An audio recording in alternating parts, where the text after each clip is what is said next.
everyone, and welcome once again to your pre-show interview here. Well, not interview, not even podcast. It is simply a chat. But today, we have a fantastic chat for you because we have the newest rising stars of Dota 2, the greatest team in the world, soon to be TI winners, Riyadh Masters winners, my friends, is Quest Esports. How you doing? Malik, Noob, and Omar. Hello, welcome. How are you guys? Good. Hello, we're great. We're top one. Playing, group stage, we're doing great. Dang, that's what I like to hear. Now, you guys are such an outstanding team. I fell in love with you at Bali. You absolutely disappointed me. I got so angry. No, I'm just kidding. But here you are, top one. I mean, what a fantastic storyline, you know? You guys are kind of, some of you, local heroes, if you will, from the surrounding region. It's good to see. And then now you're winning at this big event. Does this feel crazy to you? Does this feel normal to you? What's going on? How does it feel, bro? I mean, it feels amazing, like especially like you said, around here, it's like in our region and stuff. But overall, winning feels good. Yes, of course. That's all Dota characters, that's all Dota players care about at all, right? So, okay, very well. Well, let's do the cringy, awful things that I have to do the first time that I have you on camera. You know, my big goal here is, after watching you guys, getting to see you walking around, all three of you are absolutely awesome, and I just want to let the world know more about you. So, we're gonna do the cringy question first, all right?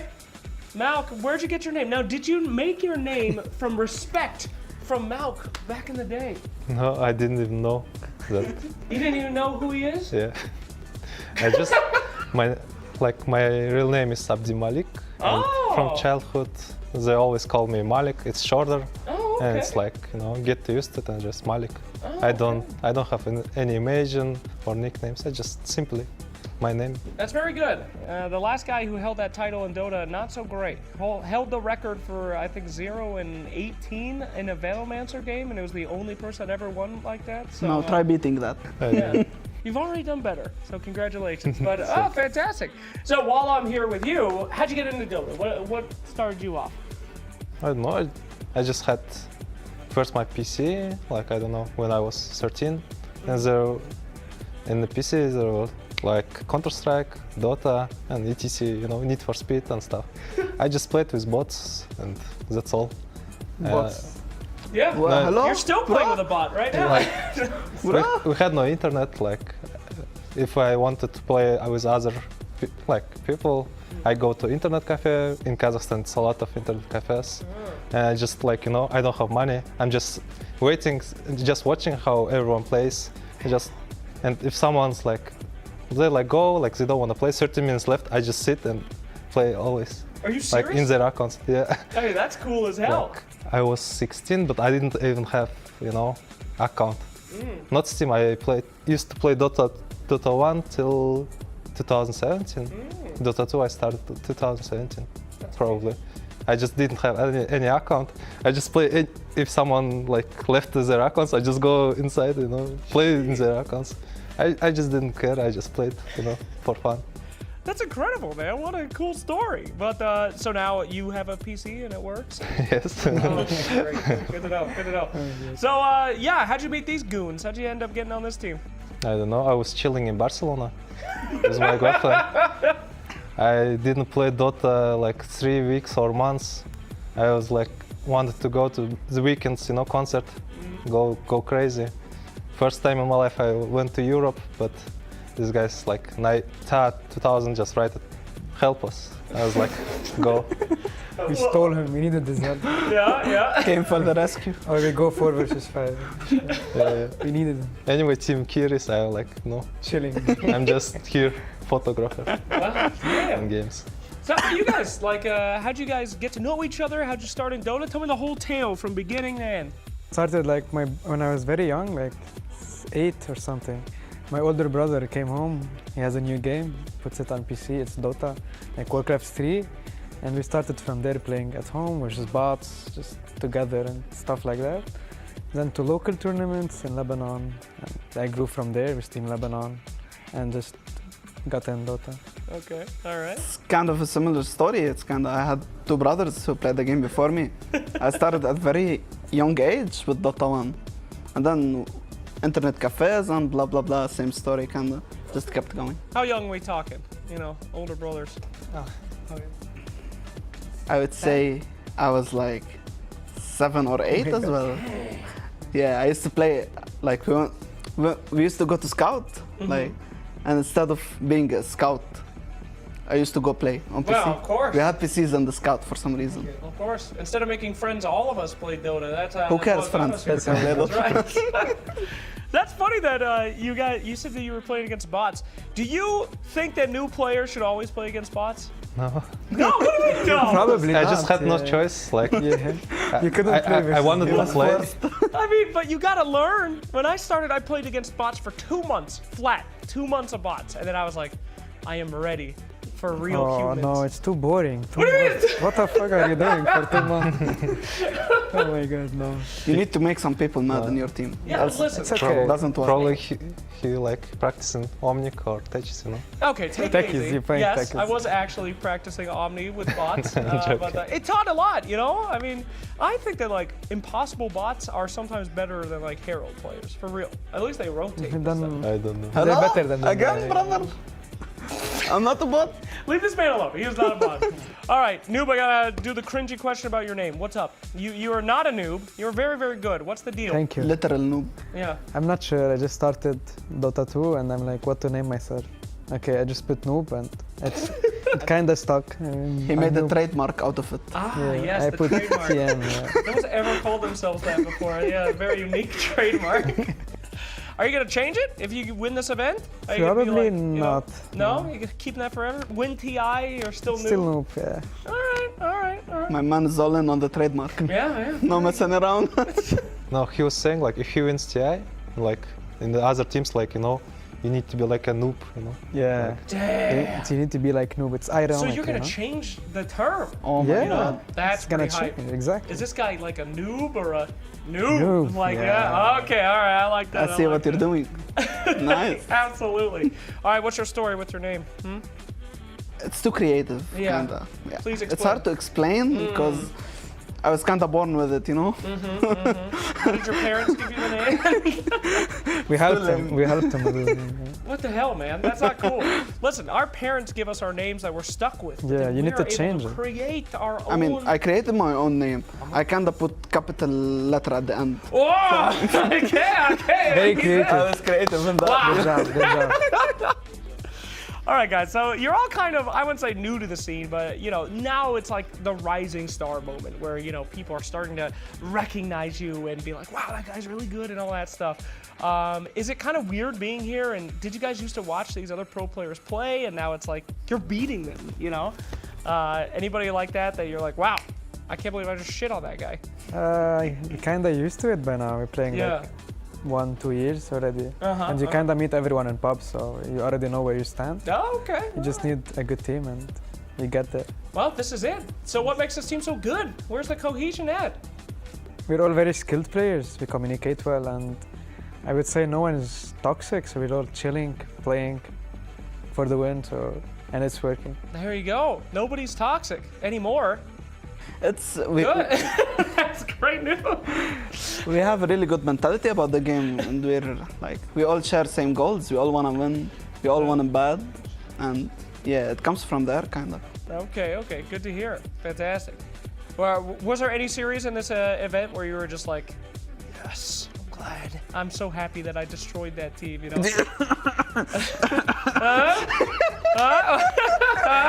We were happy we beat EG. Oh, I was playing pub with Fakaz. He put Midas. He destroyed it.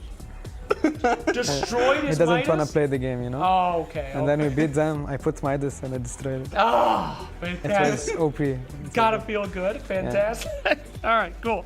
Well, let's ask the question that, I don't know. I'm not going to ask you this question, of course, but I'm just going to say that when I was watching you guys at the Bali Major, I was like, oh my God, these guys are amazing. And ATF, he's brought them here and this is cool. And look at these guys. What a cool story. ATF's gone, and I was like, okay, they're probably fucked. but the inverse has happened. You guys are now like absolutely dominating still. What was that transition like to be still on your game after losing, a pretty, well-known offlaner like that? I think we started with a not very skilled offlaner. It was Witter. I don't know if you know him. And then we needed a stable, good player. We found ATF. It's not like he got us here, but it's just he was there to help us. But we just need a good offlaner, and we're stable enough to make it. Well, it certainly seems like you guys are. I mean, yeah. Surprise! We aren't shit players. No, I'm not surprised. I'm not surprised. But, yeah. Yeah, I'm kidding. I mean, we know we're good, like 4, and we just need to find this missing piece to just complete the team. We still can't find it for like 1 year already. Yeah. And we have Malik, legend. The legend finally Malik. cometh. The king. The missing piece has finally come. Back to back, twice Riyadh Masters. Standing. player. Riyadh Masters standing. Oh, Riyadh Masters standing. Yeah. Oh. Well, so well, besides Dota, Dota is our lives. I know it's all that we do. Every time I say besides Dota, I see pro players' faces go. Yeah. But, What? Yeah. what else is going on? You guys doing anything locally, like having any adventures? No, it's just practice. To be honest, past like 1 year so far, I would say.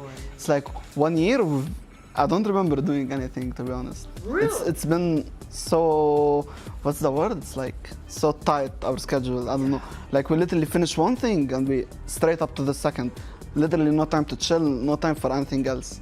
It's been like this for like 1 year, yeah. Damn, man, how do you keep up with that grind? How do you not go crazy? Because we enjoy the game, so Yeah. it's not.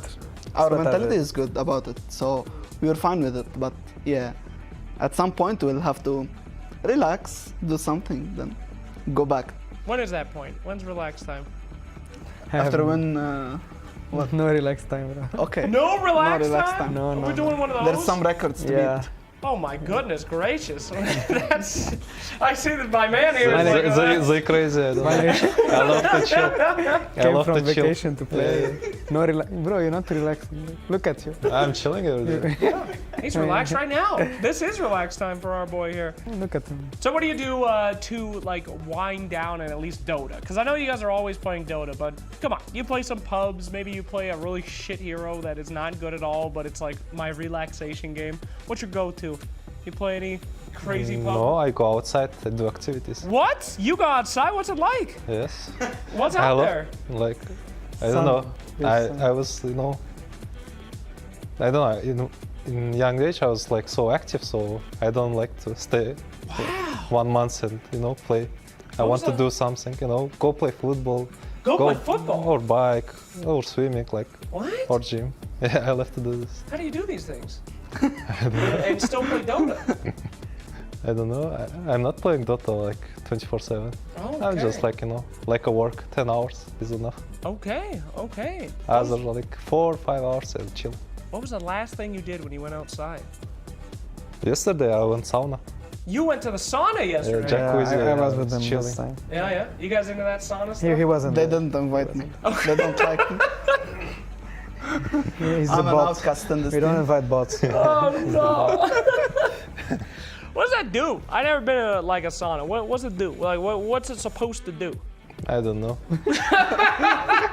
it's just something. It's know? supposed to be beneficial. I think it's What supposed to it be does. Besides proper for her.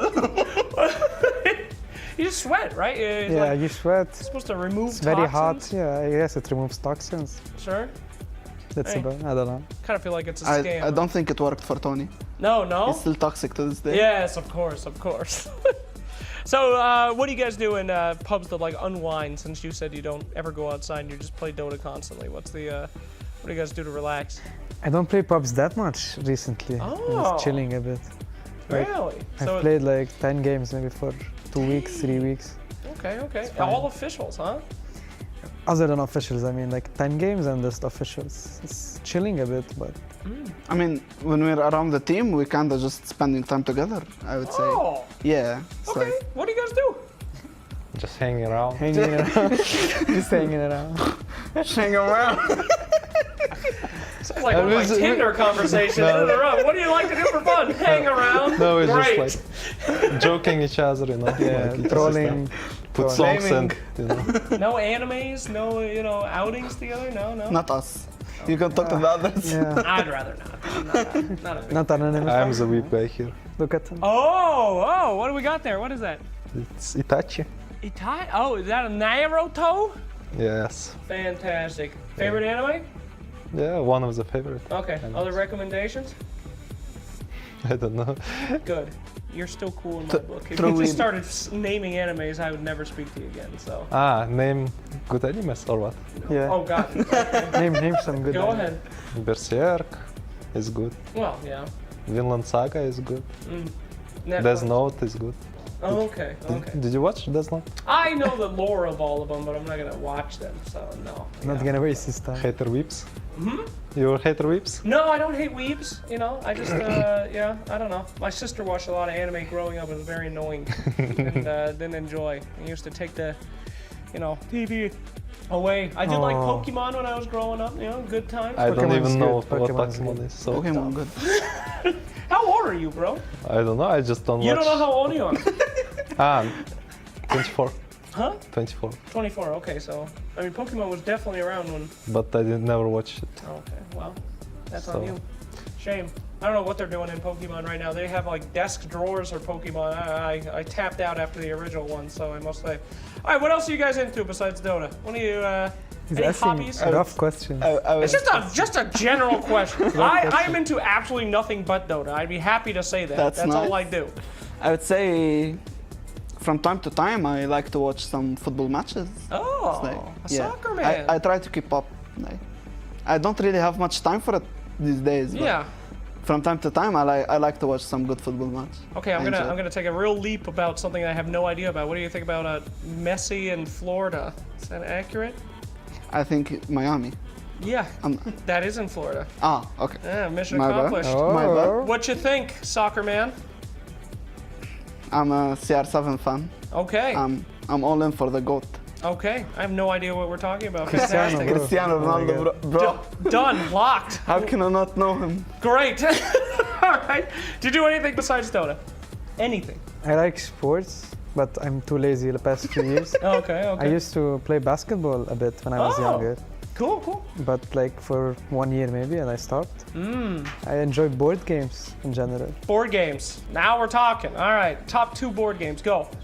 I play Catan a lot. Settlers of Catan, baby. Okay, we're Give in. him the That is second one. hype. That is hype. Give him the second one. Which The one that I am professional on.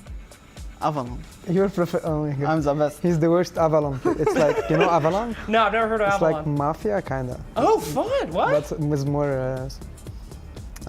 Characters? more characters. It's, yeah, it's deeper. a You bit. ever play One Night Werewolf? No. It's like a shortened Mafia. Yeah, Talent I loves know it, but I haven't. Yeah. We Talent plays at almost every event nonstop. So that's awesome, man. Catan, every time I play that, You lose. I hoard the sheep. I call myself Why? because Sheep is the worst. he who controls the sheep It's the controls worst the loot. world. It's the worst loot. Oh my Listen, as long as you collect all the sheep are very powerful. Yeah, Then you it can say work. 10 wood per sheep, Yeah. please. The sheep God. bearer. It can work. Yeah, thank you. So have you guys ever been professional in any other games besides Dota? Or has Dota always been kind of your passion? He's good at CSGO. CSGO, He's man. lying. He's the worst. I'm not that good, but I'm not that bad. Okay. I'm decent. Ever He's try like- for pro? He's No, like the second no. lowest rank. It's not.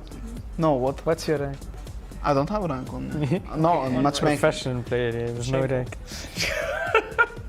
All right, well, that's awesome. Okay, well, let's talk about the Dota. Let's get back to it. Let's talk about like some patch stuff. What do you guys think about the patch right now? You're dominating in it, obviously, but you think it's balanced? You think it's good? Think it needs work? I think it's balanced a bit.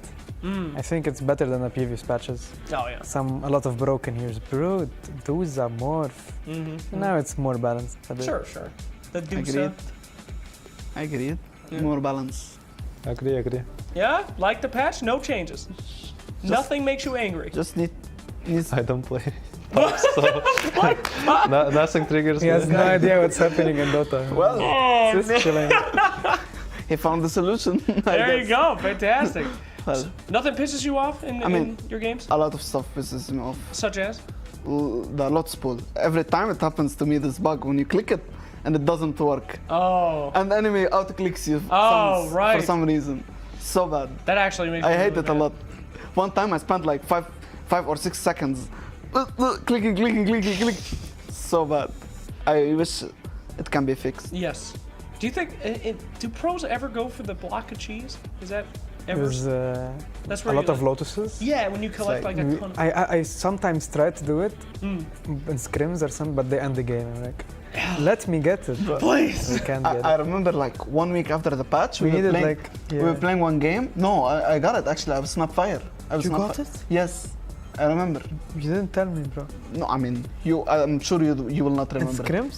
No, it was official. I Oh think, my even. god, really? Yeah. You got an official? No Yeah. way. No. I don't remember if it's scrim or official, but I was playing Snapfire. I remember. We were Okay. going to hit, like you four are going to hit high ground. I'm going to collect lotus. Guys, 1 second. Give me a second. I'm gonna build a block of cheese. Yeah. Very powerful. Yeah, it was waste of time. Wow. Yeah. Why? It's not bad? really worth it. Yeah, Okay. isn't that good? Okay. Do you think there should be more stupid meme stuff like that? I mean, it doesn't really impact you guys as pro players, right? You're never gonna see a block of cheese in like a Yeah, I serious mean, game, everyone's right? just gonna use lotuses. You cannot get like. Be careful who you're talking to. Okay, We okay. played make an it happen. hour, a 2-hour game. Okay, We yeah, could that blick- is true. We could build 2 blocks of cheese. And eat them. Can we talk about that? What was that game like? Like, what was that insanity for you guys? Crazy. It was a really fun game. Yeah. No one knew who was I gonna said win. it was fun. Yeah. Someone throws, someone goes. We kill them, we die. They kill us, they die. Yeah, it's like roller coaster. Go back and forth. I had like 4 rapiers in my inventory. Yeah. Ta-ta-ta-ta-ta. People were dying. It was like popping a pinata. Just Yeah. shit would just fall out of them. Shoot all over the everyone. place. That was great. Do you like games like that, or does that stress you out? Like, would you prefer to be in a situation where any team can win, the rest of the match hasn't mattered, or do you like games where it's okay? Here's our dominant lead, and now that person will win. Both games are fun in their own way, but it's judging the hero. Imagine I'm playing like Lich in 2 hours. Oh, sure. Snap is fun. You're right. Straight up bullying subs. Yes, very annoying, very sad. Imagine your Oracle, 2 hours. Or Or Silencer, you know. We have Silencer. He's so carry, bro. He's like, He's like I carrying got one, riding. yeah. like, I think Ogre Magi might be one of the worst. Remember back in the day? Why? You You would would buy a hand Bro. of Midas, keep it in your Oh, inventory. okay, okay. Yes. You're gonna be rich as Every 70 seconds with Octarine, you just come, you try, you're Yes, like, yes. okay, 1 minute Yeah. later, let's try again. I mean, Ogre before his changes. Remember Yeah, back before when he was a bloodlust machine? Yeah, he's like, Yeah. Can you Yes, imagine? That was bad. Assistant Fountain and Bloodless. That's awful. All right, favorite hero of all time. What do you like playing? Pango, Pango. Pugna, Elder Titan. Oh, okay. It's okay. like very unusual heroes. Unusual heroes. Like Pugna, Elder Titan is like one of my favorites. I don't know why. Yeah. I just like to get 600 damage on minute 20 and just Punch one punch. people. Just- One Punch Man. yeah. Sure, sure. On Pugna, I just like I mean, Pugna ain't doing You like too sucking enemies. Yeah.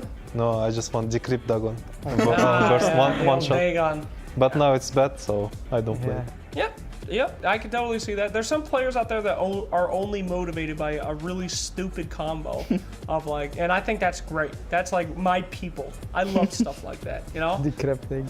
I'm playing like Phylactrophy Axe 4 just because it's funny, the battle. Oh, it poker. could work. Well, Okay. You got, we know you got our him hero on the next side? series. I'm ready. Please don't. I don't want to. If you guys get I'm knocked out, doing it. please don't. All right, favorite heroes from you two of all time. Void Spirit for me. Oh, that's a pretty recent one. When did you? I started playing it as soon as it came out for Oh, okay. a lot of games. Mm. It's just my favorite hero. Do you like the changes to? It's so weak now. Yeah. that's Oh yeah. so Don't weak. ban it. Don't ever. I picked it and it was so bad. You were so happy when it became universal, you spammed it. Yeah, when it then came they in- nerfed it, then yeah. it's like either playable or unplayable. Yeah, No, it's so bad no right middle now. solution. You're serious? You don't think he's good at all? I mean, we played it, but it's like you're super weak early on, Sure. and you need some time. Yeah. You ever It can try, work. It can work. try that carry Void Spirit? Huh? I don't usually play carries. Well, yes, I'm aware, but oh yeah, and you said you don't play pubs either, right? When I play pubs, it's mid or support. Okay. Noted. All right, favorite of all time. What can I say? It's the one and only. Rubik. Rubik, the Rubik spirit. Now, all right, I gotta be honest with you. Show the photo. Oh my We have a photo? I don't have my phone on me right now. What is like- the photo? It's like Just Omar. and Rubik with my head. I'm the savior. Oh, fantastic. Hey, guys, if you're watching, please flood his socials with pictures of him as Rubik. We'll make every savior. single game, he'll change his profile picture. It'll be fantastic. All right, now, I got to be real with you. I have kind of a bias against Rubik players. I think that Rubik players are players that think that they're smarter and better than everybody. Because for some heroes, you can't actually be a good Rubik unless the enemy messes up. Like, if they don't cover their spells very well. So you inherently picking Rubik are like, yeah, I'm against a bunch of It idiots. depends on enemy stupidity. Right. I mean, sure, you can like counterpick an Enigma. There's nothing he can do. But like a Tide Hunter should be able to cover Ravage, right? Or something like that. He was or- flaming a March a few days ago. I'm not gonna name the player. He was getting spears. Getting free spears, yes. He was getting free spears. I wasn't flaming. I was so happy that I'm stealing every spear, and I was like, well, if it's like this, I'm gonna buy a blink and be an initiator for the team. You see? Do you agree though? Do you feel like Rubik players are kind of a little egotistical where they're like, yes, I will take advantage of this person's mistakes for sure. I would say it happens, and like in this example, it did happen actually. I did change my mind about something just because I was abusing like this. Right. Usually it's not like this. It's like depends on how people are focusing. I would say for me in fights, I just, I'm literally the only thing I'm focusing about is waiting this guy press spell and I'm insta steal it. That's my moment. I've been waiting it like since the game started. It's usually like this. I mean, it depends on how game situation is, focus and yeah. Don't listen to him. Every carry mid player, they play Rubik because they're smarter than others. Of Ah, course, They yeah, all of want to course, play of Rubik. course. It's a skilled Of hero. You go have fun. You don't want to see I was Rubik, bro. I don't want to see. Bro, I'm like level 19 Rubik or something. Bro, you want to steal every hero of me. You want to steal my Rubik. You want to steal my Tusk. You want to steal my Shaker. You want to Tiny. steal Tiny. You want to steal what? Oh, bro, Snapfire. bro, snap, bro, come. What? What? You guys have a very unique relationship. A lot of what I just am picking up on is animosity. What's God? I thought you guys said this a He's not. my bot. He's my Oh, What? okay. What? Hey, you're supposed to be friends here. Yes. Yeah, You can friend an AI. that's true. Not interested. AI tech is getting very far, so very good to hear. All right, guys, is there anything you would give advice for somebody that is hoping to go in your shoes? You guys are really blowing up right now, but you've been grinding for a while, and there's a lot of players, especially in my region, that are in a very similar state of like grinding for 3 or 4 years and waiting to find that one perfect match that will get them up. So, any advice? What would you say to them? Go ahead, Tony. You gotta stay consistent, and if you wanna improve fast, you need to watch choose some guy or some pro player, watch him, learn some tricks, and think about what he's doing, not just copy, Okay. and you can go from there. Who have you watched? I'm just not watching games. No, in the Doesn't past. work like that, bro. Come Doesn't on, work like that. you're giving it bad Yeah, advice. No, and it's you a didn't good do it. advice. You're a Yes. bad example. It's a good bro. advice. You need It's to a be a good good advice. example. Okay.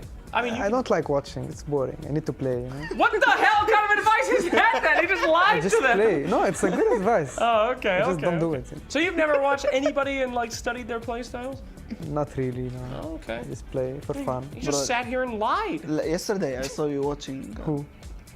I don't know. Yeah. Okay. You don't have to share if it's going to be a I'm bad kidding. thing. I'm Baiting. kidding. I'm kidding. Oh, This okay. guy, I don't think I ever watched the replay in his life. Good thing our coach forces him. Yeah. This is not good. I thought you were supposed to watch replays nonstop as You're a pro. supposed to. Yeah. You're, Yeah. you're supposed to. Unless you want to be, undefeated. A noob. Yeah, unless you're a noob. Oh, yeah, noob I'm a noob, style. yeah. It's happening. It's happening. How about any advice out there for the grinders? It's about hard work and dedication. It's like you need to give your best, and you need to keep trying no matter what. You need to focus on improving. Sure. That's kind of hard though. How do you focus on improving if you think that you're good? If you think you're a pro player. Don't think you're the best. No? Think you're good, but don't think you're the best yet. You need to keep Okay. working. All right.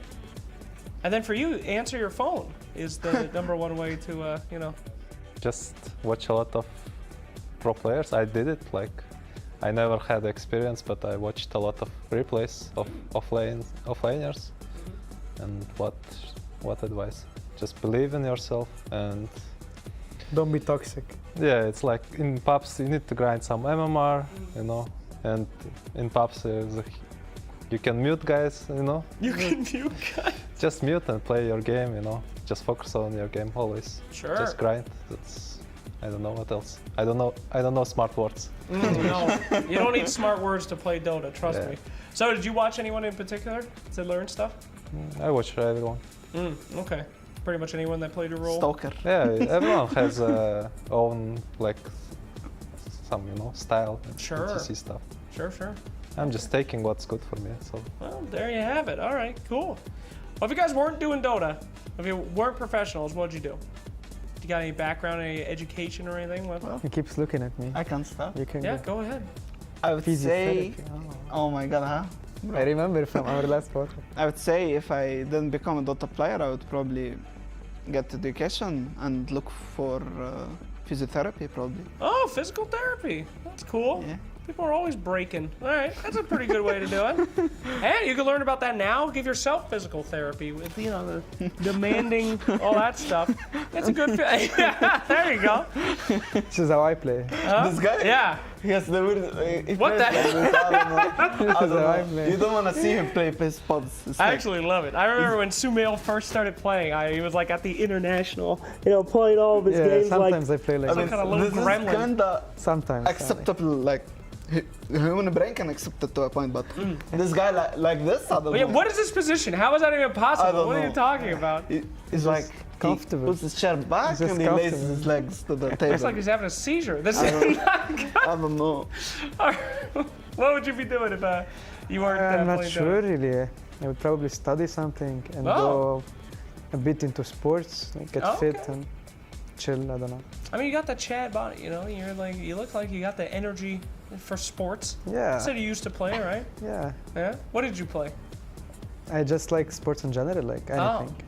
And I used to play basketball. I told you, bro. Yeah. But you said it very like I Yeah. used to play basketball. I mean, once in a while. I practiced it a bit. Like Yeah, I actually learned a bit. I think it's but is that what attracts you to esports? Is like you have that competitive sports drive? You Yeah, I'm really very care? competitive usually. Ah, okay, like okay. sports, board games, esports, anything. Just want to Food, win. You need to win. everything. But you were saying this whole time that you weren't toxic. So how do you? I'm not toxic. Yeah, I know, but how Just a do little you, bit. how do you keep the competitive aspect without like that disappointment? There's a little bit of. A little bit. A little bit. Yeah, is You this know, accurate? A little bit. Yeah. No, it's like this. A little bit. I mean, yeah. Am I toxic? I Say don't the know. truth. But we have, Don't let him scare you. Yeah. but we Say had the truth. beef like 2 or 3 my years ago God. in pub. You guys had beef? I had Yes, that beef with everyone. You see, Okay, Just please. pubs, just I'm pubs. toxic. Tell me about the beef. The don't- people need to I, know. I just if I beef, I just remember that. Yeah, we don't That's all. remember, I but don't remember. Yeah. You don't It's remember like what game started stuff. the beef? no. It's a public. It's probably like, this guy just flamed. Yeah, maybe. I'm sure. I sometimes flame in pubs. I would say, a but it little was bit toxic. like 3 years ago. yeah, it's fine. I am a flame connoisseur in pubs. I love flaming people in pubs. It Yeah, makes me very good job, happy. good job. Favorite thing to flame? What's one thing that really annoys you in pubs that people do? It's like when some, I don't know, what is it? People do what people. I'll give you a great example. I love flaming people in pubs. When the game starts and they don't leave the base. Oh yeah, That why makes me they so AFK, yeah. angry. When it's like the runes are spawning and they're still in They be base. smoking, like- Yeah, you want to know? I go to Dota Cinema vids from 10 years ago and I link up a vid for their hero and say, hey, if you're studying, click on this. Watch this. Idiot. Get out of the base. Like, move. My God. Yeah. No, it's like when some low rank is like trying to teach you something. Oh. Do something and you're like, Oh. stop talking, bro. What the fuck? Stop talking. What if they really know about your hero? What if they're level 30? No, Oh, if they level people break their 13 maybe, but Oh, yeah. it's like random. Like they're trying to tell you what to do and stuff. It's not working. Well, I mean, I think that with that there comes like the name recognition. Perhaps Yeah. after you win this tournament, that's gonna stop. No one gonna It'll be talk like, to you. do you know who I am card? Like, I'm noob, in case you didn't. Don't hurt my ego, please. Yeah. That would be great. You'll go on mic and say, I am noob, and they'll say, yes, that's why I'm trying to help you. Exactly. This is the All right. Well, guys, it looks like we're almost out of time, so I want to give you some chances here. I got to be real. It is absolutely a pleasure to get to know you guys. I haven't really gotten to talk to you before, and getting your stories out there. You are just 3 awesome dudes, so I wish you just the most success out there. There are so many planks of wood when it comes to Dota players that are just miserable to be in the same room with, but you 3 are quite the opposite. So to the moon with you, my friends. I want to give you an opportunity, though, to talk to your fans or any viewers out there one at a time. We'll go down the line. Give it out there to the new and old Quest Esports fam. What would you like to say to everybody watching at home? Thank you so much for supporting us. What else to say, bro? No. You continue. Bro, you continue. You can watch us. We're gonna win this tournament. Let's go. This guy jinxed us. That's hell. You guys are. All right, Ed, please. Is there any my fans? I thank you. Okay. All right.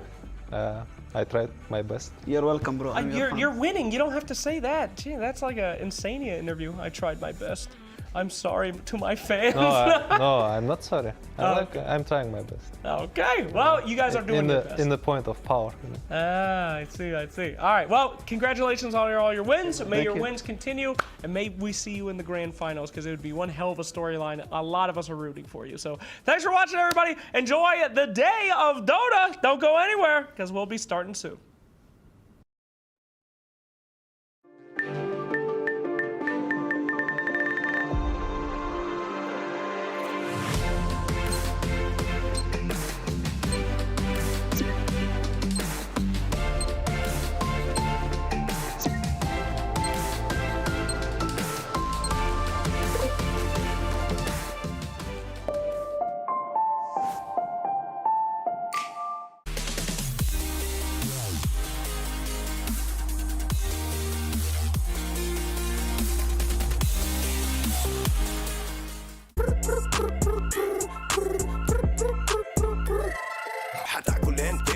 وانت مستمتع وتلاقي الوجبه جايه على الاصول. واو يجيك العيش هش طالع من الاوفن والدجاج يقرمش just the way I love it.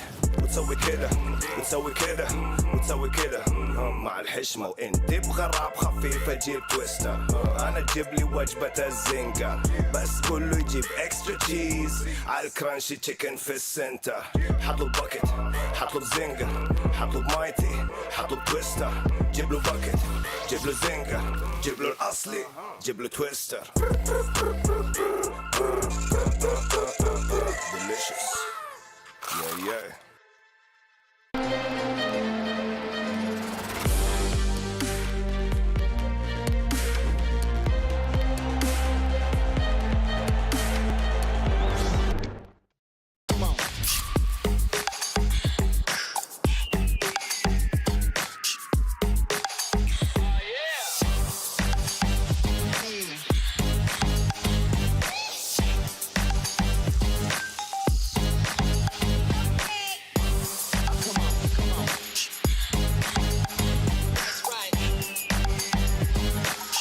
All new Honor Magic 5 Pro. Freeze even fleeting emotions in just milliseconds. Take marvelous night shots with lightning-fast exposure. The display reveals more details in bright areas with an astonishingly long battery life that just keeps going. The latest flagship chipset brings you exceptional performance.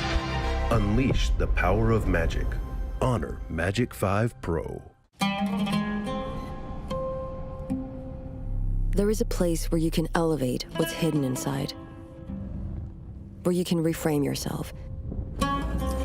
Sonomi means the new you. The you can step into. Because when we know who we really are, we become unstoppable. Enter new dimensions of you. Sonomi.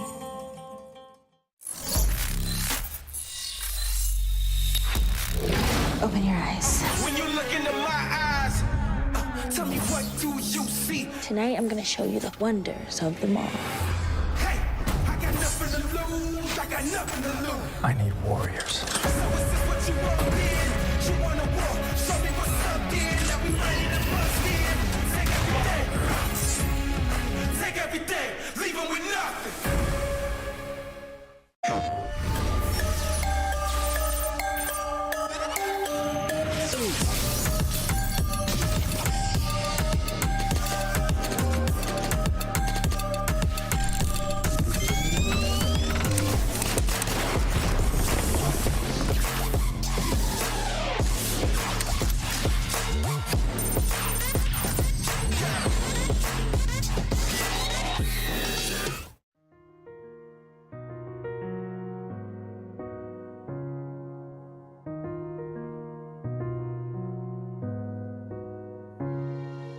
الحياة لحن، ولأننا جزء من مقطوعة عظيمة تحركنا، تلمسنا، تصنع من لحظاتنا ذكريات بديعة. لأن الوجبة، التجربة، المغامرة ياتك بعد جديد في هيلتون الرياض.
You're mine.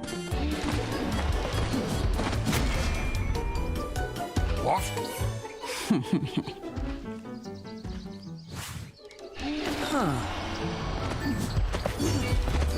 Frost flight.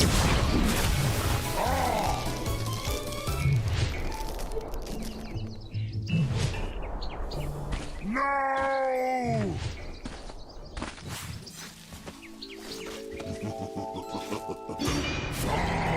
Silence seal you.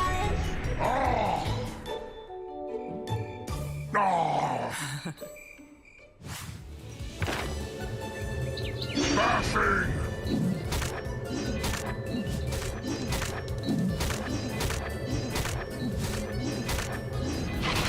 This is bullshit!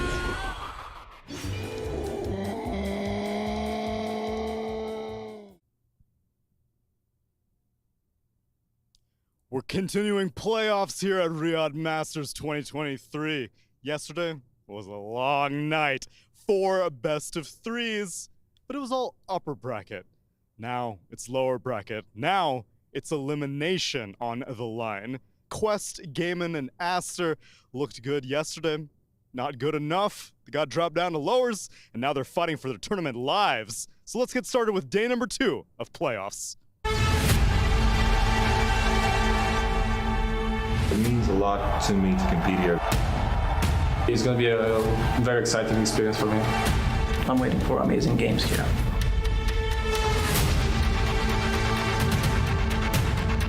That's gonna give me the rampage! Forehead. Go, collapse!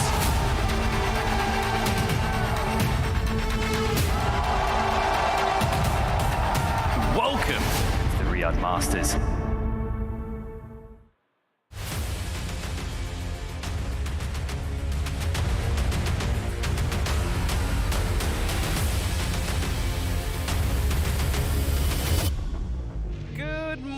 Welcome to Riyadh Masters. We are live from Gamers 8 and we are in the middle of the playoffs. It's the pinnacle of the ESL Pro Tour and we've had a really great day yesterday. We were very nice. Everybody got to play on the upper bracket. Nobody got eliminated. It's gonna change. It's gonna change today. I'm Shiva, I'll be your host and we'll be here to hold your hand through potential bloodshed, as we're gonna see some blood, sweat, and tears in this series, in the series today. It's not just gonna be me that will guide you through it, but also my wonderful panel. I'm joined once again by Purge, by Effie, by Faith Beyond. Faith Beyond, eliminations today on the line. A little bit extra pressure, I think, for the teams. Yeah, definitely. Every player will feel more stressful, and also for me as a panel, I feel a little bit sorrow to watch team leaving. Always make me sad. Yeah. It makes you sad. Does it make any? I'm gonna just straight up. Does it make anybody happy to see teams advance? Because there's a conflict. Flip side. I mean, sometimes it feels good when the team that you want to succeed wins, and the other team loses, and you're like, well, that's just part of my team winning. Or other times there's a team you just don't like very much, and they get eliminated. But I'd say those are rare compared to the general sadness, because there's so much hype around winning tournaments. So many teams are trying so hard. All these players are giving their all, and not everybody can ultimately be a legend in the end. Yeah, Effie, I would imagine we're telling the stories of all the players the whole year through, right? So seeing anybody eliminated is going to be painful. Yeah, it sucks for sure, especially when they do the close-ups on the players and you can see the despair.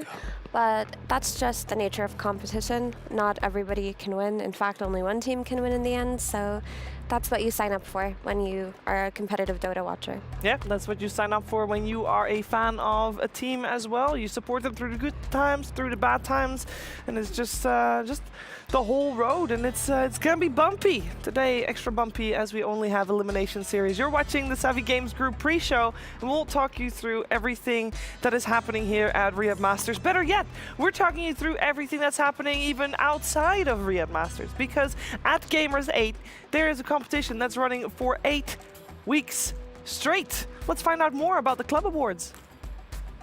This year, esports will reach new heights. Welcome to the Gamers 8 Club Awards, an unprecedented initiative that will determine the best overall esports club in the world, and also support the entire global community. During Gamers 8 2023, the world's best clubs will compete on 2 levels. First, in each individual tournament, and second, in the overall standings. High placements in every title will earn them ranking points, initiating the race to the top. After 8 weeks of intense competition, the winners of the Gamers 8 Club Awards will be honored as the best and most successful multi-gaming club in the world. Competitors will fight for the lion's share of $5 million. However, it's not just about the money. On August 30th to 31st, the first annual awards ceremony will take place in Riyadh, Saudi Arabia. The land of heroes awaits its new conquerors. And we know that Gaimin Gladiators was doing pretty well in the Club Awards before Riyadh Masters, but to be able to get points in the Club Awards, you need to come top 8. And at the moment, they got dropped down to the lower bracket, so they're having to go an extra step here in the lower bracket in order to make it top 8 and continue their run in the Club Awards. But all of that, of course, is going to come to light towards the end of Gamers 8. It's time to focus our attention on Riyadh Masters. And with that, focus our attention, we're starting off with the prize pool, $15 million prize pool. Yesterday, we have seen $2 million given away for Best of 3 series. Quite crazy. Purge today, not as crazy. Of course, everybody already getting 300,000, but today they're fighting for an extra 200 on top of that. Yeah, it's still a ton of money for sure. If you lose, that's going to be a big bummer. I mean, the amazing series was definitely yesterday in terms of that big prize pool jump, but yeah, they're gonna have to win more series to get the same level of money going through the lower bracket. Yeah, it keeps being a lot of money, so it feels like it's a little surreal to see games played for that amount, but that is just the reality of Riyadh Masters. Yesterday, it was upper bracket day. We had some very exciting series, Effie. Exciting is putting it lightly, Sheaves. I believe 3 out of the 4 series that were played yesterday went to 3 full games, and a lot of these games were nail biters. Quest dropped down to the lower bracket yesterday to the surprise of many of their fans, but not without a fight. While Liquid pulled off an upset that nobody saw coming. They finally were able to defeat Gaimin Gladiators on the main stage, and yes, it's not a grand finals, but they did it. They did it, and then we also had ourselves the only 2-0. We saw Aster drop through the lower bracket by Team Spirit, after which we saw BB Team take down 9 Pandas. Now okay, so there were so many great games. If there's one game you need to watch from yesterday, it's probably Game 3 of Quest versus Talon. Make sure you check that out. But there was another moment that we chose for our ALJ Play of the Day, because Faith Beyond, this was Nisha being absolutely in top form. Yeah, this moment is amazing. I don't even know how the Terribly died when I first time watched it. It's a gameplay I don't know about. Yeah. Yeah, Purge, that's it's to do with the Templar Assassin and the traps, I believe. Yeah, they're all very low, and Nisha's basically here by himself. 2 of his teammates are already dead, his Sky and his Legion Commander, and he jumps in to 2 cores. And this was a scary moment, because once his blink didn't quite work out, he didn't like kill the Terrorblade instantly. He put himself in a bad position here. He does have Aegis, so he's able to respawn with it, but it's one of those moments where a top player says like, okay, I think I can do this thing, and it doesn't quite look like it at first. So. At first, but then around number 2, and the reason why we chose this ALJ Play of the Day is because he still goes in after he respawns. He does this cute little thing where he places a trap. Is able to, well, we missed it, but that's okay. But he's able to get a kill off the back of it. It was there. Yeah. He puts it right behind where Storm was, so you couldn't see it on the ground. It just looked like he was 3 in an attack. Yeah. It splashed through and killed the TB. Yeah. A lot of great plays, and it is really cool to see Team Liquid leveling up in that sense. This was definitely for them a level up, because they struggled against Gaimin Gladiators so often, Effie.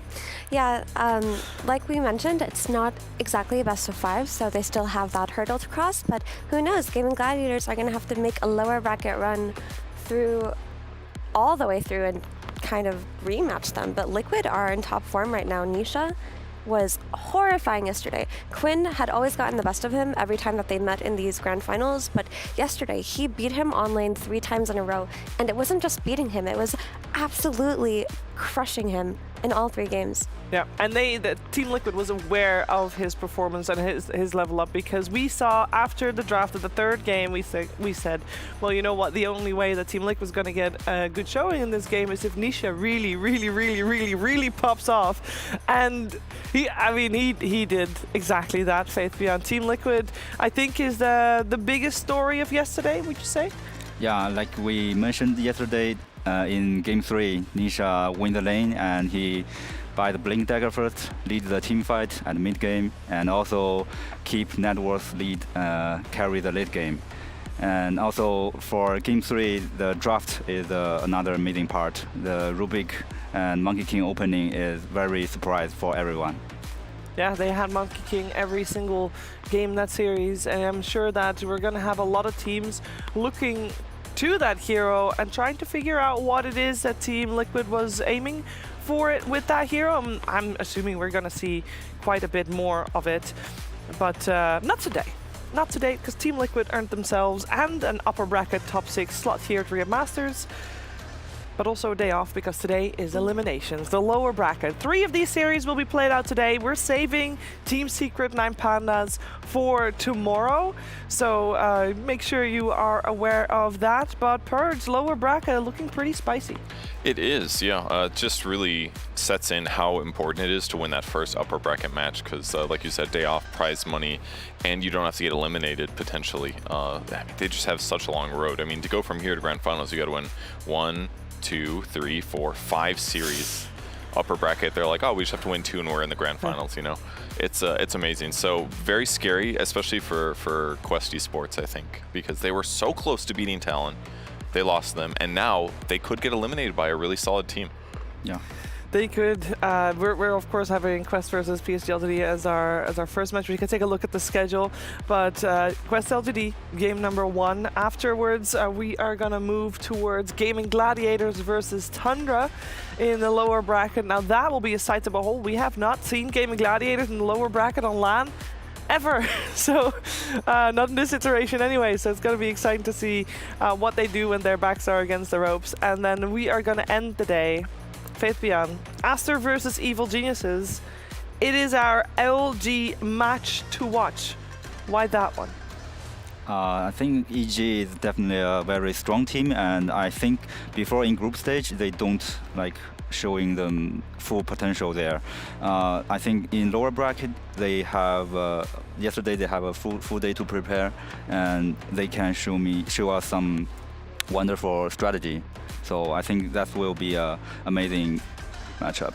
Do you think that's the same? Because of course we have 3 series today where on one side team played yesterday, we saw them being pushed to the limit in a lot of cases, and on the other side a team could just sit back and relax and strategize against a team they watch play. Do you think that gives a little bit of an upset to the, or like an upside to the team that was already seated in the lower bracket? Yeah, I think so. Because also for another team, they dropped off from upper bracket. They kind of feel sad, more sad. And yeah, I think the team in lower bracket will have some like advantage on both mentally and strategy. And the rest day too is not to be underestimated. And all these players and teams have been playing every day for the last week or so, and having that day off may have given EG the reset that they needed, because while they looked so good in some games, other games they just didn't look like themselves. So hopefully we'll see a better version of them today, and also a better version of Aster, because in their series versus Spirit yesterday, they got completely stomped. Was it really that bad? I mean, game 1 was kind of close. Like, it felt like Aster were winning, but then Spirit's draft just came on. They played some Coddle Bristleback versus a Broodmother, and they recovered really strongly. Like, the Coddle Bristleback just completely dominated the game. There was a turning point, and after that, it was smooth sailing. Their game 2 was like a 20-minute win. 25, yeah. 25-minute win. It was free-farm Naga into a win. It didn't look very competitive. Oh, that seems like Aster has their work cut out for them in our LG match of the day versus Evil Geniuses. That won't be until later today. That will be our final series of the day. We are going to focus our attention on our opening series of the day, and here you have the players already making their way over, because PSG.LGD, they got seeded into the lower bracket. Of course, they came 5th. They had to play tiebreakers even to still, well, they had to play tiebreakers to try and beat 9 Pandas for the upper bracket. They didn't do that. They came therefore 5th on the tiebreakers, and yeah, seated in the lower bracket. Quest Esports, same group, very different story. They came top of their group, and they were so close. They were so close yesterday against Talon, making their way up. But we also heard them having a very long interview yesterday or this morning rather, with Sir Action Slacks. If you missed it, it was at the very start of the stream, where they said, you know what, we don't get tired, we don't get burned out, we play Dota all the time. They don't take breaks, they don't do anything else, they live and breathe Dota 2. So fatigue is not an issue for Quest Esports. Let's focus our attention on Quest first here, Purge, because this is a team that I think for them, even with the short run they've had so far in the competitive scene this year, I think getting eliminated today would be a disappointment to them. It'd be a really big disappointment. I don't fault them for losing yesterday, because it was a very competitive match. But if they go loss into loss, I think it'd be a huge bummer for them. So considering that they were like poised maybe to like get top 6 at this huge tournament with that much prize money at the start of their careers, versus having a mega disappointing loss, it'd be like that OG factor where you're like, wow, they're gonna have a great time, and then they just get knocked out. That would be a huge bummer. So I just hope that the stress of that situation does not get to them today. Yeah, they seem like a team that can bounce back though. Effie, what do you think? I would hope so, simply because of how dominant they looked in the group stages, but this is still a team in its infancy. These are newer players to LAN environments, and I don't exactly know how they're going to be playing in the lower bracket. We don't have data on them. Maybe they thrive in this situation, maybe they feel like they have more to prove and they just excel, but maybe the nerves get the best of them, because they don't have any seasoned or veteran players the way that LGD do. No, they do have a returning Riyadh Masters stand-in. Malik, of course, he was standing in last year to, what is the name? D-Boosters, I believe. Did not do very well. But, of course, he's experienced with the Riyadh Masters format. And I want to talk a little bit about the offlaner, because he is playing as a stand-in, Faith Leon. And I know you like looking at offlaners when it comes to team as an offlaner yourself. How have you been finding Malik's performance within Quest Esports? I think he did quite a good job in Quest, because before the Quest Esports offlaner is Amar, right? And I think Amar, sometimes he just farm too much. He just buy medals and don't care everything. Yeah. But now Malik, I think he very fit their gameplay style. He can join team fight or take some pressure for the team. I think he's a very good player. Yeah, we heard the players say that all they needed was a stable offlaner, and they didn't have one before. They found one in Amar, but they also found one here in Malik, and they believed that regardless of which offlaner it was, as long as they were stable, it would have been all right, and they definitely found a match here, at least for stand-in for this event in Malik. And let's learn a little bit more about Quest Esports right now. A year ago, I wouldn't have been able to tell you anything about the Quest players, and so these guys kind of came out of nowhere. This is, I think, the strongest product of the Division 2 system in the Dota Pro circuit, and so now, looking at them, I would still consider them to be underdogs, obviously, but they're very capable players, ones that haven't been in the scene for very long, but are quickly making a name for themselves. I don't think I'm different. Feels like a lot of carries same. Some of them just dying less, killing more. Which one are you? Killing more? Yeah, okay. Both. With Bali being their first opportunity to play against international opponents, you'd think that they would just fall to pieces, but they were consistently making it through opponents, and they joined the very illustrious Western European top 4 at that tournament, but unfortunately their journey ended there and they weren't able to directly make it to TI. And as for this tournament, they pretty much dominated the MENA qualifier. Their only real trouble would have been Team Secret Middle East or Enigma Galaxy, but they plowed through them, no issue. It's always exciting to play against Liquid and GG. It's like best team from our region, and we just lose to them on last major, and I want a revenge. Yeah, it changed a lot, especially I was thinking like we can easily win this tournament. I was very upset when we lost to GG. How about the Liquid series? How did you feel about that one? Oh, it was really bad too. We lost to Liquid, but we was leading like 7 or 8k. I was already thinking we can really win this easily, and something goes wrong. We wasn't feel confident because we didn't play a lot. I don't think we even played. We just came. We don't know what to draft. We don't know how to play. Kinda. We had Enigma and Quals and Secret is like most favorite teams. I was thinking like we can beat them easily, but I wasn't like confident. How much time have you had to practice with? Is it Malik? Malik. Malik. It was a surprise for him. He was on holidays in Spain, and I called him like, bro, we need stand-in, come here. And we're from same country, we from Kazakhstan, we're playing both like national tournaments. We know each other like a long time ago, so it wasn't hard. This will be the longest tournament they've ever played if they hope to make it to the main stage and onwards. So having the energy to go through play-ins, then group stage, then playoffs, and then hopefully a finals weekend is going to be exhausting for them. These are players that have not had very many opportunities to not only be on LAN, but to face opponents of this caliber before. Yeah, they did it at Bali, but that was almost only like a week and a half ago. Are they able to recover that quickly? Well, we're going to find out. Well, Quest Esports got their work cut out for them because they're playing today against PSG.LGD, the defending champions of Riyadh Masters. Slightly different iteration, of course, is one of the legends that's standing right next to me. PSG.LGD so far in the lower bracket, Faith Pian. Based on their performance, from what you've seen so far, what are your thoughts when you see PSG play? PSG, they played the tiebreaker against Nine Panda, and they lost it. And that game, I watched the replay. I think PSG.LGD now they have a good early game, but at mid-late game, sometimes they will easy to make some mistake.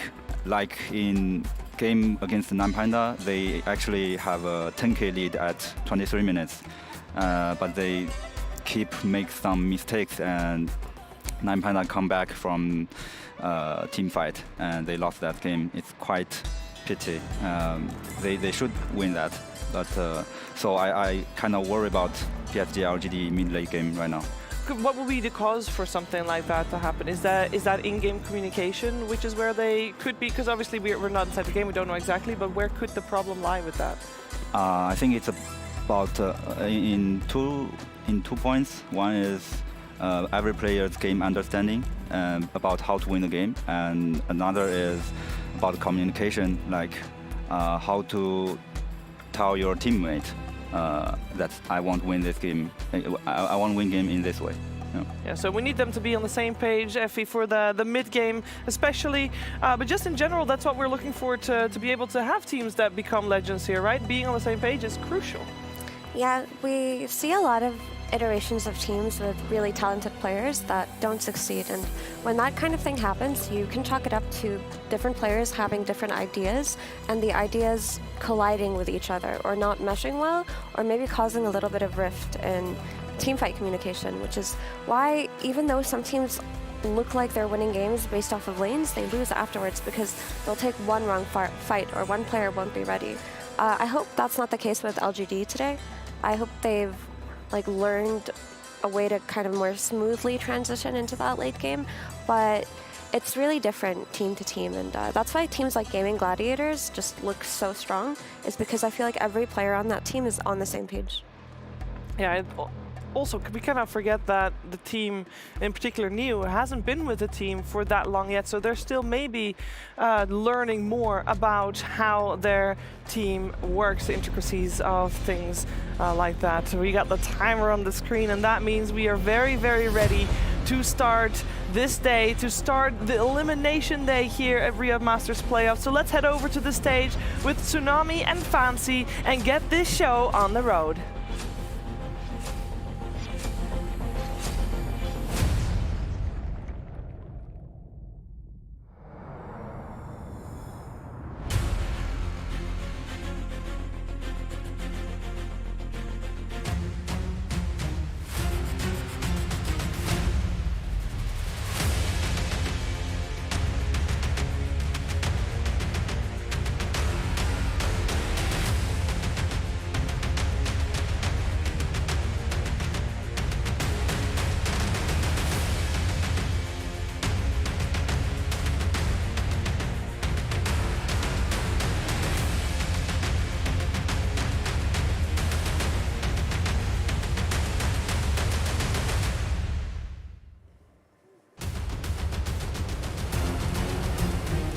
Welcome everyone to day number 2 of playoffs here at Riyadh Masters. We had upper bracket yesterday where teams were fighting for their chance to get ever so close to this thing right here, the trophy of Riyadh Masters 2023. أعزائي المشاهدين، اليوم الثاني من البلاي أوفس راح يبدأ الآن، وراح نعرف وش اللي ممكن يصير في البطولة، بأنه ما بقى إلا أيام قليلة ونعرف مين اللي بيقدر ياخذ التروفي هذا معاه ومين اللي بيقدر بيكون أبطال رياض ماسترز في 2023. But that was upper bracket, Fancy. Now, we gotta get to eliminations. We gotta get to lower bracket. A lot of teams looking good in the group stage started faltering, and now they're here fighting for their tournament lives. الآن ما بقى إلا 6 فرق معنا في اللور براكت، راح نشوف 3 منهم الآن يودعون البطولة. بالأمس أهلنا 3 فرق أو 4 فرق، لكن اليوم راح نودع الفرق اللي بيخسرون مبارياتهم، ما عاد صار في فرص ثانية. اللور براكت معناته التوتر راح يوصل إلى حده. Yesterday, Quest Esports, Gaimin Gladiators, and Team Aster were sitting cozy in upper bracket. They got knocked down. Meanwhile, these lower bracket teams, they had a day off. They got some opportunities to collect their thoughts, think about drafts, think about their tournament lives. كل الفرق اللي راح يلعبون اليوم 3 منهم بالأمس ما شاهدناهم على المسرح، معناته كان عنده يوم كامل يقدر إنه يجهز للمباريات اليوم. زيادة على كذا اللي شاهدناهم بالأمس لعبوا مبارياتهم خسروها واليوم متواجدين معنا، سواء كان جيمنج جلاديترز أو حتى كويست اي سبورتس، كلهم متواجدين معنا في اللور براكت. لكن أيضا تيم أستر خسارتهم كانت مفجعة، والآن نبي نشوف وش ممكن يسوون في مبارياتهم على المسرح، لأن مرة ثانية خسارتك معناته مع السلامة. Let's get elimination started right now.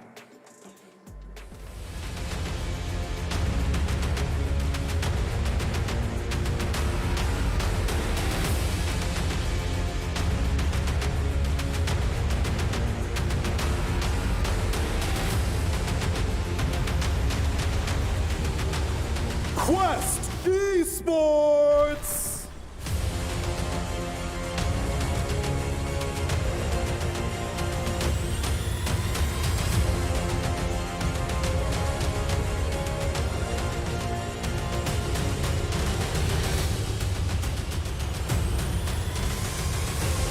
saw them in the morning yesterday when they were facing off against Talon.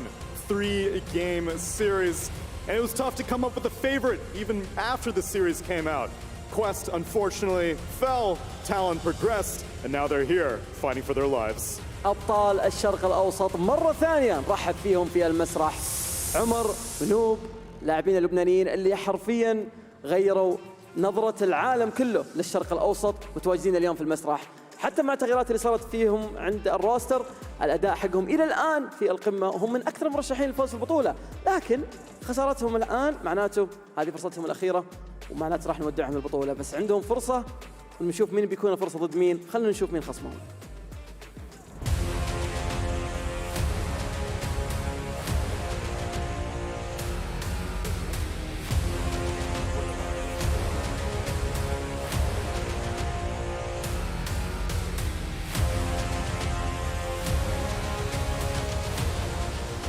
حاملي اللقب الرياض ماسترز PSG.LGD.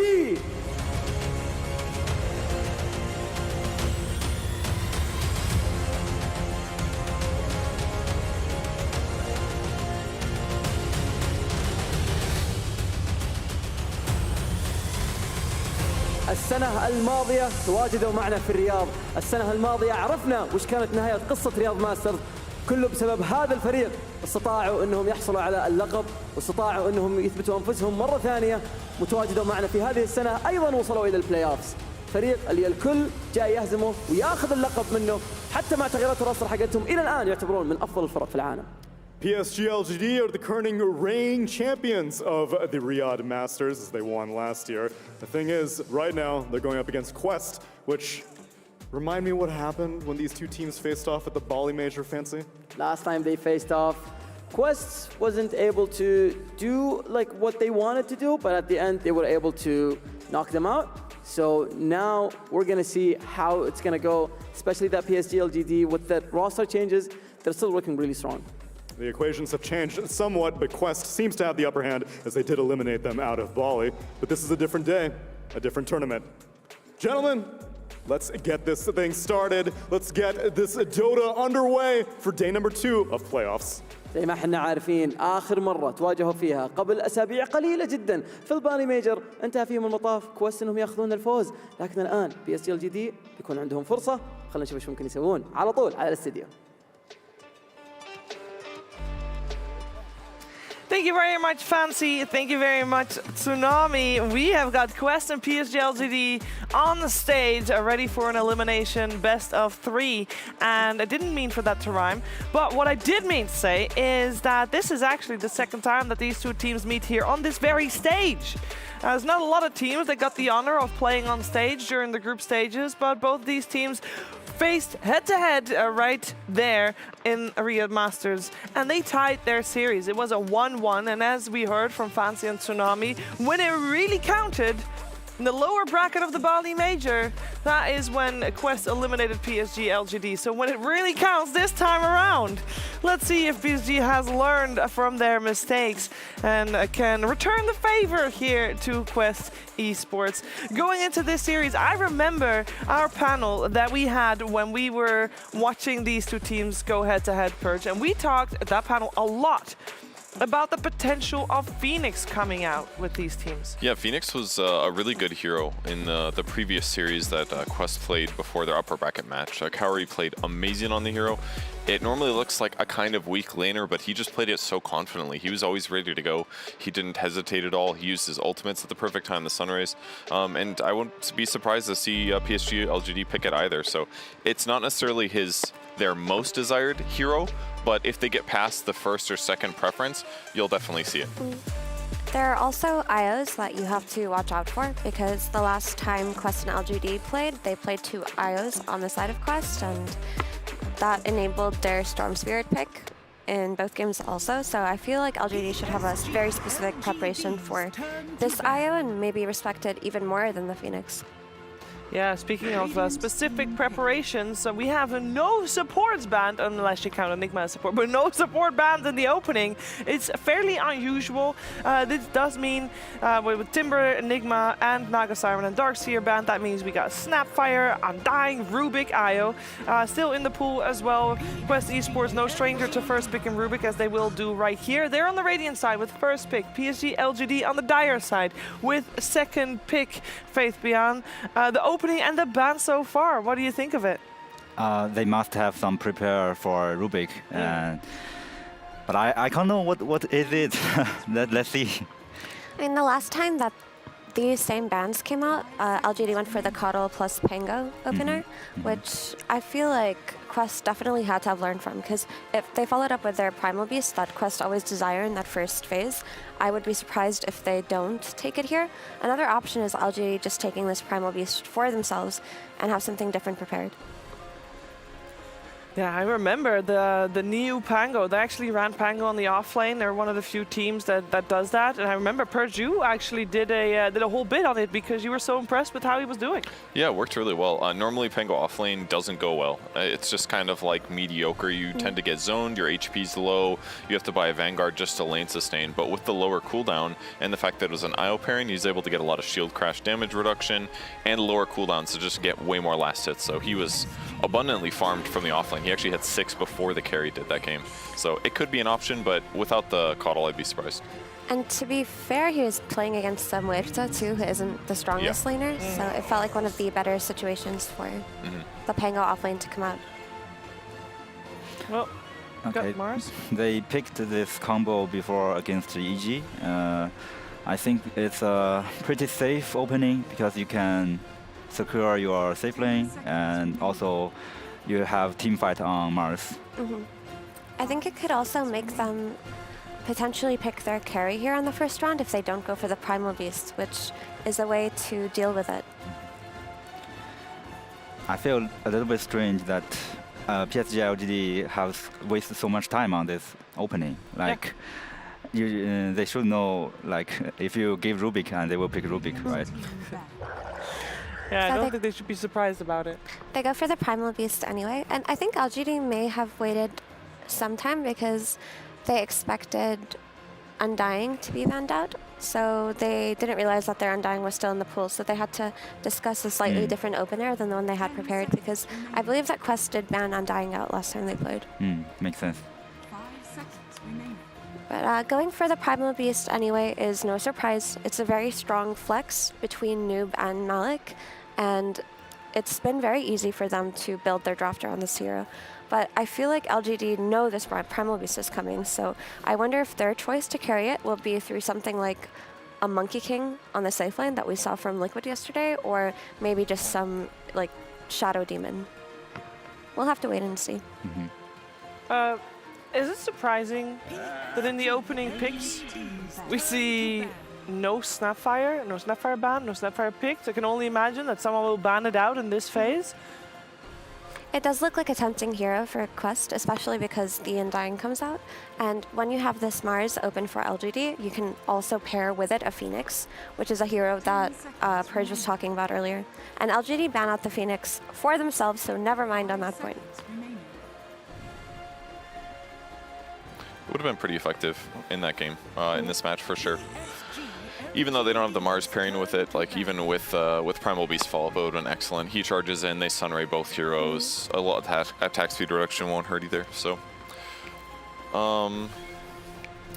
I wonder if LGD are going to counterpick this Primal Beast with a Clockwork, because traditionally that is the support hero that you choose versus Primal Beast. But if they do end up picking this Clockwork, then they have a dual melee support combination in Clock plus Undying, which doesn't feel very good in this patch. Yeah, it's not a good choice. I think Shadow Demon is a great idea.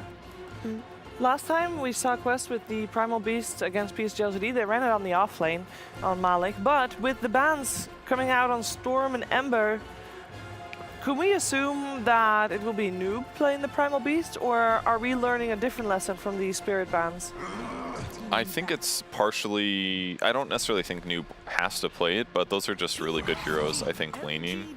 against Primal. They're probably pretty decent there in both stopping him from being able to charge in successfully, but also to easily escape, at least once you hit 6. So it kind of limits his kill potential there. And also these two spirits is Nothing to Say's best hero, so anyway, I think ban them out is a good choice. Maybe we can see Wind Ranger come out for Nothing to Say this game too, because I feel like Nothing to Say as a player has the most impact for his team when he has a good lane. When we saw him play Recovery, when he was playing Primal Beast in their first game versus Quest a couple of days ago, he lost the lane because he was against the Storm Spirit, and it looked entirely different. But when he was laning a Wind Ranger, he was able to gank lanes, he was able to play tempo and just set the pace for his team. Yeah, but anyway, they will pick a post 4 right here and wait to see what Quest pick. I know you guys were talking about Shadow Demon before, but isn't it just like I guess if it's offlane Primal Beast, it doesn't feel as good, but isn't it just like the best counter against Primal Mid in some ways with the slow? Yeah, it's fine. It's Shadow Demon or Clock, that kind of Primal like we mentioned. Well, there it is. But my point is, I'm just surprised they didn't ban it, because it just seems obvious to me. Was Morphling really that much more relevant? I would say so, yeah, because they wanted to protect their mid Primal Beast and two heroes and their... What did you say? That's the reason why they didn't ban out Shadow Demon, because they want to pick Silencer to counter it. Why does Silencer counter Shadow Demon? The global silence. Cannot save anybody when you're not able to cast spells. That does mean that they're just completely ignoring Snapfire this time around, which I think is still pretty surprising. Although PSG.LGD, if they really wanted to, they can pick it themselves, because combination with the Arena from Mars, if Nothing to Say wants to play Snapfire, it sounds like a nice solution as well. They're taking their time here, and they'll actually go for Leshrac, which means Leshrac without IO. Is that good? We've seen it a couple times. It was played yesterday as well, I believe. It's less good for sure, but it's still a hero. It's okay. I just don't think it's as good. I mean, he's going to be able to damage Juggernaut generally, like even through spin, it's half damage, but you know, it's still okay. It's decent against Primal, I guess, because you are basically always doing damage to him, even if he's damaging you. You'll usually go Yule's build when you don't have an IO, so you can kind of protect yourself from Juggernaut and against the Primal in some ways. So there's like some upsides of it with the Yule's build. I mean, it's a good hero because it beats up Primal Beast on lane. Like, if this is a mid Primal Beast, should be solid for Leshrac. Like, I think in the past, Primal Beast used to actually win this matchup when his Uproar was a lot stronger than it is now, but that's not how this hero is played. So this could potentially force a shift to the offlane Primal. Not necessarily so, but also it sets up for Shadow Demon carry combination. Like, now that they can pick this Terrorblade for the Mars as a synergetic thing, they also have the tempo of Leshrac to play with Terrorblade. So all of a sudden they have this mid-game timing to play around, this Roche timing to play around that they didn't have before. I guess another mid-hero that could have fit the same role as this Leshrac in terms of tower threat early on could have been the DK. But they probably prioritized Lush on lane versus Primal more so than the DK. And also I think they can make stack with a Shadow Demon. So Leshrac is a hero like clean stacks very fast. And also you can join fight at early mid game with Tomb, also very strong and also very good at skirmish. So it's a reasonable pick, I think. Question is, are they going to prepare on Quest for this Terrorblade that will most likely come out for LGD? What can they pick here to potentially discourage the pick? I mean, I feel like they have some covers. Primal's okay against it, and Global Silence can be a solution too. I feel like it's not the worst. And maybe like Healing Ward kind of offsets Thunder Power a little. And they still pick it in the end. Okay. Okay. So there's the flex. They get to keep the flex to the end if they really want to. Probably more likely. It's a mid snap. Think so? Yeah. For sure? Because you're playing against Leshrac now, right? So oh, that's true. Yeah, because they're trying to dodge that match. She has a strong lane versus Leshrac. How would Primal Beast do against the Terrorblade if that is the one that comes out, though? And he does fine because he can get on top of Terrorblade. Wow. And now that they have the magic down, this is new. Yeah, this is a hero very rare to see. Really? It's not the first Spectre of the tournament, but yeah, very Look, it is true LGD style to be confident with these like rare hero picks where they're like, all right, we got the perfect hero for the game. So I love to see it. I don't know if it's going to work super well. It's kind of cool though. Like if you haunt Solutions everywhere, Omni Slash is going to suck, for example. He's going to be able to like globally gank around the map, back up his teammates. He's very individually tanky, and it's going to be hard for him to die. And they don't have the most single target damage on the quest side. So there's some good stuff about it. I think it's a good pick. I actually like it a lot. I think that it gave them team fight, which they can now like look for plays with the arena. Also, conceptually, it's very cool versus Snapfire, who is an issue later on, but you can haunt, get on top of the Snapfire. Your haunt's also going to really bother the Silencer, who's going to die later to it in the game. It should be pretty tanky with its dispersion on lane, and they don't necessarily have the best damage to take out the Spectre if Spectre gets items. All right, well, we're going to find out how this game is going to play itself out. But first, we're going to get a last word in from one of the coaches with Jenkins.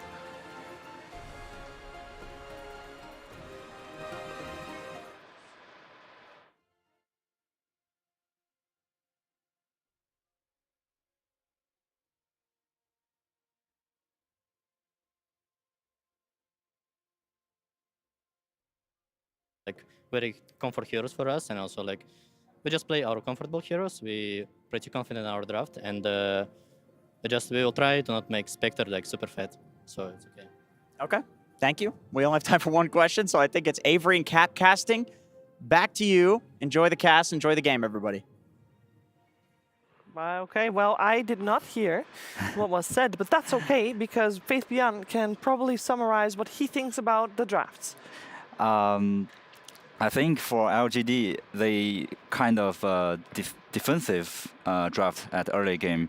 I think if they can smoothly going through the early game, and if they can have some good items in mid-late game, they maybe can have a good game, because Spectre also good at skirmish and also team fight. Yeah. Okay, we'll find out if this Spectre's gonna work out. We're heading over to a commentary duo of Cap and SVG.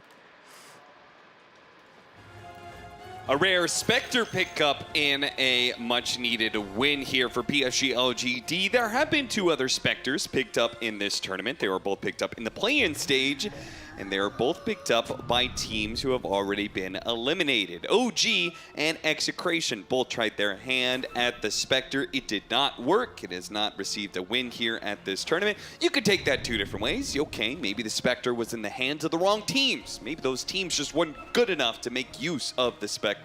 Or you could say maybe in part they're eliminated because they were picking heroes like Spectre. Which one do you think, Avery?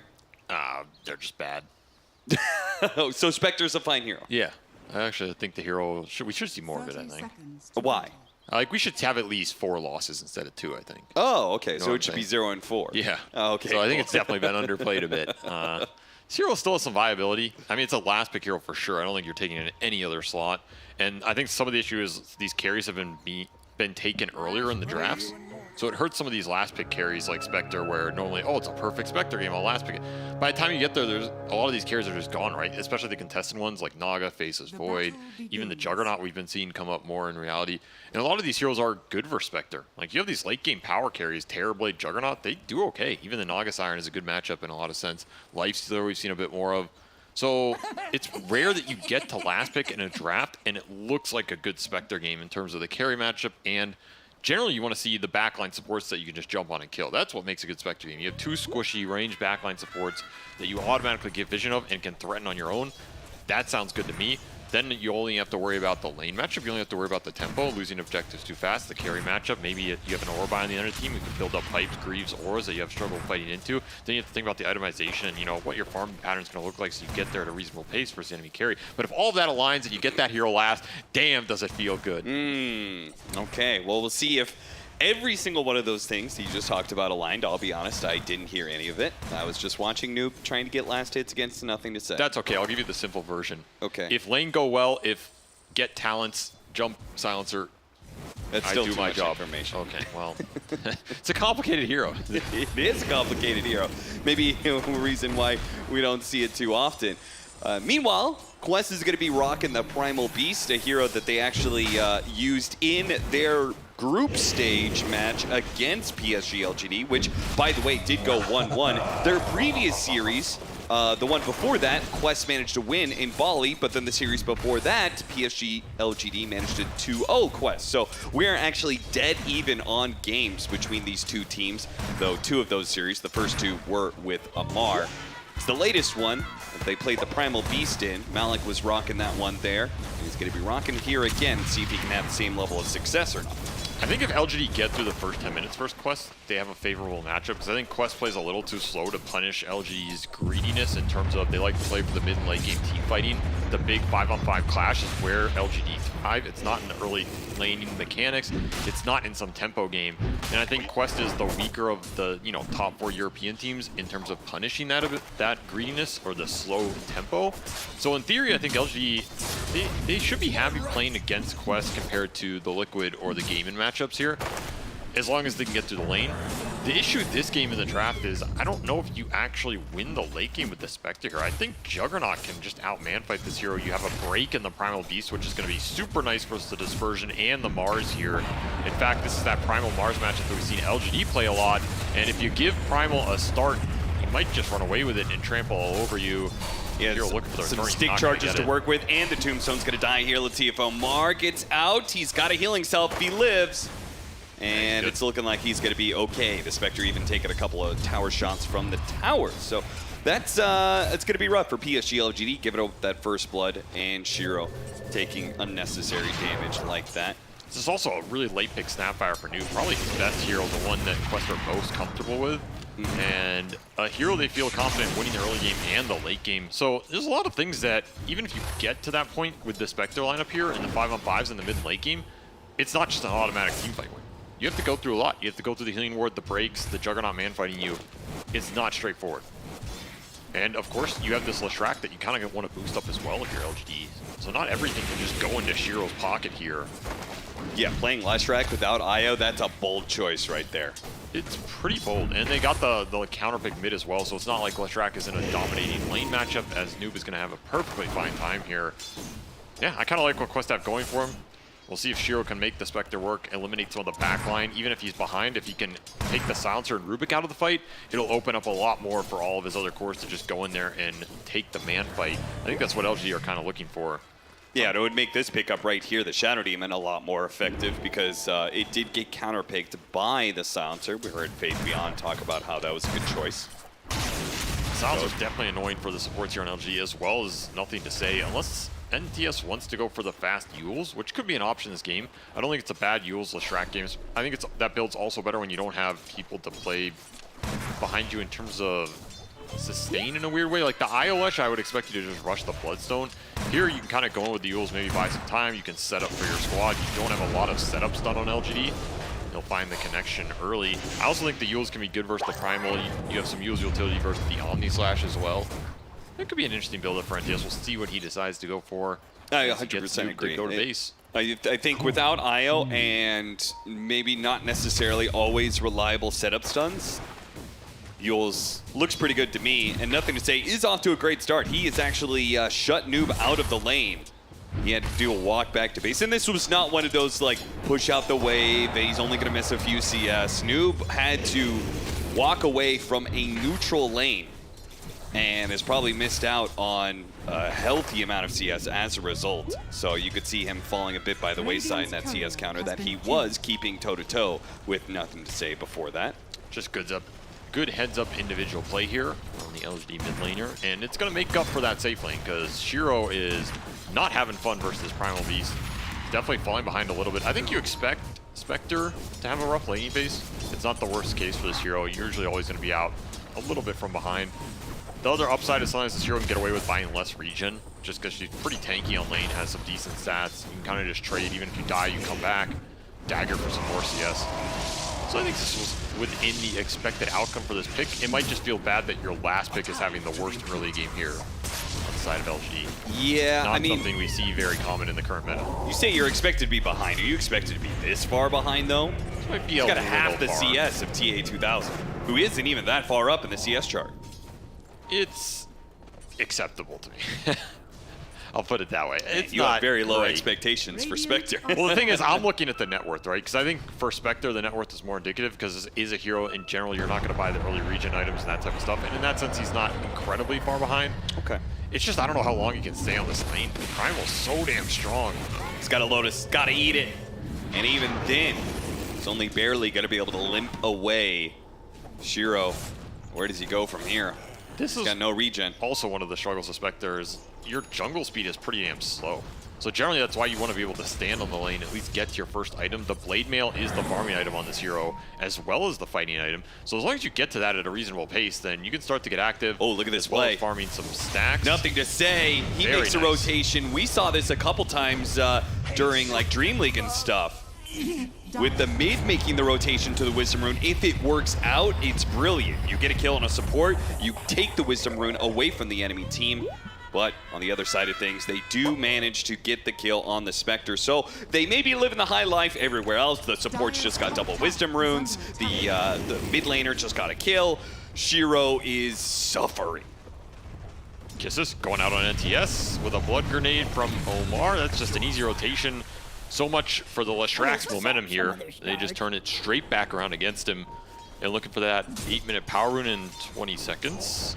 And that was Landed. also because he killed the Rubik. The Rubik was able to rotate back to mid off of TP. So, and in fact, he's going to use that momentum to get another kill on mid. Double kill there. That's just leaving. a freebie. That's just a feed if I've ever seen one, especially when you have this arena up bottom before Omni Slash. Ideally, you try and force some action out here on TA2000 or at least get the spin out, then he can't stand on the lane.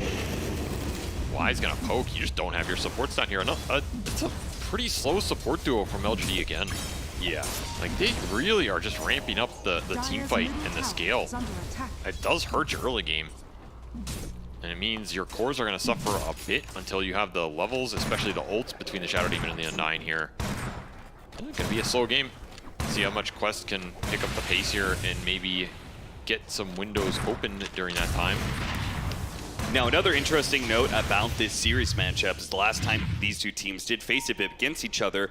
PSG.LGD, they are known for their oddball safe lane carry picks, right? Shiro used to play the Clinks pickup all the time. They are one of the few teams who's willing to run Muerta as an example, and they did run Muerta against Quest, and it was a losing pick for them. That hero did not work out at all in that game. So we'll see whether or not this Spectre is going to suffer the same fate. You think Shiro wants to play normal heroes in Jiao 8? I have to imagine this is 100% Shiro's playstyle that is being... I don't know, man. He used to play a lot of different carries before he got on LGD as well. Like, he plays all the standard carries. All these Terrorblade, Faceless Voids, Ursas, whatever. Trolls. Yeah, but maybe that was him being forced to do standard things. A lot of ults used, a lot of spells missed down here as well. Kaori's definitely dead. Omni Slash going out. See if they can kill the Juggernaut when he comes back down. Blade Fury's back up. They'll just TP away. They have no BKB piercing disables and will not have any for the entire game when it comes to spin TP out. Now, later on, you can limit the effectiveness of Blade Fury by slowing him down with the Demonic Purge, but it is going to be a constant problem when it comes to his farming out on the map. And Quest got a decent trade mid tower damage-wise, so he's making up for all of those ults going down for a silencer, and now they're even going to defend their tier 1. Couldn't get the God's Rebuke off in time to try and shove Malik away. Malik will get the Pulverize that will kill New. And another Tombstone. It's been a lot of last hit to TA2000. Very nice. They will help him towards his Battle Fury here. Just an overextension by LGD. I don't think they got enough off that first Han arena to justify committing for this tier 1. And now you can just send the Primal straight through the gate back top, kick Shiro back off this lane. There's not a lot to answer Malik in this early game. He already has Phase Drum, itemizing the skirmish often and early here. I like the idea. There's not much to stop him. A lot of the answers for LGD come on later when they have the levels here. That's where your Shadow Demon is going to be effective. But for right now, these towers are getting pressured heavily. LGD getting split around the map. Shiro's going to get dunked on again. I don't know if he dies here. It's just they don't have the terrible. 4 rotations to get here, so he he's dead. Okay, I mean, your carry is gone like that. You TP to Mars up here, got nothing. Y is dying to Kisses mid, and your mid 1 tower has also been slain here. things are not going too smooth for LGD in the first 11 minutes here. No, they're not. And add insult to injury, the Primal Beast is really working out. A hero that was a losing hero on both sides in their meetup in the group stage. So that's definitely, if they lose this game, there's going to be some questions in the draft. Do they take the Primal Beast for nothing to say, even though they lost with it last time? Do they give it to Malik again after he's now succeeded with it? He's going to have a very fast BKB at this rate. Phase drums, like the little pit stop for drums, is nice. We're not underestimate LG's ability to come back in this game off team fights. I just think this has kind of been the story for them in the last 2 months, right? Like, you have a rough laning stage, you have some weird niche pick for Shiro that doesn't go well in lane outside of maybe the Clinks, and even then it's a Clinks. And then you're kind of just hoping you get into this mid late game from an advantageous position. I can't help but feel like LGD are just being a little too stubborn on this. I'm not sure exactly what it is. Like, maybe they just feel there's limitations in the hero pools right now with the meta, or that the laning mechanics aren't there, so why try and do something we're not necessarily good at? I don't know. Maybe it's some internal team decision, but damn does it feel very stubborn out of this team in combination with Zhao and just continuing to run what hasn't really been working in a sense. No. There's the reason why they're in the lower bracket right now. Bottom Atos, brutal but true. And an onslaught. Pulverized combo, chain stun to death. You had zero chance to get out of that one. It's come to a point where PSG.LGD, if they actually win the laning phase, I'm like all in on them winning the game, you know? Because every game they seem to lose the laning phase. And, you know, they got like a 50-50 to come back. I mean, it's not just the laning phase. Like, you look at this draft, it's how the little synergies add up between the supports in your 2 and 3, which I think is one of the biggest components of this meta, is what does that look like? Here you have Shadow Demon Undying. These 2 supports just don't offer any sort of low cooldown threat in combination with the Mars and the Leshrac, so your play options are just not there. You're pretty much at the whim of Quest here in terms of what they want to do and where they want to move. You can take defensive fights, which is something LGD can look for in this game. Forehand decay will not save you. Global also makes those defensive fights hard. Yeah. This Silencer Spectre matchup can also go a bit both ways, right? With this Global, preventing some of the Hauns coming out when LGD really want them. Sure. That is something else that can happen. If Quest are the ones initiating, their lineup becomes a lot better versus what LGD want to do if they have the Global up and they already have like Healing Ward down. I'm going to need you to expand on the synergy aspect of PSG.LGD, because it's not that they can disrupt into Split Earth. That's pretty good. They've got Tombstone with Arena, which is a nice combo. So what do you mean that they can't seem to function together? I mean, NTS went this Yules, right? If he runs in, he Yules someone into a Split Earth, what's the follow-up?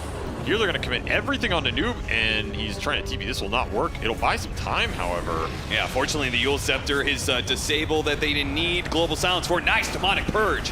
Keeps Malik from getting on top of the back line here. Now, they're probably going to lose their Undying, but if they can save some of this damage from the Omni Slash, they might still have some fighting power left around this Tombstone. You can see nothing to say. Still going to brave it, but a lot of burst damage back to him.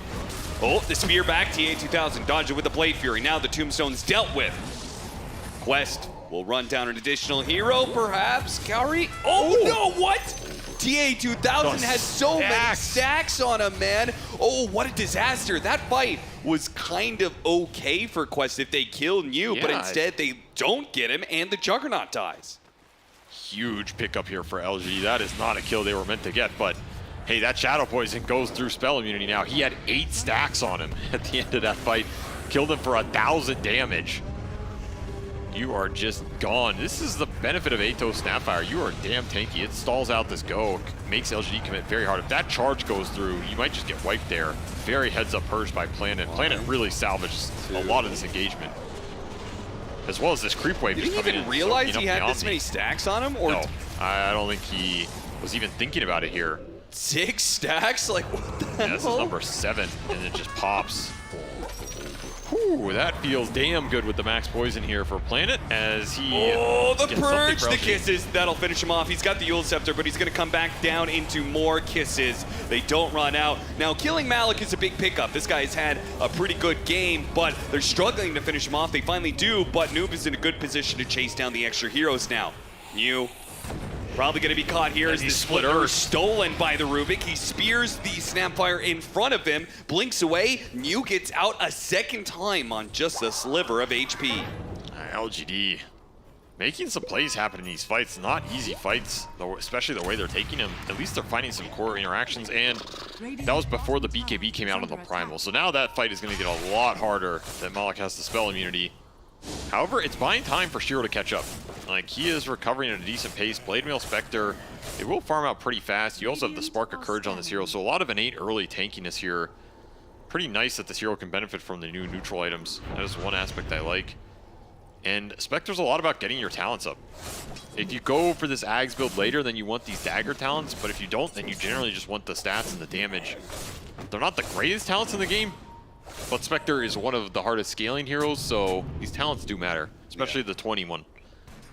It's a long way away for now, but it'll come pretty fast if these fights start heating up and Shiro can get in there and survive. You were asking about the small synergies earlier. I just feel Leshrac is not a hero you want to put on an island, because a lot of times he doesn't have enough damage to commit into the tanky mids that most people are playing right now, which means you need damage follow-up or lockdown follow-up, and Shadow Demon and Undyne just aren't really providing either. You could also just play this hero with saves behind him, but in theory, Shadow Demon and Undyne are saves, they're just not sustained. Generally, Leshrac benefits the most from like Io, Oracle, Treant type heroes. They give him a lot of extra EHP plus heals, so you go in the fight, you're using all your mana, you're staying alive. Okay, Shadow Demon Disruption and Grab Ally are nice here for the Leshrac, but they're not actually boosting his EHP. They're just stalling the fight out, which means if you come back into the fight and you're still in the same position, it doesn't do much for NTS in this type of situation. Which I guess nice little gank. That means it will be really effective if he can get to like Bloodstone status. Yes. Right. Then your save will allow you to be able to get a Bloodstone that heals you up a bunch, and then you'll get the sustain aspect, and the saves will be a lot more potent for PSG.LGD. Anything that lets them skew this Juggernaut going in and just cutting them down is going to make their saves better. Yeah. So if that's Bloodstone, if it's E-Blade, if it's Nihilism, if it's Wind Wakers, if it's Glimmer Force Stabs, whatever that is, yeah, that's going to make the teamfight feel a lot better for LGD. He's going to be in trouble here, but he does have some allies to tank up this Omni Slash with him. Demonic Purge going to be used here, trying to slow him down, but Noob is going to be able to land a good cookie, help burst down these heroes, and get the Tombstone. Malik's now looking for more. He's so fast with the really plus the wants nothing to say. Oh, and he had BKB, so he had a chance to go for it. Hard to see that through the fog before the Yules goes out. I also think he's happy to just keep the BKB up and go into Roche with the team here. Healing Ward, 3 points. T1000 will clear through this quickly. LGD in theory can contest this. You do have Flaunt up, and you did get a global silence out of Quest. This is not the fastest Roche I've ever seen. I just don't know if you can get back here, I guess. They're just going to concede it. More ground given up by LG to play towards this late game, as these fights have not gone their way. And a lot of it is, okay, you're taking up the Omni Slash pretty decent, but then what happens after that? You can't keep your Tombstone alive for a Shredder. There's not a reliable way to kill this Healing Ward in the engagement. T2000 has the global to bail him out as well as his own spin. It's just very hard to commit and take these cores down right now, unless you're getting Flesh Golem hits plus those poison stacks. Yeah, ultimately, if Omni Slash doesn't kill anybody, he's still having a much bigger impact than Spectre is in these fights. That is pretty absolutely true. And it's a 4 versus 5 with very that Healing Ward up. Spectre does like a little bit of damage, which is easily outdone by Healing Ward. You in trouble again. He is very far up.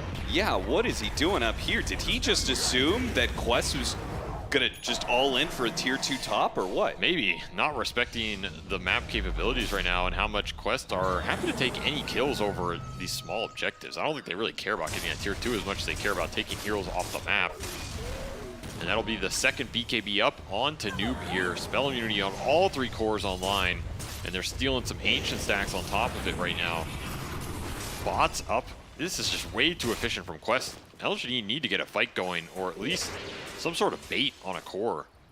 This does not feel even right now. Yeah, too much farm is being taken away from them.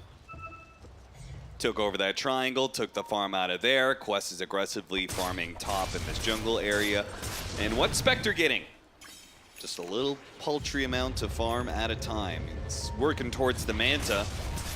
That'll help tank up the Omni Slash some more, but don't think it's going to answer the AoE damage that both the Snapfire and the big Primal Beast is bringing to the table. Quest are also getting to their levels faster than LGD here. They have like a 20% XP advantage right now. That is equating to 10 levels that Quest have extracted on top of LGD, and that is talents for these cores, right? You have 15 talents already up for the Jug and the Snapfire. These are already pretty good ones. These 20s are just going to get better, and the 25s, of course, the cherry on top, as Malik's going to start the fight on a very nice target. Yeah, get the Shadow Demon. Now they are going to be able to counter and go for the Rubik kill here off of the arena. Global Sound slows it down a little bit. TA2000 is a bit low. Remember, he has the Aegis, though. Wyu Smile, he's going to be the target here. Gets away off the Glimmer Cape. PSG.LGD are actually doing a pretty good job kiting this one around. TA2000 is going to have to go for a spin TP out on Revive here. Does have it. Will he make it? Oh, he got the spear on him. Wasn't able to get the Blade Fury before that. Really nicely timed by New. He had to get the spear out and basically on top of the Juggernaut on Revive to be able to get that kill. Is that actually how that works? I feel like you should be able to spin that. I think you could spin it if you come back down from like Eul Scepter or something, but maybe not off of Aegis Revive? I think you can spin out of that. I'm not 100% sure. Maybe Spear is a little weird because it's on top of you. Either way, very clutch timing regardless, right? Because you still have to hit this at the exact respawn point. Very nice pickup for LGD, and a really good fight. Just gets baited in on that Tombstone. Finally, Y gets to have some solid impact here with his ult and that Tombstone remaining up. No Snapfire. And the supports from Quest just got taken out first. The Rubik died top, and then the Silencer got haunted on mid and ended up in like a 1v1 with Shiro where he had the TP out of there. Yeah. So both supports from Quest are just out of that fight at the start. Very awkward situation, though. That is what the Spectre can do to you. And they'll get a Shard on Planet. That is a nice one here. Some extra healing, some extra cleanse for the Leshrac, who is really going to benefit from the Dispel here because you can remove all the DOTs from the Silencer that get put on the Lesh. Yeah, even like maybe preemptively getting Global Silence off of some hero. Also himself, true, yes. Maybe the Leshrac. You can just cleanse yourself before the fight. 7 seconds duration to counteract the Global is pretty significant here. Yeah. It's a lot easier than the Oracle counter gameplay. Quest will do the Tormentor themselves. Good work towards a Scotty here. TA2000 wants the big item now. So that'll help limit some of the sustain options that Leshrac is inevitably going to go into, as he has gone Sanjkaya, now is going to go BKB next. I mean, both these teams like to kind of just farm into their timings, which tend to be like 40, 50 minutes. So in a way, I think both teams are kind of happy just hitting creeps and getting their next set of items here. Of course, somebody is incorrect about that. And that is what we will find out here in the next 15 minutes. And right now, Quest are definitely ahead in that regard and getting to that set of third items faster. If they can push the pace and get that Roshan at a nice timing before the big Spectre damage items come online, I think you're reliably winning that fight. Yeah. I just worry about the damage coming out from LGD. A lot of it is based off the Leshrac going in. You already have so much spell immunity plus a healing ward to fight through.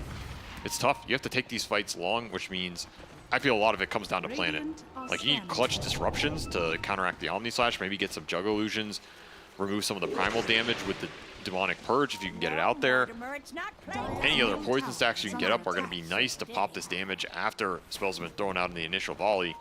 I think maybe Disruption for Omni Slash is really good if it's like a single target situation, but I also think Pulverize is a really good ability to be able to get rid of with that Disruption as well. That's why it's very key what Planet does in the initial go. Yeah, he's got a hard decision tree to go through every fight. And it's also, he might just be global. Like, does he cleanse before the global? Is that even a thing that we can reliably expect from him? Tier 2 getting poked here from Quest. They're going to try and start the fight. Oh, the blink away, the kisses and the initiation from Malik all goes wrong. Very awkward from Quest. He might be lucky he didn't get speared there, to be honest. Yeah. I think that's the type of fight LGD would love to take. Some deep fight around their Tombstone behind a tower where the Haunt is going to crush your backline while your front line's initiating in an awkward spot. Quest need to be careful about jumping that deep, unless you're sure you're bringing down a big core instantly. And NTS just going to charge up the hill. He does not have BKB. He feels invincible. I don't know if that's true. Glimmer Cape is going to be used on him, but they have the detection to be able to reveal him. The Global Silence covers it. Eul Scepter, self the bounce around the Omni Slash faces him as he comes down. bit unfortunate there. Meanwhile, Shiro did pop his ultimate and ran down the support, but his team is losing this fight. Maybe Neo could save it though. Got a spear on the TA2000 against the arena walls. TA2000's getting a bit low. Cookie, gotta be able to help him out. Slow him down with the dagger. The shield rune. Shiro, oh, shield rune! And he pops a Blade Fury, TP's away. Oh, holy Gaimin. That has was a answered nice pickup. his prayers.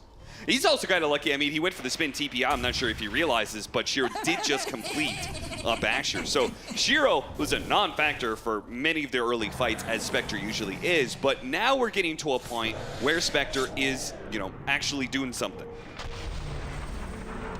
This is so close to being a huge turnaround in the game for LG. Unfortunately, you're going to have to settle for an amazing fight for Shiro and an underwhelming fight for NTS. However, I guess you take that trade, right? Because this game really is about the Spectre. He got both support solo there. So much experience for Shiro. He's already almost level 20 off that, just out of nowhere. That's huge. A single double support kill, and this Spectre is back on top. That is absolutely massive for him, and LG will take that every time. As like you said, he got the basher. You get Abyssal finished here plus level 20 talent. All of a sudden, you got 3,000 HP potentially, as I assume he'll take the HP when you're not going to... Oh, he took the dagger slow. Very interesting. Normally, I think you go these talents when you're going the Ags build, so you play off this dagger, but... I think there's a reason for that. And I think he may even disregard the 25 dispersion talent as well. And that's because this Primal Beast is having a good game. You're going to have a break mechanic in all of these fights. We're going to have an Aghanim Scepter here in a very short amount of time. I can see not having to rely on the defense capabilities here, though. 350 HP on this hero that's a lot. A good amount. You know, this game might come down to man fighting Juggernaut. Both these talents are fine. I don't think there's an issue with either one. He also has Cloak of Flames for some extra tankiness here, so he's going to be a big boy no matter what. And maybe it might just come down to, you know, how do you deal with this Omni Slash anyway? How do you deal with the break mechanics regardless? And he was thinking about Abyssal. He'll think about the Scotty now. So this is a good position to be in with the Spectre in general. This is roughly where I think you expect to be with the hero, especially off a rough laning phase. Again, you don't have to be ahead. You can take these fights. It's the power of the Haunt. Daedalus finished for Noob as he is approaching his own level 20 talent, though. This is why Snapfire is the first pick right here. He does a lot in the early game. He helps you team fight, and then all of a sudden, the physical scale comes out when you don't expect it here. You gotta be careful on these jumps. If I'm Quest, I'm thinking about protecting my backline. That's what I'm thinking about. Where does the Spectre jump to, and how can I help my Rubik and Silencer survive the jump and turn it around onto Shiro here? Because if that happens, I think you're very happy in the exchange. If you take these fights where you commit in with the Omni Slash, it's getting disrupted, the Bulwark's tanking up some random hits, and then this fight gets elongated while Shiro kills your backline, that is not a situation you should be happy in if you're Quest. I would say that mostly comes down to the Rubik and Silencer just protecting each other, right? Yeah, double Glimmer between them. You also have this Rubik Shard for a lift. There's no instant illusion kill, however.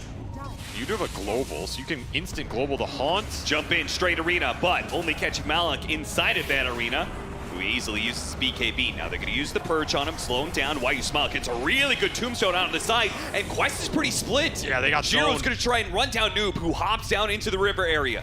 He's going to have a chance to maybe blink away. Meanwhile, the spear lands on TA2000. He is not getting much damage done whatsoever, but nothing to say, overextended himself and got killed. Now the Omni Slash put on to New after he killed the tombstone, so now TA2000 can have some big impact. He'll cleave down one, and the Pulverize to be able to stop the Undying TP away. How did that go so well for Quest?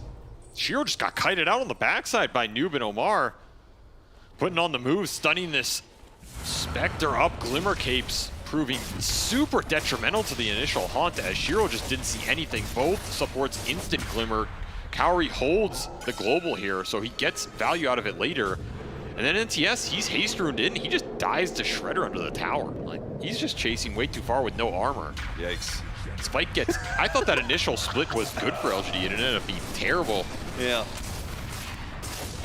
TA2000 is level 20 now, so he's got that really bugged out level 20 lifesteal talent.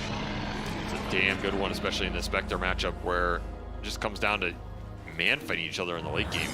Scotty done for TA2000 first here. Planet, you are flirting with danger, my friend. It really is. He will escape, and of course this Primal Ags is finished right on cue. So now you have a break mechanic for this Mars and the Spectre. Bye-bye, Planet. You're not getting that Wisdom Rune. that is also something that's going to be heating up here for Quest. And this is just such a good timing for Quest. This next 5 minutes with this Aegis, they have everything they want online, right? The break, the Snapfire damage, the Juggernaut tankiness to push the high ground with the Sealing Ward on 2700 HP. He's just going straight butterfly on top of all this. Abuse the fact that an MKB is nowhere close for Shiro in this game. In fact, what is close for him? It is Scotty finish for him. So also very nice timing here. The Spectre still having a pretty damn good game. You did get a silencer buyback out of that fight.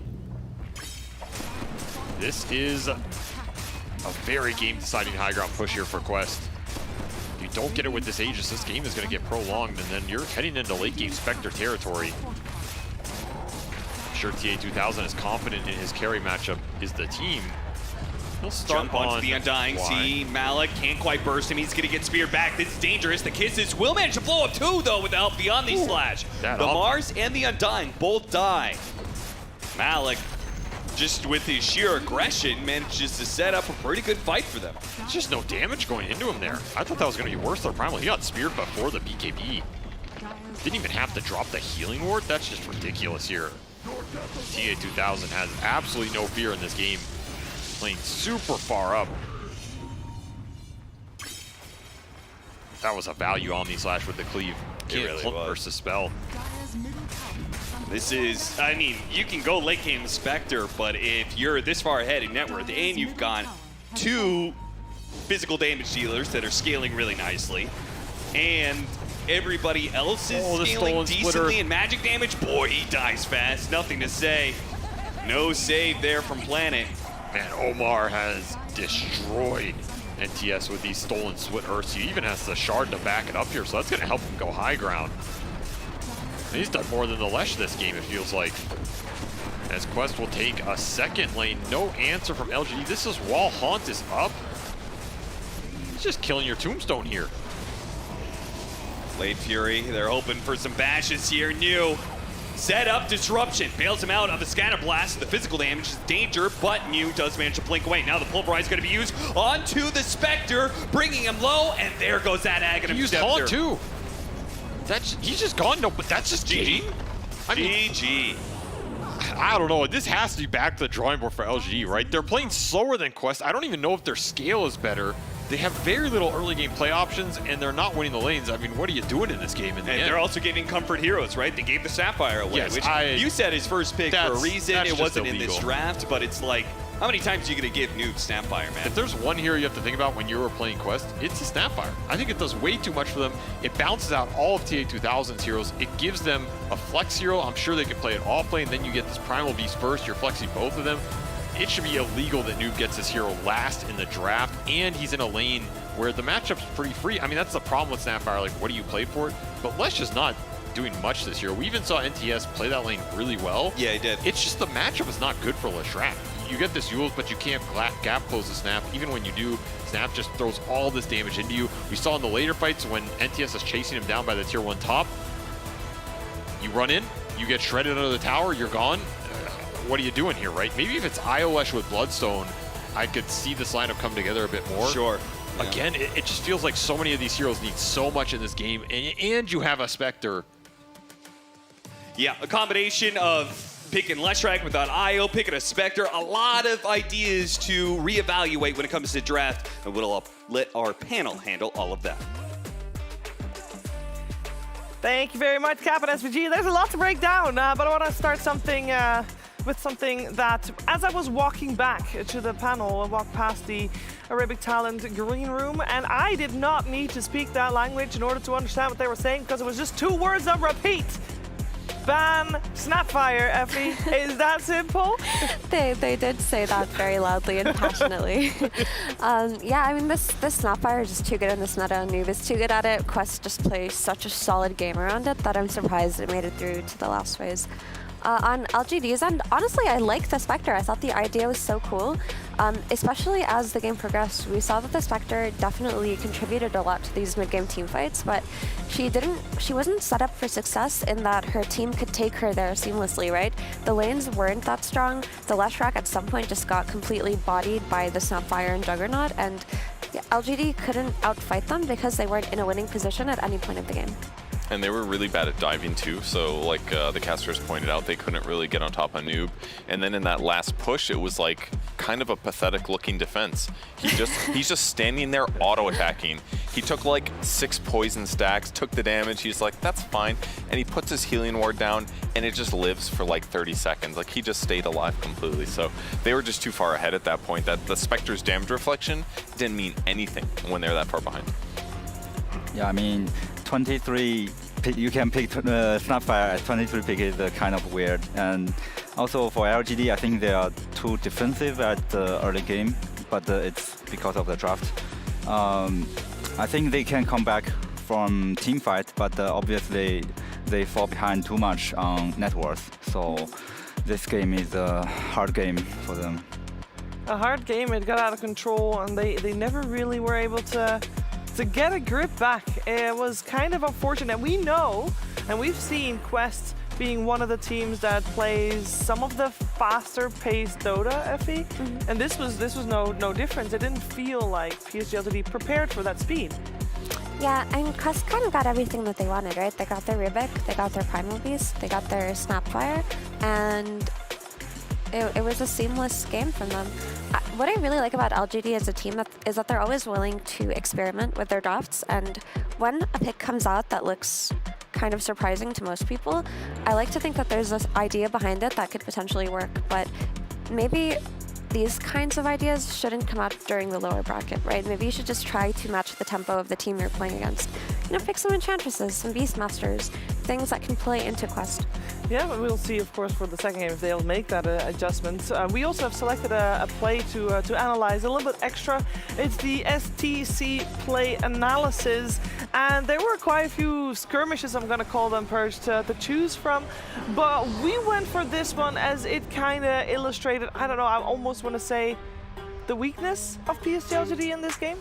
Yeah, this fight was kind of interesting. It was very, very spread out. Every kind of hero pairing was doing a little skirmish in different locations, but ultimately it just went a lot better for the Quest side. He kills the Tombstone, he gets a great Omni Slash off that guarantees New's death. He ends up Blink grabbing the kill on the Undying as well, so just kind of taking the enemy team apart there. And I really like what Effie said about trying new ideas in the draft, but with the Spectre pick. But the problem is they grab those ideas and they smash them on the ground 3 times in a row, and they're like, "This is bad. Get out of here next game." That's the problem. I mean, the opening we saw on one side, the opening on Dying Mars, which just the impact compared to the Rubik and the Primal Beast is just a world of difference. I feel like Faith Beyond. This is not the LGD that we have seen over the last few days in the group stage, I feel. You mean the opening? Yeah, and just the way they played. It felt a little bit, I mean, does LGD normally require a 1-game warm-up game? But actually, I think the opening is exactly the same with they played EG 3 days ago. It's Undying on Mars and 15th pick Shadow Demon. So they picked this before, but I think maybe it's not good against Quest. Yeah, they just need to step up their tempo a little bit. Purge, is it a lot draft related, or you feel like play related here as well? I mean, I'd have to go back and watch the details for the safe lane, because they did have an Undying protecting a Spectre against a melee core in the Primal Beast. So hypothetically, it should be okay for them to contest or to help Spectre. But traditionally, it's not the easiest lane for Spec. Primal Beast has a huge base damage advantage. Spectre relies on dagger and base damage to get last hits, and you're usually behind by like 15 damage versus the Primal. So it's probably hard to outlast hit there, but he was really far behind. So like either pick a different carry maybe, or maybe ensure Primal Beast isn't your offlaner so you can have a more standard carry getting last hits. It's a tough situation to be in. Of course, this is elimination on the line here at Riyadh Masters. It's a best of 3, and with Quest now 1 game up, it means that PSG.LGD is with their backs against the rope. Luckily, though, PSG.LGD is no stranger to being in stressful situations. Can be stressful, and no one knows stress better than PSG.LGD. How does PSG.LGD stay calm in moments of extreme stress. Through 13 years in Dota, 5 top 5 places in the International, and winning last year's Riyadh Masters, LGD has used the same cleansing and routine. Now, finally, their secrets can be yours. 放轻松点。 For the low price of only $8, you can purchase the very same kit Zhao 8 created to calm, heal, and relax his players during stressful Dota 2 events. The PSG.LGD GG Easy Relaxy Kit. 放轻松点。 Saunas, hot baths, and steam are essential to the healing of the body and soul. But how can you relax if you are worried about your decaying MMR? Our patented mobile high-speed gaming platform will always allow you to pub and rest in any conditions. Does your pathetic, weak, malnourished, broken, hideous, deformed, absolutely despicable gamer body need more than just heat? For normal gamers, standard acupuncture may work to stimulate the body, but Chinese Dota players must have extremely thick skin due to their passionate fans. That's why our package includes our patented planet-size acupuncture kit to penetrate even the most hardened Dota 2 pros. And finally, our revitalizing face scrub has extreme exfoliation designed especially for high-stress grand finals at the International.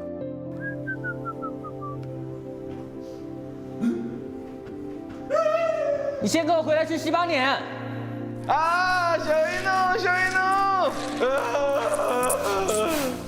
The PSG.LGD GG No Relaxation Package for only $8. Buy now and get 3 free bottles of Wise Brain Juice. And your own personal responsibility guide 不好意思，我的错，你还好吗？不好意思。 to fix any issues you may encounter for 30 days. Buy today. Buy today. Buy it! 放轻松点。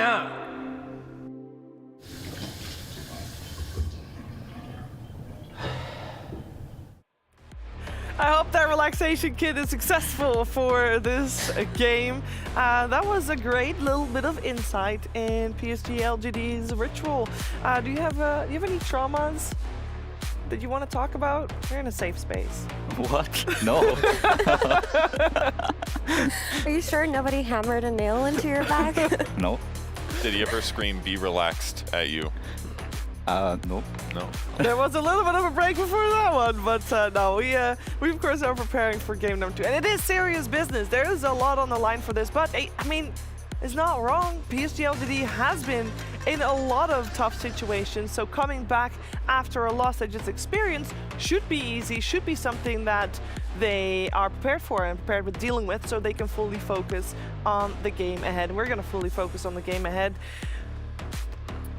And we got to start with the draft, because Purge, they want to try something different. As what you said, Spectre, you know, something relatively different. Maybe the opening was the same way they wanted it to, but they had a full day preparing for Quest. They saw exactly what Talon did to dismantle Quest's gameplay, and maybe they learned the wrong lessons, or what do you feel they should do for game 2? I think they had a great drive through the countryside, and right at the end they crashed. Ooh. Is what happened, because I think the Leshrac pick into not banning Snapfire put them in a weird position. They banned out Pangolier and Beastmaster instead, and that's the punish of the flex hero. It's that you don't necessarily know where their hero is going to go. It could be mid Pango, it could be offlane Beastmaster. They chose those instead. The Snapfire did well against the Leshrac, and they, despite not being in the position to pick the last overall hero, they still got a really good lineup. So they did really good, but that flex that happened ended up meaning the Leshrac was worse, and their carry matchup just wasn't that good.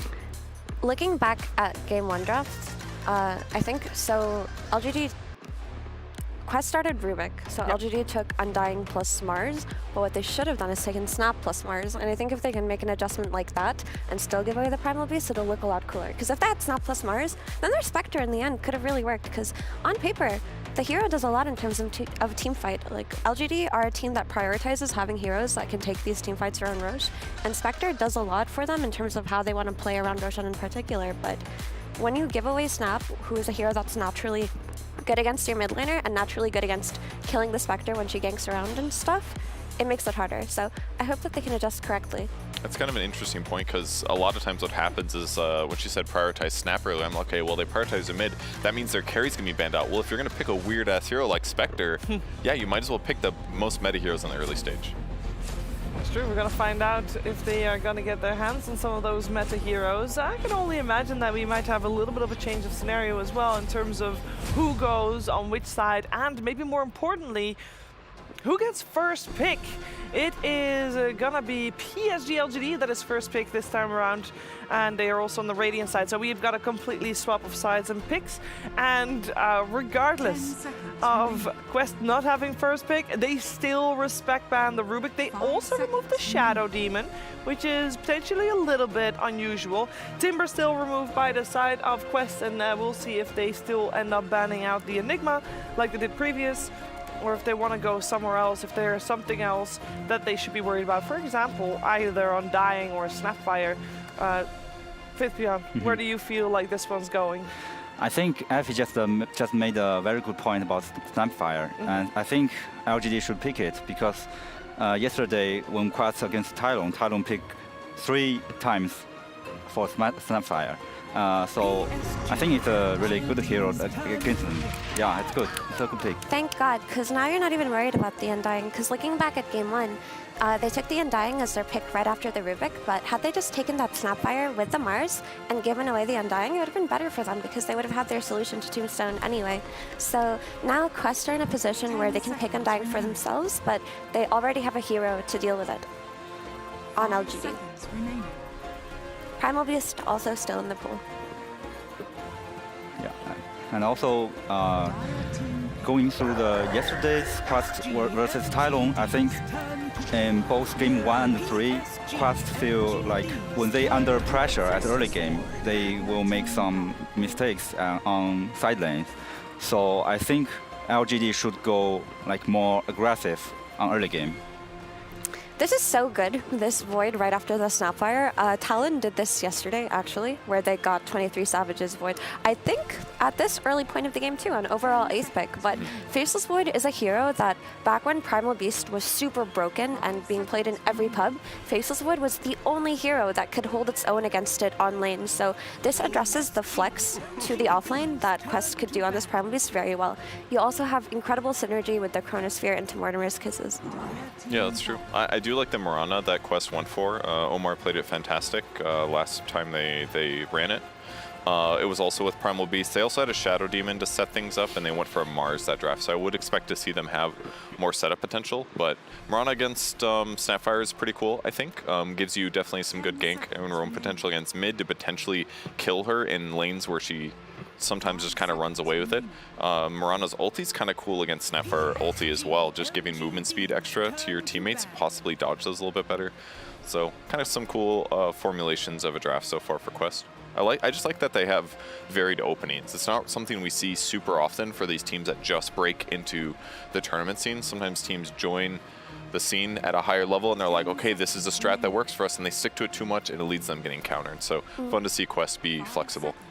But I don't feel they're that flexible, because their Primal Beast plus Mirana is something they always do, right? It's not like they caught LGD off guard, so this is something that LGD should have preparation for. But what I do like about the way Quest play Mirana plus Primal Beast is they're constantly doing these 2-man smokes with Omar plus either Malik or Noob, whoever's playing the Primal, and they're finding really core kills in that 10 to 15 minute stage of the game. So it does give them a means to potentially kill that Void early on, but with the Shadow Demon being taken out of the pool and the Mars being kind of low in priority because you don't want to give away your Primal Beast flex, the Mirana just looks like a Mirana, right? She's not countering an Enchantress on lane. She doesn't have any particularly amazing combinations. We got the Naga, the Brood, and the Lycan removed on the side of PSG.LGD. And on the other side, we have got the Skywrath and the Elder Titan removed. We know PSG likes especially the Elder Titan, but also in combination with the Faceless Void. And now also the Mars removed by themselves, reducing the potential of maybe some team fight on the side of PSG.LGD, even though PSG has got a lot of that already. There's still IO too, or Phoenix. Oh, Phoenix. Yeah, we talked about this hero. They get it on the side of PSG.LGD. Kaori is a really solid Phoenix. Does Phoenix work well by herself, Faith Beyond, or does she need, or it needs, I don't even know. Does Phoenix need anything else to be played with? I think for Quest, this post 5 pick should be Phoenix or Silencer, because they need some team fight. And I think Phoenix is a very good choice here. And now they need something like you can tank the team fight or you can protect the egg. I think it's a mistake to not go Silencer for Quest. To take the Phoenix and not pick the Silencer here makes their game hard, because you're already playing against Snapfire as Phoenix. And the Silencer would have done a lot for you. Like they could have just gone maybe Silencer plus Storm Spirit here, but now I don't know, I feel like Quest's teamfight is weaker than LGD's teamfight right now. Yeah, but I think maybe just Kaori is better on this hero, so they won't pick it. Yeah. So because it's his highest impact support left in the pool, you think it's better than Silencer? Yeah, I mean, if he can buy hacks on 23 minutes again, that's definitely a better hero. I see. Yeah, it could be good. Like you said, Snapfire is good against Phoenix. That's because of the egg with Lil Shredder. It's not something we see super often lately because Phoenix isn't as picked as your Undynes. But yeah, that's definitely a worry. At least he can get some separation, but they also have pretty darn good egg hitters other than that. Like Silencer can maybe help. Void can definitely attack fast. Beastmaster Aura for attack speed. So placing your egg well is going to be very, very important, and something that weaker Phoenix players would certainly mess up in this game. Yeah, the thing about Silencer versus Phoenix is that Phoenix, as a hero, naturally does not itemize well versus Silencer. Like, when you think about Phoenix, he doesn't buy very many items that are dispels or useful to his team in that sense. He's kind of like, I'll get my shard, I'll get either Hex, I could get a Refresher, but he's not the type of hero to buy a Lotus Orb in order to actually cast spells versus this Global Silence. Like, he doesn't have any natural dispels, which just makes it more difficult to actually use his spells effectively.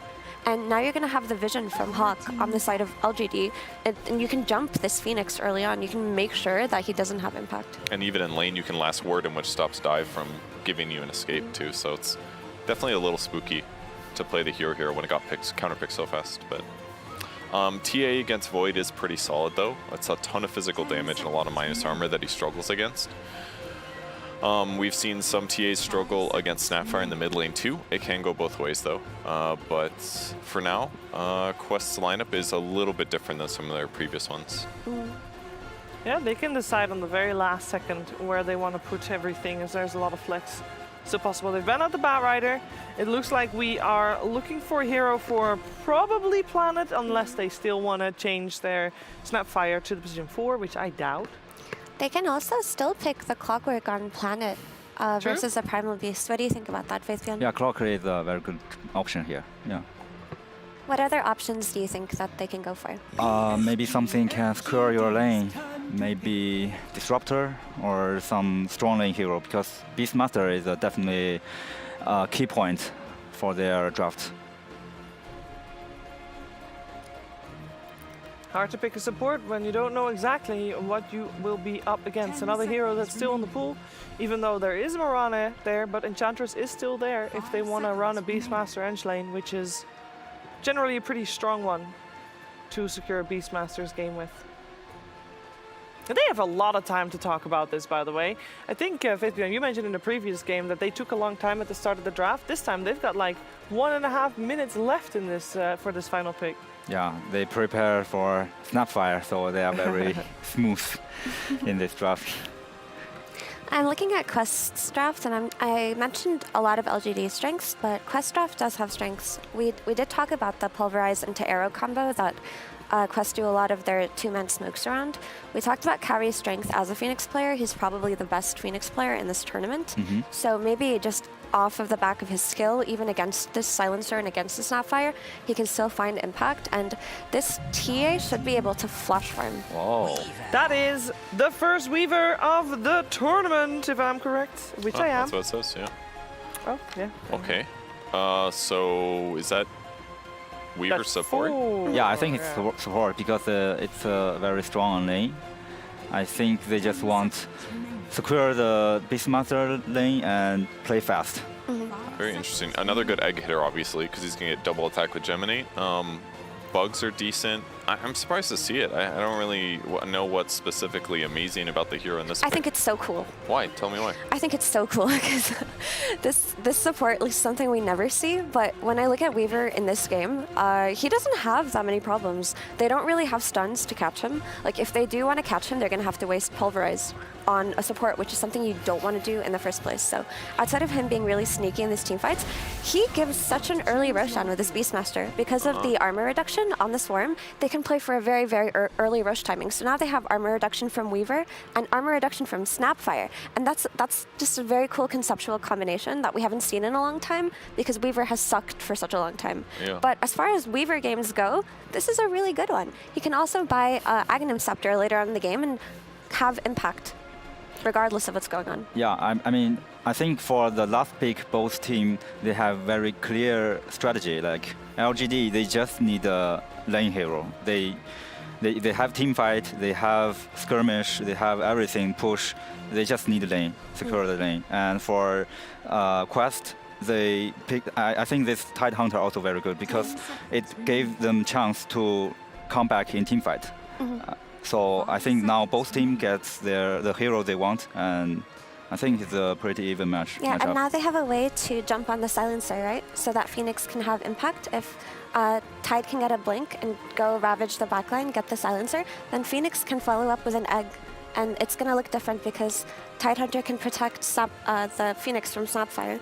So the pick does round out Quest's draft nicely. It makes their setup with Moran a little bit easier as well. Even just like Gush into Arrow in lane is going to make Omar's game a lot better. They can do Ravage into Arrow as well.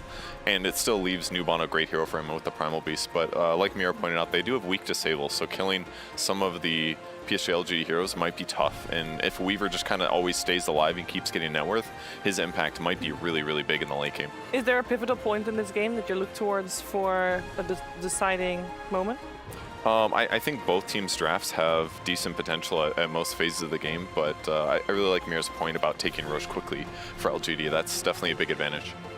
I always cheer for the more unusual draft, so I like LGD's draft more, but outside of the Weaver pick being cool, I think having the Primal Beast, the Beastmaster Roar versus TA is going to give them a solution to that hero later on. So it's going to be a matter of execution, but looking forward to watching this Weaver play out. Yeah. I think key point is definitely mid and Beastmaster lane.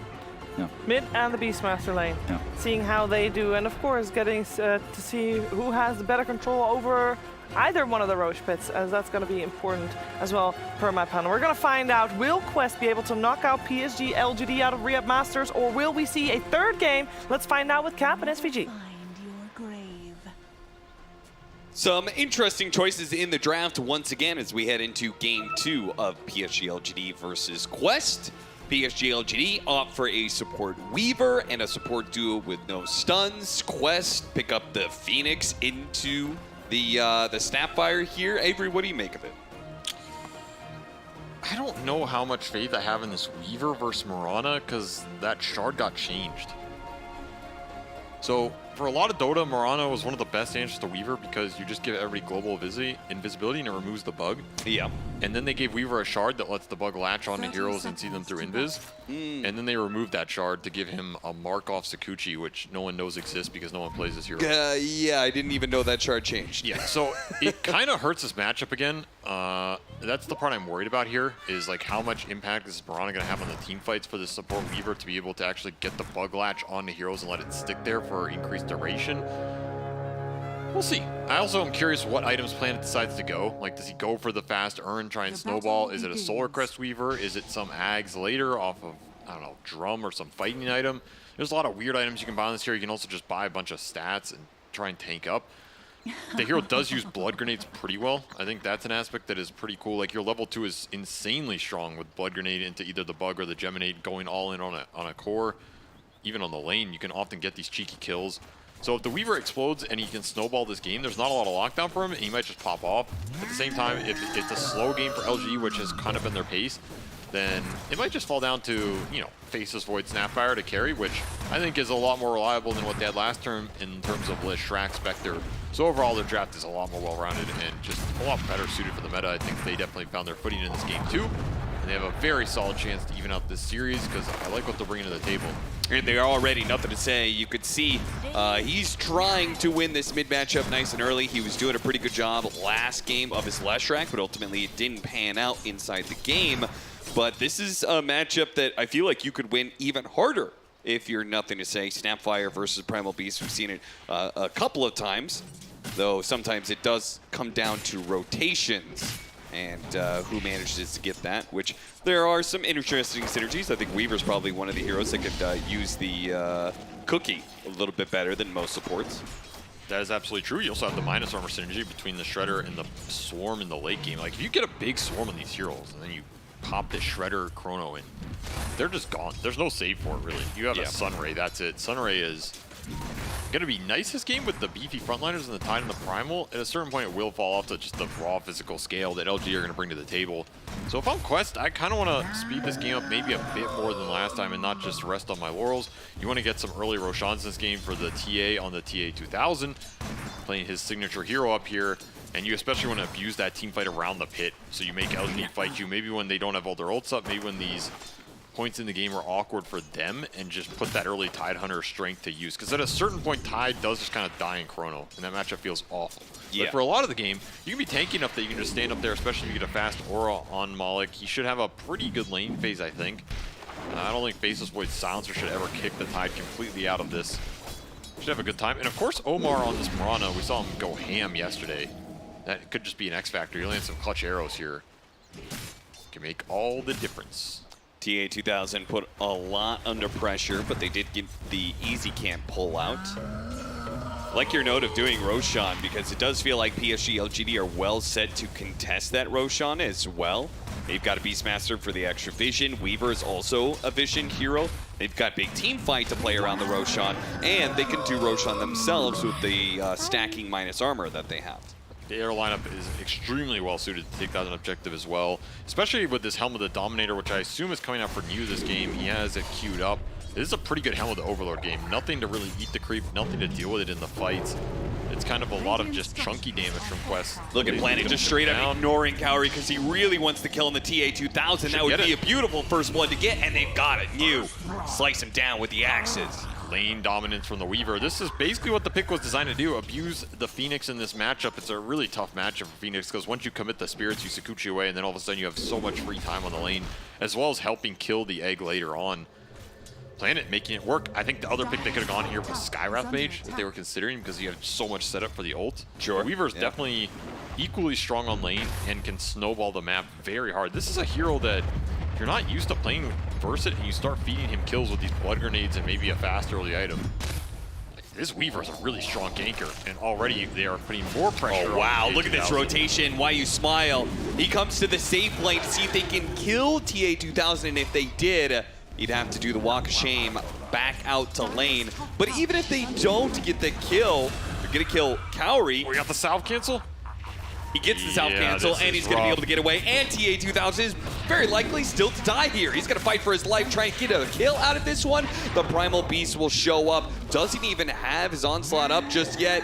Why you smile? Desperately trying to go through it, and he does manage to get the kill first. Noob will get something out of this, but think about how much CS just got lost. Think about the Templar Assassin, whose TP is still on cooldown for another 15 seconds.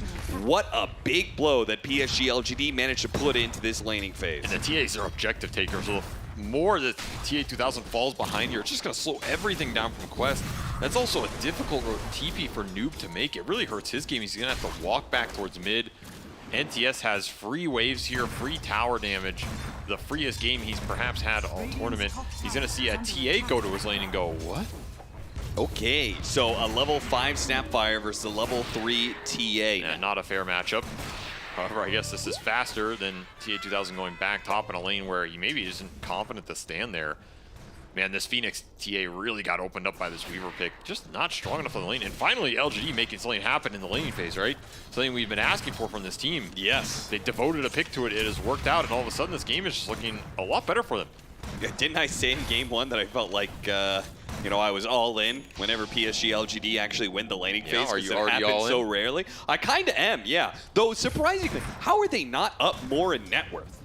Well, their Faceless Void on the safe lane is also not getting a lot out of this matchup. Malik has played it damn well here, anchor smashing and denying creeps. Shiro only with 23 CS. His net worth is pretty low. However, I think it's, you know, it's one of those games like last time Spectre Faceless Void. You're okay if the game's a little slow. You can even go back for a Midas if he's really feeling it, which looks like will be the ticket here. Make or break moment. Power rune goes to Noob. He gets a regen rune. I think if the Snapfire, nothing to say, manages to pick up some important rune, a haste rune, double damage or something like that, that could very easily lead to either more side lane domination or him taking the mid tower and getting a kill. I mean, look at these Radiant Wards that Planet just got up. They're going to see TA2000 in this jungle. They are going to continue to hunt him. And if they don't find him, they're just going to start pushing the towers because Hell of the Dominator's already up. Another easy gank on the Phoenix due to the silencer interactions. This is going to spiral very fast for LGD as Rally is going to clear through these tier 1s. Your Weaver is going to join every fight, contribute a crap ton of early damage. Not a lot of space to operate for the TA already, and we're only 7 minutes in. If you've never seen that interaction before, Phoenix versus Silencer. A Silencer, when you put last word on Phoenix, he can no longer use Icarus Dive because if he does, he's silenced and can't stop Icarus Dive, so he'll just return to where he started. So it's a rough interaction for the Phoenix, especially when you're trying to get away. Nice gank on mid. Snapfire does die, but it's going to cost them very likely their Wisdom runes as theirs is already stolen away and nobody is in position to take the other one. Well worth it for Quest. They will take that trade because it's a regen route on Noob, so he'll get all his resources back, and it's a pretty high-level Snapfire they're taking off the map. Pressure from New is going to be very strong, however. That's the one thing Quest are going to have to answer. If this Beastmaster decides to make the backstab rotation into mid, are you bringing the Tidehunter to combat that fight? Are you willing to commit everybody else as well? They're going to find Weaver might just be able to burst him here. Yeah, they got it. With the pulverized arrow combination, that's just going to be something that's constantly going through. Still found the Phoenix on the other end, +2 int as Glaives are now online, and the backstab is coming. So you have the opportunity to TP the Tidehunter in here and try and stop this push. You do have Ravage up. It's just going to be a very heavy committal, and if you lose that fight, you lose it doubly as hard. Double damage stolen away, and being on a Primal Beast is pretty damn nice here for Quest. And LGD going to TP the Weaver bottom, so they're trying to defend and push at the same time. This is a little greedy. However, I guess the Skeletons just got the job done. See if he can get the deny, maybe. And he does. Kaori picks that one up. New, I guess, really not fishing for the last hit too heavily. Just wants to take the tower off the map. I think you actually kind of wanted the tower gold here. Noob has found a lot during this interval. Pushed himself to the top of the board here, just pulling waves, finding the 2 big kills as well, and now double damage is going to set him up really nicely for the next fight. Pushes New back to his own triangle as well. Like, he's not staying in the enemy side of the map. You're not getting deep vision out. You're not setting yourself up for this TA kill that I think could be happening right now if your Beastmaster were in this area on this ward with the Weaver. Yeah, not taking advantage of what you picked in the Weaver, right? You played this hero that is going to be able to sit aggressively on the enemy side of the map, get this really deep vision down. They're going to smoke to it instead. I think this play is kind of making up for the fact the Beast didn't stay here. Pretty much a forced play from LG. It's still going to be very good in the end as they should find him easily here. Yeah, very easily. That's a pull TP considering there's a cookie. Did not work out. 2 more ints stolen. A nice kill. All 5 heroes for LG on the upside of this map. Midas done for Shiro. So they're all cruising here. Just a question of, can you stay on the enemy side of the map and take advantage of the Beastmaster vision and continue to push your advantage? That's what I would like to see from the 4 heroes on LGD outside of the Faceless Void. Let Shiro join the fights at the end. If they commit everybody, a roar onto a Phoenix will yield Sentry under tower, Sentry behind the tower. There's that last word interaction. Sorry, Phoenix. And that's earn charges for Planet, so he's fully online now. Big pickup, nothing to say though. He's going to get run down underneath his own tower. Noob picks up another big kill. This is helping him cruise along to his BKB, which will help stop this PSG.LGD domination kills in this early game. They don't have an answer for this Primal right now. 4-0 on Noob. He is really keeping Quest in this early game, as it's going to be a long road to recovery for the Templar Assassin. The Primal will take up the burden here, level 9 as well. He's found a lot off those 2 Snapfire kills. Slowing down the tempo here for LGD while boosting Quest's own. Good runes, almost BKB online already. He is going to be hard to deal with in these early fights. Don't have a lot of damage to throw into him through that BKB. Unless you're willing to commit like Roar and Chrono and have everybody hitting him. Even then, I don't know if he dies. But once more, LGD forced to their side of the map in a game where I think they'd rather be playing very aggressively here. One thing you can't let happen is... Ooh. Okay. All right. An immediate Ravage coming out. Malik really not wanting to die. Yeah, I don't know. That was a little too defensive for my taste. Nonetheless, Quest happy to farm up during that period without losing anybody. Cowrie getting run down here. He's baiting it a bit. Noob's going to come in, try and get the kill, but Planet gets off his time lapse before he gets hit by the onslaught. This is one of the things you want to make sure happens. Do not let Cowrie just sit up here with the Phoenix and farm to a Hex like we've seen in some of those other games. Like that is just an illegal move. You need to prohibit here if you're LGD, especially with a Beastmaster Weaver lineup here where you're contesting that Roshan potentially at a Radiant time period, or on a dire time period, sorry. If you're looking at this 15 to 20 minute mark, which is where that Helm of the Overlord should come out for New, it means getting this top lane in, maintaining vision control up there, and not letting Quest sit around that area will open up the Roche later on, which right now should be yours to take based on where the TA is.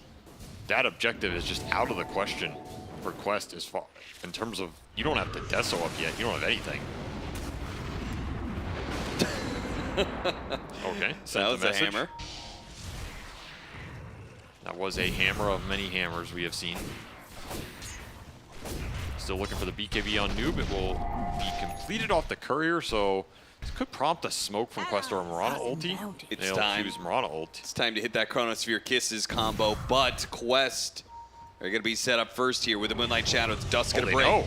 Rod of Atos, but he's got both an Illusion Rune and a BKB. PSG.LGD wisely do not go on Noob. He is the last person they can go for. Yeah, they don't have kisses either. They saw that Mirana ult off a Hawk on the triangle. So they'll be able to counteract that play with the Dust. They know exactly where Noob is. He does not get that gank off the instant BKB timing. Zedshir will farm up his illusions. Map did get collapsed for LGD in the last few minutes here, though. Like, you look at where they are on the map, it's very defensive considering how much they were snowballing off that beast lane. Not confident enough to stay out on the map. Yeah, once again, Mew taking a step back to hit some Ancients, so maybe focus more on a later timing than trying to constrict the map as much as possible. And here you have 2 LGD supports trying to force the Phoenix out of here, who has found more levels than both of them. I don't know, this map play just feels off from LGD. I don't think they're getting enough out of what the early game looked like, and now this is kind of Quest playstyle. Like, they're recovering pretty fast on the TA. They have the fighting arms on the 2 big bruisers. This Roshan that I thought was going to be LGD's is looking a bit more iffy now, because the team fight is just coming online for Quest. And they're going to have auras. You have a Helm of the Overlord done for New. Okay, this is something you got to get more map control off of. Black Dragon already up, running behind Noob mid here. You have to be a little careful. Oh, he's going to find another haste rune. He's got a haste rune. Yeah, that's pretty nice. Yeah, this guy's rune RNG has been quite good here. Just soft pokes all around. Planet trying to kick Cowrie out of top. He's trying to push TA 2000 back to the Ancients, but ultimately it's not stopping Quest from what they want to do, which is let Noob set all the pace, and everybody else is getting farm. As you said, they're going to get some really big team fight items. And it's another smoke by LGD that is not going to connect here, as they don't find anybody in this triangle. Man, I feel for Planet in this game. He has been running around trying to find anything. It's just he doesn't have a core that can connect onto him that fast. He will finally find a target in the Templar Assassin here. So down U's going to be able to hit the Primal Roar. Now they're between a tier 1, tier 2, and the Ravage are going to go off, hitting all 4 of them. They turn around with the hammer. Shiro's going to get a little bit low, but he got off the Chronosphere. He'll finish off that Templar Assassin and try and jump away with a Time Walk. He's good for now, unless the arrow lands. Omar can't quite get that. Starstorm at a couple of shots. That is enough. Omar chases him down, and they get carry for carry. So many ults used for LGD to get a TA and lose their own, and you have Noob in the back. He might want to look here. Knows there's no Roar, knows there's no Global. I think if that Global goes off before the Ravage, that looks a bit stronger for LGD. Instead, it ends up costing their Faceless Void his life. As Cowrie remained top this entire time, so you're still getting some follow from that. What a Ravage, though. Woo! Yeah, this is pretty clutch. It ends up resulting in the Void kill, because you just get so much damage on Shiro. He has to commit during this time period. And then you stack the Global and the Chrono as well for LGD. Not entirely optimal here, right? Yeah. That's why I need a quick break. Maybe Global silenced his own PC. Maybe they're talking too much trash. Why didn't you Global silence earlier? So just muted everybody. But hey, that's a quick little pause here, which means time for some lore trivia. Oh, good. We haven't gotten any lore this tournament. That's right, just when you thought it wasn't there. Do you, Austin Walsh, know Faceless Void's name? No, I do not. Dark Terror. Oh, okay. That's right. I do Now, remember do you that know now. where he hails from in the nether regions of beyond time and space? I assume like the Void Realm? Yes, do you know the name? I do not. Klazarine. Oh, okay. Yeah. From the god Klaj. And do you know that Faceless Void did indeed potentially used to have eyes, but he sacrificed his own eyes to his god in order to appease him. So technically, he did have a face. Okay. So he gave them up for what? Yeah, it is rumored that he sacrificed his eyes to appease his god. But he didn't get any power for it? No. Got nothing back? No. I mean, that's what happens when you appease a god. So they should call him. I mean, he doesn't have any eye recently, sockets he's either, only though. recently Faceless Void. I Or see. maybe they once had a face void. Now, last trivia fact here. Okay. There's a cosmetic in the game for Faceless Void where he has the head bindings. Are you familiar with that one? The head bindings? Yes. The wrappings on his head. Okay. I don't really know that, but go on. Do you know why that is? Is it some sort of prayer or appeasement to his god? No. No? You got debated. Get wrecked, son. What's the point? Because Faceless Void is jealous of Darkseer's pointed skull. And he attempted to bind his own into a similar shape, but No failed way. horrendously. Yes. What? There is something they say about purple heroes. They are all envious, and that holds true in Dota as well. So in the Dota universe, it's not green with envy, it's purple with Exactly. So next time you look at the Dark Terror or the Faceless Void that once had potentially a part of a face, remember that even partial demigods who are above space and time can fall to the littlest of vanities. And you know what? That strikes my heart, because I think we've all been there as humans. Yeah. We all say, you know, there's things that I'm jealous of in life. There's things that I wish I could do better. Yeah. I think you, for example, have definitely encountered that in your casting career. And so sometimes we can look, go on. What do you mean? Sometimes we can look to the heroes in Dota 2 to inspire us to be better. And sometimes they fall short. I don't know. Faceless Void is pretty strong. I feel. Why don't I just be like him? Why don't I just become an envious monster? The point of the story is that we all have flaws, Cap. I see. Actually, I don't He's know what already got a weird skull. That's why it's Why does he want it to be pointed? I don't know. Also, he doesn't have eyes, so like... He's falling into the trappings of like what you look like, but he can't even look? Why are you eye-shaming him? Listen, I can't eye-shame him because he freely gave them up. Rumored. Unconfirmed rumor. Also, who's his god? Clash. Wait, the Klazarine whatever realm and yeah. Klazarine are like both. Yeah. Okay, that's just his realm. Yeah. Who is he? I don't know. What are you asking me? I don't know. Why isn't he in the Dota game instead of his Slacks, man. acolyte, Faceless Void? Anyway, there's your lore lesson for the day, and we're perfectly back in the game. It's almost as if it was timed to a T for the Faceless Void. Yeah, the truth is that Avery actually pays off production. That's to unconfirmed. Have pauses so he can talk about lore. That's also unconfirmed. What actually happened? We had a slight audio issue, but we are back into the game now, so hopefully we'll get some game sounds as we are headed into the middle of Game 2 of Quest versus PSG.LGD. Quest not only up in the series, but also up in Game 2, despite the fact that PSG.LGD seemed to get a lot of momentum in the early game. It has fallen a bit by the wayside, as maybe perhaps some of it is just the fact that they don't have the easiest supports and cores to make plays with, that they feel a little bit lost. It's just not synced up. They don't have a big like jump core to play with the Weaver when he's finding people or start the fights with Global behind it. I think that's been some of the issue for LGD. And the Beastmaster didn't play as aggressively as I would have wanted, but he still has a very nice timing on the Helm of the Overlord here. So as long as LGD can get something good done with that, I think they'll be happy during this period. However, Noob is continuing his ramp. Oh, not quite there. Time lapse goes off just in time, and Planet gets some much-needed space, I think, for PSG.LGD, perhaps to make a move here. Cowrie gonna be hit with the last word, but they're behind the tier 2. Malik knows it too. He's trying to get some vision with the Hammer. He almost got the Beastmaster. He'll slow down while you smile, and they'll probably pick up that kill. He does have 12 magic wand charges if he really wants to try for this one. He's given a little helping hand there with the cookie. And a Scatter Blast to slow down Malik. He's good to go. I mean, the thing is, they found plan to eventually bottom. It's a lot more gold for Omar. These two quest supports are getting a lot out of the map right now, and LGD continuing to find nothing off the momentum the Planet built early. Maybe wishing they could time-lapse part of this game back in the last 3 or 4 minutes here. Yeah. Get a bit more done with this Helm of the Overlord. Oh, and while you smile, not only did they catch Planet, but while you smile, still gonna die. Moonlight Shadow allows Malik to catch up.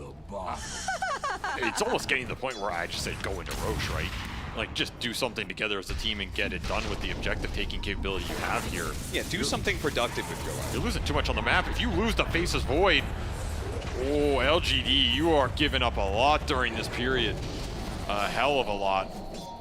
Maybe you can find Cowrie here. You're gonna use Supernova. He does have Malik to help him, but okay, you've used Supernova. You got Time Lapse out of Planet. One spell is a lot more valuable than the other. It's also just the timing of when these items are coming out. Like, you had an advantage with this Helm of the Overlord before the Tide got to his second item after the Hammer. Grease is up for Malik now. So if your quest, are you even afraid of taking the 5-on-5s? I don't think you are, especially with how much TA2000 has recovered. He has Deso up. He has an Orb of Destruction. Time to put some minus armor to work and maybe just commit for the Roche yourselves here if your quest. Oh, wow, that was brutal. They just got everything. Killed both Pores and the Black Dragon. That is over 300 gold, a healthy amount of experience, and a big loss in tempo for PSG.LGD as the Beastmaster is going to have to go back, find some fresh Ancients. And they're also going to deny their own offlane tower here, which does lose them a bit more control of the Roshan pit. And once more, it's just Planet trying to force some sort of fight here. The minus armor synergy has come online for Quest as well. We saw that Solar Crest finish for Omar. That is 7 armor removed. You throw a Gush in there for 4 or 5 more. You have a Meld hit for another 8. Then you have a Deso hitting for another 6. Then you have an Orb of Destruction hitting for another 3. All right. It's all pretty good. Sounds sick if you could do Roche. Yeah, if you can do Roche, you'd be real happy about all that minus armor. However, LGD eventually claim it here. I think this should have happened a couple minutes ago. Maybe giving them some more breathing room on the map. Still, they will eventually get it taken away from that TA, which is maybe more important than the first one for them. And they'll get an Aegis on a Faceless Void who was getting picked off on the map. They'll trade it for a tier 2 in Quest and a Blink Dagger on their Tide Hunter. Initiation power online for Quest here. The problem I see with this is that it's just still more map control, unless PSG.LGD can actually use the Aegis to take a tier 2 of their own. Otherwise, they just lose control of the outpost bottom. Bottom lane's also going to be pushed in constantly. That's a big question. Can you maintain at least equal map efficiency right now? First Quest. So far, it's just not been the case for LGD.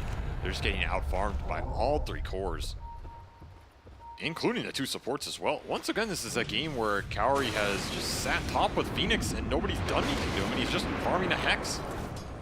He will eventually have this Hex. It's honestly not that far away, 2K. I don't know. I mean, somebody punish this guy. How does he keep getting away with it? He's level 12, man. And he also hasn't had to use Supernova in like a big fight. He used it that one time, I think, for the Weaver. Other than that, it's just been like, okay, whatever. He'll get another Chill Wisdom game. Rune to push him to 13 as Planet unable to outclick him there.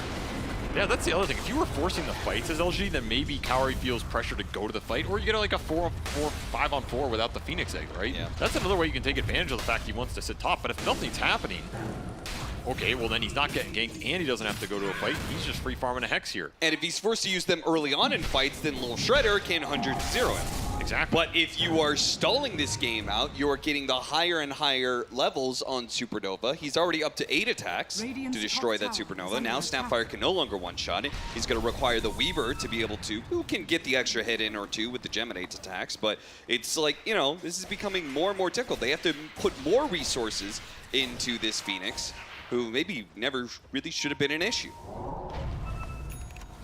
Something about the map is a little off for LG right now. Maybe it's the vision that Quest are proposing here. They have a Tide who can frontline. Nothing to say. Gets on the BKB. Global Silence immediately is the response as well. They get off the Pulverize, though, grabbing him. But the TA with the double damage can't quite do enough damage with the Ravage. Catches them in the end. Malik times it beautifully. Supernova goes out as well. Quest will protect themselves as they dive in deep past the tier 2. There is Shiro up here on the high ground. Primal Roar goes out. They're going to be able to breathe down this Primal Beast. Noob, a little bit too aggressive here, but watch out for that double damage. TA2000 is still rocking, and he's taking away the Aegis from the Faceless Void. He almost killed Mew off the side blades there on the Golem. The creep betraying the Master here. An okay turnaround for LG. At least they're getting some farm on the Faceless Void, who contributes to the fight with the Aegis. And a nice Primal Beast kill, because that was a streak. So that's like a 1,100 gold kill here on Noob. Very valuable for LG. Yeah, it would have been a perfectly fine fight if Noob didn't so boldly go to this high ground. It was a little greedy here, considering he doesn't have a BKB to pop in. There's no Ravage, right? He used it earlier. Still, there was some pretty good bashes there by Shiro. I don't know if he should die instantly like that. Nonetheless, LG find a little bit of turnaround. Gain some momentum back for their Beastmaster. Not enough right now to gain more on the map, however, enough to stall the pressure that was building. Still a third death for NTS without him getting to contribute in the fight. It's been a very lackluster game from the LGD mid here, 1-3-0. I mean, he's been involved in 1 kill in 24 minutes with perhaps the premier mid of the tournament. Something's not clicking. And it continues to be a struggle for LGD to stay even in this game. Yeah, I would have to say that's got to be, I wouldn't put it all on him. It's got to be something to do with the synergy with the supports as well. Because they did make a lot of rotations, but they were rotating to the side lanes, right? There was not a lot of priority given into him. He also got ganked a couple times by Primal plus supports. Yeah, exactly. There wasn't really help to bail him out. They'll get a tier 2. BKB is being finished here for LGD on the Faceless Void and the Beastmaster as well. That's going to really help him take this fight. You eliminate a lot of the damage coming out from Quest in this Ravage, the Primal Beast, the Phoenix. If you get those off first, you're going to be really happy. That's one of the big questions about this game, however, is do you get your spells off first, or do Quest just get the start on you with this Moonlight Shadow that has been very problematic for LGD so far? It's a mechanism that bypasses their own vision in the Beastmaster Hawks and this Weaver trying to scout.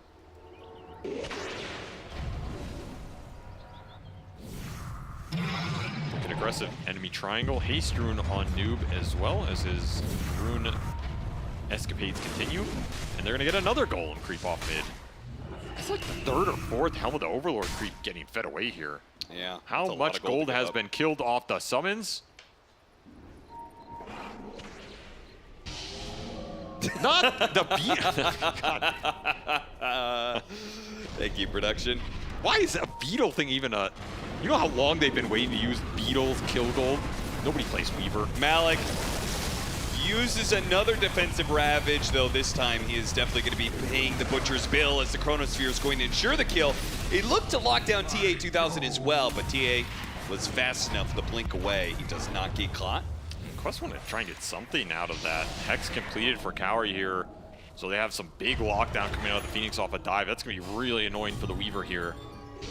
even the Faceless Void might just come out of nowhere. Still, he gave up a Ravage and a Tidehunter for nothing. I think Shiro's happy with the end result, even if he doesn't catch T2000 in that chrono. It's a pretty fast Hex. I mean, I would still be very curious to know how much gold has been claimed off summons in this game. I'm done. That's the last time I ever asked for anything. I'm never asking production for anything again. Congrats, you won. You won. You feel good about yourselves? I mean, are you keeping track? They're pulling up all of the summons. So we're going to add them all up together. Don't know the Helm of the Overlord does, huh? That would be an interesting stat to have. What, total summon? Gold? Including the Helm of Dawn creeps and stuff, yeah.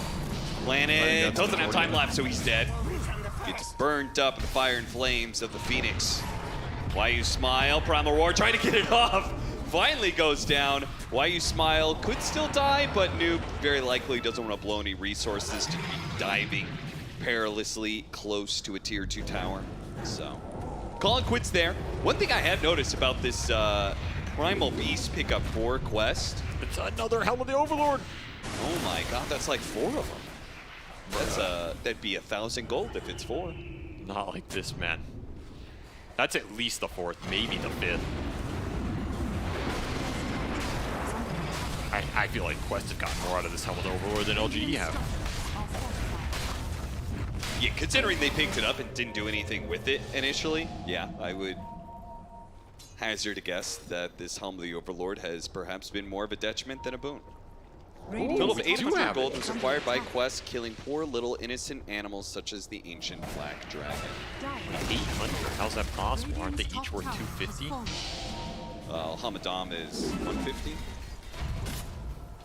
So maybe it was 2 Helma Overlords, 2 Hamadams. There's been way more than 2 Helm of the Overlord creeps. I've seen at least 3. Are you saying they're lying to you? I fight fake news. Yes. This might or might not have been accurate. For once I was right. Oh, there's going to be that side device reveal. It was a heavy commitment. I mean, certainly the Supernova not needed, but then again, has the Supernova been needed in any of these fights in Quest? And it's more about, is there going to be a global out there? Is there going to be a chrono? You don't know where that counter initiation is going to come from. Gush in a Meteor Hammer hits Neo. He actually uses his BKB out of pure fear. And there's building an Ags on the tide here. I like this Ags pickup. This is going to be really nice. You just throw it in the fight. It's something where you can play the outskirts. You don't have to commit. And you're still helping T2000 go in off these meld strikes with the minus armor synergy, right? And then all of a sudden you put LGD in a position where it's like, do I want a global right now? Do I want a chrono right now? It becomes pretty awkward. Oh, Ags Titan. Now we got the Gush just splashing around. That's pretty cool. I hate everybody that I work with, just for the record.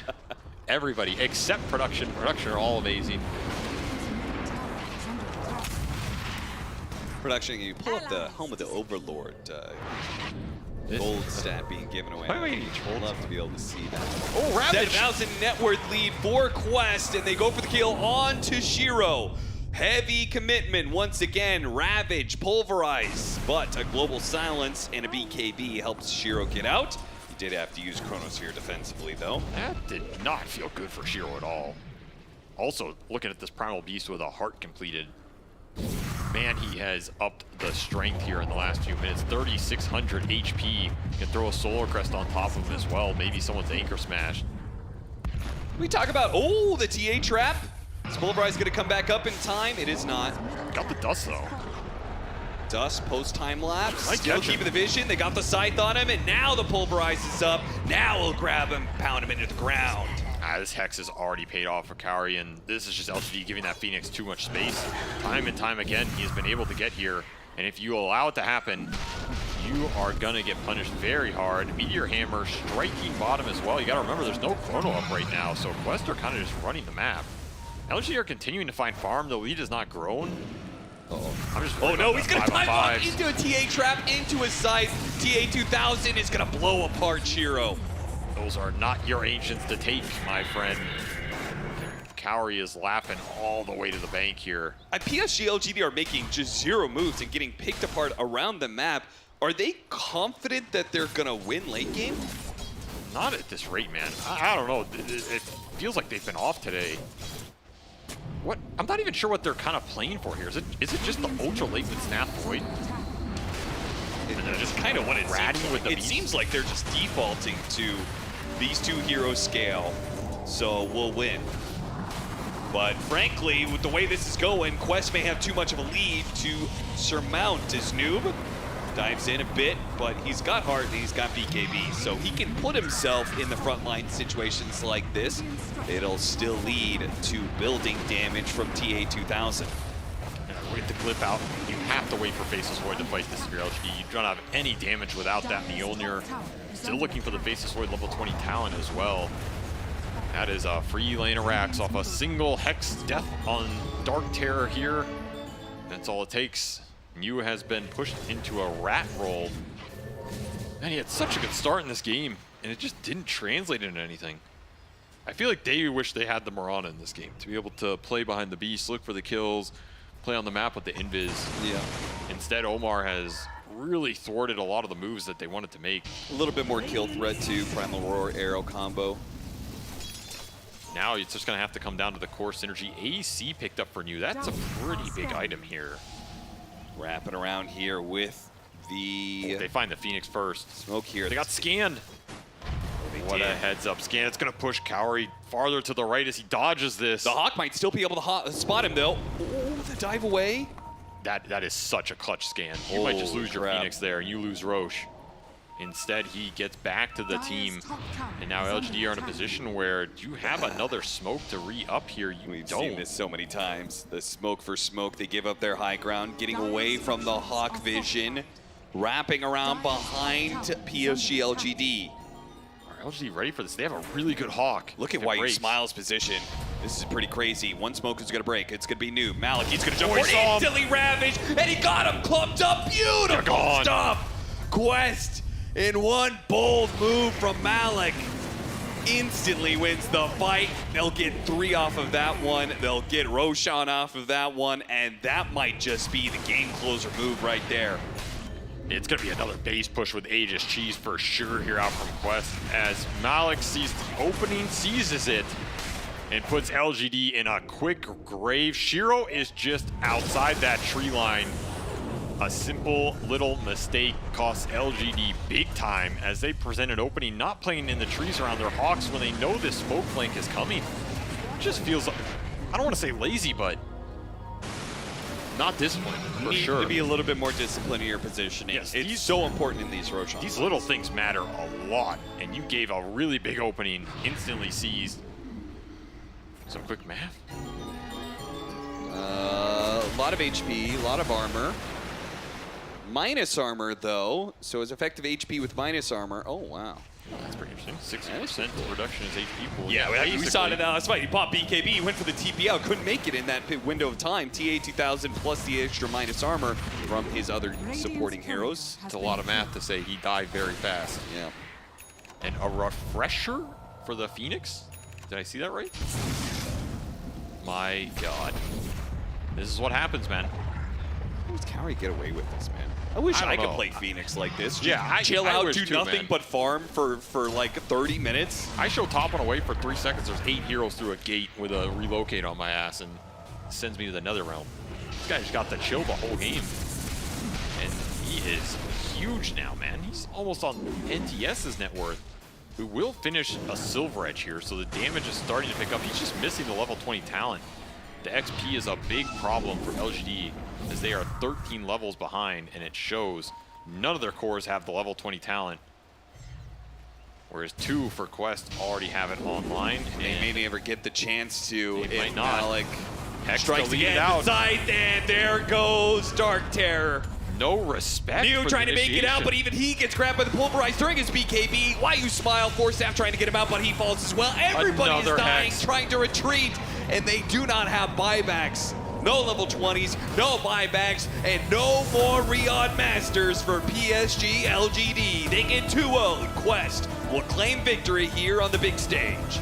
That is not the tournament I think a lot of people were expecting from LGD. However, this is a run that you need to expect from Quest as they are continuing to show up on these big LAN events in a very short time interval. This team continues to impress, especially T2000, especially Cowrie on this Phoenix. At this point, do you want to give it to him? If you do, you need to prioritize it. And LGD, they just look shook today, man. Nothing was clicking for them. They're going to end up just going quietly into the night here. A very muted game, too. Not a lot of action happening, not a lot of comeback potential, not respecting the initiation power here from Shiro. Two big mistakes in these last two fights, giving a huge opening off the Ravage and a second one off the Hex. There's no save in this lineup. Once you're stuck there, Global is not bailing you out this far into the game. And two times now where Quest has been knocked down into the lower bracket and has run into PSG.LGD, who are attempting a lower bracket run, and immediately 2-0 them. History repeats itself here at the Riyadh Masters as they do the exact same thing to PSG.LGD they did at the Bali Major. Back to the drawing board absolutely here, as we felt like the Chinese scene was making a resurgence, especially with 3 in the top 8 at Bali, and they were looking good at the start here, but Extreme get eliminated, LGD get eliminated at the bottom of this bracket, and Aster get dropped down. All of a sudden, European Dota back on top here as Eastern Europe especially is pulling out all the moves, and Quest picking up a mixture of all the regions, proving that they are still dominant even with the offlaner replacement. And this is a scary team to play in the lower bracket because you know they're going to get the heroes they want, right? Yeah. They're going to get something out of like this. Whether it's the new Snapfire, it's the Cowrie Phoenix. Yeah, they're finding their comfort picks here. I feel like the comfort picks were the supports more than the cores that everybody's afraid of. They're thinking about T2000, they're thinking about Noob and Malik. Cowrie and Omar get the Phoenix and the Potom here. It's another perfect game from Omar, and 2-0-14 on the Potom, his signature hero for me at this point, and looking damn impressive. Damn impressive indeed. Quest managed to get the 2-0 over PSG.LGD, so let's head to the interview with Tsunami. Thank you very much. Yes, I'm standing by with Noob of Quest, which is now the second opportunity that I've gotten to speak with you because you started this tournament off on the stage with a win, and here you're continuing that trend, and specifically against LGD. You guys did work against them in Bali. I remember the game one was like a 19-minute GG. Here, yet again, what is it that you guys have against this team, it seems? I think our heroes go well against theirs, and we have like similar heroes, like Primal, they play it a lot, we play it a lot. We're banning Tundra, and we just play with Primal, and it's going well. معانا يا شباب زي ما تشوفون في المسرح أحد لاعبين كويست سبورتس بعد ما قدروا إنهم يطلعون الرينينج تشامبيونز لرياض ماسترز. طبعا عمر كان سألناه السؤال الأول نتكلم عن وش اللي صار في الجيم اللي يخليكم دائما تقدرون تفوزون على PSG.LGD، لأنه آخر مرة شفناهم يتواجهون ضد بعض كان في البالي ميجر وبرضه قدروا إنهم يفوزون عليهم والجيم كان جدا سريع. فعلى أي أساس قدرتوا إنكم دائما تفوزون على الفريق هذا؟ كان الجواب فقط يتكلم على إنه حنا عارفين وشلون هم يلعبون، عندنا سيميلاريتيز أكثر في البلاي ستايل، كنا نلعب نفس الطريقة، نلعب بنفس المستوى، والشيء هذا يخلينا نفهمهم أكثر ونقدر نفوز عليهم. This has been a grueling run for you so far, Noob. You went through play-ins, you went through group stage, and now you're making it through lower bracket. How's your stamina going right now? How are you feeling? We're a bit tired. We expected to win against Talon, but now we have to go through the long run, and let's hope we do it. Let's go. سألنا أيضا السؤال الثاني نتكلم عن الرن اللي مشوا فيه فريق كويست سبورتس إلى اللحظة هذه في رياض ماسترز. زي ما احنا عارفين هم لعبوا البلاين، هم لعبوا الجروب ستيج، وصلوا أيضا إلى البلاي أوفز، وإلى الآن مستمرين لعبوا حوالي 28 جيم إلى اللحظة هذه. فكيف الاستامينا عندهم؟ كان يقول إنه بصراحة يعني أخذنا مشوار طويل لما وصلنا للحظة هذه، لكن بنفس الوقت يعني لازم إننا نكمل مشوارنا. It's strange to say though, but now you're kind of a veteran of the lower bracket. You just did a run about like 2.5 weeks ago. Were there any lessons that you learned during the Bali Major run that you're going to start trying to apply to this tournament here in Riyadh? I think we should all just focus on ourselves, no stress, just focus and don't do like weird moves. Just focus, stay calm and play to win. That's it. السؤال الأخير أيضا سألناه يتكلم عن البالي ميجر، هل في شيء ممكن إنه تعلمتوا من البالي ميجر تقدرون تطبقونه عندنا هنا في رياض ماسترز؟ كان الجواب إنه لا صراحة إحنا أهم شيء تركيزنا إنه نبقى مركزين على أنفسنا، ما يكون في أي ستريس، ما يكون في أي ضغط علينا، ونقدر إننا نوصل إلى نهاية البطولة بهالطريقة. Noob, you seem wise beyond your years, calm beyond your years, but it's exciting to see. Congratulations on this victory and best of luck moving forward. زي ما تشوفون أعزائنا المشاهدين جاء الوقت اللي نروح فيه عرض الرصيد التحليلي بعد ما خلصنا مباراة كويست. لكن نوب زي ما قال لكم هم فقط قدامهم مشوار بسيط، وهم كل اللي قدامهم الآن إنهم فقط يركزون على المباراة ويركزون على البطولة ولا يسوون أي شيء ثاني. فبالتوفيق لهم. على طول نروح مع الاستديو. Back to the studio. Thank you very much, Tsunami and Fancy, and of course Noob there on the stage after winning this series 2-0 here against PSG.LGD. They have eliminated the defending champions, and it was a quite convincing game number 2 here, if I might say. So to start, maybe not as much, and that's where we'll start to break the game down, because at the start of the game, we said PSG.LGD, they really focused on the lanes. That should be why they picked up the hero that we hadn't seen before yet in Riyadh Masters in the Weaver. I'm joined by Faith Beyond, by Effie and Purge. Purge, this Weaver on the off lane with the Beastmaster, it did kind of do what it needed to do, but not convincingly enough, or what was the story there? It did great in lane. Like it played, Planet played it super, super good. I was very impressed with his performance there. It worked well against the Phoenix. It made Kaori look weak on lane for once. Made Phoenix look weak on lane for once. And I think they anticipated this this Phoenix pick, and they were ready with response. I think Weaver was the secret sauce they used. So that accomplished its job, in my opinion. There was just other stuff that they had issues with. Effie, what was all the other stuff? Because they seem to have a lot of other stuff that they had issues with. Skill issue. Ooh. Yeah, honestly, Quest just played better. LGD played pretty badly this series. I don't know, Quest are very good. Like, I'm just more impressed with how much of a solid identity they have and how able they are to play from behind, because my initial read on Quest pre-volley was that they look so strong when they're ahead, but I didn't know how they'd react in situations where their safe lane gets crushed, for example. And their safe lane did get crushed, but TA2000 was topping the net worth in no time. He just made the easiest comeback. They're so comfortable on their Primal Beast. The comfort hero on Omar and the Mirana also just does so much. Whereas LGD had kind of a dream scenario, right? They had the best mid hero in the tournament in Snapfire. Their Faceless Void got the Midas really early. They also had the Chronosphere versus Tidehunter, which is naturally a counter to the hero since the days of old. And the Beastmaster had a free lane, but they just couldn't do anything with it. They were disconnected. They didn't make the right moves, and they just played worse. What are your thoughts on the game, Faith Beyond? I think LGD have a good strategy, but Quest just play better. Like for Primal Beast, he TP top at level 4. He keep running on the map to make sure that TA can farm, can recover. And also Tidehunter keep pressuring the tower and keep pressure the lane. And also Phoenix, another time, 26 minutes hacks. Do the initiation every time. So I think Quest they play really well. They played really well, and a lot of the skirmishes we saw were pickoffs, where indeed Quest did get the jump often on PSG.LGD. But there was one still final fight that we want to analyze here with the STC play, where Quest did end up victorious, and it did allow them to take Roshan to close the game out. But Effie, this was a fight where it really showcased how Quest was able to get PSG's number. Yeah, as we're about to see here, Malik gets the perfect initiation with the Ravage. You get the follow-up from the Primal Beast. Really good use of BKBs, and it felt like LGD had no counterplay here. And that's why they didn't. They're like, okay, you know what? No counterplay. I'm gonna try to TP out. Emphasis on try. It did not happen, and it was, I mean, that was a bit of a rough one for PSG.LGD. They have a lot of things to think about before, you know, learning from this and moving forward in their careers, and obviously into the international as well later on. But this was definitely a disappointing result from their perspective, as they will be left on 9th to 12th place here at Riyadh Masters.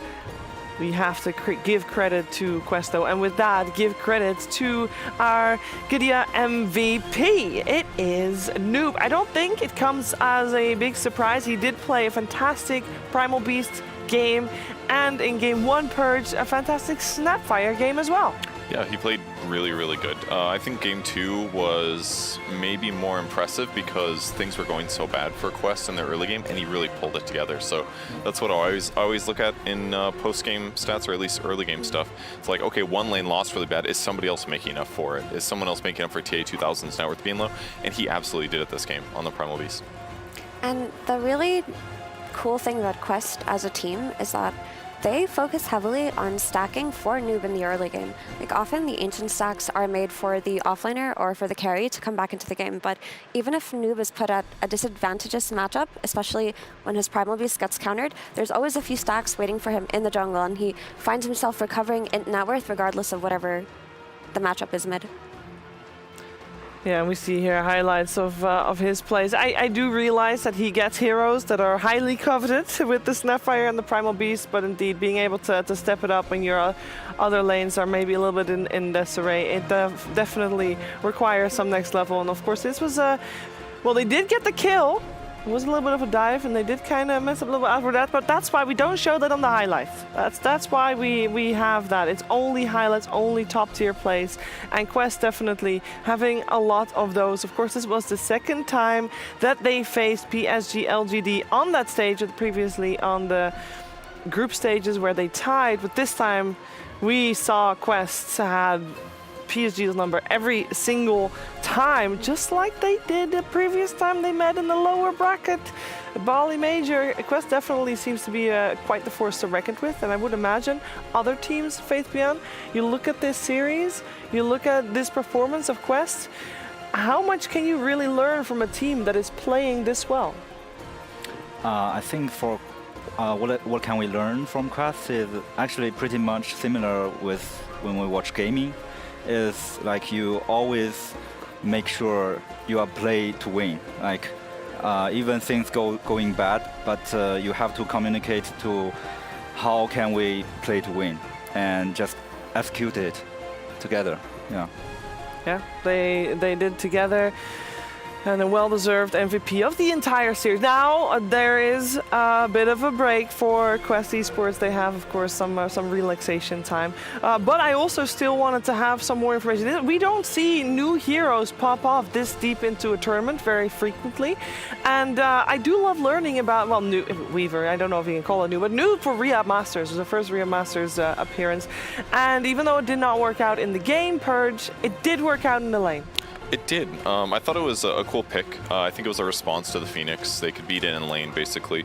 And if we take a look at the draft really briefly, they picked Phoenix first on the side of Quest, and then we saw LG respond with Silencer Beastmaster, and then later in the last phase they picked Weaver, which I think was a good solution. So let's take a look at, oops, sorry, 1 second. Let's take a look at how it went in the lane. So first off, securing range creeps, the Sakuchi is really good to do. And then he also has a lot of damage. He's 62 damage here, and he's got 4 armor. And if you compare this to Phoenix, Phoenix has 53 damage plus 2 and only 1 armor. So just simply attacking without spells, he was winning the trade because Kaori had used Fire Spirits. And funnily enough, actually, Kaori just popped Fire Spirits there at the end of that trade, which means he's not going to have it for this next trade. That's why he starts playing defensively here. And watch this. Actually, let's replay this clip because right at the beginning, it's really important. Watch this range creep, this Radiant range creep here.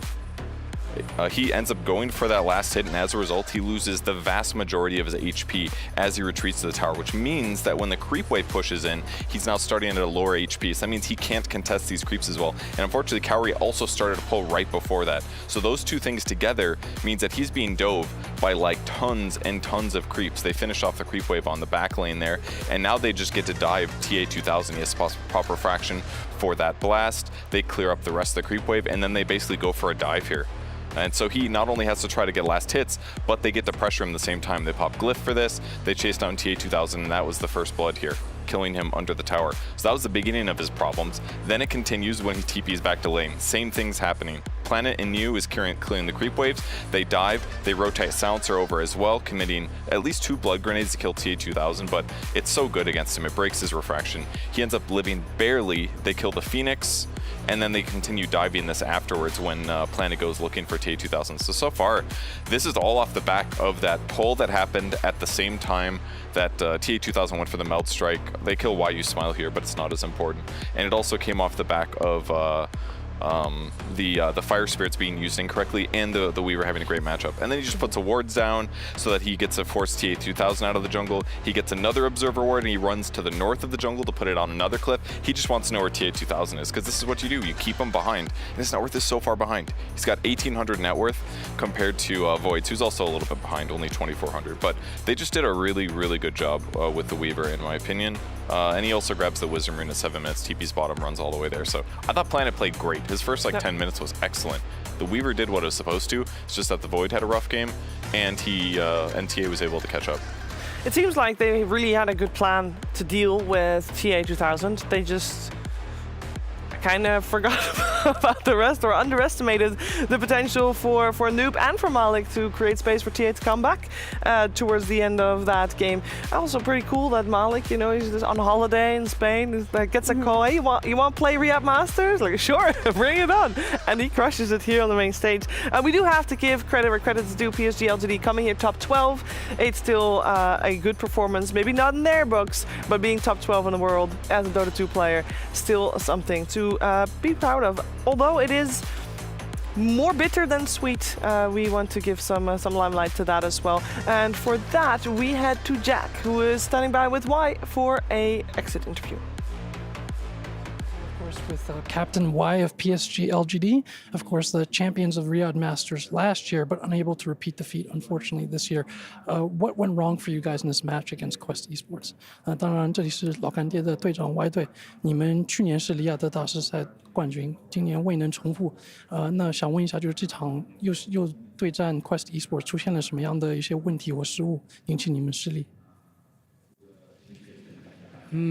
可能游戏过程中我们没有选择到最适合击败他们的一个方式吧，然后可能来这边的我们每个人的状态啊什么的 DNDT 都没有在很好的在小组赛的过程中很好的进步，或者说能更好的学习到新的东西吧，然后所以可能就没有打过吧。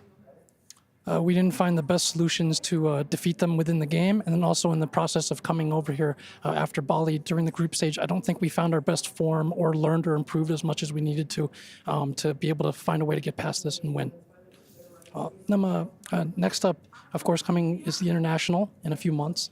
That's the big tournament of the year, of course. How will you prepare for the International in the months ahead? 那当然，剩下的今年的比赛就是国际邀请赛了。那么你们在这几个月内会怎么去为这场大战做准备？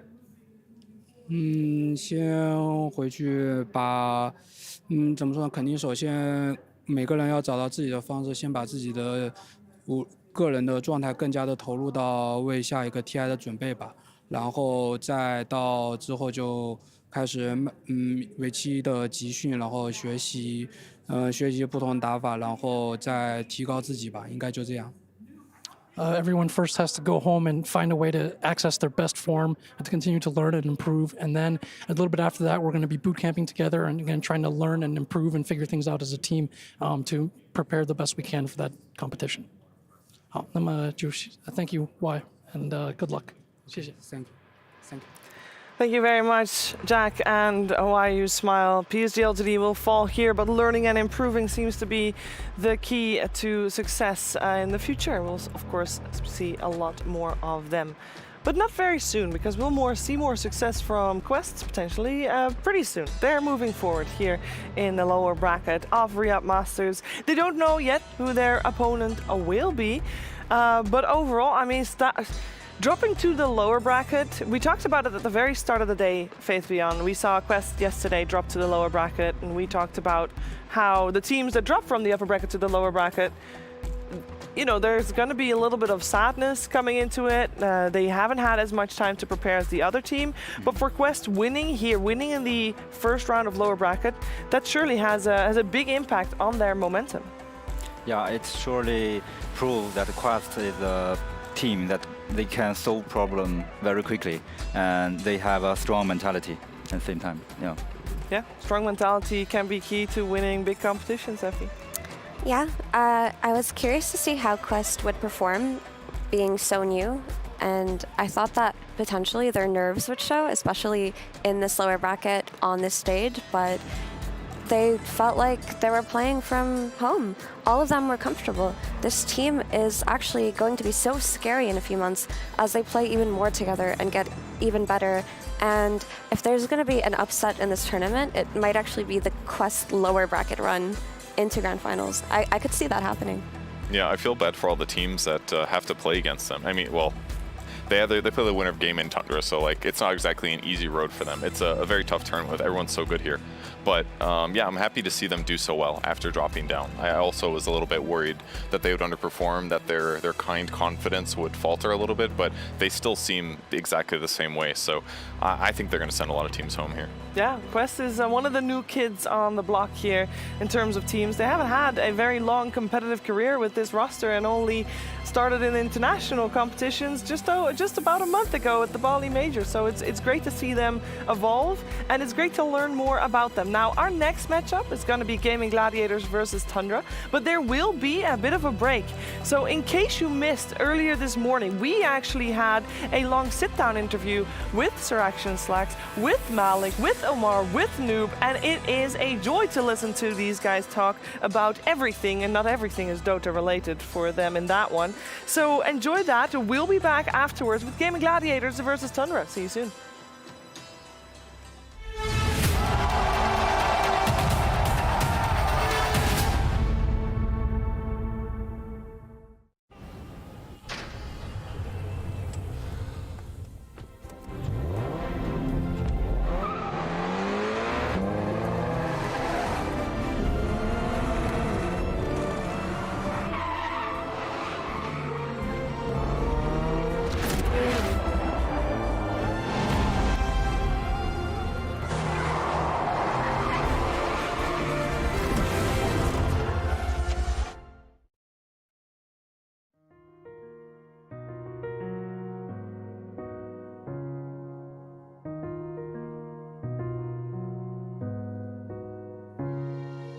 الحياة لحن، ولأننا جزء من مقطوعة عظيمة تحركنا، تلمسنا، تصنع من لحظاتنا ذكريات بديعة. لأن الوجبة، التجربة، المغامرة، حياتك بعد جديد في هيلتون الرياض.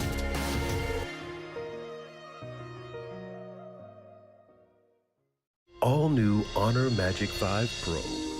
Freeze even fleeting emotions in just milliseconds. Take marvelous night shots with lightning-fast exposure. The display reveals more details in bright areas with an astonishingly long battery life that just keeps going. The latest flagship chipset brings you exceptional performance. Unleash the power of magic. Honor Magic 5 Pro.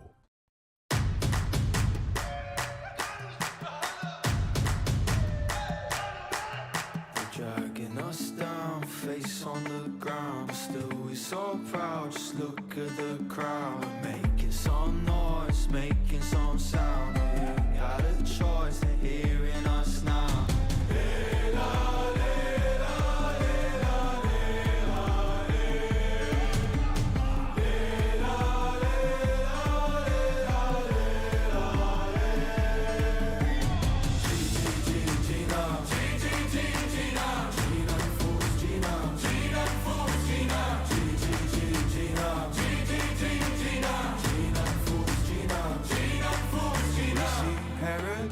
Through dirt in our eyes for us.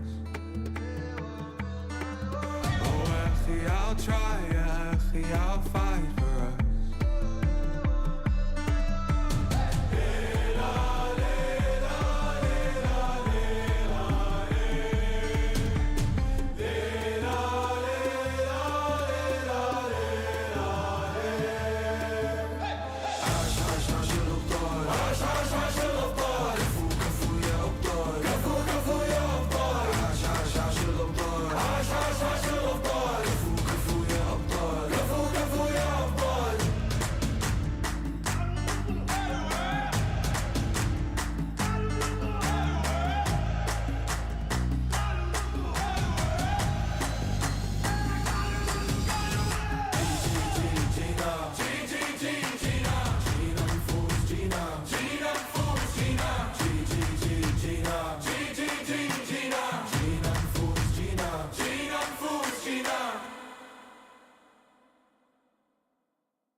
everyone, and welcome once again to your pre-show interview here. Well, not interview, not even podcast. It is simply a chat. But today, we have a fantastic chat for you because we have the newest rising stars of Dota 2, the greatest team in the world, soon to be TI winners, Riyadh Master winners, my friends. It's Quest Esports. How you doing? Malik, Noob, and Omar. Hello, welcome. How are you guys? Hello, we're great. We're top 1, play-ins, group stage, we're doing great. Damn, that's what I like to hear. Now, you guys are such an outstanding team. I fell in love with you at Bali. You absolutely disappointed me. I got so angry. No, I'm just kidding. But here you are, top 1. I mean, what a fantastic storyline, you know? You guys are kind of, some of you, kind of local heroes, if you will, from the surrounding region. It's good to see. And then now you're winning at this big event. Does this feel crazy to you? Does this feel normal to you? What's going on? How does it feel, bro? I mean, it feels amazing, like especially like you said, around here it's like in our region and stuff. But overall, winning feels good. Yes, of course. That's all Dota characters, that's all Dota players care about at all, right? So, okay, very well. Well, let's do the cringy, awful things that I have to do the first time that I have you on camera. You know, my big goal here is, after watching you guys, getting to see you walking around, all 3 of you are absolutely awesome, and I just want to let the world know more about you. So, we're gonna do the cringy question first, all right?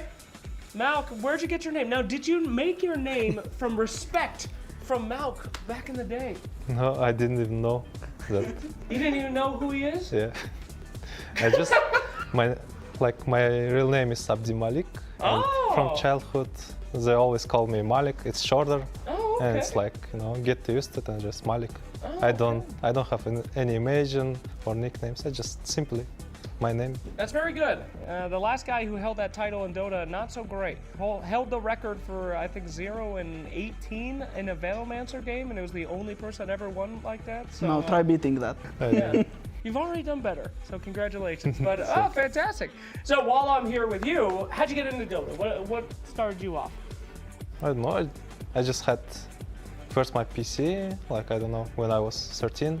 And there, in the PC, there were like Counter-Strike, Dota, and etc, you know, Need for Speed and stuff. I just played with bots, and that's all. Bots?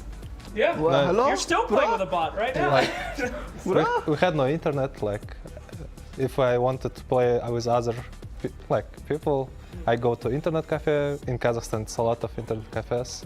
And I just, like, you know, I don't have money. I'm just waiting, just watching how everyone plays. And if someone's like, they like go, like they don't want to play, 30 minutes left, I just sit and play always. Are you serious? Like in their accounts, yeah. Hey, that's cool as hell. Like, I was 16, but I didn't even have, you know, account. Not Steam, I used to play Dota 1 till 2017. Dota 2 I started 2017, probably. I just didn't have any account.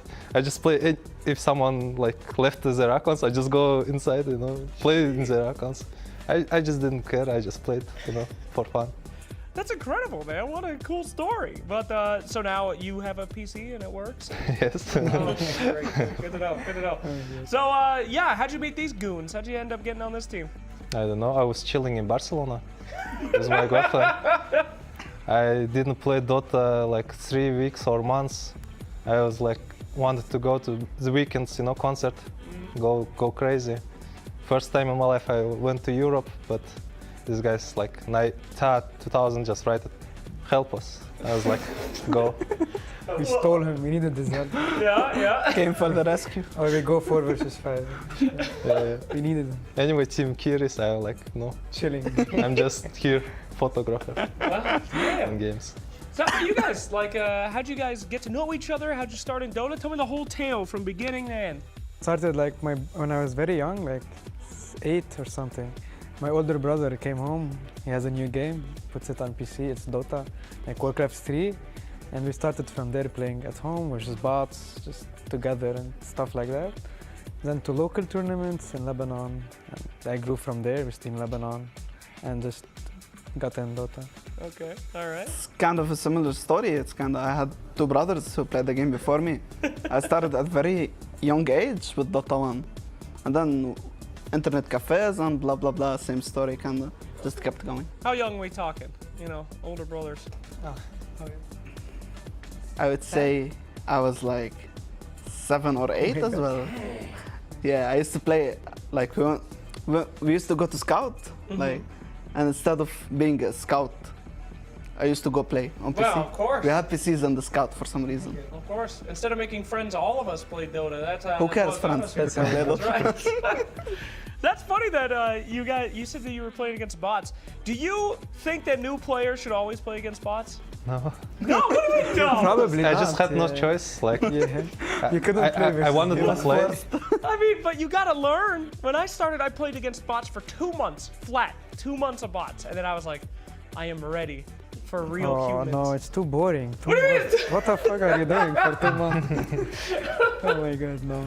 You need to make some people mad in your team. Yeah, Else listen. it's okay. It doesn't work. Probably he like practicing Omnic or Techis, you know. Okay, take it Techies, easy. you're playing Yes, Techies. I was actually practicing Omni with bots. Joking. But it taught a lot, you know? I mean, I think that like impossible bots are sometimes better than like Herald players, for real. At least they rotate. I don't know. I don't know. They're Hello? better than Again, brother? I'm not a bot. Leave this man alone. He is not a bot. All right, noob, I gotta do the cringy question about your name. What's up? You are not a noob. You're very, very good. What's the deal? Thank you. Literal noob. Yeah. I'm not sure. I just started Dota 2 and I'm like, what to name myself? Okay, I just put noob and it kind of stuck. He made a trademark out of it. Ah, yes, I the put trademark. TM. Yeah. No one's ever called themselves that before. Yeah, very unique trademark. Are you gonna change it if you win this event? Are you gonna be Probably like, you know, not. no? You keeping that forever? Win TI, you're still noob? Still noob, yeah. All right, all right, all right. My man is all in on the trademark. Yeah. No messing around. No, he was saying like if he wins TI, like in the other teams, like you know, you need to be like a noob, you know. Yeah. Damn. You need to be like noob. It's ironic. So you're gonna you know? change the term? Oh my Yeah. god. That's It's gonna pretty hype. change, exactly. Is this guy like a noob or a noob? Noob, Like yeah. Okay, all right, I like that. I see like what you're that. doing. Nice. Absolutely. All right, what's your story with your name? It's too creative. Yeah. Kinda. Yeah. Please It's explain. hard to explain because I was kind of born with it, you know. Did your parents give you the name? We helped him. We helped him with it. What the hell, man? That's not cool. Listen, our parents give us our names that we're stuck with. but Yeah, then you we need to are able change it. Create our own. I mean, I created my own name. I kind of put capital letter at the end. Whoa! Okay. Very creative. I was creative in that. Wow. Good job. Good job. All right, guys. So you're all kind of, I wouldn't say new to the scene, but you know, now it's like the rising star moment where you know people are starting to recognize you and be like, "Wow, that guy's really good," and all that stuff. Is it kind of weird being here? And did you guys used to watch these other pro players play, and now it's like you're beating them? You know, anybody like that you're like, "Wow, I can't believe I just shit on that guy." I'm kind of used to it by now. We're playing Yeah. like 1-2 years already. And you uh-huh. kind of meet everyone in pubs, so you already know where you stand. Oh, okay. You just need a good team and you get there. Well, this is it. So what makes this team so good? Where's the cohesion at? We're all very skilled players. We communicate well, and I would say no one is toxic, so we're all chilling, playing for the win, and it's working. There you go. Nobody's toxic anymore. It's Good. That's great news. we have a really good mentality about the game, and we're like we all share same goals. We all want to win. We all want to bad, and yeah, it comes from there, kind of. Okay. Good to hear. Fantastic. Well, was there any series in this event where you were just like, yes, I'm glad. I'm so happy that I destroyed that team, you know?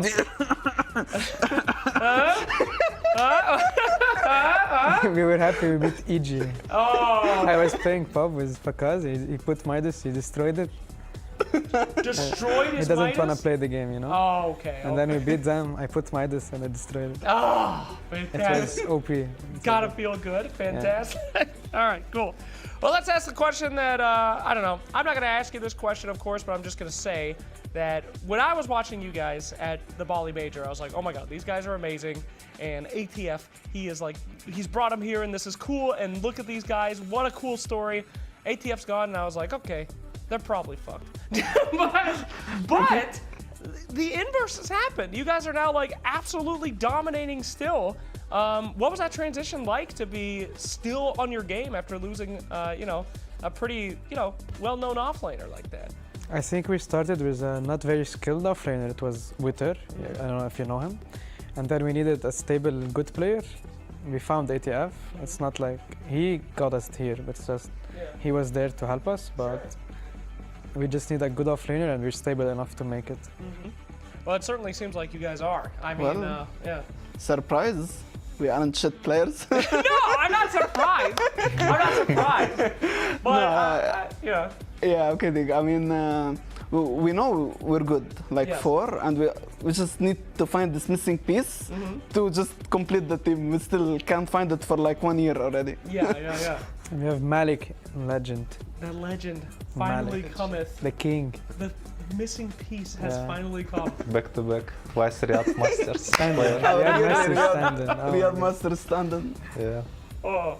Well, so well, besides Dota, Dota is our lives. I know it's all that we do. Every time I say besides Dota, I see pro players' faces go. Yeah. But, what? What else is going on? You guys doing anything locally, like having any adventures? No, it's just practice. To be honest, past like 1 year so far, I would say. It's like 1 year, I don't remember doing anything, to be honest. Really? It's been so, what's the word? It's like so tight, our schedule, I don't know. Like we literally finish one thing and we straight up to the second. Literally no time to chill, no time for anything else. It's been like this for like 1 year, yeah. Damn, man, how do you keep up with that grind? How do you not go crazy? Because we enjoy the game, so yeah. it's not... Our mentality is good about it, so we were fine with it. But yeah, at some point we'll have to relax, do something, then go back. When is that point? When's relax time? After when... what? No relax time. Okay. No relax time? No. We're doing one of those? There's some records to beat. Oh my goodness gracious. That's... I see that my man here is like... They crazy. I love to chill. Came from vacation to play. No bro, you're not relaxing. Look at you. I'm chilling every day. Yeah, he's relaxed right now. This is relax time for our boy here. Look at him. So what do you do to like wind down and at least Dota? Because I know you guys are always playing Dota, but come on, you play some pubs. Maybe you play a really shit hero that is not good at all, but it's like my relaxation game. What's your go-to? You play any crazy pub? No, I go outside and do activities. What? You go outside? What's it like? Yes. What's out there? Like, I don't know. I was, I don't know, in young age I was like so active, so I don't like to stay 1 month and, play. I want to do something, go play football. Go play football? Or bike, or swimming, like, what? or gym. Yeah, I love to do this. How do you do these things? And still play Dota? I don't know. I'm not playing Dota like 24/7. Okay. I'm just like, like a work, 10 hours is enough. Okay. Other like 4 or 5 hours and chill. What was the last thing you did when you went outside? Yesterday I went sauna. You went to the sauna yesterday? Jacuzzi. I was with them this time. Yeah. You guys into that sauna stuff? He wasn't. They didn't invite me. They don't like me. He's I'm a an bot. outcast in this We don't team. invite bots. Oh no! What does that do? I've never been to like a sauna. What's it do? Like, what's it supposed to do? I don't know. it's just something. It's supposed to be beneficial. I think it's supposed to be proper for health. You just sweat, right? It's you sweat. It's supposed to remove It's toxins. very hot. Yeah, I guess it removes toxins. Sure. That's about. I don't know. Kind of feel like it's a scam. I don't think it worked for Tony. No. It's still toxic to this day. Yes, of course.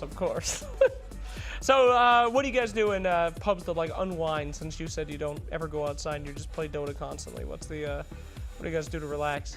I don't play pubs that much recently. Oh. I'm just chilling a bit. Really? I've played like 10 games maybe for 2 weeks, 3 weeks. Okay. All officials, huh? Other than officials, I mean like 10 games and just officials. It's chilling a bit, but... I mean, when we're around the team, we kind of just spending time together, I would say. Oh. Yeah. Okay. What do you guys do? Just hanging around. Just hanging around. Hanging around. Sounds like one of my Tinder conversation. What do you like to do for fun? Hang around. No, it's Great. just like joking each other, Yeah, like trolling. Put songs and, No animes, no, outings together? No. Not us. You can talk to the others. Yeah. I'd rather not. I'm not a big Not anonymous. I'm the weep guy here. Look at him. Oh, what do we got there? What is that? It's Itachi. Itachi? Oh, is that a Naruto? Yes. Fantastic. Favorite anime? Yeah, one of the favorite. Okay. animes. Other recommendations? I don't know. Good. You're still cool in my book. If you just started naming animes, I would never speak to you again. So. Name good animes or what? Yeah. Oh God. Okay. name some good. Go animes. ahead. Berserk is good. Well, yeah. Vinland Saga is good. Netflix. Death Note is good. Oh, okay. Did you watch Death Note? I know the lore of all of them, but I'm not gonna watch them. So no. Not gonna waste his time. Hater Whips? Hmm? You're hater Whips? No, I don't hate weebs. You know, I just yeah, I don't know. My sister watched a lot of anime growing up. It was very annoying and didn't enjoy. I used to take the, TV away. I did like Pokemon when I was growing up. Good times. I don't even know what Pokemon's Pokemon is. So Pokemon good. How old are you, bro? I don't know. I just don't You watch. don't know how old you are. 24. Huh? 24. 24. Okay, so I mean, Pokemon was definitely around when. But I did never watch it. Okay, well, that's So- on you. Shame. I don't know what they're doing in Pokemon right now. They have like desk drawers or Pokemon. I tapped out after the original one, so I must say. All right, what else are you guys into besides Dota? What are you? He's any asking hobbies? a rough question. It's just a general question. I'm into absolutely nothing but Dota. I'd be happy to say that. That's all I nice. do. I would say from time to time I like to watch some football matches. Oh, It's a soccer man. I try to keep up. I don't really have much time for it these days. But Yeah. From time to time, I like to watch some good football match. Okay, I'm gonna take a real leap about something I have no idea about. What do you think about Messi in Florida? Is that accurate? I think Miami. Yeah, that is in Florida. Okay. Yeah, mission My bad. accomplished. My bad. What you think, soccer man? I'm a CR7 fan. Okay. I'm all in for the GOAT. Okay, I have no idea what we're talking about. Cristiano, Fantastic. bro. Cristiano Ronaldo, bro. Done, locked. How can I not know him? Great. All right. Do you do anything besides Dota? Anything? I like sports, but I'm too lazy the past few years. Okay. I used to play basketball a bit when I was younger. Cool. But like for 1 year maybe, and I stopped. I enjoy board games in general. Board games. Now we're talking. All right. Top 2 board games. Go. I play Catan a lot. Settlers of Catan, baby. Okay, we're in. That is second one. hype. That is hype. Give him the second one. Which? The one that I am professional on. Avalon. You're oh my god. I'm the best. He's the worst Avalon. It's like, you know Avalon? No, I've never heard of It's Avalon. like Mafia, kinda. Oh, fun. What? But with more characters? More characters. It's, yeah, it's deeper. You ever play One Night Werewolf? No. It's like a shortened Mafia. Yeah, Talent I loves know it. it, but I haven't. Yeah. We Talent plays at almost every event nonstop. So that's awesome, man. Catan, every time I play that, You lose. I hoard the sheep.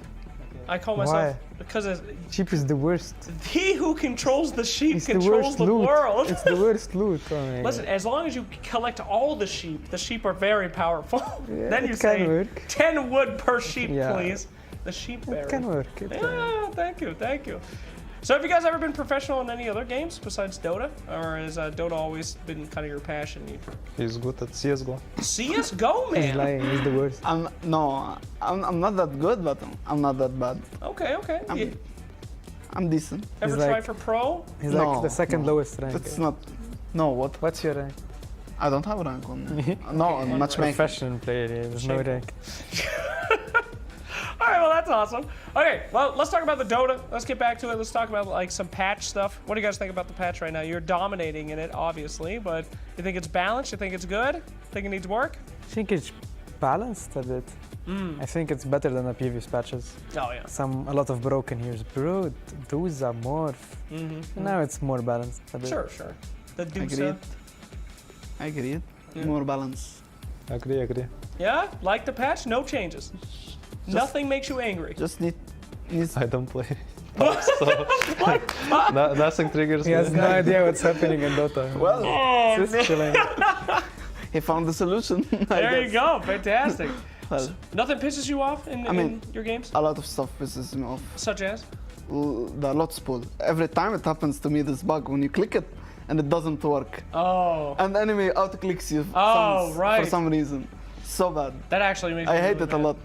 One time I spent like five or 6 seconds clicking. So bad. I wish it can be fixed. Yes. Do you think, do pros ever go for the block of cheese? Is that ever? There's That's a where lot you, of lotuses. Yeah, when you collect like a ton of... I sometimes try to do it Mm. in scrims or something, but they end the game. I'm like, let me get it. But Please. We can't get I it. remember like 1 week after the patch, We were needed, playing, like, we were yeah. playing one game. No, I got it actually. I was Snapfire. You got it? Yes, I remember. You didn't tell me, bro. No, I mean, I'm sure you will not In remember. scrims? No, it was official. I Oh think, my even. god, really? Yeah. You got an official? No Yeah. way. No. I don't remember if it's scrim or official, but I was playing Snapfire. I remember. We were going to hit, like you four are going to hit high ground. I'm going to collect lotus. Guys, 1 second. Give me a second. I'm gonna build a block of cheese. Yeah. Very powerful. Yeah, it was waste of time. Wow. Yeah. Why? It's not bad? really worth it. Yeah. Okay. Isn't that good? Okay. Do you think there should be more stupid meme stuff like that? I mean, it doesn't really impact you guys as pro players, right? You're never gonna see a block of cheese in like a Yeah, I serious mean, game, everyone's right? just gonna use lotuses. You cannot get like... Be careful who you're talking to. Okay, We okay. played make it a 2-hour game. Okay, We yeah, could that is lick- true. We could build 2 blocks of cheese. And eat them. Can we talk about that? What was that game like? Like, what was that insanity for you guys? Crazy. It was a really fun game. Yeah. No one knew who was I gonna say win. it was fun. Yeah. Someone throws, someone goes. We kill them, we die. They kill us, they die. Yeah, it's like roller coaster. Go back and forth. I had like 4 rapiers in my inventory. Yeah. People were dying. It was like popping a pinata. Just Yeah. shit would just fall out of them. Shoot all over the everyone. place. That was great. Do you like games like that, or does that stress you out? Like, would you prefer to be in a situation where any team can win, the rest of the match hasn't mattered, or do you like games where it's okay? Here's our dominant lead, and now that person will win. Both games are fun in their own way, but it's judging the hero. Imagine I'm playing like Lich in 2 hours. Oh, sure. Snap is fun. You're right. Straight up bullying subs. Yes, very annoying, very sad. Imagine your Oracle, 2 hours. Oracle. Or Silencer, you know. Bro, Silencer. he's so carry, bro. He's like carry mode, yeah. Like, I think Ogre Magi might be one of the worst. Remember back in the day? Why? You would buy a hand of Midas, keep it in your inventory. Okay, Yes. You can be rich as Every 70 seconds with Octarine, you just come, you try, you're Yes, like, yes. okay, 1 minute later, let's try again. I mean, Ogre before his changes, remember Yeah, back before when he was a bloodlust machine? Yeah, he's like, Yeah. Can you imagine? That was bad. Assistant Fountain and Bloodless. That's awful. All right, favorite hero of all time? What do you like playing? Pango, Pango? Pugna, Elder Titan. Oh, okay, okay. It's like very unusual heroes. Unusual heroes. Like Pugna, Elder Titan is like one of my favorites. I don't know why. Yeah. I just like to get 600 damage on minute 20 and just one punch. Just, One punch man. yeah. Sure, sure. On Pugna, I just like I mean, Pugna ain't doing You like too sucking enemies. Yeah. no, I just want decrypt Dagon. Ah, yeah, one shot. Dagon. But now it's bad, so I don't play. Yeah. Yep, I can totally see that. There's some players out there that are only motivated by a really stupid combo of like, and I think that's great. That's like my people. I love stuff like that, you know? Decrypting. I'm playing like Phylactrophy Axe 4 just because it's funny, the battle. Oh, it poker. could work. Well, Okay. You got, we know you got our him hero on the next side? series. Mm-hmm. I'm ready. Please don't. I don't want to. If you guys get knocked out, it. please don't. All right, favorite heroes from you two of all time. Void Spirit for me. Oh, that's a pretty recent one. When did you? I started playing it as soon as it came out Oh, for okay. a lot of games. Mm. It's just my favorite hero. Do you like the changes to? It's so weak now. Yeah. That's Oh yeah. so Don't weak. ban it. Don't ever. I picked it and it was so bad. You were so happy when it became universal, you spammed it. Yeah, when it then came they in- nerfed it, then yeah. it's like either playable or unplayable. Yeah, No, it's so bad no right middle now. solution. You're serious? You don't think he's good at all? I mean, we played it, but it's like you're super weak early on, Sure. and you need some time. Yeah. You ever It can try, work. It can work. try that carry Void Spirit? Huh?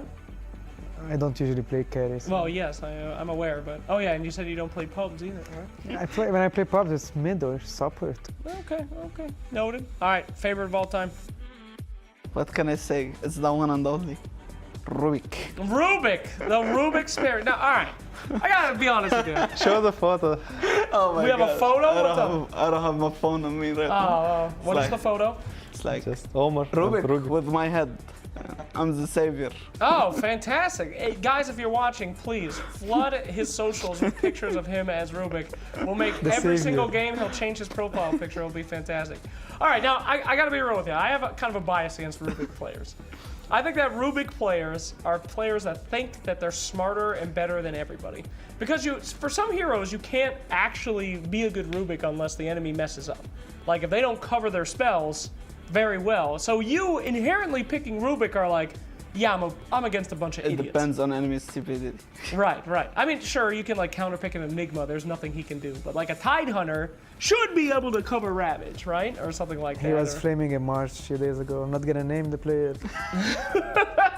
He was getting spears. Getting free spears, yes. He was getting free spears. I wasn't flaming. I was so happy that I'm stealing every spear, and I was like, well, if it's like this, I'm gonna buy a blink and be an initiator for the team. You see? Do you agree though? Do you feel like Rubik players are kind of a little egotistical where they're like, yes, I will take advantage of this person's mistakes, for sure? I would say it happens, and like in this example, it did happen actually. I did change my mind about something just because I was abusing like this. Right. Usually it's not like this. It's like depends on how people are focusing. I would say for me in fights, I just, I'm literally the only thing I'm focusing about is waiting this guy, press spell, and insta steal it. That's my moment. I've been waiting it, like since the game started. It's usually like this. I mean, it depends on how game situation is, focus, and yeah. Don't listen to them. Every carry mid play, they play Rubik because they're smarter than others. Of course. They all want to play of Rubik. course. It's a skilled hero. You go have fun, You don't want to see I was Rubik, bro. I don't want to see. Bro, I'm like level 19 Rubikers. Bro, you want to steal every hero of me. You want to steal my Rubik. You want to steal my Tusk. You want to steal my Shaker. You want to steal Tiny. You want to steal what? Oh, bro. Snapfire. Bro, Snapfire. Bro, come. What? What? You guys have a very unique relationship. A lot of what I just am picking up on is animosity. What's going on? I thought you guys said this is not. My bot. Oh, what? Okay. What? You're supposed to be friends here. Yes. Yeah. You can friend an AI. That's true. Not interested. AI tech is getting very far, so very good to hear. All right, guys, is there anything you would give advice for somebody that is hoping to go in your shoes? You guys are really blowing up right now, but you've been grinding for a while, and there's a lot of players, especially in my region, that are in a very similar state of like grinding for 3 or 4 years and waiting to find that one perfect match that will get them up. So, any advice? What would you say to them? Go ahead, Time. Me? Yes. You gotta stay consistent, and if you wanna improve fast, you need to watch, choose some guy or some pro player, watch him, learn some tricks, and think about what he's doing, not just copy, Okay. And you can go from there. Who have you watched? I'm just not watching games. No, in the past. Like that, bro. Come on, you're giving it bad advice. No, it's you a didn't good do advice. You're a yes. bad example. It's a good advice. You need to be a good example. Okay. I mean, I don't like watching. It's boring. I need to play. What the hell kind of advice is that? Then he just lied just to them. play. No, it's a good advice. Oh, okay. Just don't do it. So you've never watched anybody and studied their play styles? Not really. No. Oh, okay. Just play for fun. You just sat here and lied. Yesterday I saw you watching. Who? I don't know. Yeah. Okay. You don't have to share if it's going to be a bad I'm kidding. thing. I'm Baiting. I'm kidding. This guy, I don't think I ever watched the replay in his life. Good thing our coach forces him. Yeah. This is not good. I thought you were supposed to watch replays nonstop as You're a pro. supposed to, yeah. You're supposed to. Unless you want to be, undefeated. A noob. Yeah, unless you're a noob. Oh, yeah, noob style. Yeah. It's happening. It's happening. All right, any advice out there for the grinders? It's about hard work and dedication. It's you need to give your best, and you need to keep trying no matter what. You need to focus on improving. Sure. That's kind of hard though. How do you focus on improving if you think that you're good? If you think you're a pro player. Don't think you're the best. No? Think you're good, but don't think you're the best yet. You need to keep working. All right. And then for you, answer your phone is the number one way to, Just watch a lot of pro players. I did it I never had experience, but I watched a lot of replays of offlaners. And what advice? Just believe in yourself and don't be toxic. Yeah, it's like in pubs you need to grind some MMR, you know, and in pubs you can mute guys, you know. You can mute guys. Just mute and play your game, you know. Just focus on your game always. Sure. Just grind. That's, I don't know what else. I don't know smart words. No, you don't need smart words to play Dota. Trust me. So, did you watch anyone in particular to learn stuff? I watch everyone. Okay. Pretty much anyone that played a role. Stalker. Yeah, everyone has own like some style. Sure. TC stuff. Sure, sure. I'm just taking what's good for me. So. Well, there you have it. All right, cool. Well, if you guys weren't doing Dota, if you weren't professionals, what'd you do? You got any background, any education or anything? He keeps looking at me. I can't stop. You can. Yeah, go ahead. I would say. Oh my God, huh? I remember from our last podcast. I would say if I didn't become a Dota player, I would probably get education and look for physiotherapy, probably. Oh, physical therapy. That's cool. Yeah. People are always breaking. All right, that's a pretty good way to do it. And you can learn about that now. Give yourself physical therapy with, the demanding, all that stuff. It's a good. Yeah, there you go. This is how I play. This guy? Yeah. Yes, the weird. What the? I don't know. You don't want to see him play pods. I actually love it. I remember when Sumail first started playing. He was like at the international, playing all of his games. Sometimes like, I play like some kind of little this gremlin. is kinda sometimes acceptable, like human brain can accept it to a point, but this guy like this, I don't know. What is this position? How is that even possible? What are you talking about? He's like comfortable. He puts his chair back and he lays his legs to the table. It's like he's having a seizure. This I is don't- not good. I don't know. What would you be doing if you weren't I'm not playing sure Dota? really. I would probably study something and Oh. go a bit into sports, like get fit Okay. and chill. I don't know. I mean, you got the Chad body, you look like you got the energy for sports. Yeah. You said you used to play, right? Yeah. Yeah. What did you play? I just like sports in general, like Oh. anything. And I used to play basketball. I told you, bro. Yeah. But you said it very I Yeah. used to play basketball I mean, once in a while. I practiced it a bit. Like Yeah, I actually learned a bit. I think it's but is that what attracts you to esports? Is like you have that competitive sports drive? Yeah, you I'm really very care? competitive usually. Ah, okay, like okay. sports, board games, esports, anything. You just want to win. You need to win. But you were saying this whole time that you weren't toxic. So how do you? I'm not toxic. Yeah, I know, but how do you? little bit. How do you keep the competitive aspect without like that disappointment? There's a little bit of. A little bit. A little bit. Yeah, is You this know. accurate? A little bit. Yeah. No, it's like A little bit. I mean, yeah. Am I toxic? I Say don't the know. truth. But we Don't let him scare you. But we Say had the truth. beef like 2 or 3 Oh my years ago God. in pub. You guys had beef? I had Yes, that beef with with everyone. everyone. You see? Okay, It's just please. pubs. It's just I'm pubs. toxic. Tell me about the beef. The people need to know. I just, if I beef, I just remember that. Yeah, we don't That's remember all. what. I don't remember. Yeah. You don't It's remember like what game started stuff. the beef? No. It's a public. It's Probably like this guy just flamed. Yeah, maybe. I'm sure. I sometimes flame in pubs. I would say. But it little was bit toxic. like 3 years ago. Yeah, it's fine. I am a flame connoisseur in pubs. I love flaming people in pubs. It Yeah, makes me very good job, happy. good job. Favorite thing to flame? What's one thing that really annoys you in pubs that people do? It's like when some. I don't know. What should people do? What people? I'll give you a great example. I love flaming people in pubs. When the game starts and they don't leave the base. Oh, yeah, that why makes me they so AFK, yeah. angry. When it's like the runes are spawning and they're still in They be base. smoking, like- Yeah, you want to know? I go to Dota Cinema vids from 10 years ago and I link up a vid for their hero and say, hey, if you're studying, click on this. Watch this. Idiot. Get out of the base. Like, move. My God. Yeah. No, it's like when some low rank is like trying to teach you something. Oh. Do something and you're like, Oh. stop talking, bro. What the Stop talking. What if they really know about your hero? What if they're a level 30? No, I if want they level people back their 13 maybe, minds. but Oh, yeah. it's like random. Like they're trying to tell you what to do and stuff. Dang. It's not working. Well, I mean, I think that with that there comes like the name recognition. Perhaps Yeah. after you win this tournament, that's gonna No stop. one gonna It'll be talk like, to you. do you know who I am card? Like, I'm new, but in case you didn't. Don't hurt my ego, please. Yeah.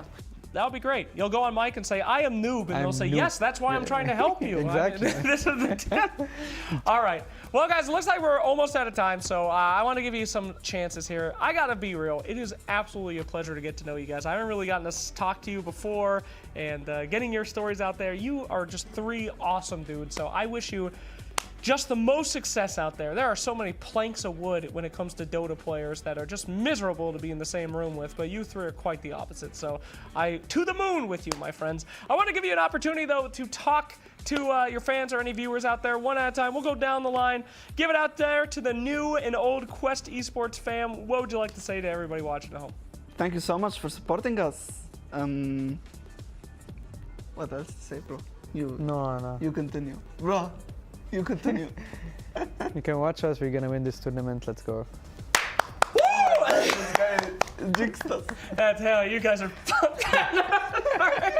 All right, Ed, please. Is there any my fans? I thank you. Okay. All right. I tried my best. You're welcome, bro. You're winning. You don't have to say that. Gee, that's like an Insania interview. I tried my best. I'm sorry to my fans. No, I'm not sorry. I'm trying my best. Okay. Well, you guys are doing your best. In the point of power. I see. All right. Well, congratulations on all your wins. May your wins continue, and may we see you in the grand finals, because it would be one hell of a storyline. A lot of us are rooting for you. So thanks for watching, everybody. Enjoy the day of Dota. Don't go anywhere, because we'll be starting soon. 10 heroes, yeah? Drow Ranger, Ember Spirit, 火猫 Visage, 死银龙 Rubik, 蜡笔哥 and Clockwork. 发条 Okay. Yeah. That's Team 1. Yeah. Radiant. Yeah. Okay. Team 2. Yeah. Dire. Witch Doctor, Storm Spirit, 蓝猫 Beastmaster, 兽王 Bat Rider, 蝙蝠 and Morphling. 水人 Ready? Look.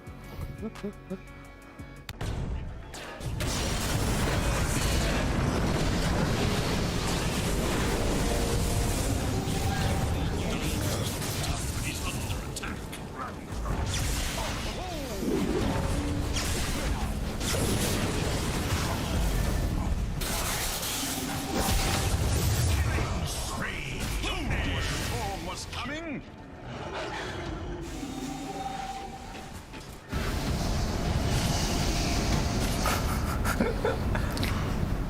那个发条先开了弹幕勾了没勾啊？没勾吧？我就听到了，好像最后没开勾，最后好像水人还没活着勾就发条开了个弹幕。兽王和水人是一边的吧？就是先是发条上去打，然后蝙蝠拉了人。蓝猫好像双杀了。没有那么快。一开始是蝙蝠拉了人，蝙蝠先拉了人，蝙蝠是哪一边呢？不知道，问你啊。蝙蝠是天灰的吧？右边是蜡笔科是天灰的。对。夜眼的英雄是兽王、蓝猫、水人、巫医，还有一个啥？发条也是左边。蓝猫、兽王、水人、巫医，还有个是什么？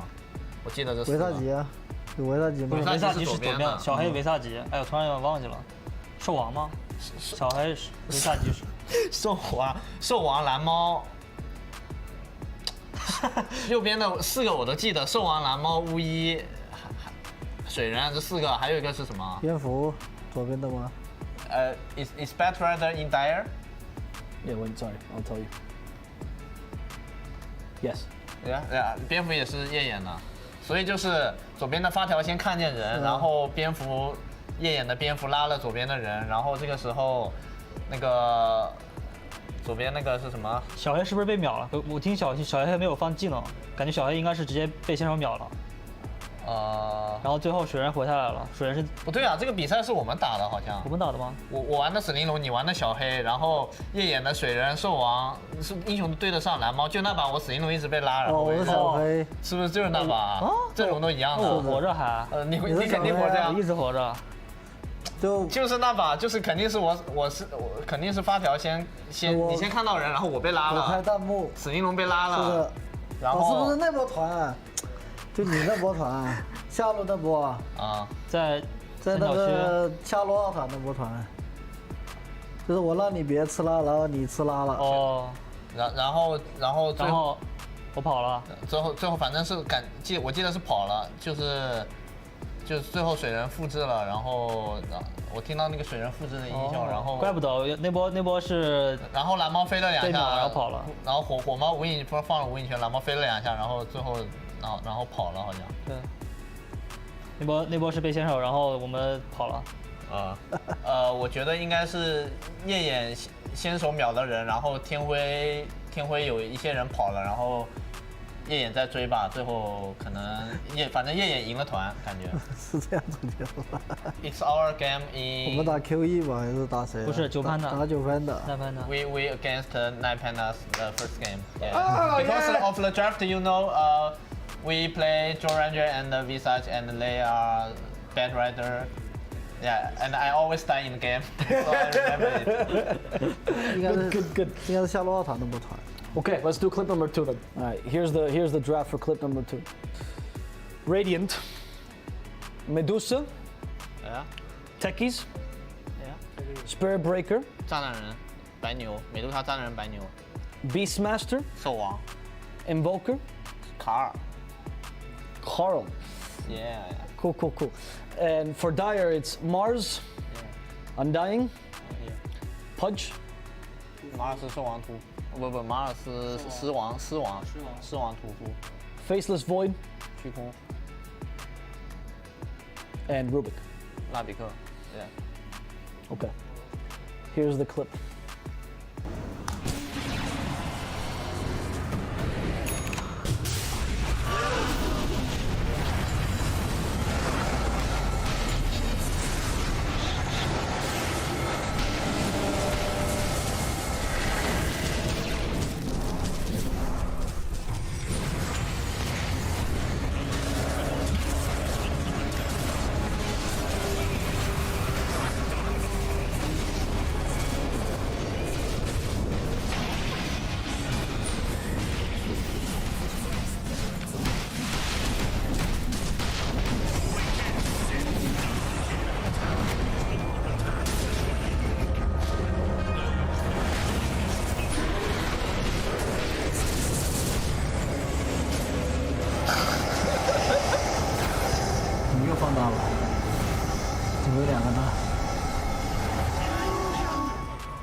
这是一波热身团，然后左边美杜莎那边拿了盾和刷新球，然后还有人买活了。为什么这个虚空可以从头打到尾？是的，这个虚空应该是很后期了。感觉是活了很久，感觉是美杜莎最后放大，然后把人射死了。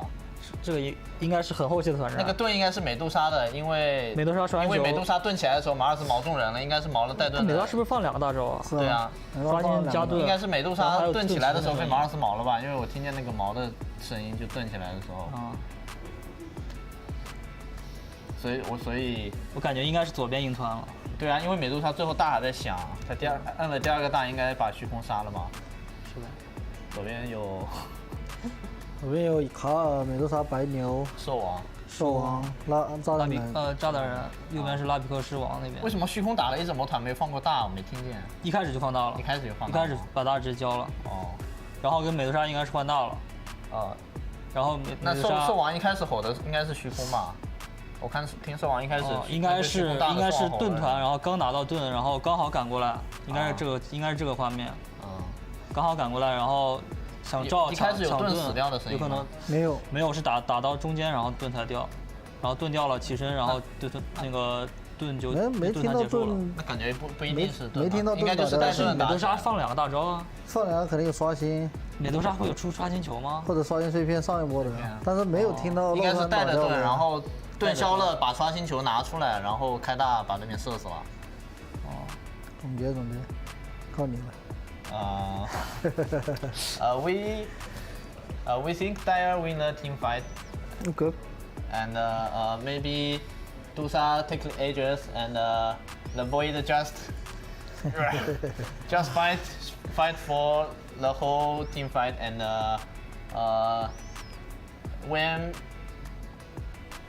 when Dusa used the Aegis and he used the refresh and he used ulti and and yeah, they win the team fight.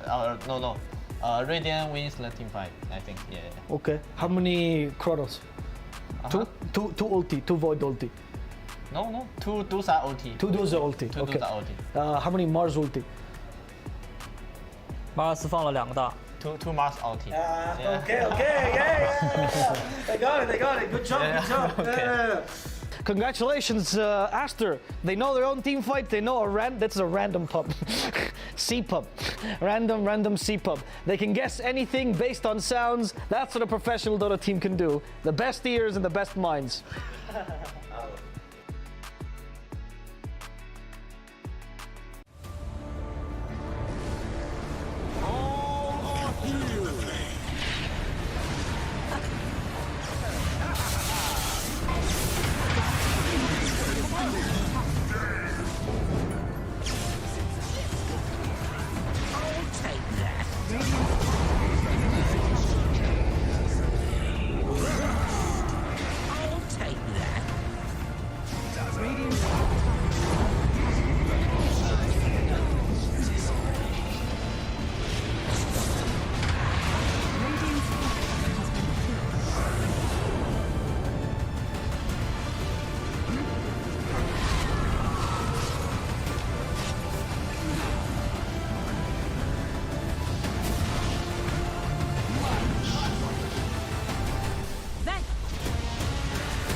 Victory!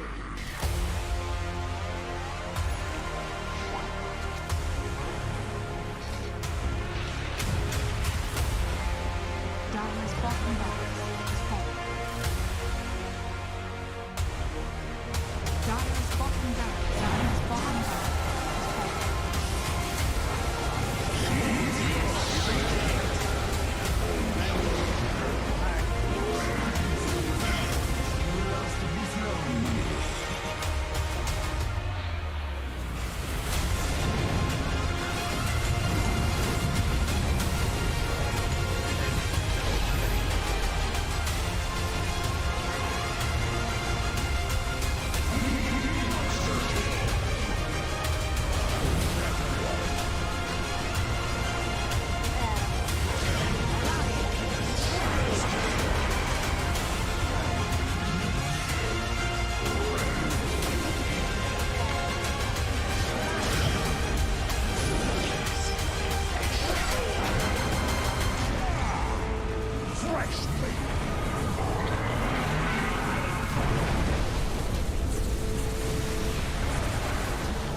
Open your eyes. When you look into my eyes, tell me what do you see? Tonight, I'm gonna show you the wonders of the mall. Hey, I got nothing to lose. I got nothing to lose. I need warriors. So is this what you want to be? You want to war? Show me what's up, kid. Now we ready to bust in. Take everything, leave them with nothing.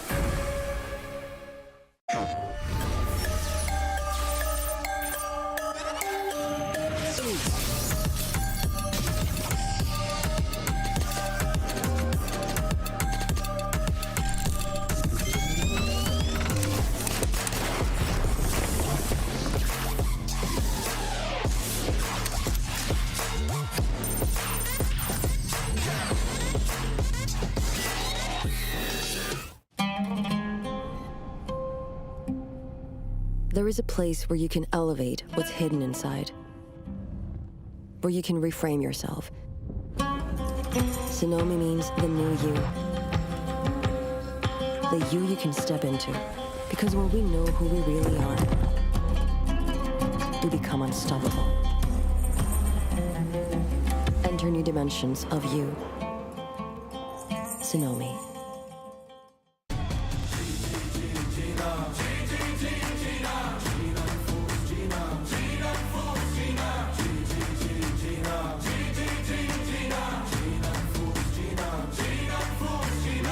Paradise through dirt in our eyes.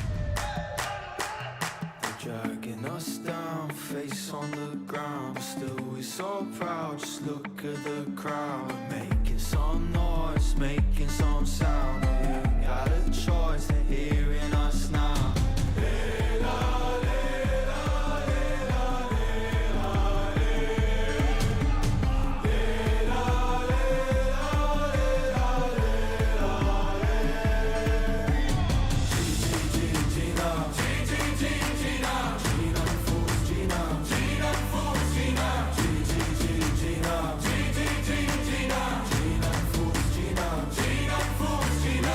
Paradise through dirt in our eyes for us.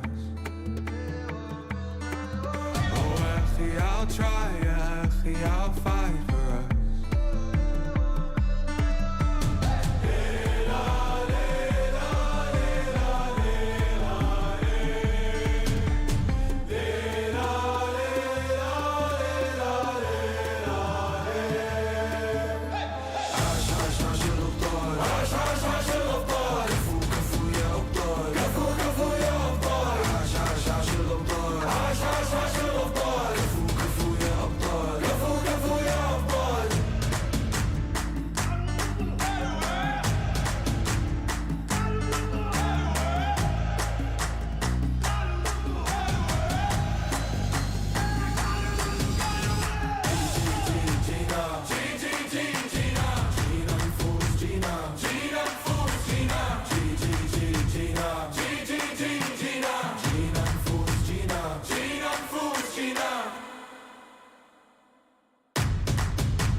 Dragging us down, face on the ground, but still we so proud. Just look at the crowd, making some noise, making some sound. We got a choice, they're hearing us now.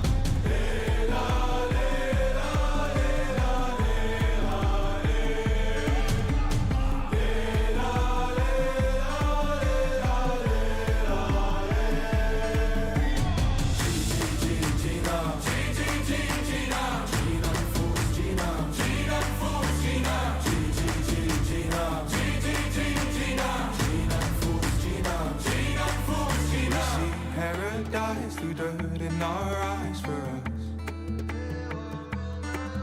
Oh, actually, I'll try, actually, I'll fight for us.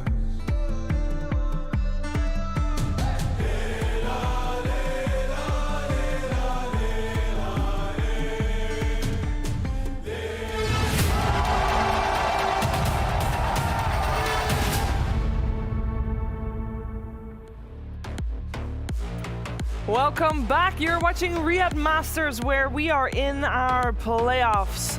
here at Gamers 8. And the playoffs are a nice place where eventually we'll crown legends. But sometimes they're not so nice. Today, we only have elimination series, and the two teams that you see walking towards the arena are in that precarious position. We got Tundra on one side. They got seeded into the lower bracket, of course, after tiebreakers that they had to play for. They did not do too well in the group stages, and they are playing with a stand-in. On the other side, you got the arguably best team in the world. Multi-LAN champions, Gaming Gladiators, and they are walking here, and they got dropped down to the lower bracket yesterday by Team Liquid, their nemesis, and for the first time ever at LAN, this squad will have to try to make it the long way around to the grand finals. We'll see how far they can get, or maybe Tundra has got really good plans ahead of them here in this best of three. I'm joined by Purge, by Lacoste, by Fear, and we'll take you through this this epic series. It should be a really good series, Fear. Yeah, I think so. Tundra, they have a lot to prove still. Of course, they are playing with a stand-in situation yet again. And first time we see Gaming Gladiators in the lower bracket, losing to Liquid, some place that they're very unfamiliar with. So we'll see how they do in a different environment now. Different environment for sure. They are obviously very familiar with each other, even if they are playing with the stand-in, Lacoste. Yeah, most definitely. I mean, they managed to get good results at the Bali Major. It's like you still have a TI, still have 5 TI winning players on the team, and it doesn't seem like much changes. Maybe they're slightly more limited when it comes down to like certain picks. I think the big one is, if you like ask me who is the strongest like duo in the lanes, I would probably say Saxa and 33, because they're like most annoying. These are like big nerds when it comes down to Dota in a good way, and it's so difficult to lane against them. So maybe I think in that department they're slightly nerfed, but overall still very familiar with all the players on the team. They played with the coach for a long time. They have, and these two teams have faced each other before in this iteration, even with the stand-in, because of Bali.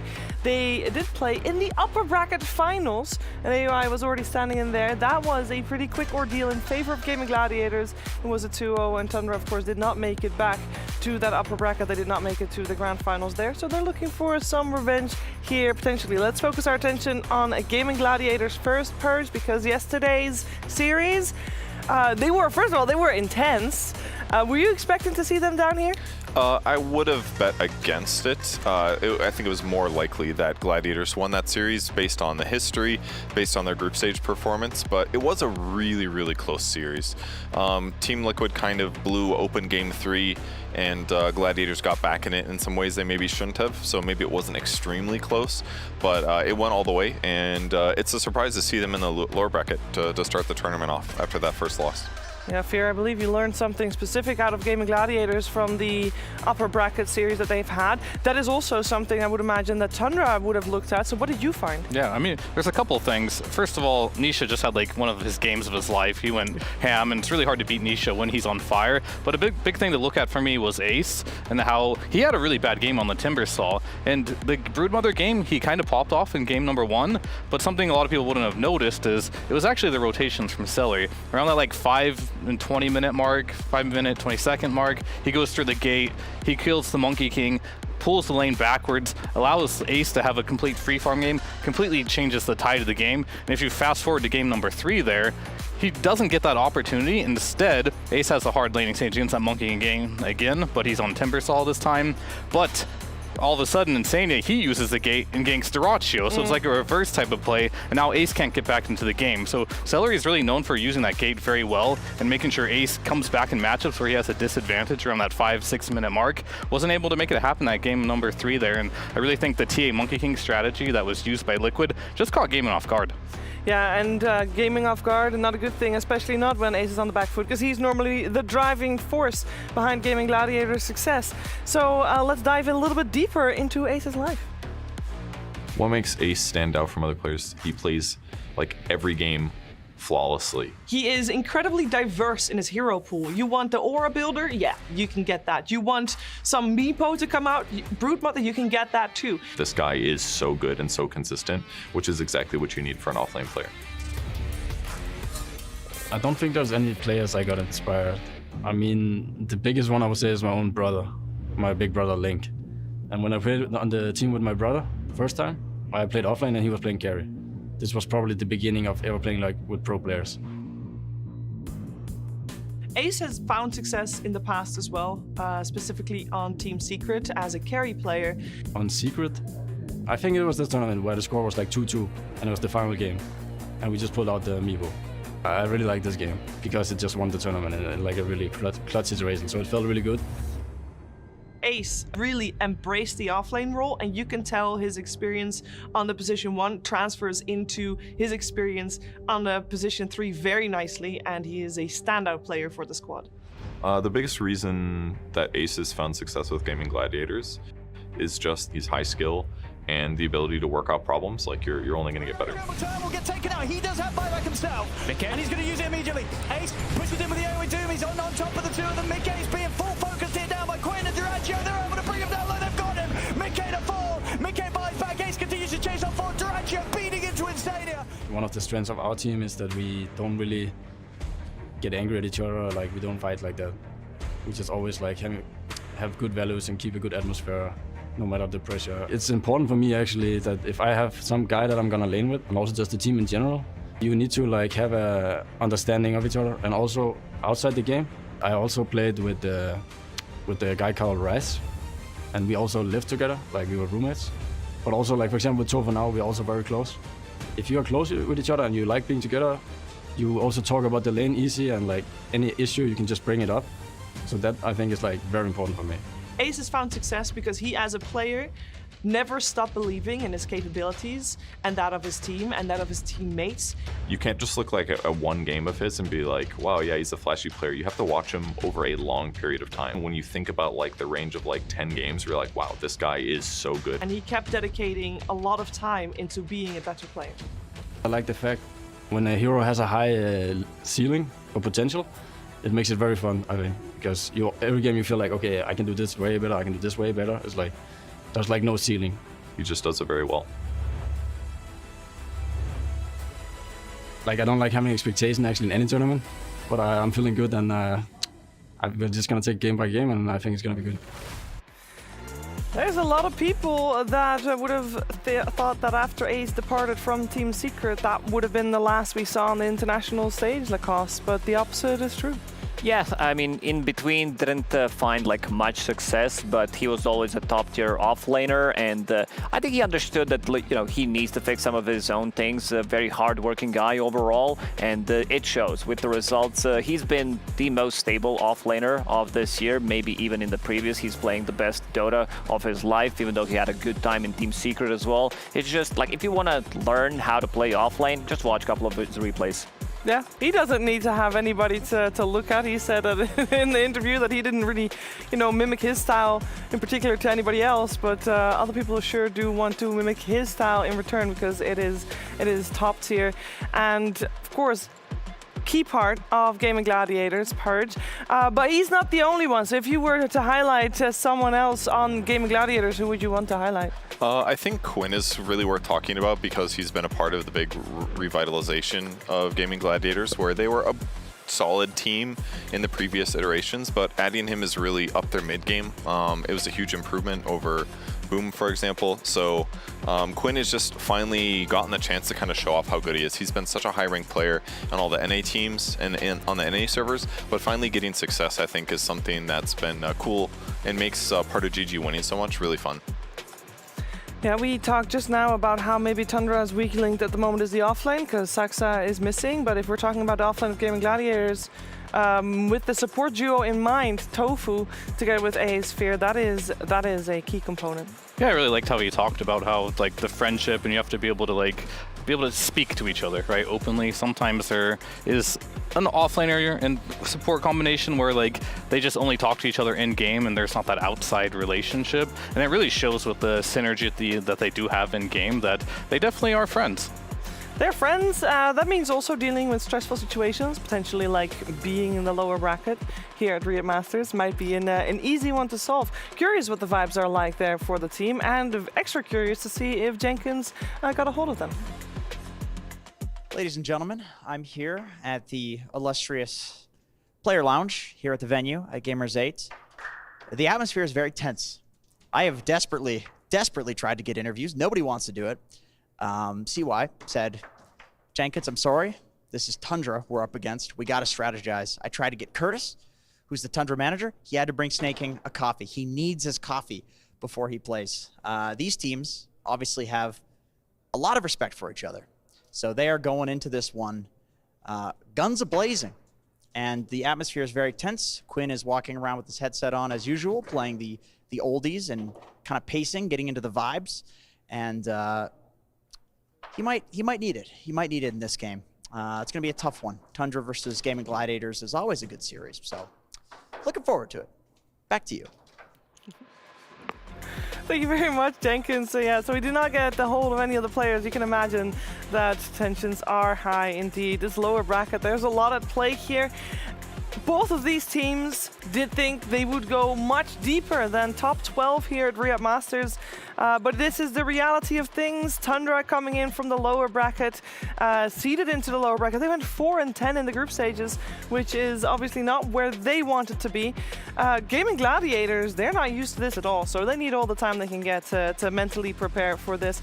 But I do want to highlight that what Jenkins says, these two teams are so familiar with each other. If you look at their history in 2023 alone, they have played 8 series total, a 4-4 record, so it's even at the moment. Games-wise, we got Gaimin Gladiators winning one more game over Tundra, and of course you can imagine at least 2 of those games we just said were with AUI without Saxa, so overall Tundra has got Gaimin Gladiators number, maybe not as much with AUI instead of Saxa, so they're going to try their hardest. But I do want to talk a little bit about those tiebreakers I just mentioned, because Tundra being in the lower bracket, I remember standing exactly at this point, and Fierce stood exactly there, and you came with the bold prediction. Like, well, what are you talking about? Tundra is going to smash both Shopify and TSM out. You predicted that from the get-go. Yeah. How did you believe in Tundra for like from the get-go like that? Well, the other two teams just looked weaker, to be honest with you. Like, Rebellion wasn't having the greatest success. Same with TSM. And I know my NA teams, if they're not doing well, it's a downward trajectory. You know, some people would claim Tundra to be an NA team. They're more NA than they were before they came here, because AUI is now playing, I suppose. They're partially NA. Yeah, but okay, so 2 teams might not have been so strong, but you also believe that Tundra can step it up in this situation? Today, yeah. I think they have their work cut out for them. I really think Liquid, they played TA Monkey King in both the games they won, so maybe that is footage you can use if you are Tundra. But I think losing to, Gaimin that many times as Liquid, they found the winning strategy. Can you replicate that as Tundra? I don't know. But then again, you have Gaimin Gladiators. They're really going to test the resolve here. Can they play in the lower bracket? Can they play with the elimination in mind? They've never been in an elimination situation before. They always came from the winner bracket. Yeah, the way Jenkins talked about it actually gave me a lot more anxiety for them as a team. That, like, I mean, I don't exactly see them when they're pre-match preparation, but the fact that they lost right away in a close match and now have elimination has got to be adding stress to their day. Yeah, when we talk about the teams, we always mention, AUI, TI winning coach, but CY, Gaimin Gladiators coach, he's been not known before. He joined the team at the start of the year, and he's been doing really, really good. Because we don't get to see what's happening behind there, but some of the drafts, like the analysis of the other people's drafts, I can see why they picked them up. Thank you. I just wanted to give people a moment to let that one sink in. But I do also want to talk about that a little bit more, because I think there's an ongoing discussion, maybe was an ongoing discussion, but there is an ongoing discussion as Quinn joins the team, CY joins the team, teams wins everything under the sun, they win purge. And we don't know how much of an, who's the catalyst for that one. I think in a lower bracket, both of those will be put to the test more so than before. That's probably true, because you have a lot more matches per day. When players have to play matches, there's the prep that goes into it, and they have to play it. If you have off days, everybody can kind of focus on strategy and stuff like that. So if you have to play matches almost all the time, yeah, having a coach and all that prior experience is going to go a long ways towards getting them wins. Having all that experience, guess who has all the experience in Tundra? It's Snaking. Snaking has been one of the OG Tundra OG Dota 2 players, and not the OG Tundra player, as he only got added a little later. Mod Golems, I believe they were called before he joined. But Snaking, definitely an OG Dota 2 player, has been around the block. He's played loads of different roles. He's played loads of different teams, a couple of different regions in Western Europe and North America, of course. And it's time to learn a little bit more about snaking. If you were to ask older players what it was like playing with snaking, they will have had very different stories about him versus the player that he is now. He has matured, and better than that, he has needed to step up in a leadership role, which he has embraced and he has been learning about. He's been very open about reading books to increase his leadership potential and to just growing in that captain's role. He has one of the loudest voices. Like, he's one of the most vocal players in all of Dota. Like, I played pubs with this guy for years, and you know what this guy wants to do in the game. You know exactly the vision of the game that he has, and I think that now that he's finally on a team like Tundra that allows him to really have his vision come to life is what's enabled him to have so much success in the recent years. What makes Snaking stand out is how consistently high level his performances are. Support players kind of get forgotten sometimes in terms of their playstyles, but they're doing so much with so few resources, and he's able to do that on basically any hero. So he fits into the team extremely well, and it really helps elevate them to TI winning level. I think the biggest reason that he's found the success that he has is he moved to a different region while also keeping a coach, Owie 2000, from his previous region that understood him, understood how to make him work in a group of strangers that he had never previously worked with before. So I think it's led to an environment where he gets to basically have a blank slate while also having somebody who enables him to have his voice in the team and help get others to rally around him. Team that I'm most excited to play would probably be the Gaimin Gladiators, because I think they have accomplished something not very many teams have before, being able to win so many consecutive events. But I would like to be the one that stops there, and obviously this is a much bigger stage than before, so I want to be able to win it as well for my own sake. Snaking has found success with Tundra because he never gave up. He has been dedicated to the game, to his craft, for over a decade, and eventually that has paid off for him by finding the right squad of people in Tundra and winning TI with them. I bet, Fear, that you've got your own share of snaking stories. I definitely have a lot of them, but I have something very interesting. Okay. So the last team that Snaking played on before joining Tundra was actually on my team. Hey. It was one of the, I think it was called Pent Ace at the time. It was one of the tier 2 NA Div 2 stacks, right? So we're playing a bit, then one day he came to me and he was like, I got an offer to play in Europe. It's always been my dream, so I'm gonna have to leave the team. Hope there's no hard feelings. Like, bro, you should go. Like, no hard feelings whatsoever. Go play in Western Europe. It's definitely gonna be better than anything you can do here in NA right now with the current stack we have. And I retired like shortly after that, realizing there was no more hope. Now, correct me if I'm wrong, you were also in Business Associates. With Snaking? Yes, for a little bit. Nine. Yeah, we had a couple versions where I played with Snaking. We had like 4 different team names at some point. Yeah, but you also then played with 9, also from Tundra then? Yes, yeah? I did. I played with 9. Not with 9 and Snaking on the same team, 2 separate teams, right? So they only united when they got on Tundra. Not the right time without you, unfortunately. Do you have some 9 stories? 9 stories? Yeah. I mean, sort of. I mean, 9's the type of player that he always, ever since he joined the team, you kind of have to pick what he's feeling at the moment, right? And it kind of shows in his play right now. Like, he'll practice something, he'll get some confidence in some, at the time it was like some weird Ursa mid or something, or Monkey Kings when they weren't really popular. And to this day, he doesn't really like playing the normal heroes. He kind of gets bored if he plays like the same hero over and over again. Quinn's like the bipolar opposite. He wants to play the same heroes every single game. 9 wants to keep switching it up, so it's very interesting in that dynamic for sure. Yeah, that's definitely the matchup to look out for in this series, because Quinn, he's been doing hot. 9, I would say, like a little bit on the downfall side, like some of the performances were not as good, because, you know, as a 9 fan, you do expect him to do good every single time. So definitely look out for it. If I'm observer in this game, all eyes on the mid lane to see how it's going to go. Yeah, and especially because with the knowledge that he does like to play unorthodox heroes and he might be a little bored, I feel like maybe is that a little bit of a hindrance at the moment? Because I feel like we see a lot of the same mids, and for good reason, because those are the most successful ones. And because 9 has already won TI and he has already shown all these unorthodox heroes, we can't even call them unorthodox anymore. Yeah, I would definitely agree with that principle, but I would agree with it more like 3 weeks ago, 4 weeks ago. Okay. You know, when a patch comes out, there's a lot of shakeup. There's going to be some heroes that are really big outliers in terms of strength, and once those get nerfed down, there's more options. So I would actually say that right now is an okay time to start flexing your mid heroes. PSG.LGD tried doing it this morning. It didn't work in the first game. It worked pretty good in the second game. They still lost both of them.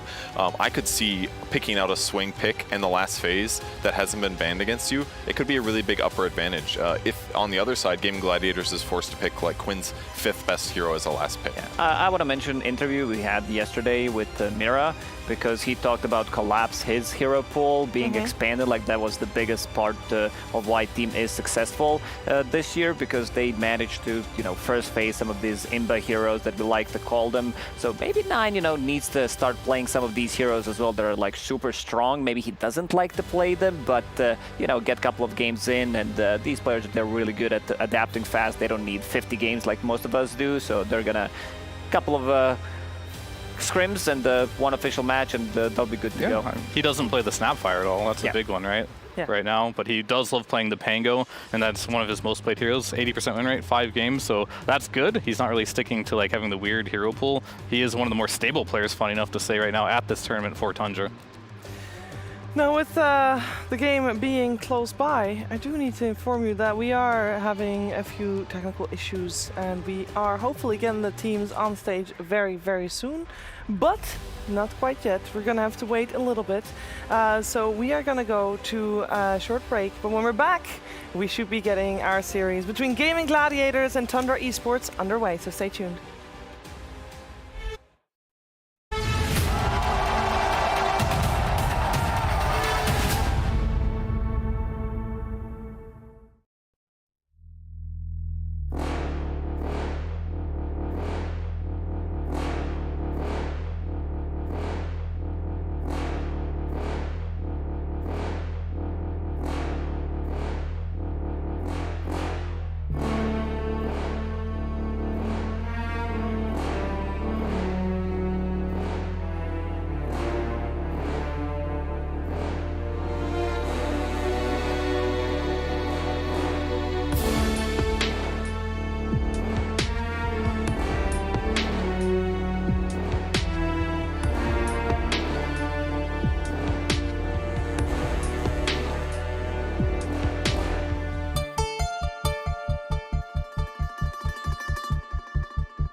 to stand still. If I had a say where I'd run to, where I would lay, if time bent to my will, if I could decide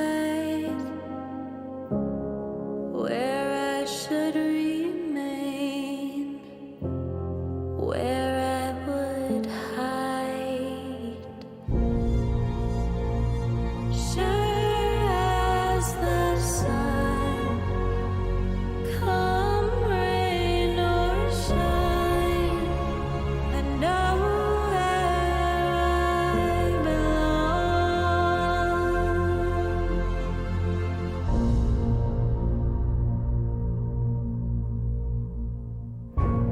If time were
Welcome back. You're still watching Riyadh Masters, and we are here with an elimination series. Gaimin Gladiators is going to go head-to-head with a best-of-3 against Tundra in the lower bracket here.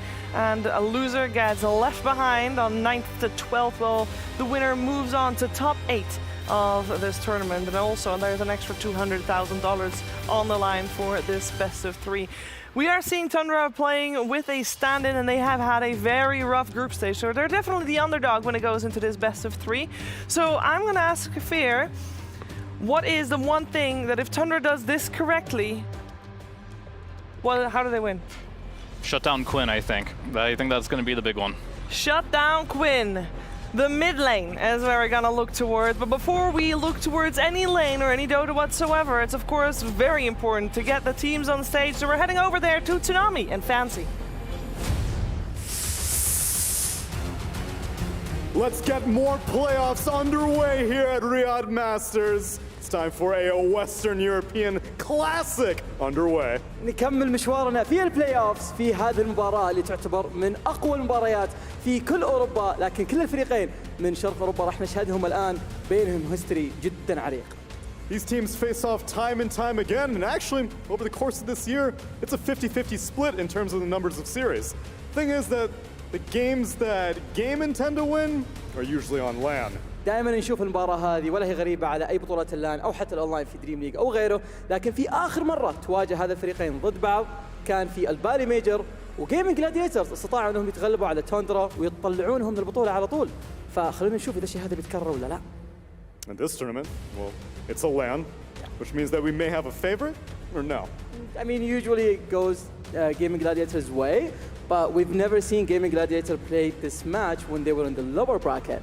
So anything could happen.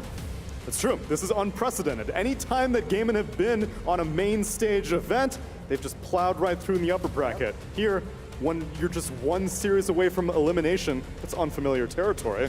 هذه أول مرة راح نشوف Gaimin Gladiators يلعبون من اللور براكت. أول مرة يجيهم ضغط إنه إذا خسرنا المباراة إحنا راح نطلع من البطولة. دائما نشوفهم على طول يروحون الأبر براكت فاينل إلى الجراند فاينل. بس هذه فرصتهم. خلينا نشوف شو يصير. And one of the best parts about being on LAN is that you get to see the teams.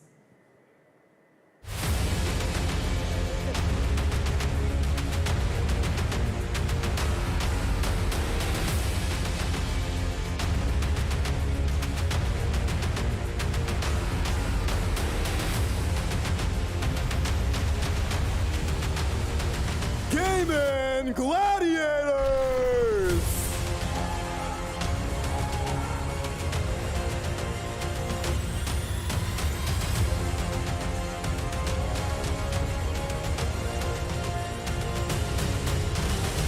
The undisputed best team in the world here in 2023 finally found a defeat for the first time in an upper bracket against Team Liquid yesterday, which means that they didn't have much time off to think about this elimination series against their opponents. لأول مرة في تاريخ دوتا اي سبورت يا جماعة نشوف جيمين جلاديترز في هذه الحلة وهذا الروستر ينزلون إلى اللور براكت بعد ما خسروا قدام تيم ليكويد بنتيجة 2-0، شيء حرفيا ما عمره صار. هل بيتكرر الشيء هذا مرة ثانية بأنه نشوف خصمهم يواجههم ممكن يطلعون من البطولة بالكامل ولا يتعدون التوب 12؟ ما أتوقع الشيء هذا يصير، لكن خلينا نشوف مين خصمهم.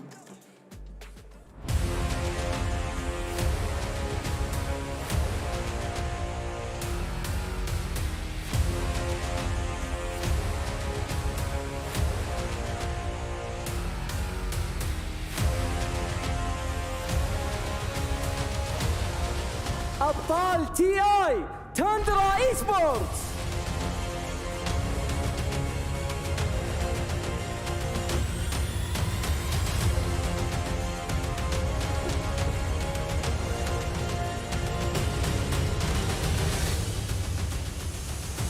تي اي السنة الماضية استطاع هذا الفريق انه يتغلب على جميع الفرق من انحاء العالم ويتوجهون الى النهائي ويحصلوا على اللقب بجدارة، لكن خصمهم المرة هذه هو يعتبر الأفضل في العالم، فعندنا أبطال العالم قدام أفضل فريق حاليا في العالم. مباراة راح نشوف فيها قمة المستوى في دوتا 2. This is a bit of a rematch, as it was indeed Gaimin that took down Tundra in the Bali Major. It was the upper bracket final, and it was actually with the same lineup. So even though AUI is technically a stand-in, he seems very, very comfortable. Can he just do it here in Riyadh? تكون هذه الفرصة لفريق تندرا يتغلبون على اللي حصل في بالي ميجر بعد ما استطاعوا جيمنج جلاديترز يطلعونهم من البطولة بالكامل، لكن هذا الشيء هذا ممكن يتكرر في مسرحنا اليوم في رياض ماسترز. هذا الشيء اللي حابين نشهده، لكن صراحة الجيم يكون من أحلى ما يكون. I can't wait to get started. Especially because there's a sense of camaraderie. Celery, I appreciate you applauding for Tundra. That was very, very sportsmanlike of you. But I want the battle. I want it in the game. So let's get you to your computers and get the Dota underway for game number 1. على طول نبدأ المباراة التاريخية معنا في رياض ماسترز ونشوف مين اللي بيستمر معنا في البطولة ومين راح نودعه اليوم. Thank you very much, Tsunami, and thank you very much, Fancy. And we are ready for battle indeed. Gaimin Gladiators and Tundra, one best of 3 elimination on the line. And with the players at their computers, it means that it's time for us to talk Dota 2, for us to get into the nitty-gritty of things. And the start of every draft here is a couple of bans. Yep, I think if you are playing on Gaimin Gladiator side, you target AUI. He likes playing this Enchantress, he likes playing the Enigma, he's winning with these heroes, he's a stand-in, get those out of the game. And if you are on Tundra, you get out the IO because they have the IO Razor combo, they have the IO Leshrac combo. Then from there, do you get rid of the Timbersaw or do you get rid of the Rubik for Tofu? Those are like the choices I'm looking at. Yeah, if you, like, every single team that came in here, they came here to win. So there's one team that you need to win pretty much to be able to get into the grand finals and get that big prize money. So I think a lot of teams put extra effort into prepping against Gaimin Gladiators compared to a team like Tundra. So, you know, Tundra might be better prepared for this one just because Gaimin Gladiators, this is the team to beat. Throughout this whole year, everybody wanted, like, everybody's theory crafting. How do they beat them? Maybe we need to join forces. I'm pretty sure that, you know, teams out there also, they talk between each other and, you know, they don't want to reveal too much, but they are also talking about how to beat this final boss. Yeah, I mean, it's do or die, right? Yeah. Like, you're like, okay, they won the last 5 tournaments. If I don't win this match, like, I have to be, but it's also cool because then if you beat them, you're like, okay, clearly I have what it takes to win the whole tournament, right? So it's like, why not put everything into this match? Yeah, there's one thing that I remember that we heard from Zai yesterday. He was on stage with his winner's interview after his Gaimin Gladiators victory. And he said this was after the first game. They faced Ace's Broodmother and they're like, Nope. Nope. Yeah, that's a big nope for that. They noped out. And one of the reasons why they did win it, because Ace, dare to say he's the best Broodmother player, like, in the world right now, because we see Broodmothers being played from different roles, but when it comes down to the offlane role, the undisputed king of Broodmother.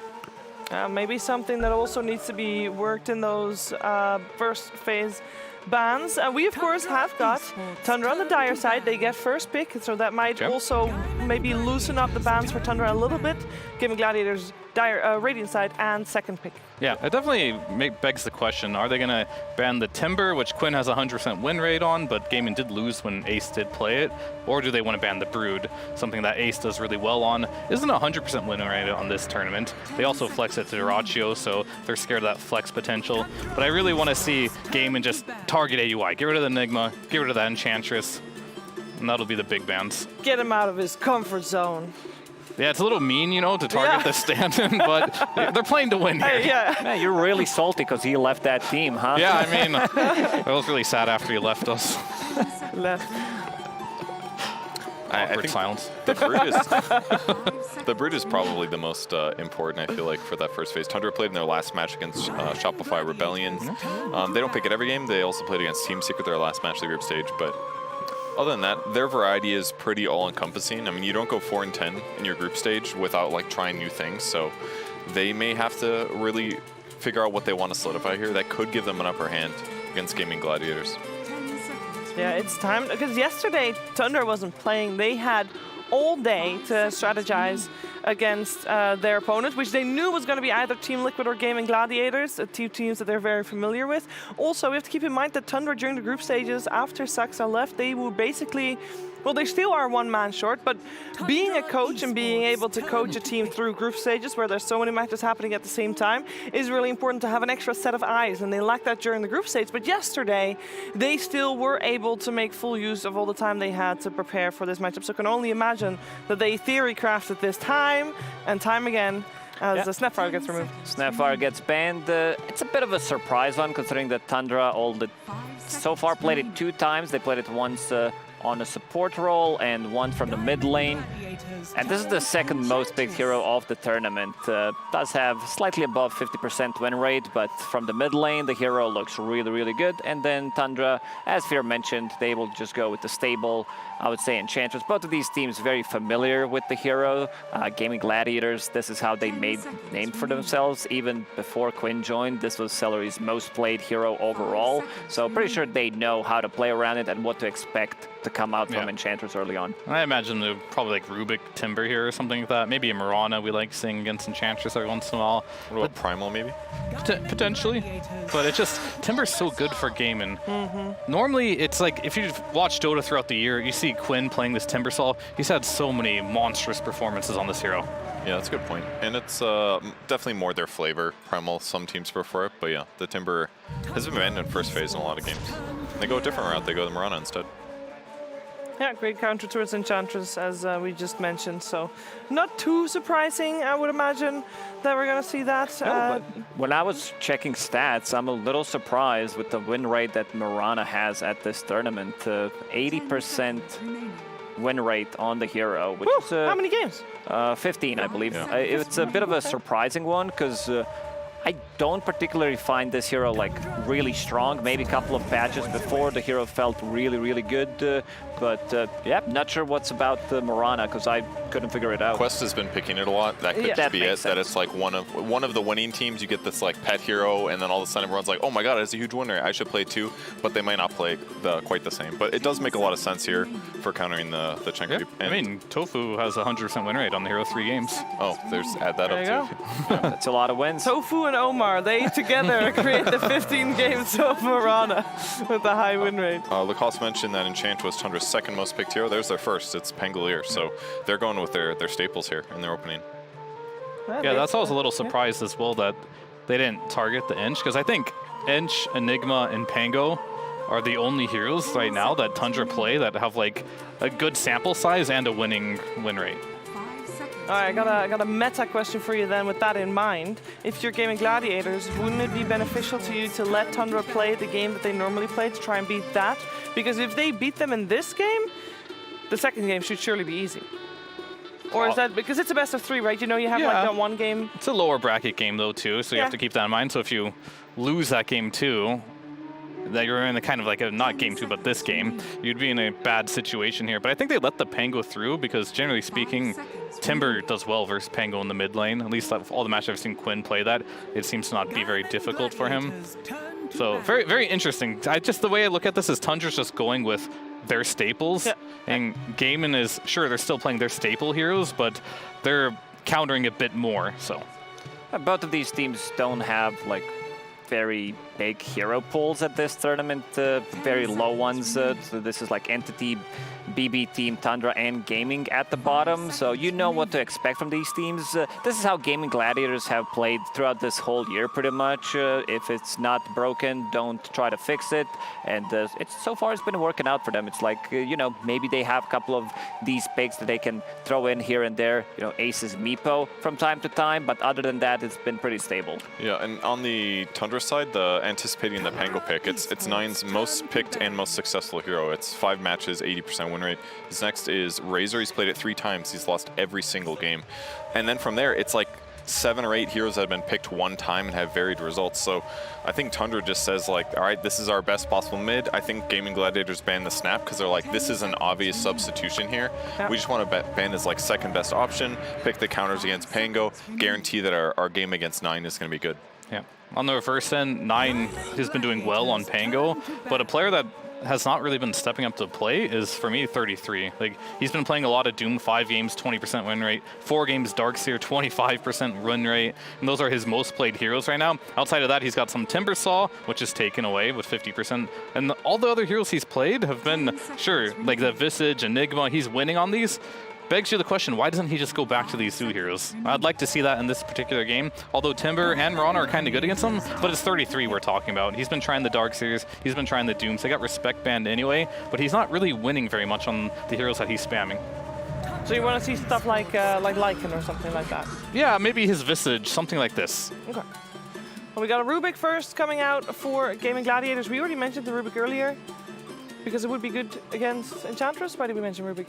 Purely because it's one of the most picked heroes, or the most picked hero of Riyadh Masters so far? I think it's that plus their second pick. I think their draft looks great right away. It's just very effective against all of Tundra's heroes. It doesn't really feel like there's any gotcha picks that Tundra was able to get over them with the Pango pick. And then Rubik obviously leaves their draft still like flexible and pretty much good at just about everything. Gives them some catch setup as well to set up arrows. So I think for a second pick position, this is about as good as it gets for Gaimin Gladiators. Both supports from Gaimin Gladiators, they like to rotate early on, 6 minutes in. You can expect them to be at the mid lane, play with most likely what's going to be Timbersaw in this game. So he hits that level 6. It's gonna be a lot of kill threat onto this Pango with either Mirana or Rubik, 2 heroes that like to set up these earlier ganks, go for the runes as well, and also forcing Pango to use Shield Crash immediately after Rolling Thunder, because you're playing into Rubik, something that he doesn't like to do, but is forced to do it. Does make me wonder what their combination is going to be here. Probably a Snaking hero, which, you know, the Bat is gone, the Rubik is taken, the Io's out, Techies he hasn't won with. They go for a Beastmaster. Okay, so there's that Zoo type of hero that I like to see 33 play. None of them are going to look like super amazing against the Timbersaw, but at the end of the day, it is a stun. It is going to give him vision. It's going to give him some tempo. Now, would you like to see that laned with the Enchantress, or would you like to see them laning it with something else entirely? I mean, I think they haven't won with the Techies, but it does make a lot of sense here because it's still a strong laner. Maybe, I mean, Snaking he is originally a POS 5 player, and when this hero was very popular, he played it a lot as POS 5, so it's a natural transition for him, and it does look like a good game. Like, this is a hero that can help burst the Timbersaw. They were lacking a little bit of that magic damage. Yeah, one thing that Celery talked about in the interview 2-3 days ago is a lot of these drafts look like their own, and if you removed the heroes, I would 100% say that Tundra's draft is actually Gaimin Gladiators draft. Yeah, it could be. I'm seeing it. Does that mean Gaimin's gonna come up with new strategies? Or are they gonna run their other strategy that looks something like they would also pick? Good questions. And this is a hero Ace does not lose on. Yeah, it's 6 games. They didn't lose a single time on Underlord. Like, where's the damage? Like, there's one hero that he doesn't like to play into. That's pretty much Pango, his mana burn, Timber as well, but I'm still not seeing that counter. So they need something. They need a lane counter. It's going to be Underlord from the off lane, Timber mid, and they're still looking for the Ratio hero, so you know the matchup. I know Fear doesn't like the hero that much, but I'm down for some Monkey King. Well, we did have Team Liquid make great case for Monkey King yesterday, so potentially maybe slightly changed opinion. Maybe more TA there, in my opinion, but... True. True. Or just for Nisha in general. Now, we have both teams needing their carry players, so the Ratio and Skeeter still missing their carry. So we're going to have 4 carries banned out, straight up. So some of those more... well, expected heroes, maybe such as the Monkey King, I'm thinking they're just going to get removed. Yeah, most common are Faceless Void for Dratio. Terrible Aid is a possibility. Morphling's not banned. There's a Slark. For Tundra. For Tundra. It's a good counter against Underlord. He is typically weak against those like off-lane killer carries. Well, normally, when you see Underlord on the lane, we normally have the Monkey King banned out, and when Ursa was still viable, you see Ursa banned out, but potentially now they don't ban out Ursa and they ban out Slark instead. For the other lane, you're laning up against a Techies Beastmaster as a carry. What does... wait. Everyone wants Slark. Everybody wants Slark. I'm going to say. It's great. Okay. TA's banned too. Yeah. I mean, they're both going to want similar type of heroes. Tundra does get to pick their hero first, which honestly you don't get much of advantage here being overall last pick if you're Gaimin, because you've already saw your matchup. You decided to go ahead and just pick your Underlord anyway. Slark, Monkey, the stack heroes I like to call them, are get banned. Okay. Theoretically, this is an amazing Ursa game too. You're playing versus Timbersaw, you're playing versus Underlord. It's just been very hard to make Ursa work in the laning stage, but Skeeter is the type of player, he likes the hero. Maybe he'll make some type of argument to pick it up. Ursa does sound good for Tundra, for sure. It's just that these nullifier carries, like even mid heroes that can buy nullifier, kind of ruins Ursa completely. These are not those heroes. Like, I don't see nullifier buyer yet, so it needs to come out from the safe lane. So might not be that bad of an idea. But then again, every single time I see Ursa, I'm like, yeah, it's a good game for Ursa. He loses the lane, has like half, maybe even a full item compared to the other enemy carry, and then they're just like, well, we messed up. That seems like the traditional Ursa story. Well, the recent traditional Ursa story in this one. Faith Beyond also did not have a good word for that hero. I feel like picking the carry for Tundra is just easier. Their 4 heroes are more flexible in what they bring to the table. It's going to be lane stabilized. It just has to like lane okay against Underlord, I feel like. So, I don't know, just generic carry. There's Naga in the pool. Medusa's still there too. Like, there's decent options. They're not necessarily like the most incredible for the game, but they are reliable. But they get the carry versus carry counter matchup here, so Gaimin gets a lot more time to think about, out of the options they do have, what can out-carry. They're going to go for the Ursa, and then I think this is a pretty no-brainer Naga pick at this point. I mean, we said why Ursa would fit, but I have listened all week to why Ursa is bad. All right, here's one reason. It's Nullifier. If they do pick something like a Naga, there actually aren't very good Nullifier heroes on the Gladiators lineup. That's like one upside. Yet, sure, to you. And they have 30 seconds left. What about some Morphling? You know, he doesn't like the stack damage on him, but you can also turn into Ursa, steal some of his stats, even though Aghanim Scepter has been nerfed. You're still taking 70 attack speed, which doesn't matter during overpower, but... Against Ursa, don't build the Ags in that matchup. There you go. Just don't go Ags. However, Ursa's not bad versus Morphling by any means. Yeah, I just think they didn't have many options left in the pool when it comes down to matchups against Ursa. You can like build into Hurricane Pike, have a little bit of a save on your own. You build into Mantis style against Disarm from Pango. Oh, I don't know. I think, because the point that I made before, that these are not heroes that buy Nullifier, neither is Morphling. I'm going to shift towards Ursa lineup. I didn't think coming into this tournament that I'm going to say it, but here we are. I mean, you always say it until you watch the laning stage play out. That's like the caveat. If Ursa does well in the laning stage, can keep his net worth up, can get to that fast battle for your time, maybe even Diffusal this game because he is playing versus a Morphling, then this hero on paper looks really good. But if he can't get to that timing, then it's just going to be another one of those Ursa games where he's getting spammed in lane, can't get his timings, and it looks bad. But they have the overall last pick from Gaimin Gladiators. It's nothing spectacular. It's just a morph and just going to be a stable carry. Yeah, and I just like that Ursa matches up so well against both the Underlord and the Timbersaw, and that Underlord really isn't that much of a threat against the rest of the lineup. So it just makes the Underlord pick feel mediocre. It makes the Ursa pick feel good. So they just need to get out of the lanes and have an even net worth game so that he can just start killing tanky boys. So as far as drafts go, though, when we're talking about it, Tundra coming in here as a lower bracket team, so they are a little bit maybe behind from the get-go. Gaimin Gladiators is just that good. But their draft ticked all the boxes. We got the Zoo Hero for 33. We got the Enchantress for AUI. You know, the Ursa, we talked about why it potentially could work. It's also a very easy lineup to take Roche with. You have Beastmaster with Helm of the Overlord, and then you have Ursa as well. So I believe that they can keep the tempo, keep the momentum. First Roche to gain some more advantage. Second Roche, I don't know. I'm believing Tundra in this one. You believe in Tundra for this one. Well, I love hearing your guys' thoughts, but I also like hearing the thoughts of, let's say, CY, coach of Gaimin Gladiators. Hello. Is this thing on? I'm here with him, CY, from Gaimin Gladiators. I gotta ask, you guys lost versus Liquid yesterday in an insane series.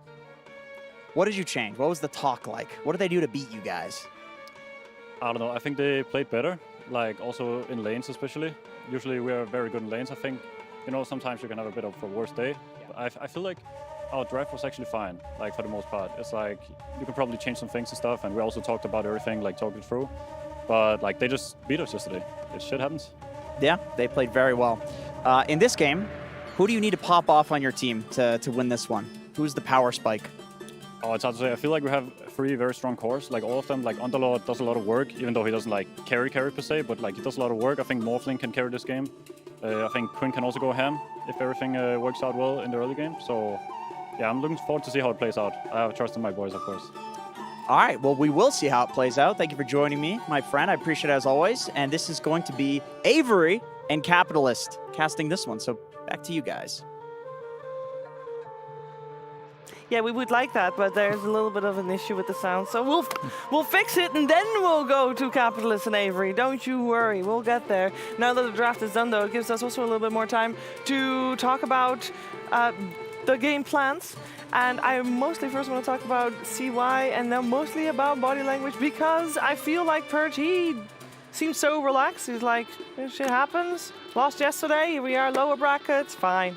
Shiver, they won 5 tournaments this year. Like, they could lose here and they'd be like, it's fine, we had a really good start of the year. No, there's definitely pressure because they're going to want to, they expect to go a lot farther, but I think they feel comfortable playing against Tundra right now. Tundra had a rough group stage. They're playing with the stand-in. They're a good team, but yeah, Gladiators is going to be comfortable in their plans. I thought it was most interesting, his confidence talking about the Underlord, personally.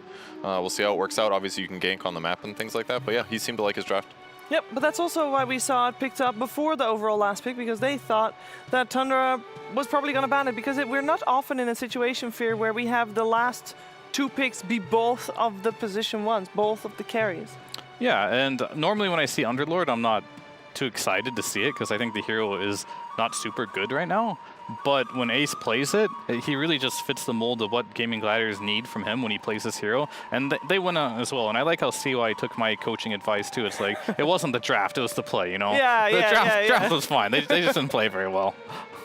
That is always a good answer from a coach. It's never your fault. It's all good. Dota mentality right there. I want to talk a little bit about the openings, because normally we see the biggest heroes picked in the openings because those are the most contested. We obviously had the Timber Moran on the side of Gaming Gladiators. Lucas, do we feel like the Timber especially is solved by Tundra in their draft? Not necessarily. I mean, there's one matchup he doesn't like to play into, any kind of pure damage, which is going to be Impetus. You have Pango, who can cause some of the issues, burn your mana. Ursa, I want to see what the item build's going to be. I know Fear mentioned like the Fusel Blade. I think you kind of lose, especially if you're not having a good... Because you have like very short window where you can make this work. So, I mean, I'm down for it, but maybe after the Battle Fury in between, you know, you can upgrade it. No, it's a no. It's one or the other. It's either you go to the Fusel Blade and you start running through that gate. You have like some 9 Diffusal and you're just running at Morph and you're just taking over the map, or you just go the safe build, go Battle Fury, farm it up, and carry the game in late game. Well, it is about that time. We got some Dota on our screen, so without further ado, let's head over to Cap at SVG. Bruce Lee famously once said, "I fear not the man who has practiced 100 heroes once, but I fear the man who has practiced one hero 100 times. We've got the world champs right now in Gaming Gladiators taking on the other world champs from TI11, Tundra, and both of them have some very signature hero player combinations. We've got Ace back to his comfort heroes in the off lane. He's going to be playing the Underlord. Dyrachyo is going to be on a Morph lane. We've got a 9 Pango, which is his best hero, I think, by far. Terrorizes so much of the scene, and, you know, various other things. AY, new signature for him, perhaps, in the Enchantress, 33 on a Beastmaster. I mean, this is shaping up to be a great game one, Avery. Yeah, well, a player called Quinn Callahan once said, "Fuck this game, go down mid, GGN, please." So we'll see which of those quotes comes into play more here as we get another European brawl between 2 of the top 4 in the DPC all year. They will meet here in the lower bracket, of course, because the European brawl in the upper bracket sent Gaimin here. Can they recover? Can they mentally recover? Can they push through? Tundra here with a stand-in, but it's an NA stand-in, which gives them a 2 NA player advantage versus Gaimin's only 1. And they have 6 TI rings on that side. Damn. Versus 15 major victories on the other. That's a lot of numbers. I don't know which are better. I'd probably take either, but one will be victorious here today, and that is the only number that matter. Well, how many wins do you get in this series? I mean, okay, legitimately, which one do you think is more impressive? 3 majors in a row or 1 TI? TI. I mean, financially, it's certainly more impressive. TI is just a different beast, man.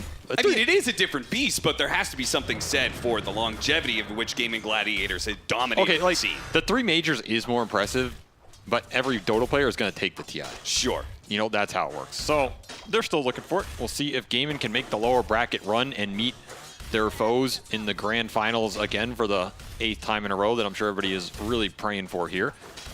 However, they will have to go through Tundra first. And this is a classic draft that we have here. As you were saying, a lot of signatures coming out. I am looking at one hero and one hero only in this game, and that is the Ace Underlord, because I don't know if you know the stats on this hero, but I feel like he's only lost with it once this entire year? Maybe twice. I don't know the exact number, but it's got to be like 16-2, 18-1, something in this category. It is by far Gaimin's strongest hero, and I feel like that's why CY was confident in the draft, because, I mean, you got Ace Underlord, and this team just doesn't lose with that hero. They have like 10 victories in a row. They lost to BBT in Dream League. They lost to Quest with the Underlord in the DPC. Mind you, this is in the space of like 20 matches.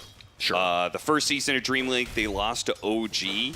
And that's their 3. They have 3 losses on Underlord over the year. Yep. Well, that is crazy. I thought it was 2. They'll have 3 instead. I guess it's a way worse stat than I thought. Just kidding. It's still insanely impressive. They'll get it here. Skeeter looking for the first blood. Unfortunately, the weeps are already there. And it's going to be a tough hero to beat. There's a reason it works really well for these guys. It's basically the ultimate aura buyer. And so when they hit their timings in that 20 to 30 minute window, it just hits really damn hard. It is also very difficult to shut Ace down on this hero because he's a lane dominator. Like there's very few carries that beat this hero in the current meta. And that's why we see Tundra pulling out the Ursa here. I don't think Ursa beats this hero on lane. He probably beats him in the late game when you can just chunk him down with the stacks and push through the auras. The early game though, as we see, Ace is already top of the CS board here, and this is going to be something that Tundra are going to have to deal with. How hard does this Underlord hit? You might have some Ancient stacks to go with it. You have a Rubik to back him up, so you have double base damage reduction, a classic strategy here. And of course, you're going to have a Timbersaw who's having a free lane versus the Pango who's going to create some tempo. If I'm Tundra, I really need a couple things to go right in this early game. Number 1, it's the Pango and the Beastmaster outperforming the lanes, so getting more than maybe they deserve in these early stages of the game, and this Enchantress to get some roam action going. In that situation, you're putting some pressure on AUI, though it is a hero he's very comfortable playing and one that he is very annoying with, that is for sure. Yeah, certainly. It's quickly become one of his best heroes when standing in for Tundra specifically because of all the various shenanigans he gets up to with these neutral creeps with Enchant. So we'll definitely be keeping an eye on where those neutral creeps head around in this matchup, as he does have a chance to actually get a Harpy here. If he takes it, it's a level 1 enchant. Yeah, so it doesn't last that long, meaning you don't get that many lightnings out of it, but he is going to take it and immediately get that lightning off to a start. Next level plays from a 2-time TI winner right here. Yeah, baited him in, and he's going to get all 3 of those chain lightnings out before it expires, so very nice damage. You see, that's a TI winner chain lightning right there. Well, in some ways, a 2-time TI winner. You went to hit it. I wouldn't have hit it. He gets a 4th one, actually, because of the mana regen.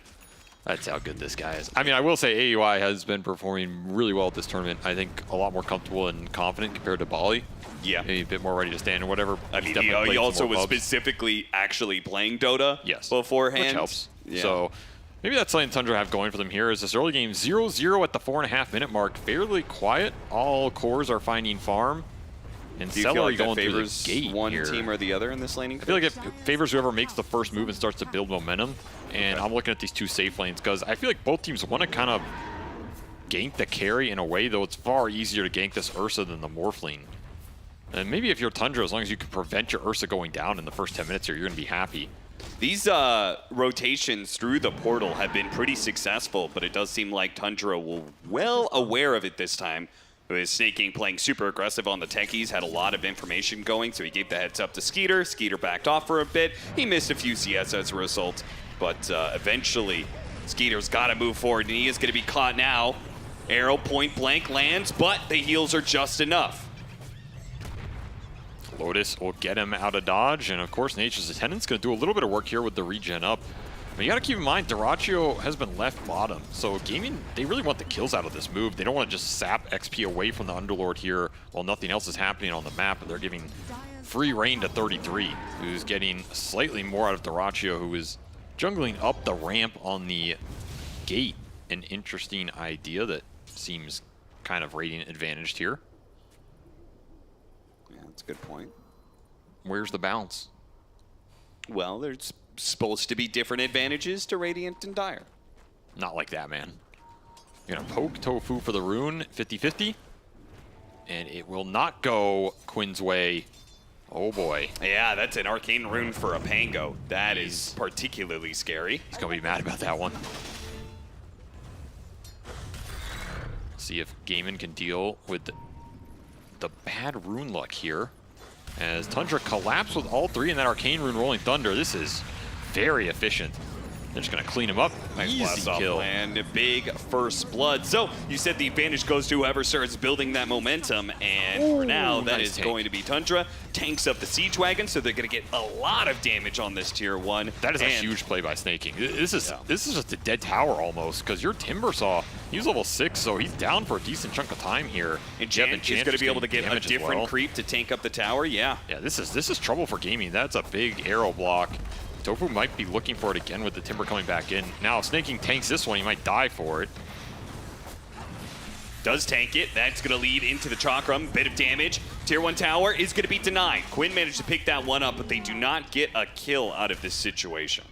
I think Tundra are still very happy with that rotation. You get a tier 1 off the board from a Timbersaw this early on, plus the first blood going into Nine's pocket as well. Exact hero they won it on. Very useful arcane rune, Rolling Thunder up again in 9 seconds. Look at this mid matchup. Now, this we talked about, you know, with the Bruce Lee quote, right? Being able to play a single hero and being able to get very, very good at it. This is maybe where some difference comes in this specific matchup. I think Gaimin Gladiators did manage to get some key heroes for the rest of their squad, but Quinn specifically is playing a Timbersaw, which I would not call one of his signature heroes. He's played it a number of times. I think he's got like maybe 30, 35 official matches with it, but it's not his Ember, right? It's not his Pangolier. It's not his Siggy. Still a hero he's comfortable with. He's played it most of the year. I wouldn't put it up there in his top 3 that he's going to spam in pubs, you know. I mean, what can you do? It's compared to a 9 Pangolier as the contrast, right? Sure. Which is probably his #1 hero. I mean, his Pangolier is a hero he played in that TI Grand Final, so he's got to be comfortable on it. Yeah. I also think it was a hero that was performing really well for Tundra for most of that year. Like, that was one of their go-tos, right? It was a hero they could early pick for 9 that turned into a killer on the map that also gave him teamfight and scale. It was just a ridiculous Pango patch. This one is not as good a Pango patch, it feels. The hero is having some difficulties getting into the late game scale. He has some mid games and some laning issues. Like yesterday, we saw Quinn play that Pangolier versus Nisha. Did not go well for him, right? Yeah. So as good as this is for 9, I think it's still a hero that you really need to execute well on, and you need to have that lane go well. So the fact that Tundra roamed into here to guarantee the Pango has a good early game and some extra rune control is pretty damn nice. I will give you some stats to back up Tundra here. They have played it 6 times at this tournament. They have only lost 1 of those games. But the quality of teams may not have been the best. They played against 5 of their matches were against the North American teams, 4 of which were actually against Shopify Rebellion. What are you implying there? That they had really good practice partners for this Tundra. Well, maybe Tundra's Pango is just really good, and Shopify are the one team that gave it to him because they're not afraid of anything. That's true. They gave it to him 4 times. Yeah. They did get one of those wins. So maybe that speaks to Shopify's bravery in this tournament compared to all the other teams that don't have the balls that an NA squad has to give them their best hero. Liquid gave it to him twice, and Tundra won two of those games.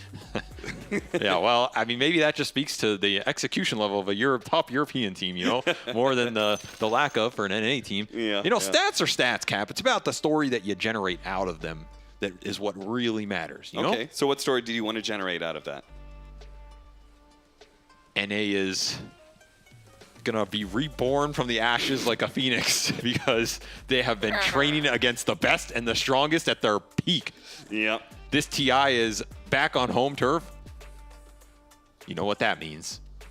That means the economy tickets are damn cheap. Probably going home early. What can you do, man? Sometimes, sometimes you get Dota and sometimes Dota gets you. That's the way of the road here. And what was okay? So we casted the game yesterday, Gaimin Gladiators versus Liquid. What situation was that for Gladiators? What do you mean? They get got by Dota? Did Liquid get them? No. How did they end up in this lower bracket, reviewing that match? They won 3 majors in a row. How dumb can you be? Why would you win 3 majors in a row? Are you? I mean, have you been watching Dota the last 10? You don't win 3 majors in a row. Ice Frog is going to come back with a vengeance. That bounce patch was a Gaimin nerf patch. You just looked at whatever they were winning with, and it all got nerfed. So now you have to win with all these same heroes that you've been playing all year, except they're 10% worse. Yeah, Tundra did a much better job in their run. Yeah, they've been sandbagging all these events and still getting top 3 somehow.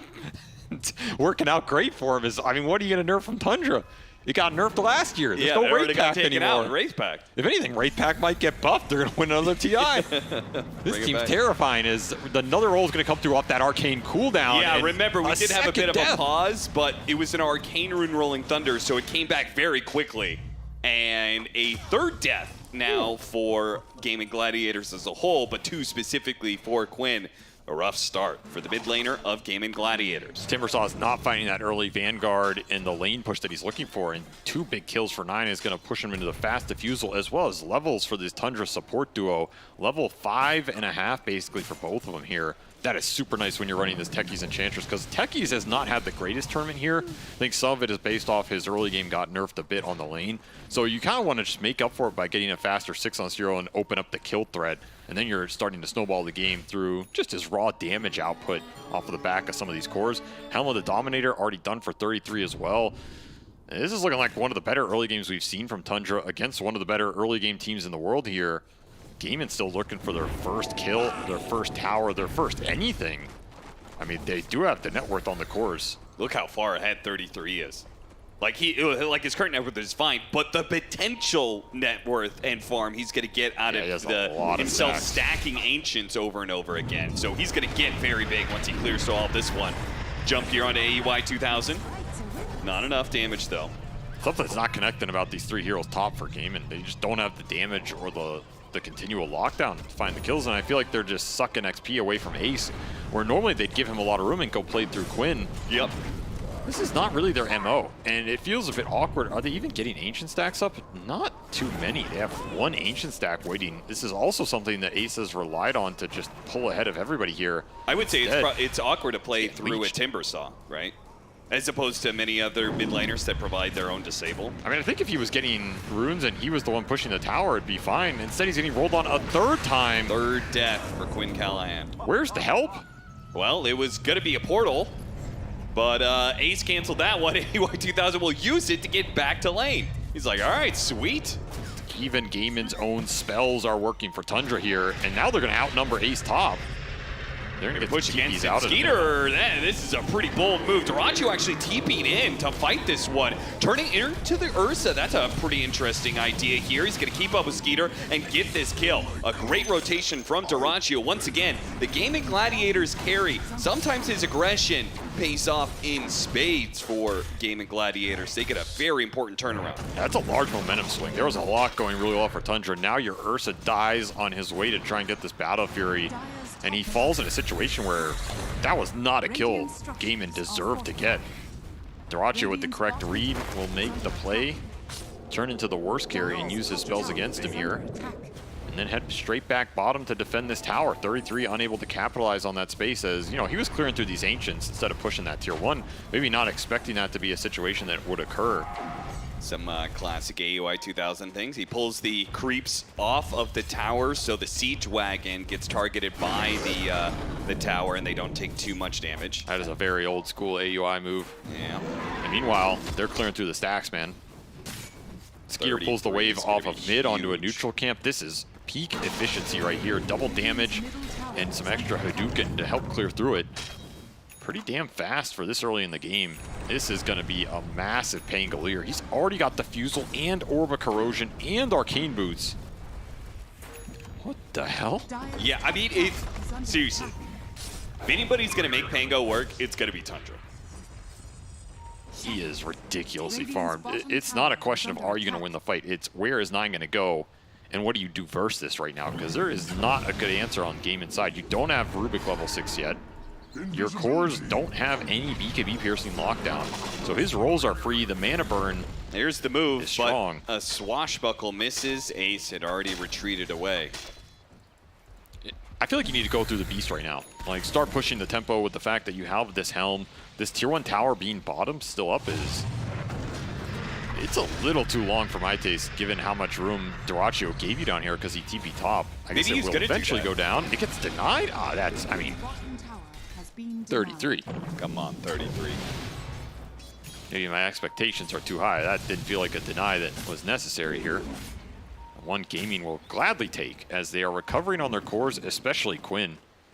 He did some Ancients of his own, and now he's level 10.5 and right back up there, not too far behind. I thought 9 and AEY were going to go through the portal, but they started heading that way, and then they re-smoked up. Off of that tower dying, they decide it's no longer the play to go bottom. They try and keep the aggression up here in the top lane. 9 missing another swashbuckle.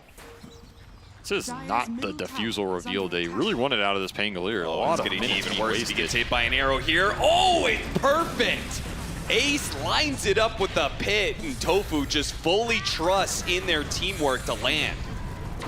Beautiful stuff. AUI is going to die eventually as well, but the big kill, that kill streak being taken away from the Pangolier and given a game of Gladiators now. We're at an even game. Man, what a clutch find. The fact this pit prevents any of the skeletons or creeps going in front of this as well. Cannot ask for a better connection at a better time in this game to turn this momentum against the Pangolier. That's the biggest kill on the map. He was worth a decent chunk of gold, almost 1,000 for that kill because he had the streak.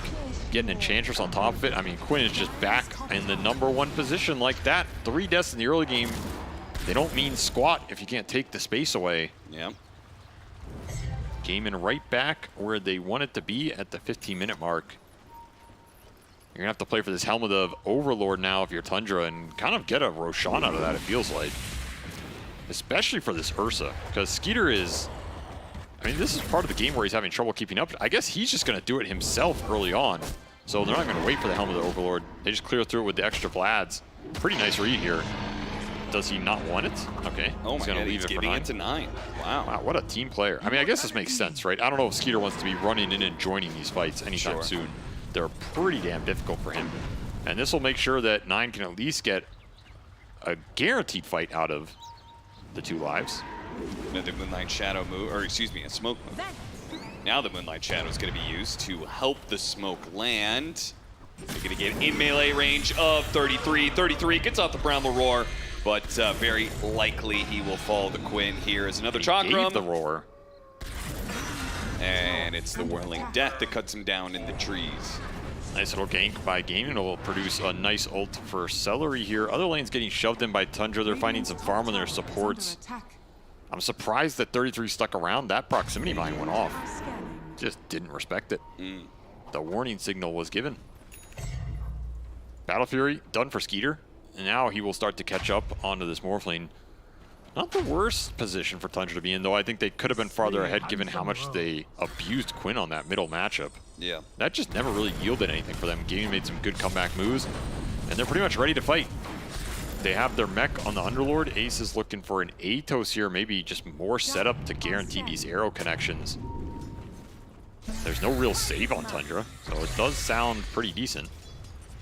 Though I also wouldn't mind him just going faster Greaves into Pipe or even Force Staff. This game is pretty damn nice versus the Ursa and the Beastmaster Roar.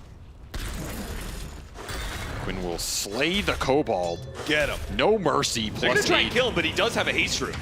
So they're going to have to chain stun him here. Also, the enchant could be used. AUI is too far away, and the Primal Roar is actually going to be put to use here. The Rolling Thunder halted in its place. That enchant was on cooldown. Otherwise, I think he just runs up and guarantees it. Ace will go back through the gate.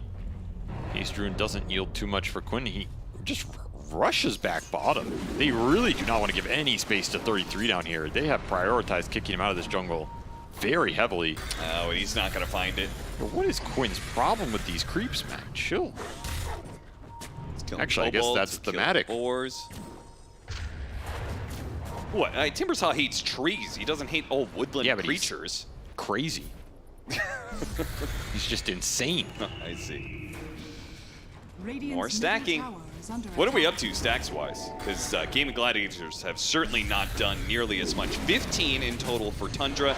Meanwhile, 9. They're actually pretty close. What is that, 12-14? They're only 1 behind. I do think more of those stacks have been Ancients for Tundra, though.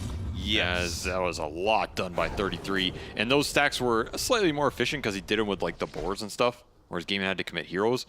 Still very even game, less than 1K difference as the sound issues persist. In fact, this is a 500 gold difference game, which is pretty crazy when you think about it. That's how close these European teams are. We're going to have a Maelstrom soon for 9. We've got Glimmer Cape and 4 staff being built up by Snaking right now. Battle Fury builds. How late do you think you can go in this matchup? Morphling versus Ursa? Because like 1-to-1, Ursa is a pretty good answer to Morphling most of the time, right? Yes. I think the most recent patch with the Morphling Ags being ridiculous, I think Morphling is probably favored versus anything in the game. Maybe now it shifts back a little bit. But yes, Ursa has generally been a very good matchup for Morphling, especially in the late game. It's just very hard to deal with the constant enrage. He's going on you, he's building stacks. Even if you're morphing, you're not really winning that exchange. You can't go back in, can't get rid of these. I think Tundra should be pretty confident in their scale. This is a really good Ursa game. Like, he is good against all 3 cores, and your 2 supports are not going to offer you a huge amount of kiting or utility here. If there's one game you should be confident in Ursa to win late, it's probably this one. Otherwise, the hero's just straight garbage. So you're picking it for a reason. This is a game to showcase why. If Skeeter gets the items, Pangolier and Beastmaster to back him up, yeah, you should be pretty comfortable. So you're saying this could be the last series for Tundra and the last game of Ursa at this tournament? I mean, if Ursa doesn't win this game, I don't know, man. I have no faith left in this hero. Yeah. Sorry, Fuzzy Wuzzy. You're just not fuzzy enough. It has been. Helm of the Overlords for 33. Oh, look at that. AUI got the Grove Bow, so he's going to be pretty happy with that exchange. You know, we were talking a little bit earlier about Timbersaw. It sounded like you knew a little lore about the... It sounded like you knew a little lore about why Timbersaw's so crazy there, Cap. I know he really hates trees. Yeah, you know why? Because his family got slaughtered by, like... Yeah, his family and the entire Augury Bay got slaughtered by treants. This is why he hates all treants, including Nature's Prophet, who fights for the treants, and Treant Protector. Because the Treant Protectors killed his entire city. And they did that because they were... He was in the forestry, right? Like, they were cutting down trees, right? So well, in a way, they were defending themselves. Unconfirmed, you know. That. Unconfirmed. Yeah, that part of the history is a little lost to legend, you know what I'm saying? Sounds like you're on the side of industry, Avery. I wouldn't say that. I'm on the side of progress. As we are going to progress in this game now that it is unpaused. You like that transition? Yeah, I do. Take some notes, kid. And 9 is going to smoke up. Age is still up for 2 minutes here. Doesn't have that Maelstrom. The target again. Deadly. He is in a position to be able to get a decent Timber Chain, but he's got to get up to the high ground, and he's not going to make it. Boy, Tundra really hate Quinn. That's what I'm getting. They are sending him a message this game, and it is, you are not going to scale as we continue to shut down your momentum. They find a Shield Rune for 9. Man, the damage is really ramping up here for Tundra. I'm concerned about how Gaimin are going to deal with the jump, right? Because you don't have a real hard save. You have potentially a Rubik Shard later, and you have some Underlord Auras, but nothing crazy here. It's only a mech for Ace. This Ursa Pango piece just go on a target. That guy's not surviving. I don't care if you have a Pavis on Marana here. Yeah. Damage is overwhelming, and that Helm of the Overlord is finished, so push time for Tundra. Every kill they get is going to result in objectives and Celery. Any extra pickoffs will ensure that they can get this tier 2 tower. Celery will be showing up to the fountain is the same time that Quinn's coming out of it. Maybe they can high-five each other. And this should result in a tier 2 for Tundra as they're starting to speed this game up. Early Roshan going to do them favors if they can control the second one too, because that's going to come out around the 25-26 minute mark. You might just be able to go an early high ground off a single team fight at that point. And Ursa's going to be ready to use that one, as it's just going to be Battle Fury into BKB for Skeeter. I have to imagine it's going to be a Blink Basher at some point there as well. And Diffusal Maelstrom for 9. He's just going raw damage here. Arrow lands, but the Rolling Thunder is going to be able to stop Gaimin Gladiators from immediately killing Snake King. Now, Quinn was able to finish up that kill, but if they can get the Underlord in exchange, it's well worth it. And the damage being laid into Quinn as well. AUI with the impetus. That was just all the Dragon impetus and Aurora there, man. That wasn't even the big core targets. AUI did 1,800 to him. Yeah, he only got level 3 enchant. Usually he maxes it out, but in this game, he went level 3 enchant and then went back, maxed out impetus, so that's why he did so much damage there. He had no cooldown on it. I might just catch Gaimin off guard. You're expecting AUI to be cutting your way bottom with 6 creeps that are all pumped up, not hitting you with impetus and slaying you. This man's evolving. And they're gonna go for your Tormentor, whoa! They're not gonna go for it, they're just gonna get it. A shard for AUI, so now he can split push to his Heart's Delight here. He went a decent build in my opinion, and he gets rewarded. Sometimes you just need that damage. This is also a good Enchantress game to scale in because he has good core matchups as well, right? These impetuses are gonna hurt the Underlord and the Timbersaw. There's some crossover here between the two big frontliners, and he has Inner Beast to pump up the attack speed. So this Enchantress is gonna hurt. It's just gonna be straight Hurricane Pike on top of Grove Bow for AUI. Smoke and a Moonlight Shadow. The two teams are gonna crash into each other here. It's gonna be 33 who's gonna be the target first, but they don't have an opening disabled. 33 just runs away, and Quinn, he's gonna be targeted once again to get hit by the Rolling Thunder Rising Timber Chain, so he dies to the Ursa as a result. Gaimin Gladiators retreat from yet another lost engagement against Tundra. 9 rolling it up and rolling it out of there, as he gives the cover for them to be able to finish off Ace. And they just abandon Ace on that backside. The instant Quinn gets stunned once the fight's over. Is it that simple for Tundra? That's what it felt like, right? The second the Rolling Thunder connects on the Timbersaw, okay, he's just dead. Yeah. You need a save here. You need some disjoint and force staffs or some better tankability and pipes or I mean, the greaves or combination of something. not having save and not having clear initiation is killing Gladiators right now. Yeah, it's like Atos into Arrow, right? But there's a lot of creeps around. The Ursa can always ult. The Enchantress can just tank it with heal. Yeah. You're not going to see the Snake King Techies, who has built up a pipe, by the way. So the auras are coming out for Tundra. Early drum for 33 as well. I kind of like it. The extra move speed, being able to kite around this fight and make sure your Ursa can get in there exactly when you want him to. These little things matter a lot, especially when you're trying to snowball this game. See here, Quinn just tries to frontline for his team. Doesn't get a single spell off in this entire engagement pretty much, and he is instantly dead. Man, this Ursa has done work for Tundra so far. Looking like a great hero in this game. Yeah, certainly. And he's only just beginning his reign of terror. The BKB now complete. You're probably going to get a guaranteed second Roshan.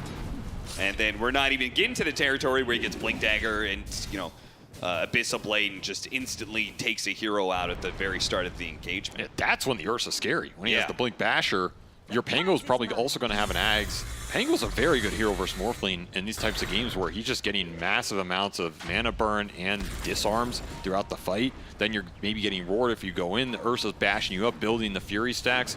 Got to remember this hero also has the 15 talent that builds 2 off the Earth Shock instantly. It gets a little faster than maybe players are used to because it's like a weird talent they got in the last year. Yeah.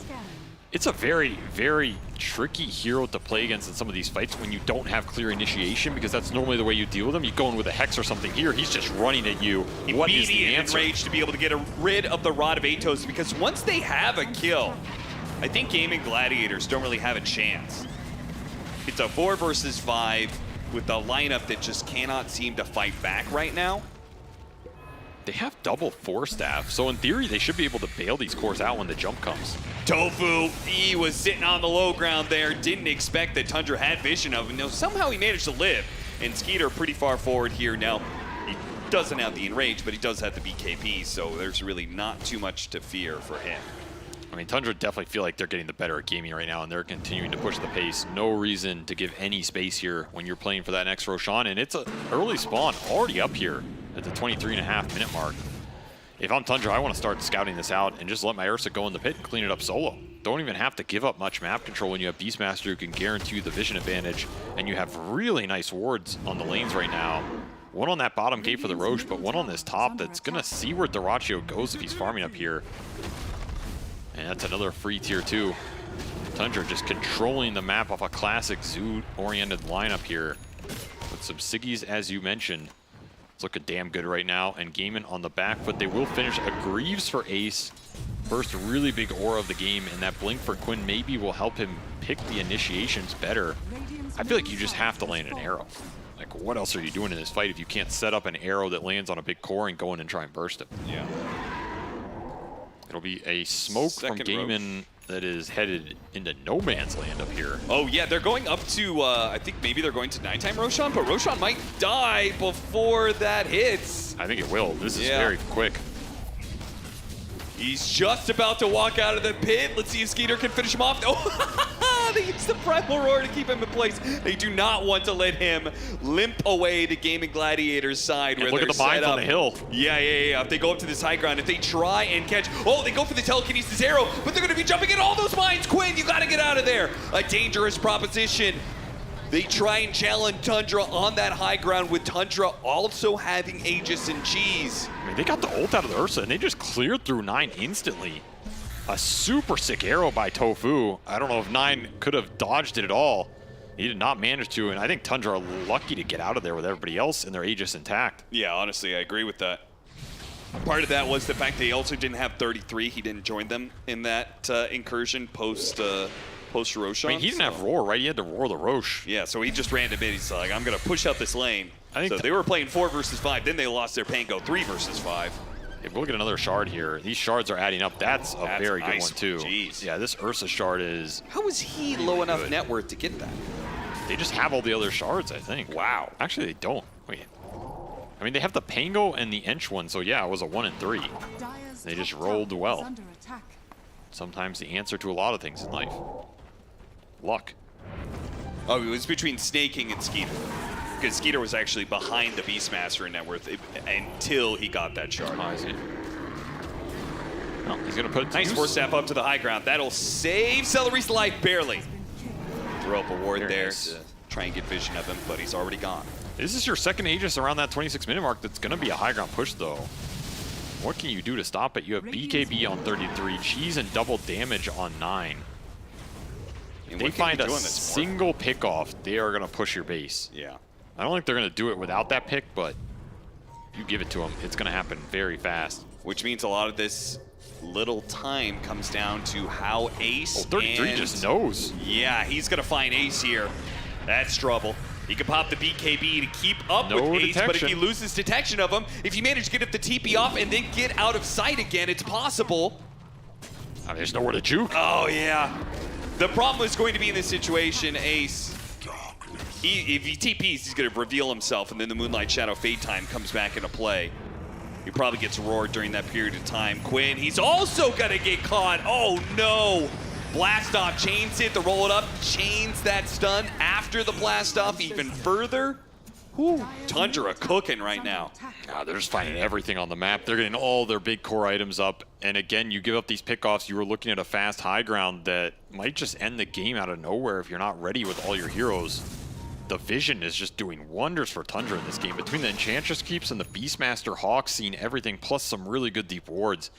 You got one Radiant ward on the map and another one at that top gate that's pretty much useless given your position. You just don't see anything here.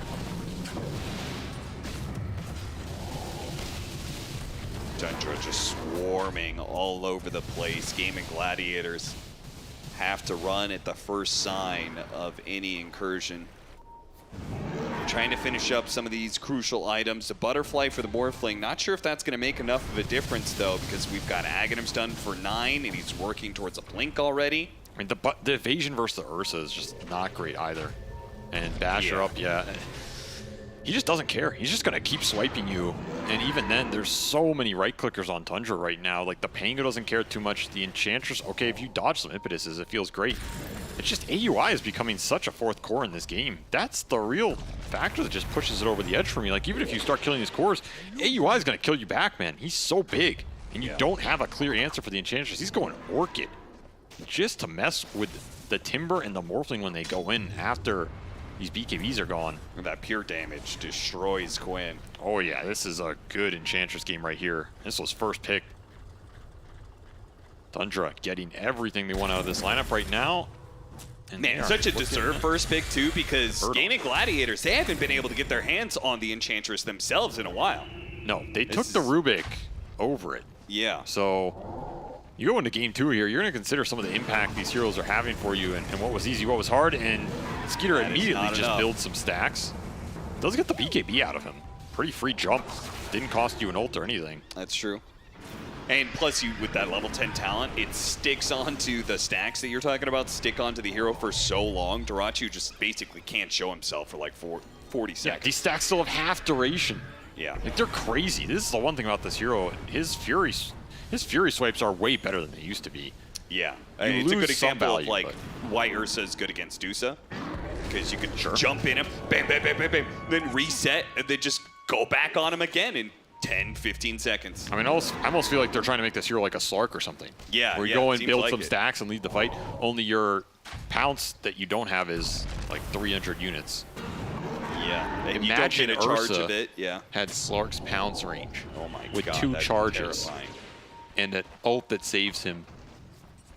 And a shard that also, Well, I he guess he does does have have an that. ult that saves him. Are these the same hero, actually, now that I think of it? These are the same hero. Only one, this guy's just worse. So let's keep the range, but if you get Aghanims on Ursa, it gives him 3 charges to be able to Of jump around. everything, I like that. Okay. The Golem push is going to come through. Golem going to give you some extra HP here as well, and AUI in the front. What are you going to do about it? Level 15 already, so he gets extra damage here. Once again, they push and then rotate to the other side of the map, looking for heroes trying to rat. They won't find it this time, though. You're building a decent lead. Not easy to go high ground against this lineup without the clear team fight near Gaimin's base, so I don't hold that against Tundra here as this Aegis will expire. Still have a cheese on Skeeter, and again, I think they should be confident scaling in this game with the Ursa matchups and the Enchantress matchups. The rest of the heroes just get to build utility. I mean, the game Gladiators have a similar read of things. It means they got to hit one of these item timings and actually try and actively change the nature of this game rather than just passively sit back. I would agree with that sentiment, and this smoke is designed to do that. They have Shivas on the Timber and Butterfly on the Morphling. About as good as it's going to get here. Need the good jump. You need an arrow. Oh, this is the perfect jump. 9 dies at the start of the fight. And now they're going to catch more. AUI 2000 trying to Hurricane Pike himself backwards here. Snaking also trying to cover him, but I do believe Gaimin Gladiators should be able to catch at least 1 hero out of this. If not 2, it's going to be the Enchantress who dies first. And Sick Tofu arrow. nails the arrow. Beautiful stuff. Gaimin Gladiators. A start of the comeback here as they bring back a net worth lead from 14K to 10. That Pango died so damn fast. My God, he died in a single telekinesis, basically. 2 seconds. Entire HP pool is gone. That's just Timbersaw, man. Always got to respect the damage output of this hero. Catches Tundra off guard, just straight down middle lane. No vision is going to help you against Smoke Piranha ult. And similarly, you always have to respect the comeback nature of Gaimin Gladiators. They're a team that is comfortable in a space from behind. They have come back in many of their games. They didn't get a 3-time major champion and 2-time Dream League champs by always winning the early game and having a lead. They have very good smoke connection rate, even from a behind position, and the execution on those is extremely high. That'll get them to another set of items here by a lot of time. Maybe you can contest this 3rd Roshan. That would be the dream if you're gaming. Be able to take that fight, take it away from Tundra, and then all of a sudden your ability to go high ground and end this game goes out the window. And they'll get a Tormentor of their own for once. It'll be a shard going to Celery. That is the nice one here, because now you have some extra utility to go with those double 4-stabs on the supports. You get another save. Really vital versus these single target burst jumps Tundra are trying to output against you. And You war interesting someone, enough, they get thrown. in this exact situation, he has stolen Taser for a little while. So he actually can use that on an ally. It's another fast Roshan spawn. So that part is going well for Tundra. That is got to be upsetting. And that is an Ag Scepter Roche. Probably the one Tundra wants here, as Ags on the Ursa sounds pretty tempting here. I guess you already have 9. Could Ags, give it to the Beast, but I don't think the drums is doing much for you, so it will go Skeeter's way. Low cooldown to Enrage, and no way to start on him anymore. Though the majority of these initiations have found 9, which is basically the best target to find, right? It does kind of make you wonder if he should have grabbed the Aegis, yeah. There's an argument there, yeah. Like, you give this Ags to the Ursa, does he need the Aegis? If the fight starts with Skeeter going in, you rather have the Aegis on the Ursa. If the fight starts with Gaimin going on you, then you rather have that Aegis on the Pango. It is going to start on Skeeter. He's the one running through the river when Gaimin Gladiators win for a smoke and Moonlight Shadow move. They don't get the kill on Skeeter, but they get the Enrage out of him. Now they push to the high ground, looking for other heroes. Here comes that Rolling Thunder. 9 gonna have to drive around the corner They here. know who they Bumps want. into the Underlord. Get the chain stuns out, and the Ursa can deliver the damage. They get the Force Staff away. Nullifier, Yule Scepter, all being used on this Ursa to stall his impact. Ace is still limping away. They want this kill so badly. 9's gonna chase for it, and really there's nowhere to hide to for Ace. He'll be found eventually, and the blast off claims Tofu's life, stopping the TP. 3 kills for Tundra. Keep their Aegis and Cheese up. They're ready to hit the high ground. I don't even know if that fight looked that bad for Gaimin at the start, right? They kited out the Ursa and the Pango roll for so long. You just can't find anything on the backside. The bear is too big, and the Roar ends up taking down the Timbersaw. You do get the Roar stolen on Celery, a consolation prize here. Just not able to kite that fight out long enough and stand your ground. If the Ratio isn't sitting there hitting people with this Morphling, Yeah, there's just no damage coming out. What did he do during that fight? Because I was so focused on Ace running away. Like, as you said, they kited out well, but what was the carry of Gaimin Gladiators getting done to respond? He BKBs, and he has a choice of hitting a Rolling Thunder Pango that's shield crashed or an Enraged Ursa. Yeah. I mean, what are you doing, right? There's no damage to be had. And that'll be a Rax off that fight that Tundra have been looking for. 20k gold lead. Aegis still up for 3 minutes. And MKB finish for Skeeter. That feels damn good with this level of 20 talent as well. These Fury swipes hit real hard, real fast, and you can't dodge them anymore. Oh dear, oh dear. The single target burst is just gonna chomp you. I think pretty much the only thing Tundra are missing at this point is like Hex or Nullifier territory. Oh, they are desperate for any pickoff right here. Gaimin Gladiators do find it. Snake King falls as he was probably trying to go for the Wisdom Rune here that spawned at 35 minutes. It's another decent pickoff. 50 seconds of your Aegis getting wasted without that Techies being up. Wonder how much Tundra are gonna feel they don't need him here, though. Well, they should respect Gaimin Gladiators because they do have stolen Primal Roar onto the Rubik as well. Tofu didn't respect the space, though.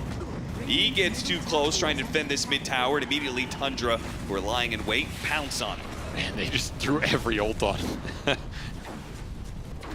No hesitation there. AUI will kill a sentry up the high ground. Okay. That'll certainly show that they have an observer ward there. Gotta do what you gotta do. We'll die either way. And the tier 4 tokens coming out. Octarine finished for 9, as well as that swashbuckle talent. So he is doing some significant scaling damage here. I wonder if he wants to go for something defensive or just keep the aggression up with like a Basher purchase. Duracio tries to put his damage to the test here against Skeeter, and honestly, it was not a bad look. Just the problem is, once that Enrage goes out, his impact is so delayed.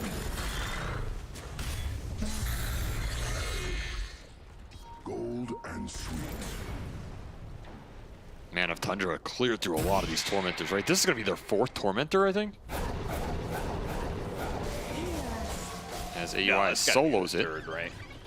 They got the 20-minute one on both sides, and then now the 30-minute one on their own side. Yeah, that sounds about correct. Does mean they almost have all the shards. 33. So dive bomb up and a little extra root action going on. Oh, they do have all the shards. Yeah, that was the last one. Snake King, I believe, bought his shard. All of the shards combining here into a scepter. That helps into the 21,000 net worth lead that Tundra have built up. They've got a lane of barracks ahead, and they are trying to stop Gaimin Gladiators from getting out of the map. Yule Scepter into an arrow. Skeeter, he's going to be stalled up a bit. This they is a don't double wanna go damage for this kill, Morphling. of course. Oh, he's going to kill Oh, and he almost finished off, and he crit. does manage to get that kill. Now Duracio starts bleeding into 9. This is perfect for Gaimin Gladiators. Kite out the Ursa. 15 seconds left on the Aegis. They're going to take it away from him by force. Still up. 10 more seconds here. Duracio They're got going the to kite him attack around speed. while Dirachu goes for the back line. The arrow almost landing on a Snake King. Not quite good enough. Skeeter pops BKB, running away, running because he doesn't have a TP. They're going to keep chasing after him, and eventually Dirachu is going to catch up. Oh, A the Yule Skules. Scepter, an arrow, and that is going to be 2 deaths for Skeeter. The support's coming in huge for Gaimin here. That was another stolen roar on the Rolling Thunder that just locked the Pango down long enough that Diracio clears through him instantly. And you look at those damage numbers, that is overpower plus double damage on a Morphling. That is not a combination you want to give away here. Unfortunate with the rune luck, but that goes back to map control. And also Silver Edge just instantly broke the Enchantress. I think the attack speed from overpower might have killed him either way, but damn, these Yules, arrows, stolen roars have really just decimated Tundra in these fights, using their own strength against him. And this Yules pickup has been very annoying for Skeeter as he doesn't want to use the BKB early. It's catching him off guard on the initiations and on the catch. Gaimin strike back hard in this game, remove half that lead. And Diracio has suddenly become terrifying. He has still had a perfect game, by the way. 0 deaths on this Morphling. Not easy when you lost so much map so early and your other 2 cores were struggling. And if he gets to Scotty, not only is the burst potential way down for the Ursa, but then also much higher kiting for Gaimin Gladiators when it comes to dealing with that Ursa. Also makes that waveform attacks targets a lot more effective if he's hitting multiple heroes in these fights. He's going to become a beast here. I think you need to start to get some answers if you're Tundra in terms of the utility and the stall coming out from Gaimin, which to me, it feels like Hex or Nullifier. I think that's the piece they're missing here. Yes.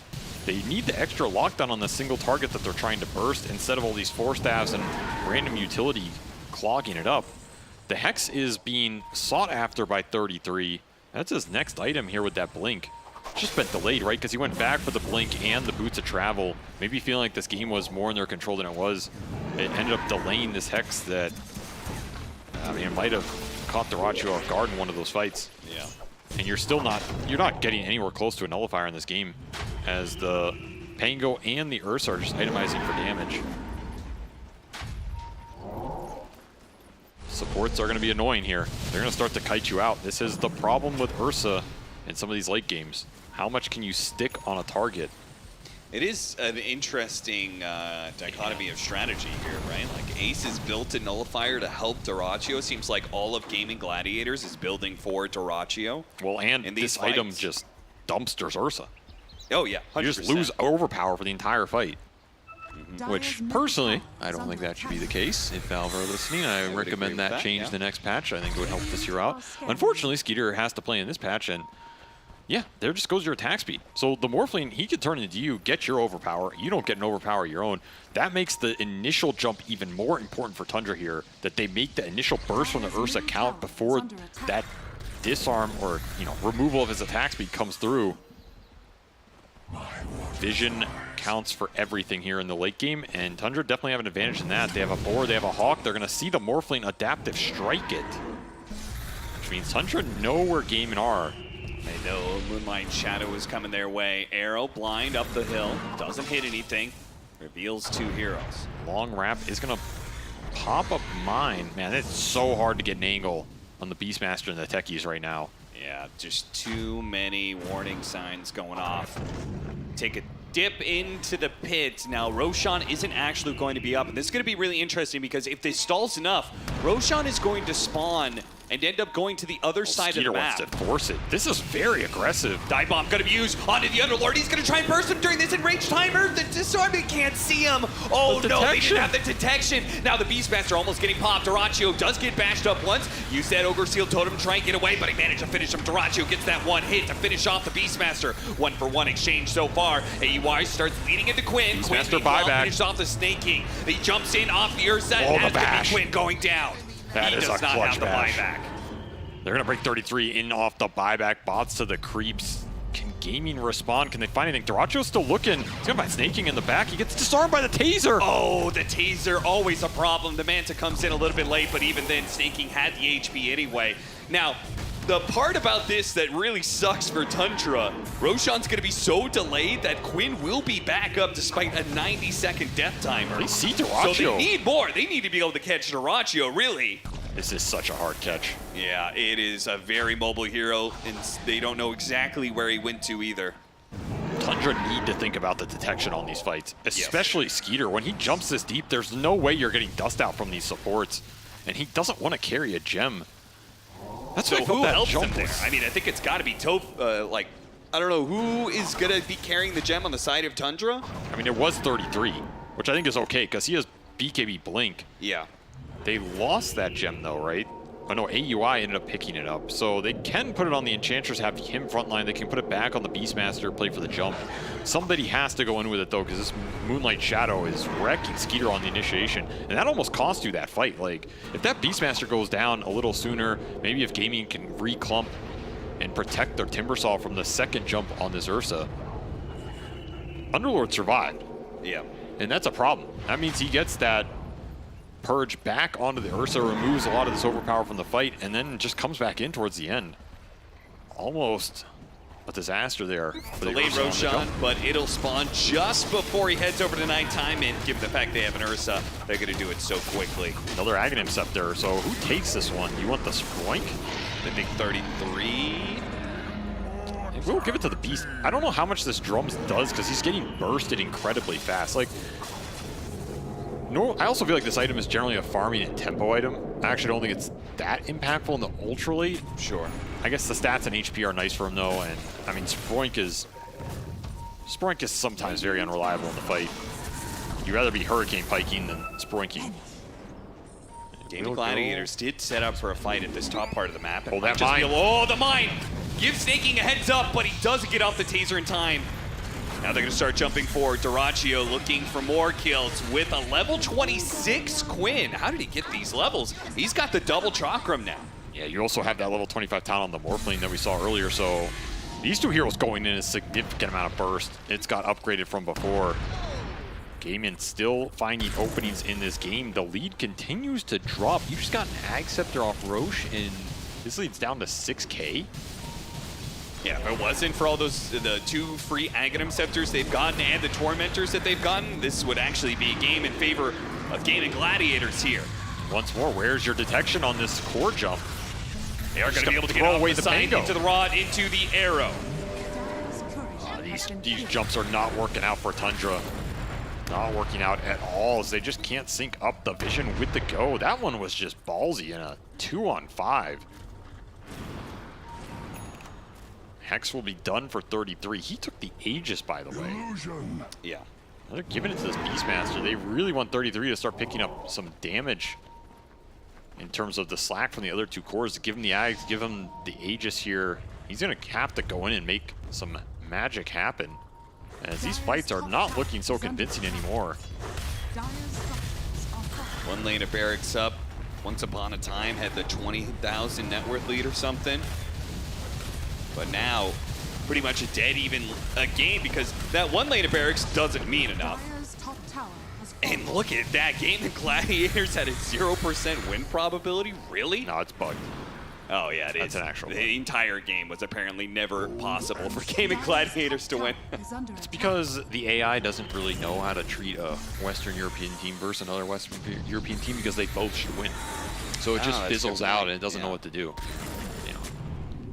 How can they both be top 4 in the first round of a lower bracket elimination? I agree with the AI here. I'm confused as well. Quinn jumping forward. He knows he's strong. He's got a BKB Shivas. He's not easily turned around on. So he just pushes forward with the Shivas, just trying to give opportunities for Duraccio to pounce.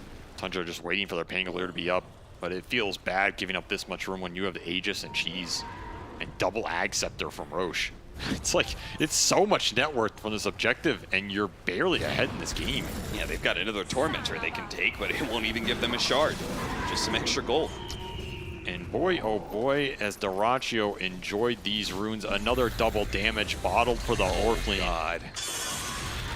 If you don't get this dispelled, somebody is gonna die.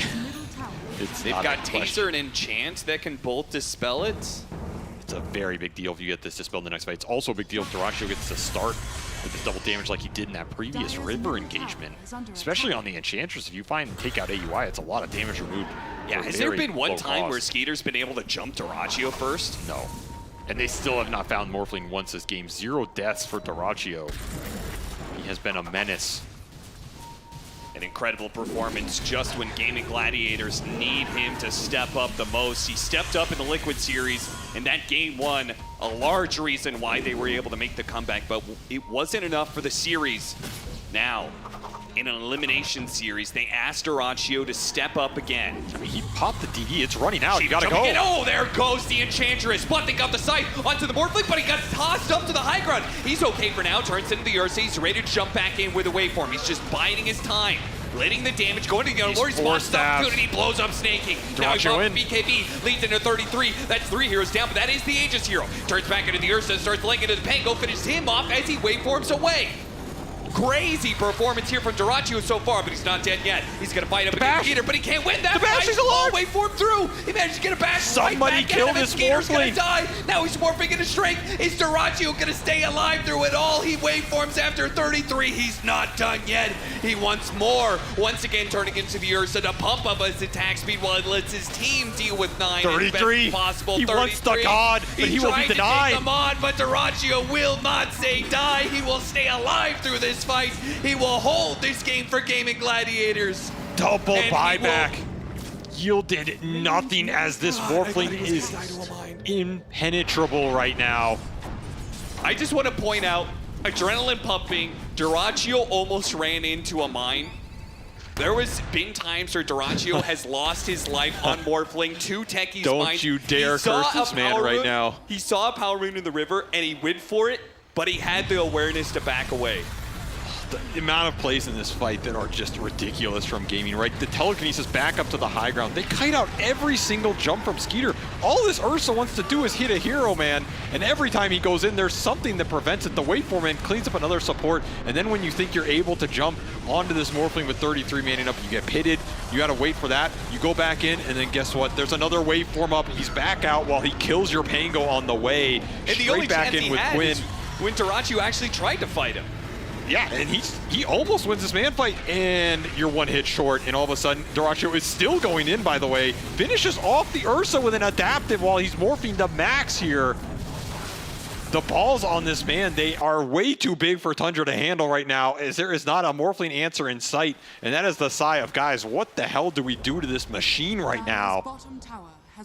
You need a couple more hexes, you need a couple more MKBs, you need a couple more prayers. As Dyrachyo wants to close out this game one, the 17K Oh, Celery gold thought he lead. could use the Rolling Thunder Now against there's- them, but there's too much pure damage, too much physical damage from Skeeter. He's just in again, so deep. So deep, it's hard to pass, believe, the and roll. he's gonna pay the price for it this time. He delved too deep. The aggression eventually seals his fate. He dove too greedily, and now they're gonna have to play this fight without him and try and get out. A telekinesis down to the low ground. Quinn has an opportunity perhaps to get away with the Timber Chain. The shot's raining in. Will finish off Tofu. A blink for blink will get Tofu and Quinn out. Believe they're both away. Tundra will hold. A perfect game. It almost was, but even a god can bleed, apparently.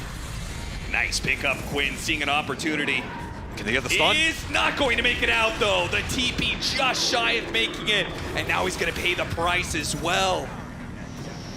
Tundra striking back on the edge in this game because they committed buybacks earlier. You have no buybacks up for Tundra on that base push. They commit a Techie's one. That's it. It's going to be a dieback for Snay. I don't think they care too much. They're going to run some of these lanes down. And of course, you have to be thinking about the next Roshan. Spawn's coming up here. Is the 4th time the charm for this bear who commits his level 25 talent to extra overpower attacks. I mean, you don't really have a choice with this talent. It's just when you are getting nullified, so much is built into the overpower, building up your Fury swipes. Yeah. Skeeter has had a hard time committing in through the pits, through the nullifiers, through the force staffs, through the waveforms. It is a lot for this bear to fight through. Could even get Silver Edge broken. Nonetheless, this will be a Roshan that goes Tundra's way as they claim every single one this game. It'll be another Aghanim Scepter. More Aghanim Scepter. I mean, it's one of the supports here. Minefield or Sproink, take your pick. I guess you can eat one. Or one of the other. I guess 9 can eat it, yeah. Yeah, if he wants to, it would be a little inefficient, though. They are going to give it to AUI. Respect the 2-time champ here. Let him carry you. BKB on this Enchantress now. As that 20k gold swing that was Tundra's that swung to a 17k gold swing for Gaimin now gets swung back to Tundra's lead as the roller coaster continues here, and we are approaching the 60-minute mark. Got to think about these tier 5 items coming out now too. How do you itemize for them? Potential for the longest record. Would not surprise me if it's a little Tundra game. Oh yeah, I mean, they are already, like, Tundra has been winning most of the time, but when they did lose that fight earlier, 33 was immediately throwing his career down the mid lane and pulled the creep wave away. You already know. You already know he's thinking about it. Yep. But man, have Gaimin found a way bigger foothold in this game than I thought they were going to do, and they have another set of pretty big items coming out. The utility on these supports is out of control, and full E-Blade done for Tofu on top of a Lincoln Sphere. Wow. They are just going to be throwing in these defensive items, and you have double Hex out between Ace and Quinn, so if they find the pig on the bear, Skeeter, who jumps Skeeter, first? He breaks the smoke. Moonlight Channel's gonna go out. They're gonna jump forward and immediately blow up the Enchantress. He's dead once again. The BKB was used early here from Terraccio.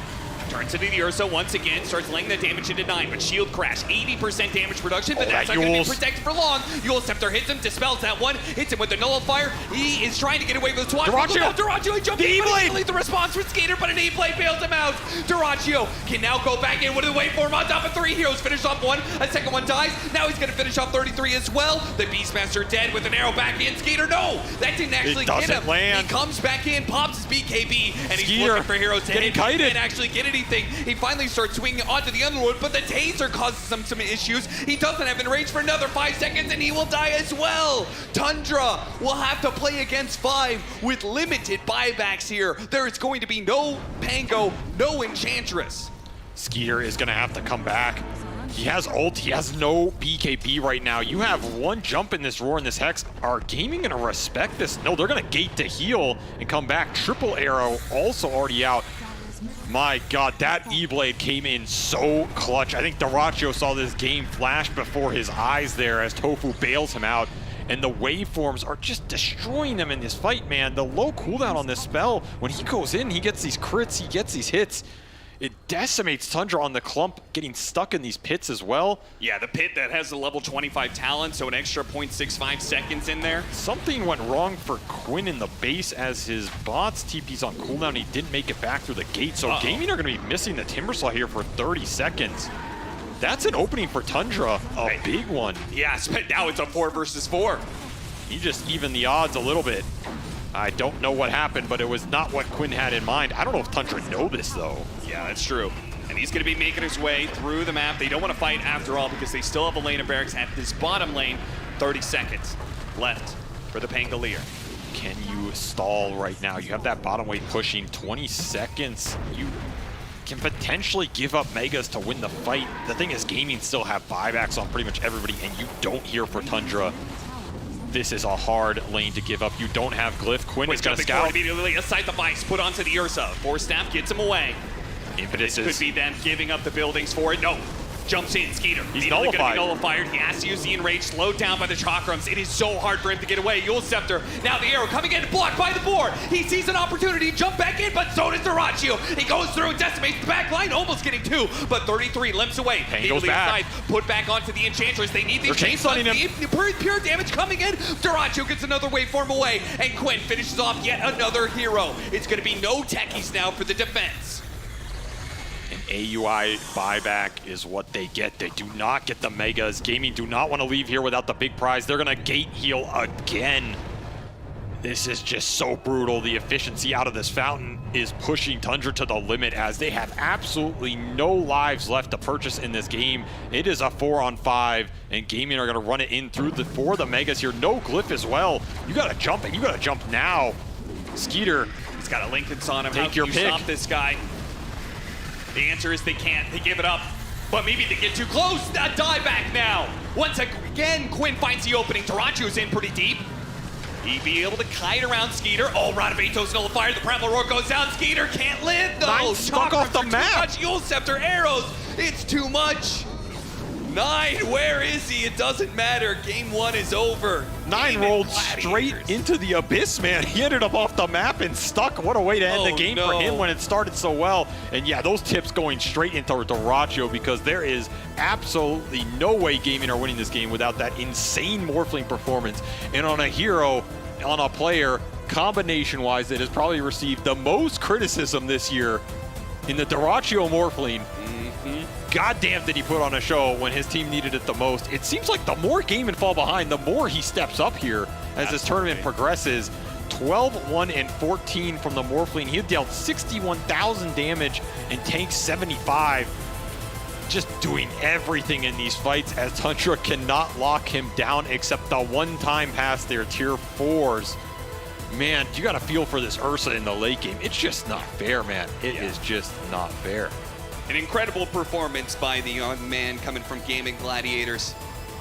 And he is a big reason why Gaimin Gladiators have been such a dominant team throughout this year. And they will give themselves a chance to start a lower bracket run, something they've never had to do before. But it's just game 1 in the series. Let's head back to the panel to break it all down. There is a lot to talk about with this game. What about back and forth? Basically, one of each, but at the end, I do have to start talking about this Underlord by Ace, the heal gate. It's so brutal dealing with that in Tundra's situation. You don't have a minute, a second of rest with this high ground defense. I'm joined by Purge, Lacoste, and Fear, and we're gonna do our best breaking this game down for a long time, Fear. It really looked like Tundra had this. It really did, and a lot came down to the mid lane. They really shut down Quinn. I expected him to have a really good laning stage, be able to just like put pressure on the map. Instead, you know, the AUI Enchantress really strong, snaking techies, making those rotations, helping him out, shutting Quinn down. We mentioned before in the pregame, what do you need to do to shut down game? Shut down Quinn, and they took that advice. They also shut down Ace at some point in the game. Even though Ace had a good laning stage, later on, he was dying all the time. They had the overlap with the Underlord, with the Timbersaw. Both tanky heroes, Enchantress and Ursa, were shredding through them. But some point during the game, Dyrachyo came online. Yeah, it was Tundra's game to lose. It was almost 20k net worth lead for Tundra in this one. Like, you could feel the power of Ursa against both Underlord and also Timbersaw, shredding them apart in multiple fights. They set things up very successfully for them, going for first Roshan pre-15-minute mark, so that means that Roshan's gonna be spawning on Radiant side most of the time. Even though they are playing Dire, they still made, I believe, 5 Roshans total kills and still managed to lose the game, which is pretty nuts to think about. It is, yeah, but they just had such good... Tundra had great solutions against Gladiators in that mid game. The Underlord looked kind of mediocre there, but in the late game, the Morphling was just so much more effective than Ursa. Like, Ursa does a lot of damage. He was great in the mid game, but once the Nullifiers and the Force Staffs and the E-Blade from Tofu came out, it just feels like Ursa can go in and do like a lot of damage to one guy, but then he's going to be nuked and kited and slowed for the next 15 seconds, whereas Morphling can have literally all the same movement abilities that Ursa has, plus waveform on top of that, and morph if he gets in trouble. Yeah, so they had so many saves on side of Gaimin Gladiators. Those 4 staffs that you mentioned, Lotus Orb, Rubik Lift with the Shard, you name it, Moonlight Shadow, Trickster's Cloak. I feel like in a lot of these fights, like when Ursa tries to lock onto a target, he just needs that sentry. He needs to have Dust to be able to just kill that guy, but never happened. They were really lacking the vision. Moonlight Shadow also having that 15 talent to the evasion during Moonlight Shadow did change things how some of these mid-game fights were played out. Yeah, this was Tundra's game to lose, as you heard my panel say, and it started with that drop. We knew that they were comfortable and we knew that they had a good shot here. I do feel like this could be breaking here. Team breaking in this case. They potentially could, yeah. They had some of their best heroes, as you just mentioned, going to this game. They were supposed to win the game, too. Then all of a sudden, Gaimin Gladiators just Dyrachyo, what a performance on this Morph. Yeah. What a hell of a performance. Just like put his team on his back. Okay, you guys are having a bad game. Hop on board. He just like takes this game, almost solo carries it, in my opinion, here with this Morphling. And that's got to be a bit demoralizing if you are playing on Tundra right now, because everything was supposed to work the way it was supposed to work. You still didn't get the win. Where do you go now? Where do you go now? We have one play in particular chosen for the STC play of this game that we want to analyze just a little bit more. There were a couple of fights where it looked like Gaimin had the upper hand. Yeah, it seems like Tundra had Aegis most of the time, but a lot of the times you'll see Morphling with the double damage throughout this game. So Silver Edge breaks Enchantress immediately, gets the kill on 9. 9 did struggle, like he did not have any defensive items whatsoever, because Road of Aethos from Underlord, Pit of Malice, and Dyrachyo going ham. Like he went ham pretty much every single fight, and as Veer said, solo carrying the game. This has been the story for Morphling, I would say, throughout the DPC. A lot of the times you'll see him just do well, even in the losing game. Morphling tends to do like really, really good, and I don't know, I liked his itemization overall, especially this Silver Edge pickup where he can break Ursa. Ursa didn't get to play Dota. Like there was like Dual Scepter, 4 Staffs, Nullifier from the Underlord, not the item that he usually buys. We talked about the importance of the Nullifier. Looked like a good game for Ursa.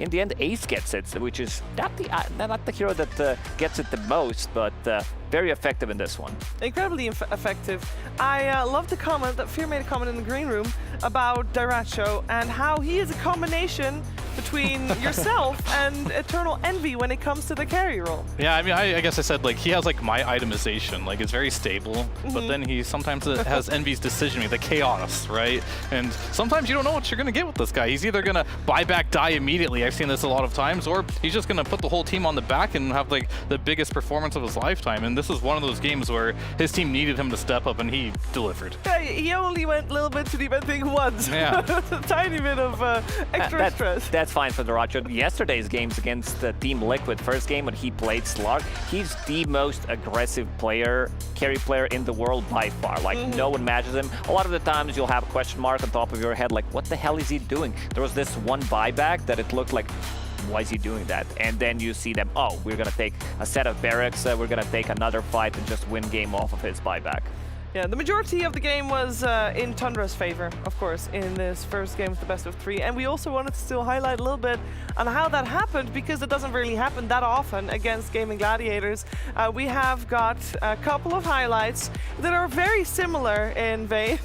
Purge, this Quinn's Timbersaw, you don't see him in the double-digit deaths that frequently. Yeah, his numbers were crazy at the end. I saw at one point it was like 16, 10, and 15. That's like an average pub player playing a pub triple-double. Yeah, exactly. It's good to get more stats on the board, right? Yeah, bigger, better. But they just had so many good solutions against the Underlord and the Timbersaw here. The Enchantress, if you have a decent game and you have some items, you're doing big damage, and you have to deal with the Ursa as well. It really wasn't until they got all these utility items to help control Ursa in fights that things got easier. That the Yules on Tofu that they use consistently, one of the best items against Ursa. They have Rod of Aethos if they want it, and Nullifier too. Great stuff. Yeah. I mean, it's all for the greater good. They made sure that Dyrachyo had all the time in the world to farm up the items that he needed. But it was, I mean, it is unusual to see Gaimin Gladiators in a position like this, of course, here. Maybe if he walked down the cliff straight up, I think that would have had a shot. I mean, he had to wait a little bit before the sentry was put down, and you know, he was still around, Ace is still around, and therefore finds death, while Quinn in the same clip a little bit after that finds death in the other this is the comeback clip, though. Like, everything was looking really bad for a while, and you just saw the poor dying. Then they do a smoking. They go to the mid lane. They find 9 farming there, burst them immediately. Then they get AUI too. And once these heroes are dead, like, Gaimin Gladiators just outplayed them on the map this game. It is hard to say it any other way. Like, every single time that they were behind, they came back by finding one hero, being out of position, picking them off, which led to getting another kill, which now allows them to get more map control. Yeah, playing to win. They always, even when they're behind, they will try to find a way, behind or not, to make it back into that game, and that smoke gank definitely was a way for them to play to win. Now, of course, we're preparing for a second game of this best of 3 series. Before we get there, though, I feel like it's time we get a little bit more out of a member of our broadcast team that you've seen a lot of, but you might not have heard of him before. It is Jenkins that is standing by with Fancy. Ladies and gentlemen, we're here. The microphone wasn't on. I already recorded this interview. Hi, Fancy. Can you say all the exact same things that you said before? Who do you want to win? Who do you want to win the series? Honestly, I don't even remember what I said just now, but I'm rooting for Tundra, even though this is Gaming Gladiators' side of the stage. So you're kind of exposing me right now. That's right. Can we prove that this is Gaimin Gladiators' side of the stage? Who wants Gaimin to win the series?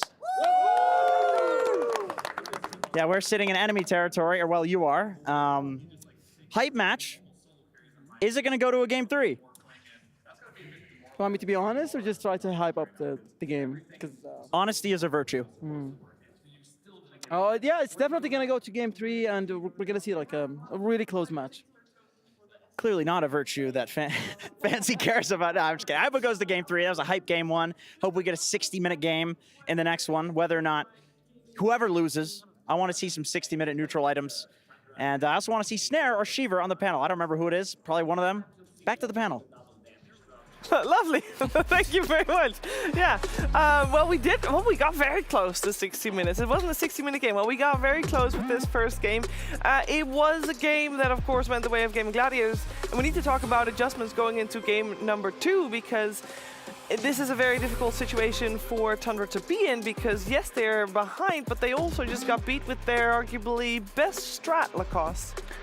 Pretty much. I think Tundra went in on this game full force because, you know, Ursa is a hero that we don't see too often for a good reason. Everybody's shit-talking the hero because Nullifier exists, and it's one of the most picked up 4/5 item overall. And we can see Tundra, you know, they know that this one slipped away from them. Yeah. I'm a little worried how they're gonna make a comeback, because Gaming Gladiators, they're gonna ride on momentum. Like, they also know how big disadvantage they had in this game, and I feel like Tundra, I know that I like their draft with the Ursa, and I don't think there was nothing wrong. I mean, we saw the game. I believe that Tundra should have won this game. It was just a matter of execution, maybe a little bit of extra vision, some earlier gem pickup, but I don't know if this one's gonna break them. Purge, how do you feel about Tundra's chances in our upcoming game?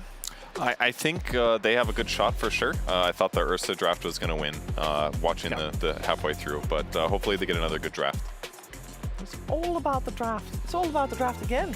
Fear, you kind of were on board with what was happening, and especially you focused on the earlier stages of the draft. You were talking about maybe not letting the Enchantress through. Because, you know, we're talking a lot about how Tundra should adjust. Gaming Gladiators was behind for the first, like, 30, 40 minutes of that game, so they also will want to make adjustments. Right. I don't think there's a team in this world that's going to blame the draft after being up 20k gold inside the game, right? So they're definitely looking at the play. And those are the hardest losses, too, because you can't have the easy out of, oh, we just got outpicked. We can do these picks better. It's always going to be, we could have done this, and this better in game, and you don't have the time to really break that down. And they kind of lost their coach too, because he's playing now. And when there's a big difference between a player and a coach, you can't be like objective on what happened, because you're in the game as well. So that's a little difficult for Tundra to deal with. Yeah, usually you can't have coach during the game, but this time they can. So then, you know, they have a bit of an advantage. I guess which way you look at it, sure. I mean, there's indeed no sixth person to have a helicopter view of the game that can give you that advice. So all they have to go off of is the short amount of time and how they felt in the game, Purge. Yeah, I think they just need to get a 7th player/coach on the team. Maybe a TI winner, point, just go deep. Fair? Me? No, I'm here. I'm with you guys. No, but you'd be the 7th. That way, if they do need a player, you'd be like 2nd on deck. Oh, I see. Yeah. Like really that's bad the future. situations where you'd have to play. You just need a whole new like 5-man coaching squad that can just swap in the B team, right? Oh, that could work, yeah.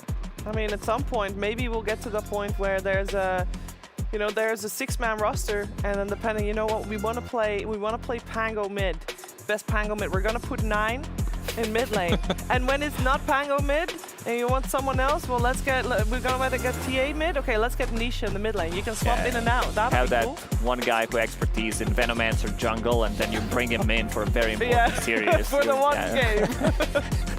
Well, we are moments away from getting the draft on our screens, of course, and it is serious business here. Guys, this is elimination on the line. Tundra, they are with their backs against the ropes. They are playing with the standing, but they They have played with this roster before, and we are not treating them as a stand-in team. We're treating them as TI champions going up against the current best team in the world, and that means pressure, and that means they gotta tune it up. We'll see what they do with that in the draft, and again, as said, maybe you can't blame it on the draft, so we'll see both teams go in a similar route. We have Tundra first pick once again, but this time on the Radiant side, where Gaimin Gladiators is second pick, and therefore overall last. On the Dire side, previously it went IO ban and Broodmother ban for Tundra, where Gaimin Gladiators wanted to get rid of Enigma and Snapfire. We'll see if they stick with that or if they still want to change it up a little bit. Earlier, Fear, you said you wanted Enchantress banned instead of the Snapfire, but that's scary. It is, but it's a hero that Tundra doesn't play as much, and AUI Enchantress, we saw the impact it had in that last game as well. But when we're talking about like blaming it on the draft, even though Gaimin did lose that game, I think they're the ones probably looking more.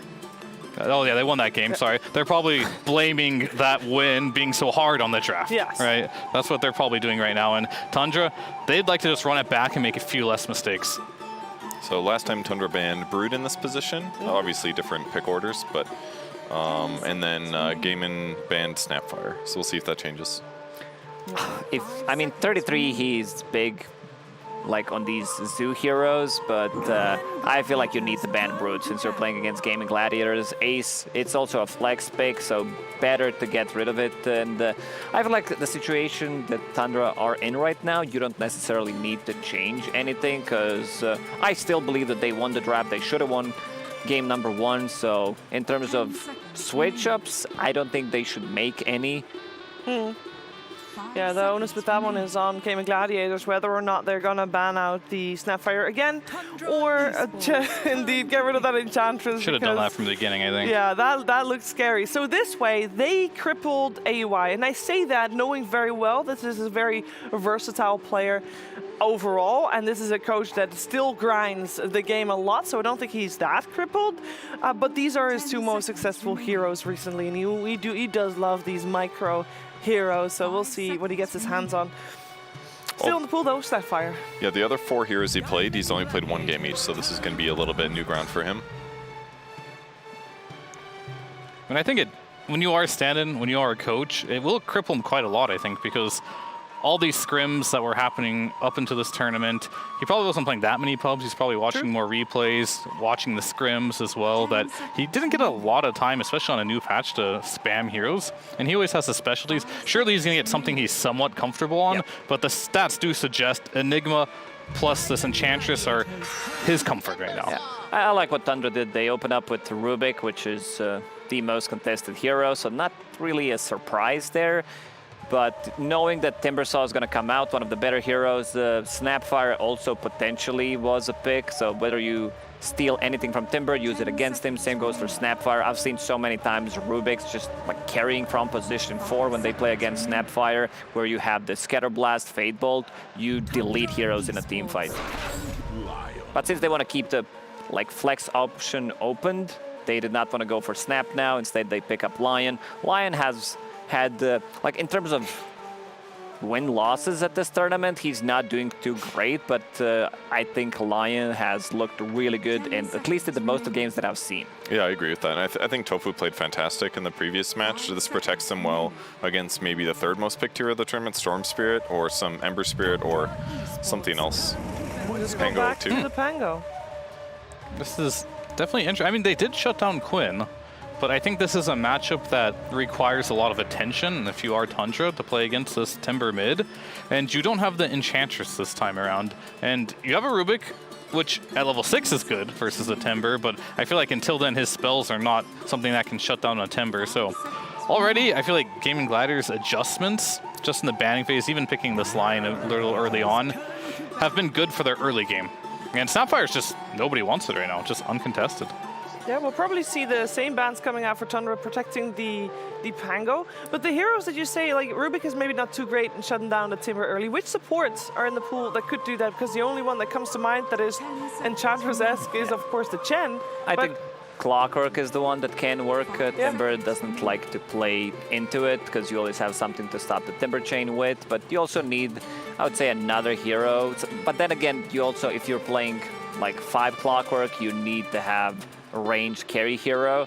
Let's see how they're going to protect this Timbersaw pick, whether they're going to... Because Bloodseeker is great against Pango, it's also good against the Timbersaw, so we might see some overlapping again happening, and we might also see a situation where both of these teams save the carry pick for the last. And I like Lion in the first phase, especially against some of these teams that love to run illusion-based heroes, especially Tundra, who's like big on Naga Siren. So Lion, I'm not gonna necessarily say shuts it down, but it does really well, especially with the shard pickup. That's a good point. Clears the illusions and can catch in case they try to get away. Almost all illusion heroes difficult to kill. Yeah, there's another second phase ban that's the same as last game, the TA. The third one was Ember Spirit in the previous match. So Tundra covering the same spots here. Yeah, I would imagine maybe Gaming is going to go the same route with that. They banned out the Doom in the previous game as well. They followed that one up with the Batrider and Darkseer. We'll see if those are indeed the ones that they go for. Or potentially, now that there's slightly different heroes on the map, they'll change. Nope, they won't change. Maybe they won't be too worried about the Batrider, because they leave that one in for now. I think Bat is still quite good if you do want to pick it up for Tundra. However, it will leave a situation where if you pick Bat plus Rubik, I don't know what Aui's going to play out of those two heroes, which means 33 might have to end up playing that Bat pretty early. And I don't know if that's the hero you're super comfortable just picking early without having the flex potential. They're probably discussing that as well as, you know, Tundra. They're not changing their bans whatsoever here. Yeah. And it kind of goes to speak a little bit of the last game where they thought they should have won, they thought the draft was good, they just want to run it back and just make less mistakes. Yeah, it's that easy. Just play better. Come on. Easy. They do need to go for the exact same, which is, I mean, it is good to see. I think that is, even in an elimination game, it speaks to the confidence of the squad that they are aware of what happened that game and they can fix it, rather than, you know, thinking instantly, oh my gosh, our plan didn't work, we have to change everything up. No, they stick to their guns and they believe in themselves, which is a good thing for sure. I wonder if we'll see the Beastmaster picked again. Techies worked pretty decent as well at times. The vision control that they got out of the Beastmaster was really nice, certainly.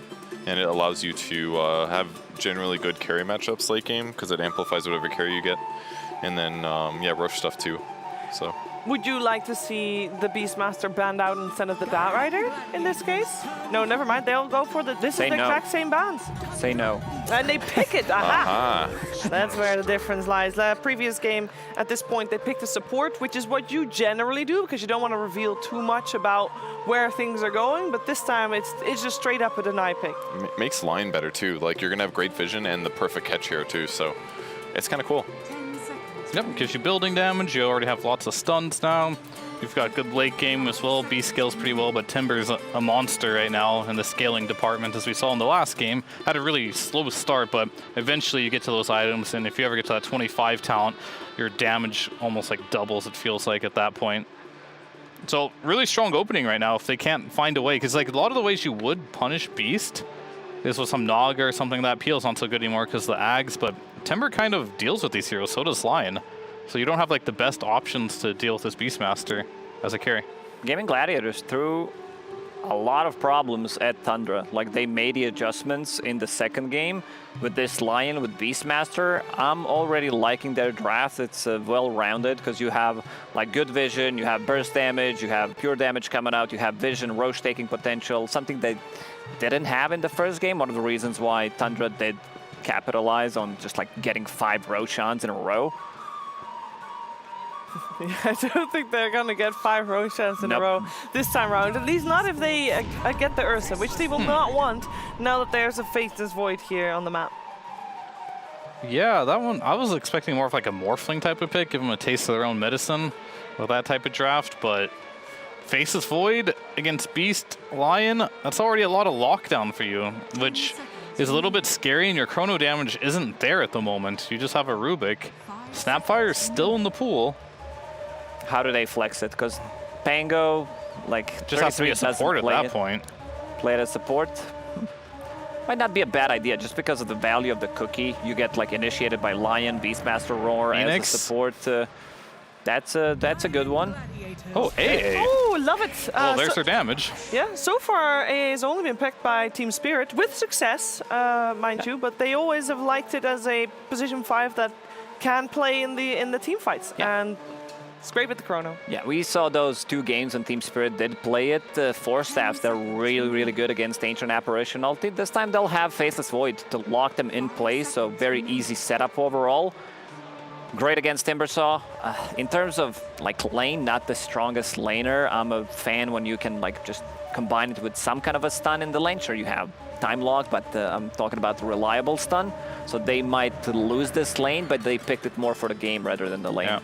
And they can still kill a Lion relatively easy too, in the right circumstances with a rotation. Like, Lion's squishy, A's got pretty good range, and like your skills are good offensively if you're not the person getting gone on. So just gotta be a little bit careful how you pick and choose your fights. And it's definitely gonna make it a lot easier to kill the Timbersaw at all phases of the game. Later on, it will also give a little bit of extra vision, and it allows you to potentially kill the bird if you know where it is, obviously, with the Ice Vortex. The bird's too dumb to move out of the freezing Correct. area, right?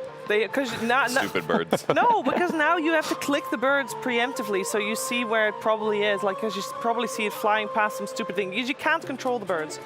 That's right. They're dumb. They are Can't you control the dumb. birds with a shard now? Or they made some weird change. Did they change it back? Where you couldn't move them? Oh, whatever. It doesn't really matter. I think that Ice Vortex killing the birds will be one of the smaller plays of this game. You'll see it later. Our I'll keep an eye out for it. play will be Ice Vortex killing the vision. All right, we'll have to wait for that. Yeah. I think you had an important choice there for Gaimin to make. Do you want to pick your Terrorblade there? You do want to pick your Naga? Because you're not going to get it, which means they're pretty confident Dyrachyo has enough heroes to just pick the Undying here. I thought they were just going to pick TB straight up and be like, oh, we're playing versus AA, that's fine. We're playing versus Void, we can shadow push the lanes. Of course, you're ranged against Pango at some point, you can kill him, and you have a great stunning support lineup. I think they definitely want a hero like that, but I don't know what they're going to get without the Naga or the TB here, as I think Tundra, they should ban it unless there's something I'm missing here. You know what you're missing? Raid King. No, I'm not missing that. I'm going through the hero list. It's a pretty similar concept when they were playing against Doom during the Bali Major. They did go for Raid King. I think maybe other options are like 2 of range heroes like Medusa and the Drow Ranger. I know a lot of people don't like Drow into Faceless Void, but I think you can make it work, especially at the earlier levels, pre-BKB. Just like the power of Gust and also super strong lane, because right now what I'm seeing from Gaming Gladiators are 2 strong lanes. Even the mid lane is going to do well on a Timbersaw unless they rotate, but this time around it's not going to be as easy to rotate because you have Ancient Apparition, hero that wants to soak up some of the XP, try to get his level 6. It says on Dota Buff at least, the worst matchup for Faceless Void is Lone Druid at about 4%. That is not great, yeah, but it's okay. Who's going to play it? Yeah. 10 seconds remaining. I mean, hear me out here. Like, for Gaimin, I don't know what 33 is going to pick here, to be honest with you. If anyone has an idea, they can chime in. But I think for Dyrachyo, most likely he's looking for the Medusa. Because if you think of how AA functions, right? You have to get low HP, and then the ultimate kills you. Medusa doesn't lose HP until you're already dead, right? So the Ice Blast doesn't really affect Medusa very much. Yeah, nor does Ice Vortex, because the magic resistance amp doesn't. But the Pango's definitely going to buy Diffusal Blade, so I don't know if it's necessarily good enough to pick. You'll have to choose your poison, what you're going to play into. I feel like if Doom wasn't banned, that would be a really good option. A lot of the times 33 when when it feels like, oh, we don't have like a really good option, Doom seems to be the case. So you need something that's going to be paired up with Rubik. What about some Underlord? Like, we've seen the power of it in the previous game, or another Zoo hero like a Visage. Well, 3-3's playing his hero, that's for sure. That's good. I think I like that for Tundra. They've been trying, I mean, not that he can't play other heroes. We know his Doom is really good. His Darkseer can be really good. They just unfortunately have not been working at this tournament. So, and he has been winning for the most part outside of that last game, which arguably he should have won with these Zoo-type heroes. So it makes a lot of sense. And I like seeing it picked against Line. I think last time we saw a Visage over here, it was against a Line. You do tons of physical damage. You can definitely burst him. You can scout him. You can chain stun him, stop his blink. So laning against the Visage will be Dyrachyo. What's a good carry against it? Is Medusa still? Yeah, I think the one on the Medusa's table? fine. If he wants to go Monkey King, he can as well. Mischief Dodge is pretty good. But he's going to go for the Drow. You talked about it before. This is a very... I mean, it's Drow Undying, right? That's a classic. However, if he does get Chronosphered, he's very easy to kill in this game. Tombstone? That's true. You can't grab ally anymore, You right? can. You can click on it on him. So when you're chronoed? Yeah. Oh, okay. So that's going to be their save. Later on, you know, we've seen in the previous game a lot of these saving items. Well, for 3 seconds, that's a lot of save. I mean, it needs to be like really deep. These chronospheres needs to be placed really well.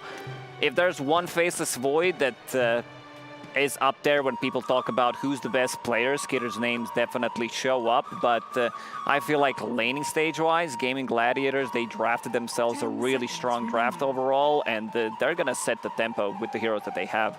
Yeah, they've got good death push as well between Undying and Drow and Beastmaster once they win fights. So as long as the Chronospheres don't go too bad and obviously your frontliner doesn't get ice blasted, I mean, they can take towers pretty quick. Do we feel like this draft is a bit more even fair than the previous one? Because the previous one did get out of control a little bit at the start. I did feel in the last draft that the Ursa had like one of the freest games. I don't get that vibe in this game where Void's gonna have a completely free game, especially in the laning stage. So I feel like this game is definitely more even, yeah, for sure. And then there's the big question. In the previous game, we have seen Tundra focus Quinn's Timber a lot. The cost. We saw a lot of rotations. He had double-digit deaths, which very rare. How is it looking this game?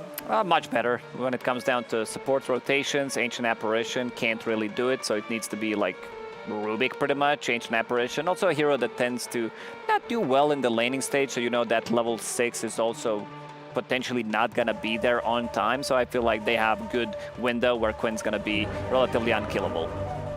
Anything to add to that? Yeah, I think, what about Drow Ranger ganking mid? Come on. Mess up the whole farming rotation, silence him at the perfect time. Gust, yeah. Cut away 3 of his base armor. I mean, one point in Gust, it doesn't sound like it's that hard to do. But then you have to leave where all the creeps are, and your gank's not going to work anyway, so it just sounds bad. Yeah, we're probably not going to see that, let's be real. What we are going to see is some top-tier Dota 2 between Gaimin Gladiators and Tundra. It's game 2 of an elimination series, and we're heading over to Cap and SVG.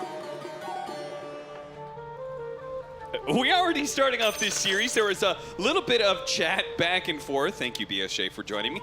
We've got a little bit of chat back and forth throughout this series. In fact, it started before Gaimin Gladiators, or excuse me, it started before Tundra even entered the lobby in game 1. Celery chat in the lobby said, reminder to mute the enemy team when they show up. And in this game, AEY said, Quinn, why you ban 50-year-old coach heroes? AEY calling out the fact that he's actually had enough impact to warrant getting bans in the drafting phase. Why? 30 seconds to battle. Why did they ban his heroes? I don't know, but he's ending up on an Ancient Apparition, which is something a little bit different. He has been spamming 3 heroes in pubs, Enchantress Enigma and Ancient Apparition. So if you're going to ban the others, he's going to pick up the 3rd here. It's just a comfort zone for AUI. And also a hero I think has been a little underrated in terms of his shard is really good. It changes this hero a lot because you can stack the freezes. You just get frozen in Cold Feet forever. It's an instant proc off the ult. So suddenly this hero's kind of like stunning for himself in weird ways in the fights. It's really nice. If you get to that point, this hero feels way better than before, especially since they added the damage to Ice Vortex kind of on the base without needing that shard. I mean, if it was that good, though, why didn't anybody pick it up against Morphling when Morphling was terrorizing the scene? I know a lot of people actually were asking that question on social media. They were like, yeah, I mean, Morphling's so good. The natural counter is Ancient Apparition. Why is this hero not being seen anywhere? He really sucks versus Zoo, and his laning is a little underwhelming, so a lot of times you fall behind, you don't get the ult up, and then it's very easy to miss this ult in the fight unless you want to pick really reliable stunners on your cores, which, I mean, some of the best are like Faceless Void, the Beastmaster, things like Kunkka, and some of those, yeah, they get picked a little bit, but you don't always want those heroes guaranteed. It also helps to have a carry with a stun on the lane to synergize with him, which, you know, traditionally like Wraith King and First Blood, Snake King non-meta. snags that one and gets a big hit onto Duraccio immediately afterwards. Tundra starting off very well again. I think they would have preferred that first blood on the Visage, but they'll take it on the Rubik here, and this Rubik has been performing incredibly well on the main stage. This is a hero that's causing a lot of people's problems, especially with their offlane hero pools, and some of these mid heroes like the Timber that gets flexed around. Timber, Snap, for example, both heroes, you don't want to give away these spells to the Rubik, and the Rubik just turns them around and puts him even stronger. His lane also seems to be going up. Like, this is a lane you're playing for some dying, you're kind of winning it in the early stages.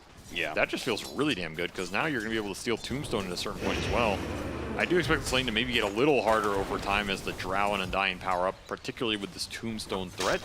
So that first blood will be nice for Tundra here. See if they can get into like this mid-game where their lineup thrives, I think. I don't know if they're going to be able to create the same pressure on the Timbersaw like they did game 1. I don't think their roam capability is nearly the same, especially with the fact that Gaimin, in theory, are going to exert a lot more pressure on the side lanes than they did in that game 1.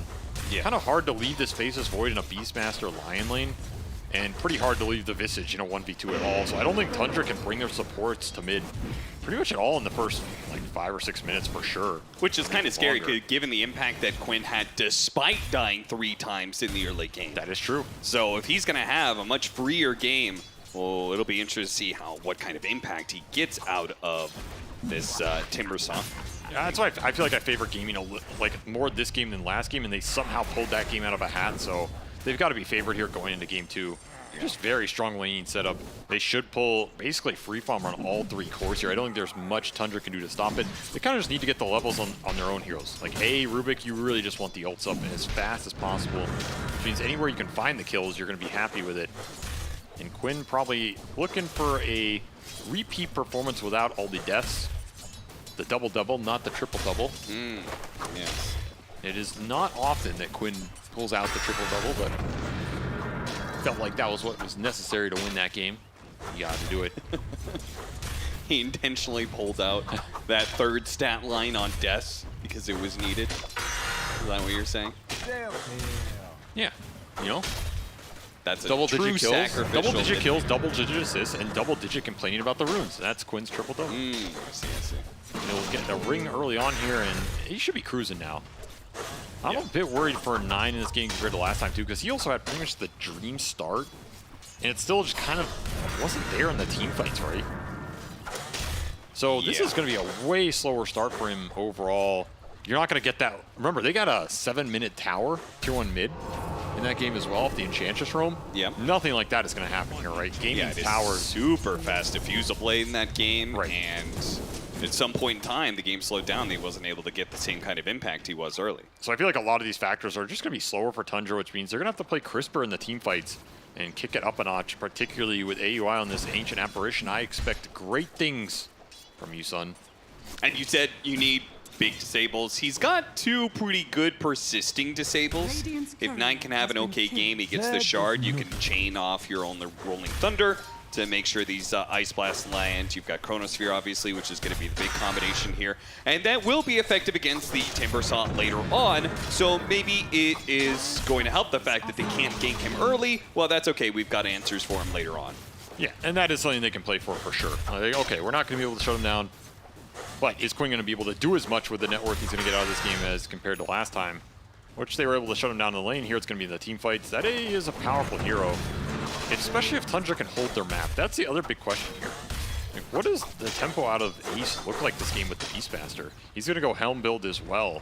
These towers start falling for Tundra. This is not a lineup that is going to get back out on the map that easily. Early rotation into mid. Maybe looking for a cheeky kill here with a blood grenade. Ooh, the blood grenade might be the difference here. Quinn is going to be locked in by the cold feet, but he is getting the reactive armor back, and he's going to live. It's going to be the Pangolier who's going to be in trouble here as Tofu tries to get a couple last swings on him, and that one is not good enough. He had a Fairy Fire. He's got 2 stick charges as well to work with, so this is also not going to be enough. But the blood grenade, he gets a refill on the bottle, and he's going to be able to out-heal the blood grenade that was going to kill him otherwise. Is this good for him, though, overall? That's the question I ask. Not if he can't even make it back to lane. He's going to get another swashbuckle out of the dangerous situation. Tofu almost catching him a second time. A refill bottle, though, that'll help. And he doesn't miss much XP here, so that is a vital refill. Lucky to get out of there alive off a gank that was optimistic. As Timber is tanky with 2 points reactive and the ring. just way too hard to bring down. He has Rolling Thunder if he wants to try. No, Arcane Rune going to be taken by Salary, so Power Rune going to be negated for both sides, basically. And remember, every time these supports go mid in this game, I feel like Gaimin are favored on the two side lanes. The Beast and Drow are just going to get great solo XP and pull ahead. You can see here, the timing's a little faster for Quinn, even though the bottle refills are even. That's probably my favorite part about this stat line. Ally bottle refills, because it is such a crucial part of the laning phase. And a crucial part of being able to bounce back off of, say you die in the side lane, right? Well, that gives you an opportunity to go mid, refill the bottle, so maybe you lose the side lane, but you win mid as a result. Rotation's gonna be catching too many disables. Skeeter does manage to get off the time walk. The Tombstone zombies are still chasing after him. Unfortunately, Tower Aggro is gonna be able to collect that. Duraccio, he's gonna be caught on the other side, so it's going to be the carry of Gaimin Gladiators who dies, and the Faceless Void who lives. Nice turnaround for Tundra. It's just the pressure's going to ramp up here, man. I'm looking at the net worth on these Gaimin cores. They are really going to push it in. You have a Faceless Void who's building Midas here and a greedy support duo. There's just not much interaction versus the summons either. Like, these boars and the helm that's going to come out are going to be very problematic. I don't know if you can defend these towers unless you rotate the Pango. The issue is there's too many problems to cover. Like, this Timber's going to push you in mid. The Beast is going to push you in bottom. So I guess you can go top and trade through the Visage. That's probably your best bet here if you're Tundra. And I mean, 33 is doing okay up here. You get that Drow kill. It's going to give him some extra XP. He was suffering in the one-on-one, but this should get him to a 6. Maybe the key is just trade. As a ward gets denied on mid by Quinn. It's an awkward point. They want to play through the Visage, but they need to give him the soul experience to get the birds. So they're going to have this little window here where they stack on mid, get the 8-minute Power Rune. Hopefully that means the Visage will be level 6 soon and they can take that tower, because it is going to be Beastmaster taking their safe lane. Yeah, Ace is just pulling back and getting this tower for free as Skeeter has abandoned that lane and is farming way deep by his tier 2. The slowest path towards the Midas here. This is the hardest road. It is the one Skeeter must take. That's going to help. Yeah, that's pretty nice. A little shovel. And birds are up. So now it's time for Tundra to look for a trade in this game as Quinn is going to come up here to defend the tower. Pretty defensive move from him. Instead of just pushing mid, he's going to try and find the fight, I guess. I mean, you kind of need to do this for Drow Ranger, right? Like, you got to protect her territory. Much easier hero to gank than the Faceless Void. Duraccio has decent levels, though. Normally when Drow has this kind of levels, he can just farm neutrals and go into the triangle at a certain point, especially if you have a little stack action going for them, which, of course, it is Gaimin Gladiators, so they have stacks. Why am I even asking the question? This triangle is waiting for somebody to come and clear. At least Tundra getting some supports for AOI. This is pretty much necessary. There's no way around it. You have to prioritize the ult on this hero, or he does not exist. He will gobble up this XP solo as the tier 1 falls top despite Quinn TPing up there, just not confident enough to sit in front, doesn't have that Vanguard yet. And it'll be the Midas for the Void that comes out slightly ahead of the Midas for the Drow Ranger as Duraccio will match him. Which feels better here, the naked Midas or the treads into the later Midas? I'm going to say Skeeter should be having the harder game, so I actually feel better about his Midas timing. I agree. And if you ask an NA carry player, they'll tell you the same thing. That's just raw experience from those abandoned lane positions.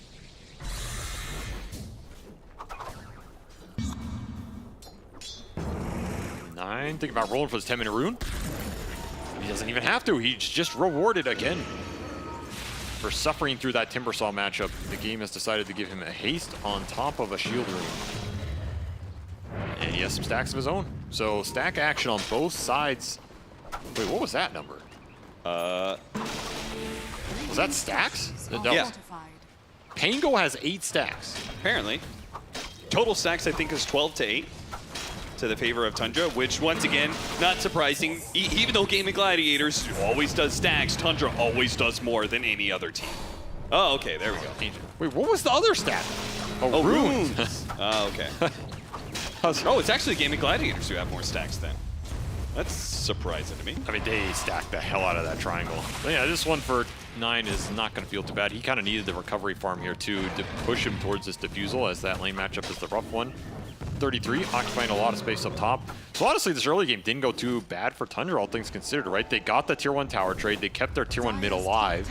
They recovered their Pangolier off the tough Timbersaw matchup, and they got their Ancient Apparition to level 6. He's going to throw it out here on Tofu, and he's just dead. Like that, Stolen Impale into the blast. That's going to be a really nice spell for Snaking if he can get it this whole game, because extra stuns in this lineup are just pure gas. Honestly, I feel like Tundra in a solid spot when you have like this Faceless Void as well, who got out of the Beastmaster matchup and is farming up a storm with this Midas. Yeah, the way you say that, it just feels like you're cursing them. I mean, what could go wrong here for Tundra in this game too that has been so smooth for them so far? Yeah, after such a successful game 1 early game. Great combination. Great teamwork from the duo of Tundra. Snaking in AUI, the NA duo here. And some more stacking. This has been the MO in these European matchups for a while this year. And we're going back to the OG. Well, not OG, as they're not in this European matchup, but the OG stacking meta. Diffusal done. Didn't get the rune, but can't be too sad about anything as AUI will deny it away here. And Gaimin kind of want to get something done. They have Finger up. You have your Tombstone ready to go. Vanguard done on the Timbersaw, level 10.5. As this hero always gets massively leveled. Yeah, but if they overestimate themselves, they're trying to get something done, but they won't have their drill. They won't have their Beastmaster, who just needs to push the helm of the Overlord timing. And they're going to be fighting into some timings on Tundra as well, with that, as you said, Diffusal Blade done, but also 33. I feel like Visage is getting to a point. He's pretty tanky. That's just really good map positioning by 33. The fact he pulled that wave to the big camp, so he farms us back, and the next wave comes in, dodges that gank. Ice Blast coming in hot or cold. 9 bouncing around with the Rolling Thunder, should be able to finish him off with the Swashbuckle. He's not even able to get off the Primal Roar, which is important because 9 might have died to Quinn otherwise, but as it is, he's able to get away with the inhibit of Diffusal Blade slowing down the Terror Blade. Now 33 pushes forward, and he's still going to get caught here. Tofu and Jirachi stuck around. Do throw out the Gust to be able to stop some of the Familiars here. They're breaking through him, but he gets the second round. The Familiars down the turn. Jirachi, boom, boom, and a turnaround with the finger finishes him off in style, and a blast from 33. A fadeaway shot as he outplays the duo of Gaimin Gladiators. Oh, that Visage is tanky, and I mean, Snaking. This man played at Arlington. He's got some NA blood. Turn those finger guns around. You know what I'm saying? That is a nice spell to steal. He'll get the charge for the future as well if he ever gets to steal it again. And overestimating the damage here. That Timber's not in the gank. It's your Drow Ranger. Sacrifices some birds to tank up the split shot. This turn is not as fast as I think it could have been. Like, there's no drum charge popped here. But Spark of Courage does work with the extra armor. That is ultimately what saves him. The +7 plus the Buckler. You live on 6 HP. See you later, son. Tundra getting a lot of little turnarounds this early game. It's looking like last game where, honestly, I feel like they're playing damn well. And I think this was a harder early game to get through. Haven't even used Chrono yet. Look how aggressive Tundra's farming right now. I mean, this is nice, right? Getting into the gaming side. Also, this Finger, lower level 1 cooldown now means you get 2 of them off during the spell steal. So Snaking's gonna have another opportunity to bust this out on somebody. This is a strong spell when you have a kill threshold on that AA ult as well. Burst damage is your friend. Yeah, certainly. Max Vortex here will mean AUI can continue. He's going to use that gold to buy a Solar Crest. What other items would you get on this Ancient Apparition? I mean, you praise the Shard, but you can maybe get that off the Tormentor. I mean, you definitely want the Shard at some point. Solar Crest is very good on him. Drum is very good on him. Basically, anything that buffs up your cores in the fight, you're going to be happy with, because the second you throw out all your spells, you've pretty much done your job. Some positioning can sometimes be okay. Yeah, I feel like a Force Staff wouldn't be bad against like Timbersaw and Undying. Like, there's a decent amount of like area control damage that Force Staff is definitely good this game. It's basically just all utility. This hero does not need anything outside of just whatever helps his team. His spells function on their own. I mean, you can go the Chad build. No, don't even say it. I know what you're thinking. You can go Cold Feet, Telekinesis, poke back, and with the Ice Blast landing and a Stolen Chakram, Quinn cannot stand up to this damage from just the support duo, really. I mean, Skeeter was there, but he didn't do much. It was just AUI and Snaking who really did 90% of the work there. I mean, these are 2 of the best support staff against Timber in the game. Like, just flat out are going to shred him. And 33 just pushes a tier 1 solo while that's happening. That's not supposed to happen. And Gaimin are playing this very defensive, just relying on the fact this Helm of the Overlord from Ace is going to push them through what is becoming a deficit right now as Tundra invade their triangle with a blink on the Pango. They feel confident enough to start and take this fight. You better not get caught in this situation, man. He's going to lose his boars, maybe lose his Helm of the Dominator creep. Yep, it dies. It's a lot of gold here, a lot of space as well. Radiant's top tower. And they're going to just transition into another tier 1. Man, this Visage is really outpacing the Beastmaster. I think it's also a playstyle thing. I think Ace generally plays these heroes slower than 33 will. Prioritizes the ancient farming and just getting to his first item, and then you kick it up that notch. Yep. It's given a lot of room and a pretty decent head start to these cores. It's a Faceless Void lineup with an AA that's going to scale pretty hard if you can find the Drow. That's the part that's scary for me. It's like you're buying time, but Skeeter's getting so big right now. And this is a better hero than Ursa. I mean, I'm just going to say it. That last game, he struggled in the end game, getting nullified, losing basically his entire presence, getting stuck in pit. What'd you call it in the green room? Was a patch loss? Yeah. As in, like, if this was a different patch, they would have If won I that think game that's with the Ursa. if I think that's the Ursa from like 2 patches ago, I think you win that gig. Yeah. So, we'll see. I mean, there were a lot of other things that contributed. I'm Sure. not saying that's 100%, But given the fact how strong Morphling is versus how bad Ursa was, it did show itself in a lot of those fights. I'm just more confident in the Faceless Void impact than the Ursa impact and the Ultralight. That's how I'll phrase it, right? It's hard for Chrono to go wrong. Yeah, Chrono will kind of always be a good spell, unless you're Chronoing your allies. It can happen to the best of us. As first Roshan will go Tundra's way. That feels really nice for this Vlad's build-up on 33 going into the AC. It's like that hybrid right-click Visage build. It's going to make him an independent threat. It also means your Helm of the Overlord timing ain't shit. Doraccio, I think, is going to die with a swashbuckle to almost Chrono. finish him off. The Chronosphere catching 4 as they jumped into it on the Lion. Oh no, Tofu! Not what he wanted with that blink reveal, and they're just going to chase them all down here. Wow, diving into the tier 3 like this, the confidence from Tundra. They bounce back. Ooh, okay. Primal Roar catching him underneath the tier 3. 9 is it gonna still cost him his out, life? and now it's the Beastmaster who dies instead. Tundra. Mega kill streak for AUI 2000 on a hero that no one else is willing to play. This game is just going amazingly smooth for Tundra. Gaimin not ready for the pace of these fights, man. They're bringing everybody to the engagements. This reminds me of that Liquid Gaming series from yesterday. One of the things Gaimin struggled with was what happens when they get outnumbered in these fights they're not ready for. Yeah. What happens when an enemy team brings their carry to the skirmishes. The It's true. fact that They Skeeter were showing up is very valuable right now. I think they were the team who kind of set the meta of like Doraccio being aggressive and them outnumbering people, whether it was bringing both supports into the mid lane constantly and outnumbering you there, or bringing Doraccio to fight so your carry was active. But now it feels like teams are matching that. That's just a misclick from Tofu, right? I mean, he knows it. You're going to mess it up. It's going to cost you an extra hero, maybe an extra 2 here.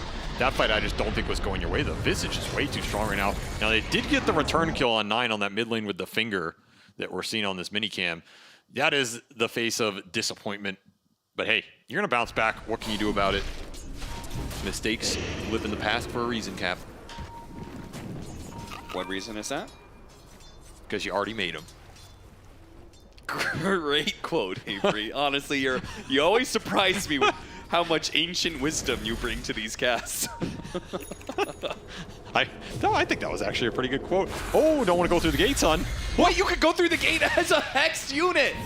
It didn't stop the channel. Oh, Tofu. Oh, he could have used the stun instead. I feel like he's getting in his own head at this point a little bit, right? Unconventional mistakes from the man. Oh, yeah. I've never seen Tofu make this many mistakes. I mean, that might have just been not a mistake. You just don't have the mechanics knowledge of how the gate I mean, that's works. a weird one, yeah. Maybe you're not thinking about Hex not preventing him going through, but he still clicked on the gate. It wasted like a second. You don't get the I don't know. Very awkward. Gaimin will have to bounce back again. They're not too far behind, however, as they continue to find farm. This team always does. Double damage. Skeeter wants to force it with the Aegis. He is looking terrifying right now. Zombie trying to shamble. He tried to juke him on the time walk. He knew the time walk was coming up. He thought Skeeter would jump, and he was going to double back. But no, Skeeter, he out mind read the mind read. So right now, Tundra are a lot stronger in the Straven 5. Their supports are bringing up the majority of that net worth advantage. However, Gaimin have been splitting the map really well, abusing the Beastmaster vision. You look at the dire wards right now, they are pretty much perfection, right? Where are the Radiant Observers? I don't know where the hell they went, but they're not on the map right now. It's pretty difficult to catch. I guess you got one up here. You're going to see Darachi. I mean, you can't really move to this, right? Yeah, not right now anyway. So the bleed is not building right now for Tundra, and that is what Gaimin will always do to you. They will make you beat them, even when you're ahead. I mean, this is brutal for the man. Accident channel, then the hex, but you can keep going through that. That happens a lot, by the way. People blinking up this hill and right-clicking the portal. Dude, the gate has a massive, hitbox. It is quite large. However, big items rolling into Tundra right now. BKB for the Faceless Void and Assault Kuros for 33 here. That damage just got a huge upgrade. Solar Crest on AUI as well. Man, the single target physical burst is going to be crazy. You get swashbuckled with the Diffusal Orb of Blightstone, and then you're just getting pummeled by the birds. AC and Vlads are boosting them up. These birds hit hard. Yeah, this tower's just gone. Yeah, it happens fast. My God. What's the timing for Gaimin Gladiators? I thought it was his Helm of the Overlord, but they couldn't get the first Roshan with it, so now it pushes you farther back. Yeah. I think you kind of just have to play for the ultra late here with the Drow Ranger and the Timber eventually becoming a frontliner. It's difficult versus the Ancient Apparition, but it can happen. It's just got to be Dyrachyo, right? The Dyrachyo show has to show up again. However, he has not had as nearly as smooth a game as he did in the game one, as he is 0-3 here. Also, Drow Ranger is not the same kind of hero that Morphling is. It doesn't have the same ceiling at which, if you're operating at 100%, what you can do with this hero is much less. In the team fights, yes. I will say the scale potential is pretty damn high. I would agree with that. Drow is one of the most terrifying late game heroes. I don't care what the matchup is. This hero almost outcarries anything, right? Even the illusion matchups like Naga PL, you outcarry. Yeah. These melee heroes, you just kite them out. Some of these other range carries, you just beat them with the range. So something they can fall back on. The Nice stun. stun. Big burst damage, not quite enough. He gets off the time walk, undoes the finger of death damage, and now they're going to be losing Ace as he's going to be left behind. Primal Roar going off, but they can easily finish him off. And Ice Blast on him is eventually going to take him out. Surely a little bit more time. He actually runs the other direction, but he does shatter. They lose the line as well. Dyrachyo does manage to force staff himself down to the low ground, away from the familiars that are pursuing. Is this opportunity to go high ground if you're Tundra? I feel like they're so damn strong with the auras on 33, and you have a stolen level 2 Roar on Snake King with an Eye of the Vizier and Aether Lens. The cast range on this is crazy right now. Yeah, you push this. You got to remember, 33 got that glyph out of the bottom tier too. This tower's just gone. Oh, look at that. Force step forward into the Roar. Pull them back in. They don't have the Ice Blast, but the stolen Whirling Death will cut the Timber Saw down to size. Damn, Snake King. Making this show his own here as Tundra strike back hard in game 2, and this should be a Rax. I don't think you have nearly enough time to respond on the Timber Saw. You can commit a Timber buyback here, but I think the damage is already done. 24-minute full Raxing here from a Faceless Void lineup that didn't even have to use Chrono. Gaimin are once again stuck searching for answers in this game too, as it might just come down to some high ground hold with the Drow Ranger. I guess Glacier is your friend. I don't know if Glacier's ever your friend. It might be in this case.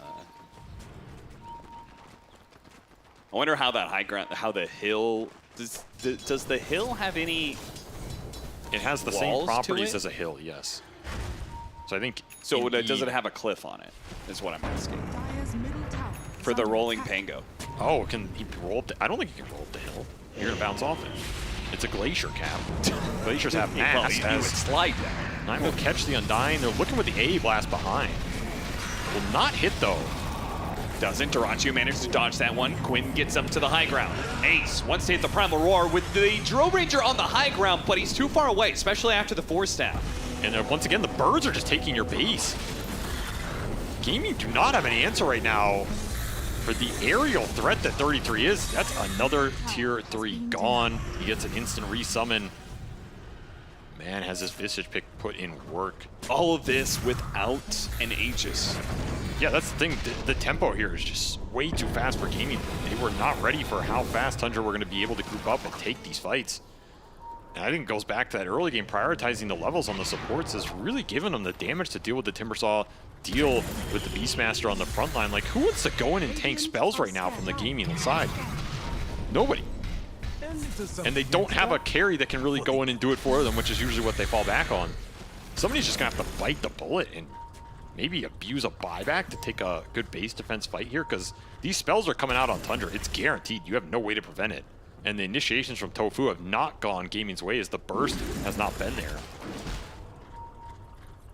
This is a scary situation, because you lose one team fight right now, your base is going to disappear. And Tundra are not leaving your side of the map. 33 has just continuously been running down these lanes. The burst will go in again. Man. Your Rax is gone, man. In the course of a TP duration, you just lost a Rax. What the hell? Nine's gonna go in. They're gonna try and burst down this Timbersaw with the Ice Blast coming in. The chain stuns cannot be stopped. They do not have the saves on these supports. Tofu has a Blink Dagger, but they don't have a Force Staff to get the Timbersaw out of the chain stun. There's just no save right now in sight. You have Tombstone Shard. That's it. And Celery is just not close to these fights the way they're starting out from Tundra. Yeah, he's trying to guard Duraccio. I don't think we'll get a bird here. That is a resummoned bird, at least for 20 seconds. Okay, they got the second bird. 33. 33 not shy about giving those away.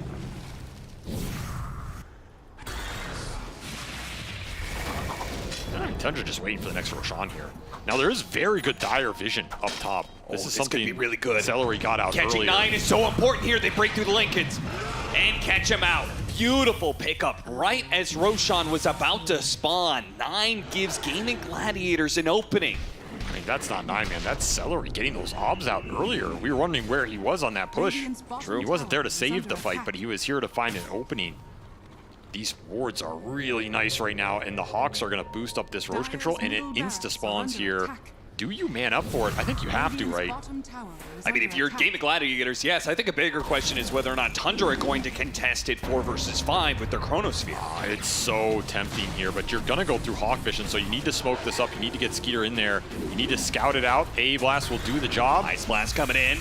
It's going to land onto Duraccio, but they're not immediately there. The Chronosphere catches 3. Skeeter pops the BKB, commits. Duraccio's already dead. Now he starts leading into Ace, who does not have the roar. He used it earlier on the Pango kill. No way to protect himself. Skeeter cleans up the first 2, leaves his team to kite around Celery and Quinn. Quinn going to chase after AEY, but going after a support like this cannot be feeling so good. They blast him down and will eventually get this kill, but now Skeeter is free to be able to play with the time dilation onto Quinn, slowing him down. He's going to be gone. Slow down on Celery as well, thanks to snaking, throwing some nukes out. That's going to be godlike for Skeeter. They contest the Roshan. They'll wipe out Gaimin Gladiators. This is a free Roche, and another time where Tundra can push the high ground.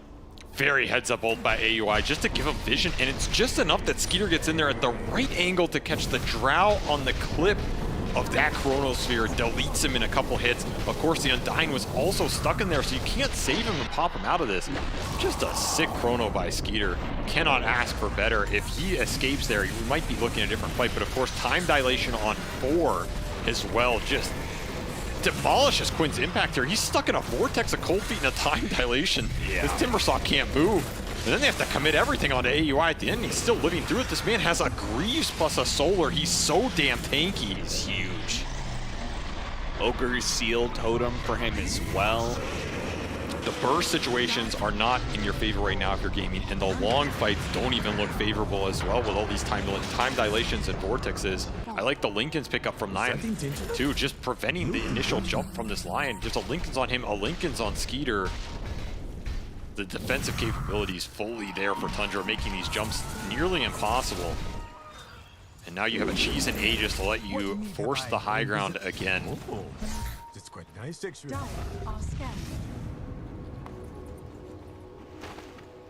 33, debating what he wants next in this game. He's got 4,500 gold, and it will be a full Aghanim Scepter getting bought out from the Visage here. Even more damage, more ways to go and give the vision for the Chronosphere to come out from Skeeter.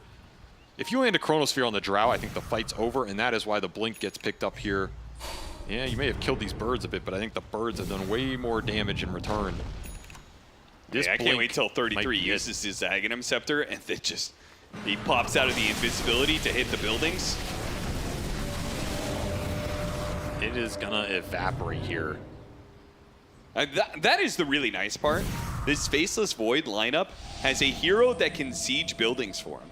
So he doesn't have to be the one, he doesn't have to touch a building in this game. He could just sit back, bide his time, wait to counter-initiate with the Chronosphere. That's the same things in the fights. There's a lot of vision mechanisms for Tundra, and the Visage is very happy to frontline in this game. Whereas the Timber and Beast don't want to go in versus the Rubik and AA. This Visage is happy to go in and kind of take some of the brunt, or at least see some spells. If he gets gone on, who cares, right? You're going to get an amazing Chrono. At some point, Dyrachyo has to show to start outputting damage. That's the other big factor here, because of how much the time dilation is screwing with the Timber. And that means he's susceptible to getting turned around by the Faceless Void. That is, if he gets the blink out of the Chrono, that is what almost determines the fight here for Gaimin. That's how I'm perceiving it. Like, you need this blink clutch play by Dyrachyo at this point. Gaimin Gladiators, they were clutch in game one. Dyrachyo is going to have to be clutch again. Silver Edge and Blink Dagger. Lots of mobility for him to set up in the right way. But is it even possible for him to fight through this much net worth and an extra life on both the Visage and the Faceless Void? Let's see who starts this fight out for Tundra. Do they want to let the Faceless Void walk up and siege? They're going to let the birds do it as well. Blink Dagger for the Timber Saw. Remember, there's a cheese on this Visage. So if you don't burst him, he just turns all that around against you. Yeah. Tundra will play it safe for now. Like look at 33. He wants to make the call. He wants to catch them perhaps somewhere in this top lane. He was thinking about it. Take it down some of the buildings. He was looking for Dyrachyo. If Dyrachyo wanted to leave the base, the second they see him mid, okay, back to bottom. No need to cut that top. He also has a gem on this Visage. We'll see all here. They're just gonna force it. They're gonna be the blink away from Quinn. Great reaction by him. Primal Roar doesn't go off, so 9 stays alive, but he does create the space for 33 to bring down the. Oh, there's the Chronosphere. The Drow Ranger. They have the same side of the Tombstone. The blast gonna come through. It doesn't hit Dyrachyo. He pops back out and it blinks away. But Skeeter chases after him. No, he time walks backwards. Ace gonna be pulled back in with the cold feet. The Gaimin Gladiators are dodging as much as they can, but they're just running out of steam here. Dyrachyo kiting successfully for now. Can he come back into this fight and get anything done, though? You're just going throne. Your Megas are already up here as the birds are just clearing through the objectives. Yeah, you can dance away. You can survive as much as you want, but if you retreat forever, then Tundra will take your entire base. Gone. Your throne is disappearing right now. You have to start killing heroes. You have to start killing birds. They try punching back, but they're going straight for the throne. Wait, Faceless Void. Dyrachyo, he's not sure which one he wants to go for here. Time walk away. Skeeter is going to be able to help finish it off. GG. And we are going to a Game 3 Tundra. I honestly was very surprised to see how quickly they were able to bounce back in this Game 2 after a Game 1 that they probably felt like they should have won. Maybe that's why. Like, this is a very confident team and a team that's not going to crumble. Like, these are TI champions. You got to respect them. There's a reason they have gone as deep as they have in a lot of tournaments. I don't know if they were too sad about that game one. Look at the cams, the body language, the way they're communicating. They're kind of laughing it off like maybe we should have won that game, whatever. Let's go game 2. And this one is incredibly decisive. Gaimin get 4 kills in 34 minutes here, basically a shutout. Almost none of their cores had really good impact. Tofu with some botched blinks, and then the laning phase. I go to some of these small things Tundra did to get out of what looked very terrifying initially. They just cruised through it. And man, his MVP this game, 33, right? This Visage just did work in that game. Yeah. Took every building, won his lane in a sense, like as much as you can expect for Visage against a Drow Undying. And damn, was he absolutely terrifying. 4-0 and 18 for 33, the Bird Master here, as he does not die a single time and claims every building in this game. Well, it shouldn't be too surprising. The TI-11 winners and the TI-5 winner all have that clutch factor to them that allow them in this elimination series to push it to a Game 3. Yeah, they did not suffer from any kind of fear on this pressure side, or maybe they thrived on it one way or the other. Tundra, they forced that 3rd game out of Gaimin Gladiators in style. This was, you know what, this was very similar to Game 1 in terms of the amount of pressure they were able to apply onto Gaimin Gladiators, but this time, they just did not give any chance for a comeback, unlike last game. And yeah, we're here to break it down. Fear, this was fantastic showing coming out of Tundra again. Yeah, I think we described it best at the beginning. Like, just run it back, just don't make as many mistakes. And they definitely took that to heart, and they barely made any mistakes in this game here. Of course, you could nitpick a little bit, maybe Gaming Gladiators. Drow, I saw the vision of dropping the Tombstone inside the Chronosphere, getting the grab ally in there. Didn't really work out, mainly just because the Skeeter, he was getting 3 two-man Chronospheres, catching that Undying in most all the fights here. They were just playing out of their mind. Of course, 33's Visage just helping them snowball this game from start to finish. Yeah, this was 24-pick Drow Ranger, which was supposed to be a strong lane, Undying Drow. Usually they tend to win their lanes most of the time, but the way this lane started, them getting first blood inside of Tundra, and which opened up things a lot for 33. Like, he did some insane amount of building damage, 27,000. This is, we're in troll territory pretty much at this point, and like his itemization, just going for Bango Boots, Vlads, and then straight into AC. Like, what he does with these heroes sometimes when he plays them, like Tidehunter, he'll buy a casual Blightstone, you know, he'll take Dragon Scale as a neutral item to be able to just put more pressure onto towers, and that's why I always loved him as a player, because of all small things that he does, all of these small items that he can buy on the heroes, and on these heroes he shines the most. I mean, it's wild to look at him at 4-0 and 18 with 0 deaths when he was so close. That one time he got ganked at 9. He was like an inch away, should have been dead, ends up getting like a double kill and surviving, and he had Tranquil, so he didn't even have to go back and heal. It was just an amazing moment that got him ahead, and Visage is a hero. When you're ahead, that it feels amazing. Yeah, and it looked amazing. I think that maybe is going to be a hero that's going to be put more on the radar for Gaming Gladiators in the third game. I want to also talk about the fact that we saw AY put in a, well, semi-uncomfortable situation, or at least that's what Gaming Gladiators thought, because they figured, you know what, we'll ban out his Enigma, we'll ban out his Enchantress. What's he gonna play, Fear? What's he gonna do? Apparently he's gonna pick AA. And he crushed it. You know, he did really well on this hero, and he ended up with, what, 6-1 at the end, which is pretty crazy as a support, but they needed that type of hero where they need to put some damage in the Chrono. We talked about Snapfire maybe, Phoenix. Didn't really think of AA, as most people don't, but in this particular game, it really worked out. They needed that extra damage in the Chronosphere, and the big thing is he didn't die very much, and that's been AA's biggest problem, is you have a weak lane, you die to this Beastmaster bunch, but he had great positioning. Great positioning also in the fight that we have chosen for our STC play to analyze, because this was a fight where, well, spoiler alert, it was the ultra kill that, well, the mega kill streak that the AA got eventually. Yeah. A bit of an unfortunate one. You'll see Lion blinking in, and it was, you know, like 1 second after almost, so he lands another good chrono, which catches 2 of the heroes inside, and then you see the power of Ancient Apparition, and I believe they're gonna get the freebie as well after that one, because Beastmaster, he decides to go in, he tries to go on Pango, but doesn't work out. Look at the birds. He's like, oh no, I messed up. I need to go back, but all this slow, Ancient Apparition, time dilation as well, just slows him down way too much, and these are the fights. Like, every single time there's a chrono, they're gonna do something, and Skeeter had really well-placed chrono throughout this game. I mean, that chrono eventually turned out to be a 5-man chrono. One person teleported in, one person blinked in. It was lovely for Skeeter, but his chronos were very well positioned. It was an overall a really good game, Perch. It was. Do I have time? Yes, you do. Oh, hell yeah. I got some clips for you, Shiver. I made some AA clips because we don't see it very often. It's AUI doesn't get as much glory as he used to, so I think this is going to be perfect for us. What he basically did, and what I think was interesting about Tundra's draft, is they've been picking Pango consistently in the early game. And he's always getting a little bit behind, but I like that they're doing it because what they're doing is ensuring that he can come back by doing tons of stacks. AUI was all over the place stacking camps. Basically, check this out, using the twin gate from the low ground, I didn't even know you could do that. Goes to the top lane, comes over here to get the first blood. That was a really nice rotation, finding a nice little moment where he could do that. Cold Feet does 120 damage at level 1, so it's actually a pretty good ability for that. And then he rotates towards mid, ganking with A. We said it's not possible, he's doing it.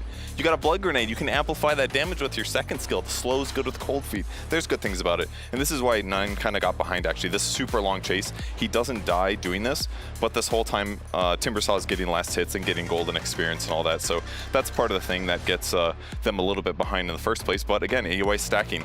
Here we are before the 9-minute mark. Beautiful, beautiful amounts of stacks. Here we are at the 10-minute mark. He's again stacking.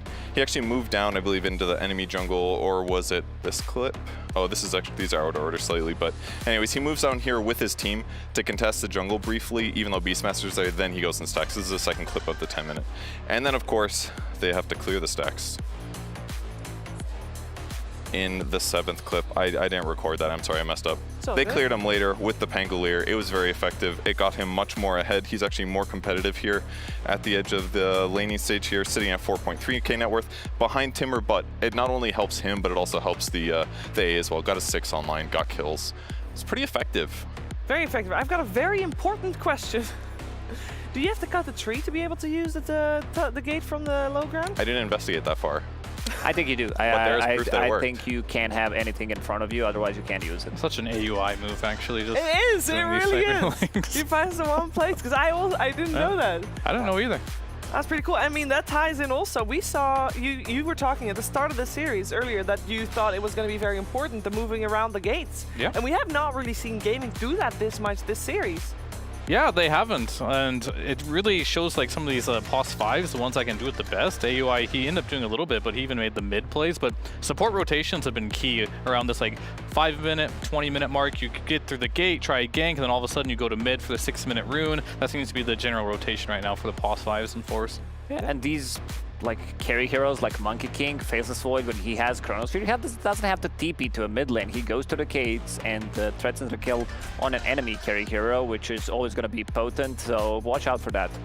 Watch out for that, and I think at this point it's also important to note that audience members here at Riyadh Masters should watch out for Jenkins, because what on earth is he up to? Hello. I'm in the audience. I was sitting next to him and your family, I think. Yeah, I was sitting next to me, my mom, and one of my teammates. And you're a racing gamer, right? Yeah, so we're here at Gamers 8 for ESL R1 for Rensport, so that's why we're here, and we're just vibing around, enjoying some of the atmosphere, and decided to come and sit in the Dota stadium, and don't know what's going on, but having fun. I wish Dota players were as social as you are. This is the easiest interview I've ever done. All right, those teams you just watched, Tundra, they won the last TI, so they're the world champions. And then the other guys, Gaimin Gladiators, are the current best team on the planet. That was not a question, but was that a hype match? Were you hyped up? I mean, I was like confused because it was the lower bracket match at first, but then as soon as you told me the stakes and what the two teams were playing, I realized it was actually a pretty big game. But yeah, I enjoyed it, to be fair. It was really good. How does it make you feel that the Dota 2 International has $50 million prize pool? It makes me cry a little bit inside because I know that our tournament's very small compared to this. But you know what? It's good to see esports is on the uprise. That's right, ladies and gentlemen. Esports is on the uprise. I have no idea how to segue this, but back to you at the panel, whoever the host is. Thank you very much, Jacobs. And yeah, this is, we're about to watch one game. And the decider game will make sure that one team gets $200,000 extra on their prize money. And either way, both have already got $300,000 sitting waiting for them. So yeah, there's a lot of stakes for one best of 3. And with the decider game coming up, one game left remaining. And I need to talk about this series because I thought coming into this, and I think with me many more, you got Tundra, and they have not looked good in the group stage. They went 4-10, and they're going up against Gaimin Gladiators, and we've seen them in grand finals all the time, Lacoste, and we thought maybe Gaimin Gladiators is going to have an easy road. Yeah, maybe, but you never know. I'm a little afraid that something similar might happen. What happened yesterday with the BB team against 9 Pandas, where it was in the bag for 9 Pandas. Like, first game, they managed to lose it because they didn't have enough late game. Tundra, they should have supposed to win first game, and now they win a second one, so I could see, some overlapping happening here, but need to see the draft, and so far, Tundra's draft, they looked really good. Like, there's no complaints whatsoever. They're playing with their coach, and he's also leading them inside the game, drafting for them, but also being a part of the team, which I think is a great benefit. I mean, both these teams are kind of interesting because they do get losses in their group stage. Obviously, Tundra much more this tournament, but once they get to, like, playoff bracket, they are so scary. They're like so good at winning best of threes. So it's sad that we are gonna have to see one of these guys go home, but they're both so good, and yeah, we'll see what happens game 3. I'm sad, but it's the nature of competition. One team always has to rise above the rest, and of course one of these two teams will win. I will say that both games so far that we've witnessed, Fear, one team has risen above the rest, especially in the first like 15 to 20 minutes. I feel like Gaimin used to be the team that had everybody's number and was always so good in the early game. Tundra is stepping up, and they are looking better. Yeah, the last game was supposed to be, you know, they got a comeback, they're supposed to demoralize Tundra. It didn't look that way at all. Tundra just came back into the game as strong as they did in game number 1, and that is very concerning if you are on Gaimin right now, because you just lost 2 early games very badly, and one of them you kind of like got gifted back in a way. Sure, your late game was good, but you had to do a little bit of throw in there if you were Tundra. Are you going to win?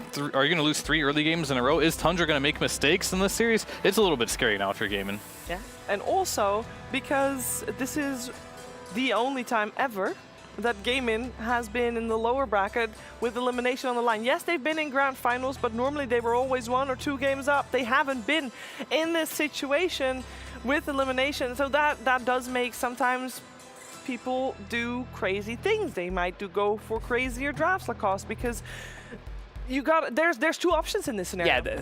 You either win or lose, pretty well, much. These are the 2 too. options that you have. But I feel like we're not going to see too much experimentation. I think this Ancient Apparition caught them slightly off guard. It was a great pick overall. I'm going to change my mind here a bit when it comes down to, because I've seen Ancient Apparition ganking the mid lane, going through the gates. Blood Grenade, again, this has been used like very well from solo, Vortex like Blood Grenade. Vortex Blood Wow. Grenade. It seems very potent. It's just the laning stage is not as good, but they left Faceless Void alone. He's one of those heroes that you know, can sustain on his own for some time, and especially if you get him off to a good start. So not really a surprise there. So then there's 2 overarching themes, because Skeeter in both games, Purge, I mean, on the Earth side crushed it. On the Faceless Void, he crushed it. Maybe a little bit more effort put in that, well, for Gaimin on the offlane. I don't know if it's necessarily shutting down Skeeter. I say more it was the Drow Ranger pick is not as conventional, and it was a cool idea. That was the wild, crazy thing that we saw from that game, actually. I mean, sure, whatever, but Drow carry, not very common, so I think Dyrachyo just need a more consistent hero. Okay. Well, that sounds like an easy fix, at least. We should be moments away from the draft of game number 3, the deciding game here at Riyadh Masters. In the lower bracket, Gaimin Gladiators and Tundra. Their opponents for the next series is already known, as we did earlier see...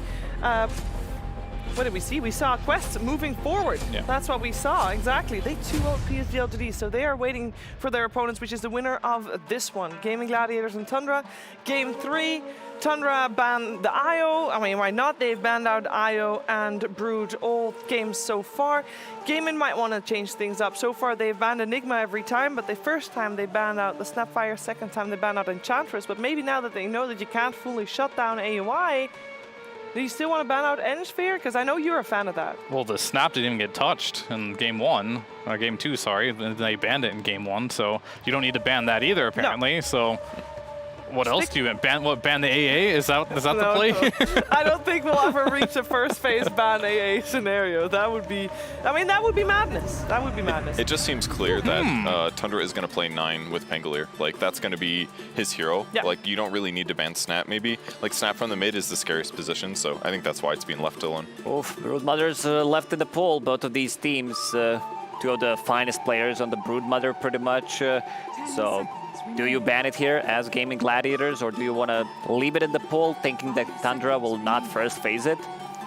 I think they would most likely first pick it, I would assume, but they'll leave the inch as well. And both these teams, they love the inch too. Celery loves his inch. I like the Underlord ban in some ways.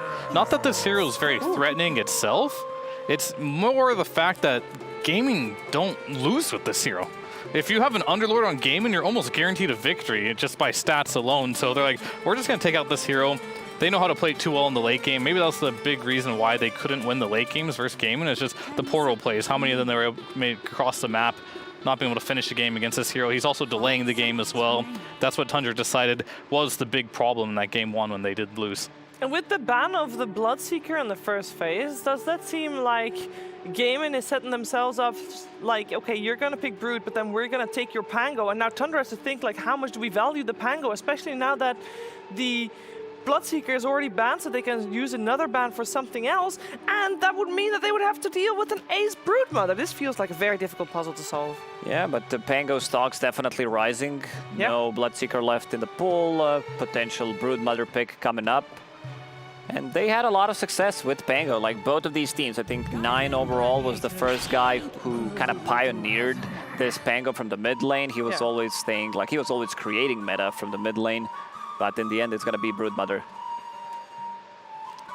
They did not take the bait. Yeah, I mean, there's a lot of mind games right now. Like, you can only imagine what these teams are thinking about right now. It's like, it's like a chess game right now. They're thinking like 2-3 steps ahead and using all the reserve time to do so. So Tundra has already thought about if they take the Brood, what they're leaving, and when they counter that, they already have an idea planned ahead for this next pick. Because I think the Pango was fairly obvious to read. It was in contention. The Enchantress is worth looking at as well, but not generally a hero you see a lot against the Broodmother. And since they play the Pango so much, surely they know what's going to beat it. You know, maybe some Ember Spirit mid pick to follow it up.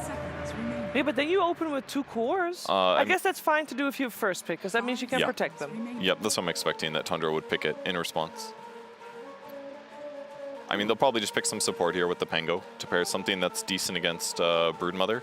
Some wave clear or some catch would be great. Rubik, Eng. I mean, obviously Eng's not really great against Brood per se, but still one that is going to be either banned. Yeah, Rubik? You can pick Rubik here. Unless you want to get a very specialized hero against the Broodmother that can lock him down a bit more. Like what? Some Disruptor, Spirit Breaker. A lot. Spirit Breaker could potentially work, but a little awkward with the Pango in the early phases. Yeah, Rubik seems just pretty stock standard here. No, Snapfire. Snapfire. With Pango, both those heroes kind of want to go in the mid lane as their natural role here, so one of them will not be going in the mid lane. It's like no matter what happens, they're going to have a slightly inadequate offlaner, pretty much, unless they play it support. Probably going to be a support here. This doesn't strike me as an ace hero. He tends to play like different roles. And also Faceless Void now definitely, like Tundra, they need to get rid of this hero because you have like Pango and also Snapfire plus Faceless Void. We've seen this combination throughout the Riyadh Masters being super efficient. Well, Rubik is still in the pool. Great against both of these heroes, but they're gonna focus on the lane, like straight away. Against Pango, another hero that can jump into backlines, find Snapfire as well during the kisses, but mostly laning stage, and this has been Nine's bread and butter. Like when things are not going correctly, Queen of Pain seems to be the hero to fall back to. Does this change Gaimin Gladiators' perspective on if they, because would they run Pango somewhere else?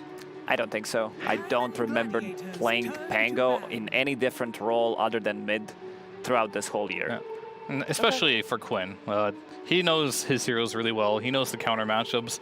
He's also pretty aware of the fact that if he does lose his lane, that what he needs to succeed in this game, whether it's support rotations or some runes, they will help him whenever he has a bad matchup. And Queen of Pain, definitely one of those heroes that, sure, maybe you win the first 4 levels or 5 levels, but if the supports come in around that 6-minute mark when the runes come out, Pango kills you with a roll, all of a sudden he's back into the game. Kills give us so much gold and experience now in this patch, so I think you still just put the Pango mid, it's fine, and just find a way to just enable him. You still need 2 more supports you can pick.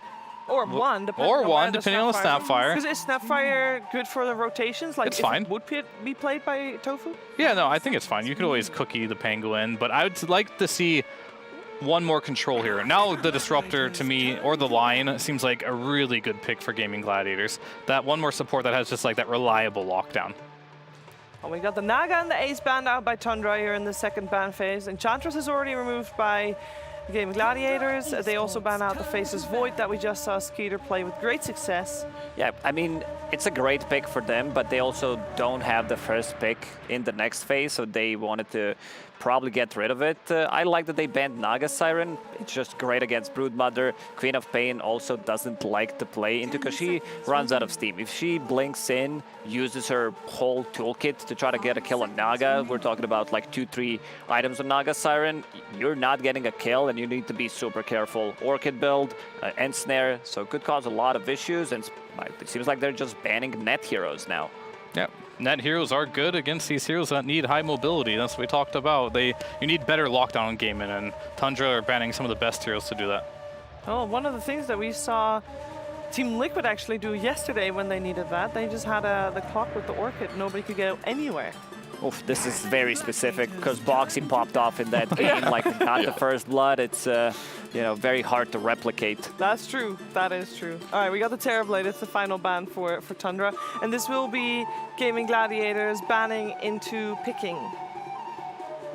Yeah, I'm definitely agreeing more towards the Lion type path. I mean, they could still play something like Batrider or Rubik still, or maybe Scarith Mage potentially, but yeah, their reliable lockdown is not going to be very good if they go some of those less stun heavy heroes. So definitely favoring that the Lion is their first pick out of here. Yep. Now Rubik's still indeed removed. Not a big surprise, and they'll end up going for the Disruptor that you mentioned earlier that is good at catching the Broodmother. Yeah, I mean, versus these two heroes, it's always nice to have a hero that can displace. And I think the choice they made between Lion and Disruptor here really just came down to the Broodmother. And really hard for Lion to not only see the Broodmother when she's in there, but doesn't deal with the spiders as well, because you have to get in close range. Disruptor, if you ever get your Q on top of him, you'll see him through the trees, glimpse back pretty easy into the kinetic field. Same thing for Queen of Pain. I just believe Disruptor he has a longer range catch than Lion does, and that's kind of what they need against these specific heroes the most. And maybe a better 5-4 spread as well. If they end up picking some like Lion, works better as a 4, that forces Snap maybe to be a 5, which isn't as good.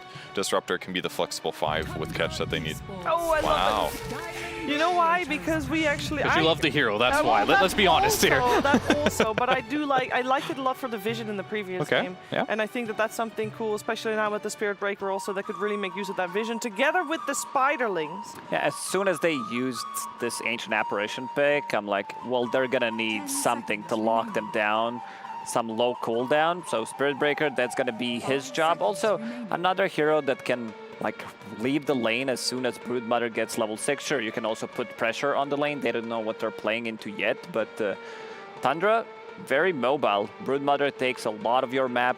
Another vision hero allows Spirit Breaker to get charges in. Queen of Pain with the follow-up, some extra global presence as well from Ancient Apparition as soon as he hits level 6. Yeah, and if AA wins this game, I'll admit it, this hero's OP and needs to be nerfed next patch because he's picking it into no heroes that really get affected by lifesteal. Yeah, the lifesteal or regeneration. He doesn't have that many stuns from his cores in this game as well compared to last game. It's a very it's out there, right? Normally when I see AA games, like he has a purpose, like he's playing versus a Timbersaw or something, he'll shut him down, but none of these heroes particularly care about Ice Blast at the moment. It's just the raw damage and maybe the vision, as you're mentioning, that they value. The big thing is what we said previous game as well is Enigma is banned, his Enchantress is banned. We do need some comfort for AY. I mean, it could be just like legitimately a saving strat thing. Like they're like, I know this hero's good. Let's try to rely on it here before we get eliminated. And the other thing that it does well, it stacks super easily. You can stack with Ice Vortex now. So he's able to get a lot of stacks for his mid laner. Every single game, Tundra picks a mid that can clear stacks. It's going to be Quap this game. So if they feel comfortable in the lane and they feel comfortable with its damage and its stacking, then that's going to help ensure that they have the right team even if the lane goes bad. Same as in game number 1, we'll have both teams leading carry for the last pick. So you know that 4 carries are going to be banned out, which leaves not a lot of heroes in the pool. So you're going to have to choose, maybe go for even something different, something that we haven't seen yet. Yeah, I mean, Void's gone, Sven's gone, Monkey's gone, AA, he generally likes to play with these stuns. Skeeter, he does love his CK. That's something that's still in the pool that can lane with the AA. Possibility. That's an old school combo. Came to my mind, but against like Darkseer and Pango, mostly Pango. Well, I'm just naming you stun heroes that are left that carry. The list is quite small. Naga's gone as well. Like Wraith King. Oh yes, Wraith King and The old CK. Skeeter. Skeeter would be happy. Yeah, he would be. Unless he loses with the heroes, because they're not very strong right now. And he gets hit by a Quap Dagger, and he's like, all right, that's my contribution for the fight, guys. No. Yeah, no Wraith King, please. I think that hero cannot be picked in most situations. Okay. CK, we haven't seen him a lot, but in theory, I think the it could times work. that we saw him, it actually worked out. So. If there's someone to play CK, it has to be Skeeter. Like, that's as far as I know with that one. They picked him once this tournament, they lost, it looks like. Okay. But did he have an AA? Probably not. Yeah, so hard to say. We got the TA band coming out from Tundra, because we also on the side of Gaimin are looking for a hero for the Rat Show. And that also means that our Snapfire is position 4. It's been a little time, been a little while. Yeah, some teams do run it as position 4, which I think is still fine. You know, the hero started as a support pretty much. Saw some play from the off lane, mostly from South American teams, but now definitely feels like a position 2 cemented, but still does a very good job when it comes down to supporting, buying like these smaller items as well, but also scaling. Still Deuce and Slark, potentially. Yeah. Seems like a weird Deuce game if they want. I mean, you don't want to pick Deuce on the Darkseer, right? Most likely. Oh, that's true. Yeah. And then they're still so low on stuns. It's really just Spirit Breaker. Can you rely on your pos 4 that way? And they banned the Juggernaut, so You can't count Cold Feet as a stun either. It's kind of sad. A hopeful stun. Yeah.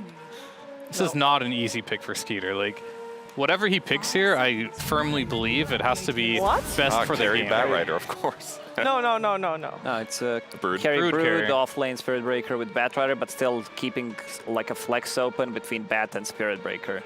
So they'll have to see. I like that against the Darkseer a lot, actually, having the carry Brood. I've seen it before. I forgot which series it was earlier on, but you can just sit there in your webs, farm against the Darkseer. You have pretty good pressure as well. A You BB have team good plays it a region. lot. Yeah, you have good region, so like you don't get affected by the Ion Shell too much. You do have the slow, which can combo with the AA, so it definitely makes sense. Quap is known for one of these heroes in the mid lane that typically is a core, needs to scale a bit more, so oftentimes don't want to have like a hard carry with it. This type of draft, it can work. And there's the Medusa I wanted game number 1 for Gaimin against the AA. It makes a lot of sense. They don't really have a lot of ways of bursting her down. Of course, Bat is always good versus Medusa for the repositioning here, but that secures the late game. I think Gaimin Gladiators, if it ends up going to late game, you don't really have much for this Medusa, so you have to like focus on the laning stage and play fast, and Tundra's been pretty good at it so far. I like Tundra's draft until Medusa was picked, that I'm like, yeah, I'm gonna lean towards Gaimin Gladiators in this one because they have much better scaling. If this game drags for like 35, 40 minutes, and this has been pretty much the average time of both of these teams, I feel like Gaimin Gladiators, they just take it. Like, the scaling is just too good, and also Medusa, I'm not seeing any of the counters for Medusa in this game. The one place they can punish her is the mid game. I don't remember what series it was when we saw it the other day, but it was like Batrider plus like a Darkseer that killed her just because Dusa didn't even skill her ulti early. I mean, Split Shot got nerfed, it does less damage with less levels, so you might be more greedy now to say, I can delay my ulti, then you get ganked and die too many times. So that could be an issue as well, maybe. So previous games, we saw the early game go heavily towards Tundra. And with the early game, I mean like first like 20, even 30 minutes. Fear, is it better this time around? Is it more even anyway? I think I really like Gaimin's draft this time, I have to say this time around. Last game I was like, the draw I wasn't really feeling it. And this particular game, their draft for Tundra, it can work, but there's so many new heroes and things that they're doing here. It's like too out of the box for me to even understand it at a full level. Yeah. So they have to pull off something that's going to surprise even me here, which it is possible. They've been doing well, but Gaimin's draft has been tried and true for a long time to be just strong, and it looks good all around. Yeah, Lacoste, Tundra, what do they need to do really well if they want to have a shot here at taking the series? I forgot which heroes they have, I swear. They got a Brood Mother as a carry, the mid Queen of Pain, the off-lane Batrider. Oh, it has to be 9. Like, he needs to have pretty much the perfect game, and I've seen him do so should be an interesting one. All right, you said at the start you wanted to look at this mid lane. Yeah. So it's going to be one of those again. The Queen of Pain versus Pango. It is a classic Queen versus 9 in the mid lane. We're in for a good one here. The deciding third game here of lower bracket match between Gaimin Gladiators and Tundra. And let's head over to Cap and SVG for it. Team DK, Team Secret, Virtus Pro, LGD. Dota's history is full of stories of incredibly dominant teams that falter and fail at the most important tournament of the year. Winning is hard, and it's a lesson that bears repeating here as we watch these two teams. A team that won the former year's international, who struggled to be able to get back on top throughout this year, and now Gaimin Gladiators, a team who has been the most dominant team throughout the regular season, but now, and effectively a World Finals, they find themselves in a lower bracket elimination match. One of these two teams is going to be going away after this Game 3. Question is, who's going to be stepping up when we need it most? Avery, when you go to this Game 3, who are you looking at when it comes to the players on both sides? Who is going to be stepping up? Who needs to step it up more? Who's going to be winning this Game 3? I mean, take your pick, right? It could be any of these players, honestly. I feel like a lot of pressure for me, though, is on 33 in this bat, because I feel like the last time I watched them pick this off-lane Bat Rider form, it did not pan out nearly as well as they wanted to. And that puts you in a situation where all of a sudden, this last pick hero that's supposed to like throw the curveball in the draft, put your Brood to carry, give you this good matchup versus Darkseer, put yourself in a position where your Agi carry isn't getting, you know, your universal hero isn't getting wall abused. It puts a lot of weight on his shoulders. And I think off-lane Bat has also been fairly weak this patch unless it has a very good lane. So I'm looking for 33 with some interesting lane mechanics as well as a Spirit Breaker to really control the map for Tundra and push them to the late game, because I do think if this game goes ultra late, like 60 minutes plus, and everybody is very farmed, it gets weird for Gaimin, because the Queen of Pain, the Bat, and the Breaker are suddenly going to start kiting you out in fights, and this Dusa can get poked around.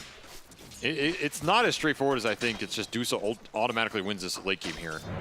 I still have a lot of faith in my Spirit Breaker during this meta. That hero, we both have seen this hero have a lot of success, and it looks good.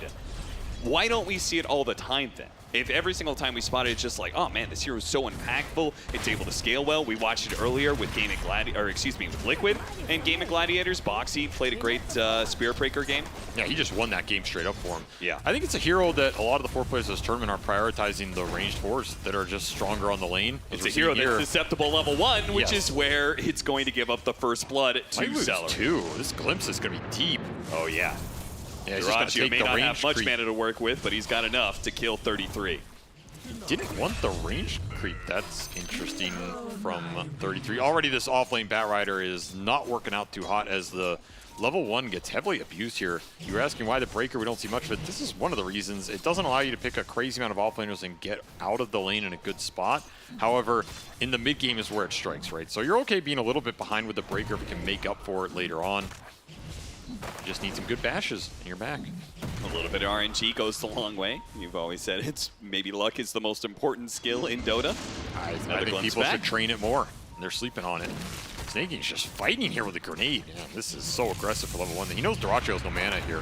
Yeah, he's trying to zone him out while 33. Oh, the charge in. If he gets a bash, oh, he got it right on time. I mean, I keep telling you, man. I keep telling you.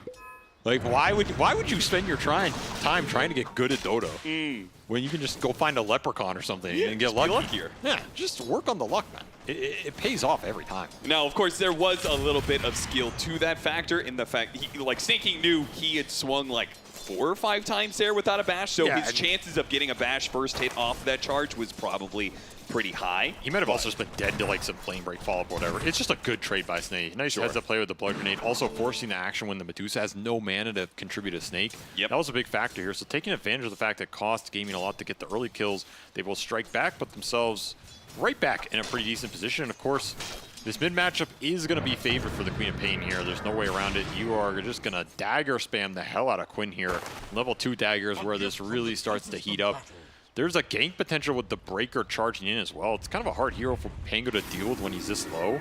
So that's an option for Tundra. And of course, the safe lane going to be pretty independent with this Brood. This matchup is just great for him versus the Darkseer, especially when you're getting Lotuses on top of it. Another little poke and an aggressive move, and the bashes keep flowing here. Glimpse back on a Snake King. Tower shots. A lot of damage on his way out of here. He has the Lotus, so he's no threat of dying just yet. But it is another fight where Tundra are kind of pushing back against that carry. And I imagine this Deuce has missed a significant amount of CS because of that. 8 and 2, despite the early double kill they had. Tundra putting some good pressure on the lanes here. I was really impressed with their early game last time. Even though they weren't ahead in that early game, I think they played it extremely well, given how difficult those lanes were to execute. And here they're off to a pretty decent start. Again, you kind of want a lot of levels on your supports, so if you can pick up some kills along the way, you're going to be super happy. Water Rune stolen by 9 is going to keep the regen pressure on Quinn, and the charge is going to come through to secure the other one. Yeah, and he's got to blink up so he can go for that Water Rune pretty efficiently too. So this is a big win. And wins that Tundra probably needs. Oh, maybe I spoke too soon. A laning phase win is so important for Tundra, but they are going to lose their safe lane carry. Skeeter, the Broodmother dies, and it looks like AUI is going to be run down right next to him. The rotation from Celery pays off big time as they put more pressure on the side lanes instead of mid. Very nice gate rotation from Celery. He wasn't doing much bottom here. The charge left the lane solo as well. Quinn is getting pummeled. Yeah, they're going to TP in, trying to save him. The stick might just bail him out, and the glimpse is, oh, it's barely in range. They're going to hit him with the cookie immediately afterwards. Big turnaround. Supports showing up really big in this early game for Gaimin. Salvaging this Pango lane at least a little bit, although Quinn has to walk the base and doesn't get any XP for that. He's going to sit at level 4. Still, finding the kill in the Brood, really nice here. Giving themselves a lot of experience between the Disruptor and the Snapfire, which is going to pay off here because this is a pretty good Disruptor game, right? You're looking at the catch here with the Glimpse. It's really easy to catch all these heroes in Kinetic Field, just lock them down, and then suddenly you're stuck in a wall, you're stuck in a Stone Gaze, you're stuck in Snapfire Kisses. That's just a world of pain. Snake going to lay back into Duraccio. This is level 2 Firefly. Don't think you have the damage to commit, though. They don't. They burn through about half of his mana, but yeah. Got to be aware of the extra bit of regen that is available through stick charges, Otises, and such. Another glimpse back, a little bit more damage on 33. Not that he's in real trouble here. Celery's had a very good early game here. And it's going to be nice. I mean, you got to remember, you also have the back combos with the Static Storm. It's an old CIS classic. Throw that Pango, Rolling Thunder, and Kisses into it as well. Can really do some damage. Still looking for the Rolling Thunder here on Quinn. They're going to commit and find it. Big kill, a turnaround from Tofu. So once again, the supports will be the beneficiaries of these trade-offs. It's 9 even going to be glimpsed back short distance. No real threat, but yeah, Quinn struggles, but the supports get a lot. So they're going to have to prove they can do a lot with these very likely early ultimates they're going to be getting. The thing is, on one side you have Quinn struggling on a Pango, which is a hero you can recover on and still have high impact in this game, especially when you can shell him up and just go in with the team fight based off of spells. The downside for Gaimin is this is a really good start for 9 on the Queen here. And this is a hero you need a good start on, and one that's very important to Tundra, as he's going to be the majority of their scaling damage outside of Skeeter just going in and being able to right-click people down. So this is pretty much what Tundra want out of the early game. The Batrider finding farm while the Spirit Breaker roams around. 33 is, in fact, their most farmed hero. Even after giving up that first blood trade, he has found a lot just pulling creeps, getting the Firefly to work for him. And the Queen of Pain pulling out far ahead in this Pango matchup that they knew was going to go well. Yep, that is a way faster level 6 timing. And it's only off 1 bottle refill. Yeah, no bottle refills, but Quinn did get some rotations. They just were cleaning up off of a dead Quinn rather than trying to help him get refills on the bottles. I think this laning phase is so important because it's been a big reason why Tundra was able to establish the momentum in both Game 1 and Game 2. Even if they lost it in Game 1 and weren't able to close up the series 2-0 like it could have been in an alternate universe, it was a way that they were able to establish a pretty big lead. They're going to combine some cores at an interesting part of the map as they're giving Snaking bottom on the Spirit Breaker. 33 just kind of roaming around doing some jungle stacks. I mean, this is really nice for Snaking. A little awkward for 33. And there's 2 side lanes both open for Tundra right now, so they're just prioritizing the stacking. Ace is even going to invade and try and steal some of it while this skirmishing is going on.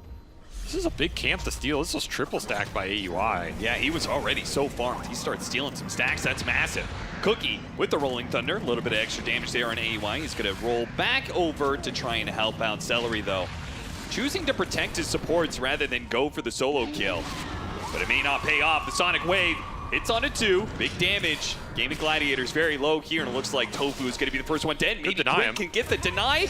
Oh, he doesn't quite get it. It looks like a high ground hit works its way for Tundra, and they snag a killing spree that Tofu had. And now they're going to steal Gaimin stacks. Oh no. Little revenge here as they commit all 3 cores into the triangle. The Brood connecting here. This is a huge amount of net worth to take away from the Darkseer. Ace wants it. He's going to contest. I mean, it's just a CS battle right here. They try and get what they can with the swashbuckle. Duracio's now here. Oh no, he didn't blink far enough away. He's gonna go for a TP out, but they've got the vacuum to stop it. 9, big mistake there. He could have just blinked to the right-hand side, probably would have gotten away. Yeah, I just read that situation wrong. Yeah. This is not the hero you want to be giving up these kills on. Though he did get a streak out of the Snapfire here, so that fight ended up being pretty okay for him in the end. And I mean, you steal some of the stacks away from the Medusa here, you're going to slow down Duracio's timings in the end. He's just too beefy.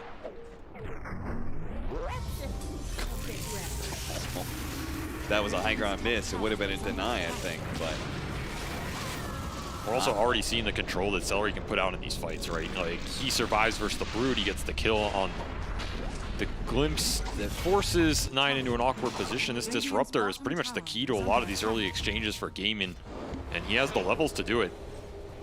Speaking of those levels, he may be level 6, another critical level 6. AUI 2000 just got his, so now they've got the Ice Blast, which you said always works really nicely the more burst damage you have.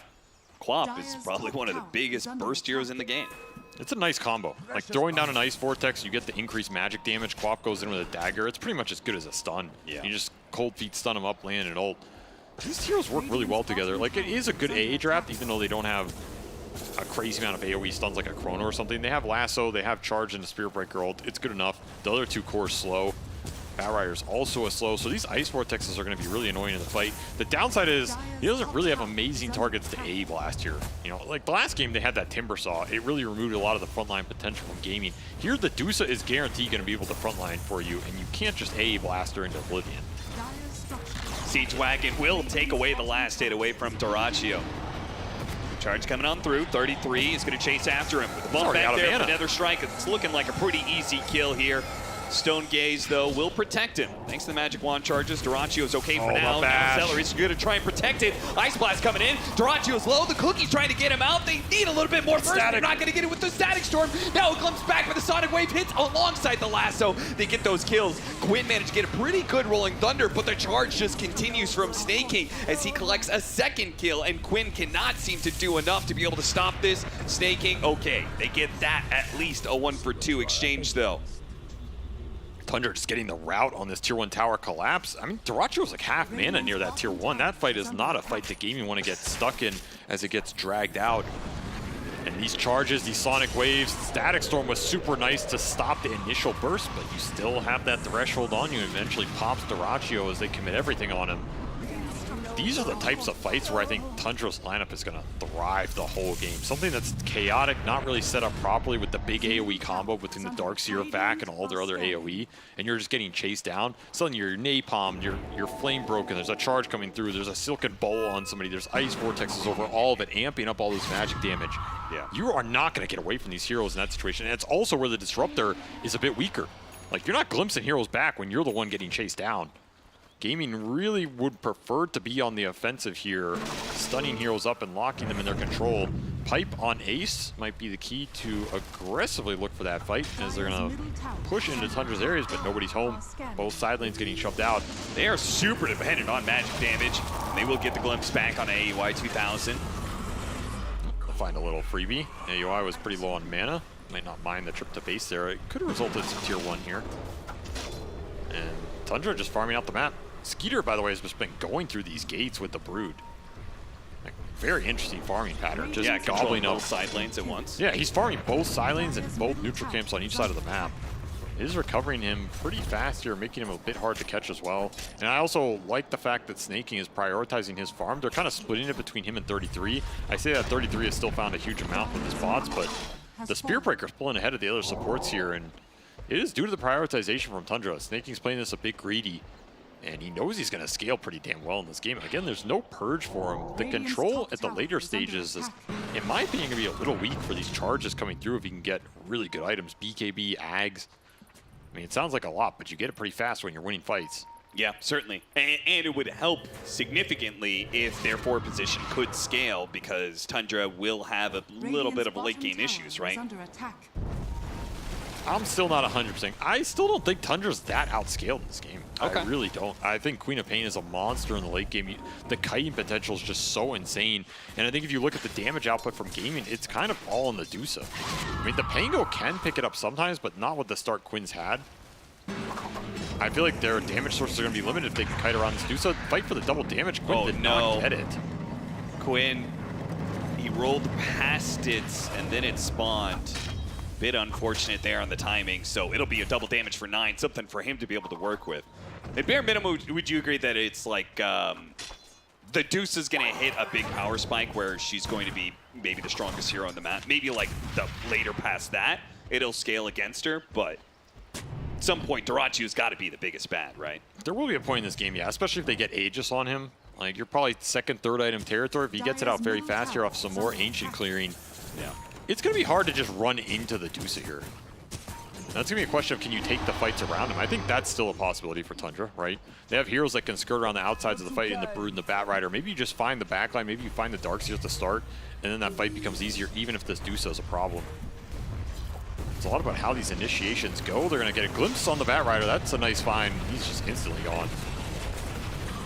Okay, big pick off, but Snaking still wants to fight this one.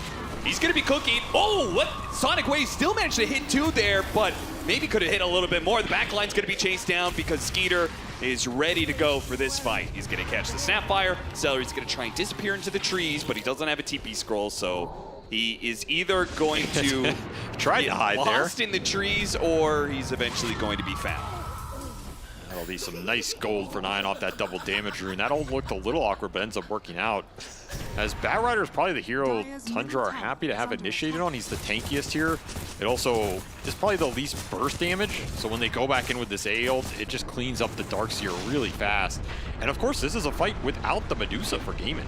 They just get stuck in a numbers engagement that is not favorable to them as Tundra bring all 5 heroes to this fight.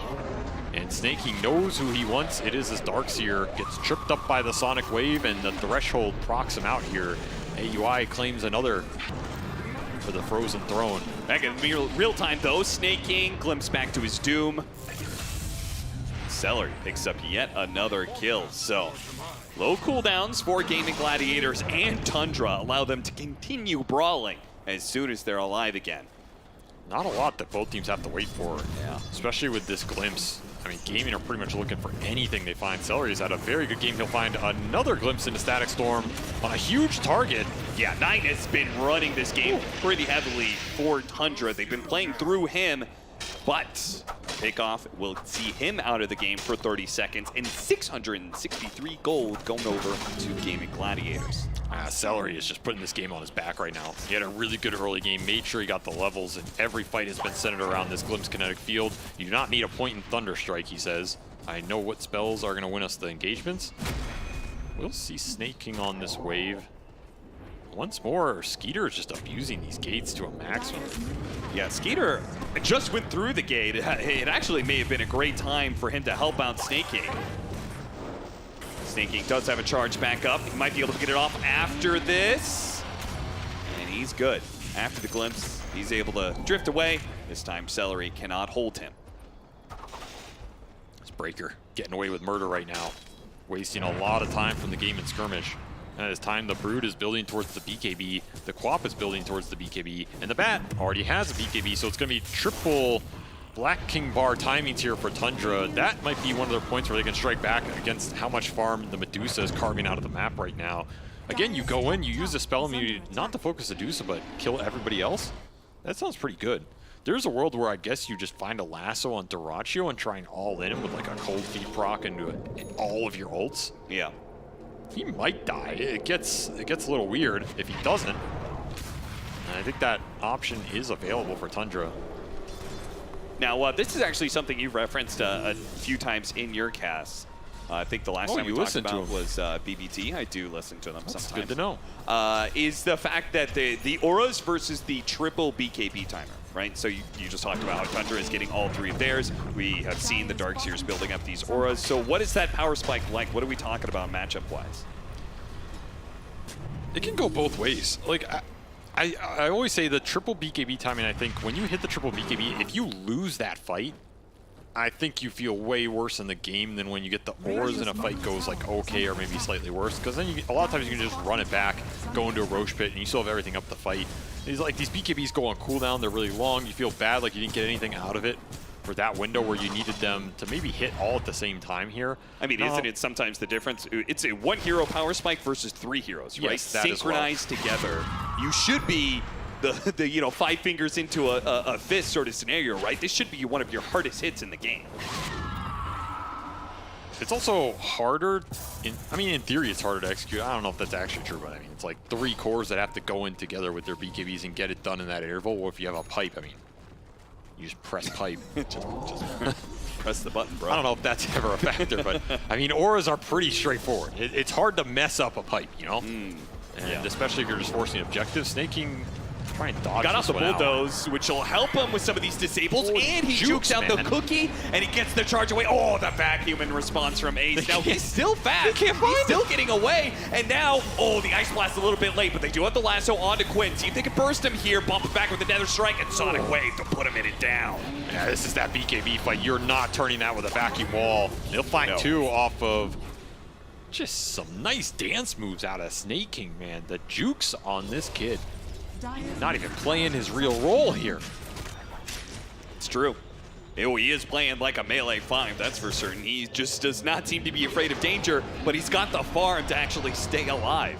No, he is playing this game tremendously well. Like, he took farm priority. It's what you're supposed to do. He's getting a fast BKB in this game. That's going to add to the other 3 they already have. This is the secret scale, the secret sauce for Tundra's game. This breaker gets big, he's going to be a beast in the late game. Already causing Gaimin some issues trying to lock him down. This is a very annoying hero in these later fights. Snake King is applying the pressure with how much he is finding in this game.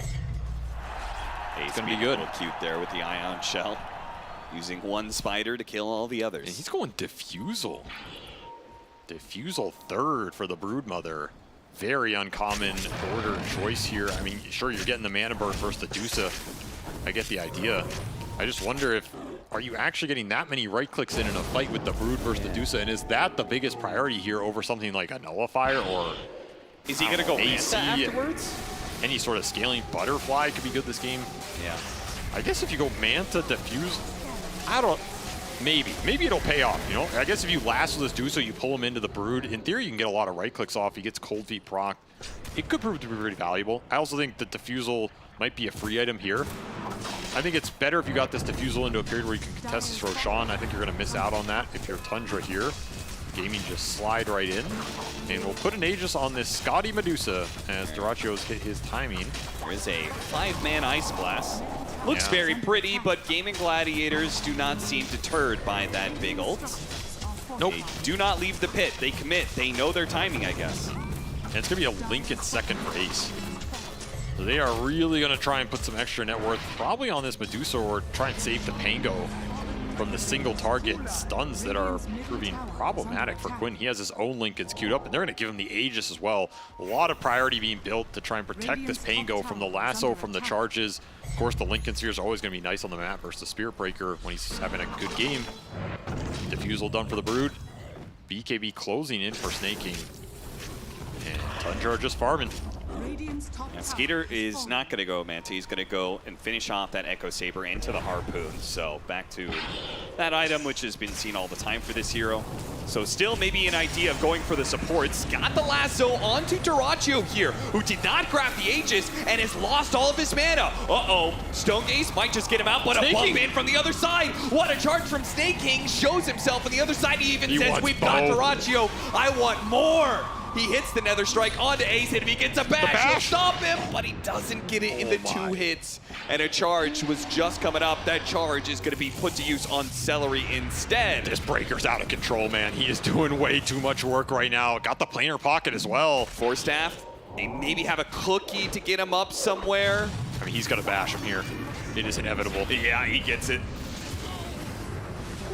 The control, it's there for the cores in the early game. It is not here now for Gaimin as Duraccio gets caught in a very bad part of the map. Yeah, what was he doing all the way over there with really nobody close by? He's stealing Ancients. and ends up paying the ultimate price as Snaking finds a gate into a really nice charge angle. This is an astounding game so far for him, and it's put Tundra in a solid position. 5K gold lead, even though the A just went to Gaimin, it doesn't feel like it right now. Double Lincoln Sphere is up. This is where you really want to be taking those skirmishes, putting them to use, especially with that Scotty on the Medusa. The prioritization and giving Pango that second life not working out so far. It's going to prompt a quick smoke by Gaimin as they really need to find some action with it. Scan will hit, so they know someone's farming triangle here. This is a BKB Brood. Gaimin can't really just start on him here. It's not that easy. You should see the Ion Shell on these spiders, too. The spiders are all dying. That's another question in this game. If you're Gaimin, how do you start fights versus all these BKBs? Like, what do you actually do to lock a hero down?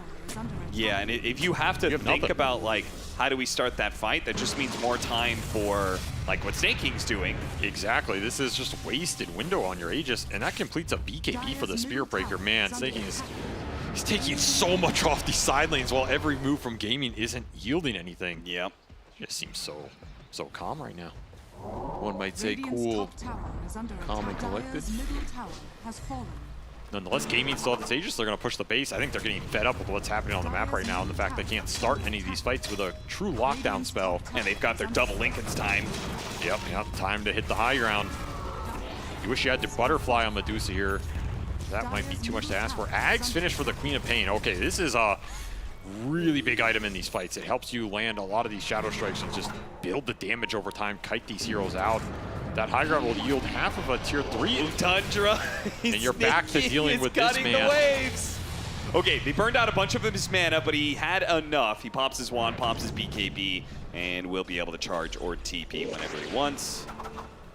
Another minute wasted off of this Aegis, where Gaimin are not getting the fight they want, and there's only a minute left here if Quinn wants to push it. This is the Siege Wagon is the last wave for this Aegis, pretty much. If they're going to do some serious damage, it's got to be now, at this wave. Tundra are ready for this, man. They are ready for the high ground defense. Halberd on 33, some extra disarm, Solar Crest for AUI, little extra evasion. They have some tools starting to deal with this Medusa. Of course, you're just trying to buy time for this Aegis to expire. Charge gonna... Lasso gonna be used on Durantio, trying to get him with the cookie. Sunned up the Batrider. Sonic Wave pushes them away as Quinn tries to go in with the Rolling Thunder. They have the Static Storm, but BKBs are stronger. Tundra pushing forward and take out Durantio. The carry now gone with Quinn limping back after his Rolling Thunder. Will finally lose his Aegis. They're gonna clean up the rest here. Tofu, he's gonna be the first charge out with that Aghanim Scepter, bouncing over to Ace as well. Nether Strike, a quick bump, and Quinn can't do anything to stop this on his second life. He's trying to put out damage where he can, but Tundra are kiting him around. Break through his Lincolns. He gets another swashbuckle that will not result in a kill. And ultimately, Tundra walk away with killing 4 different heroes because they fought through an Aegis, and they didn't lose anything. And the tips for AUI is they are feeling very confident in this game. The Queen of Pain and the Brood carrying the bulk of the damage, but it's that initiation that really sets it up. We were discussing, is there a point in this game where you can just throw everything on a lassoed Medusa and kill her?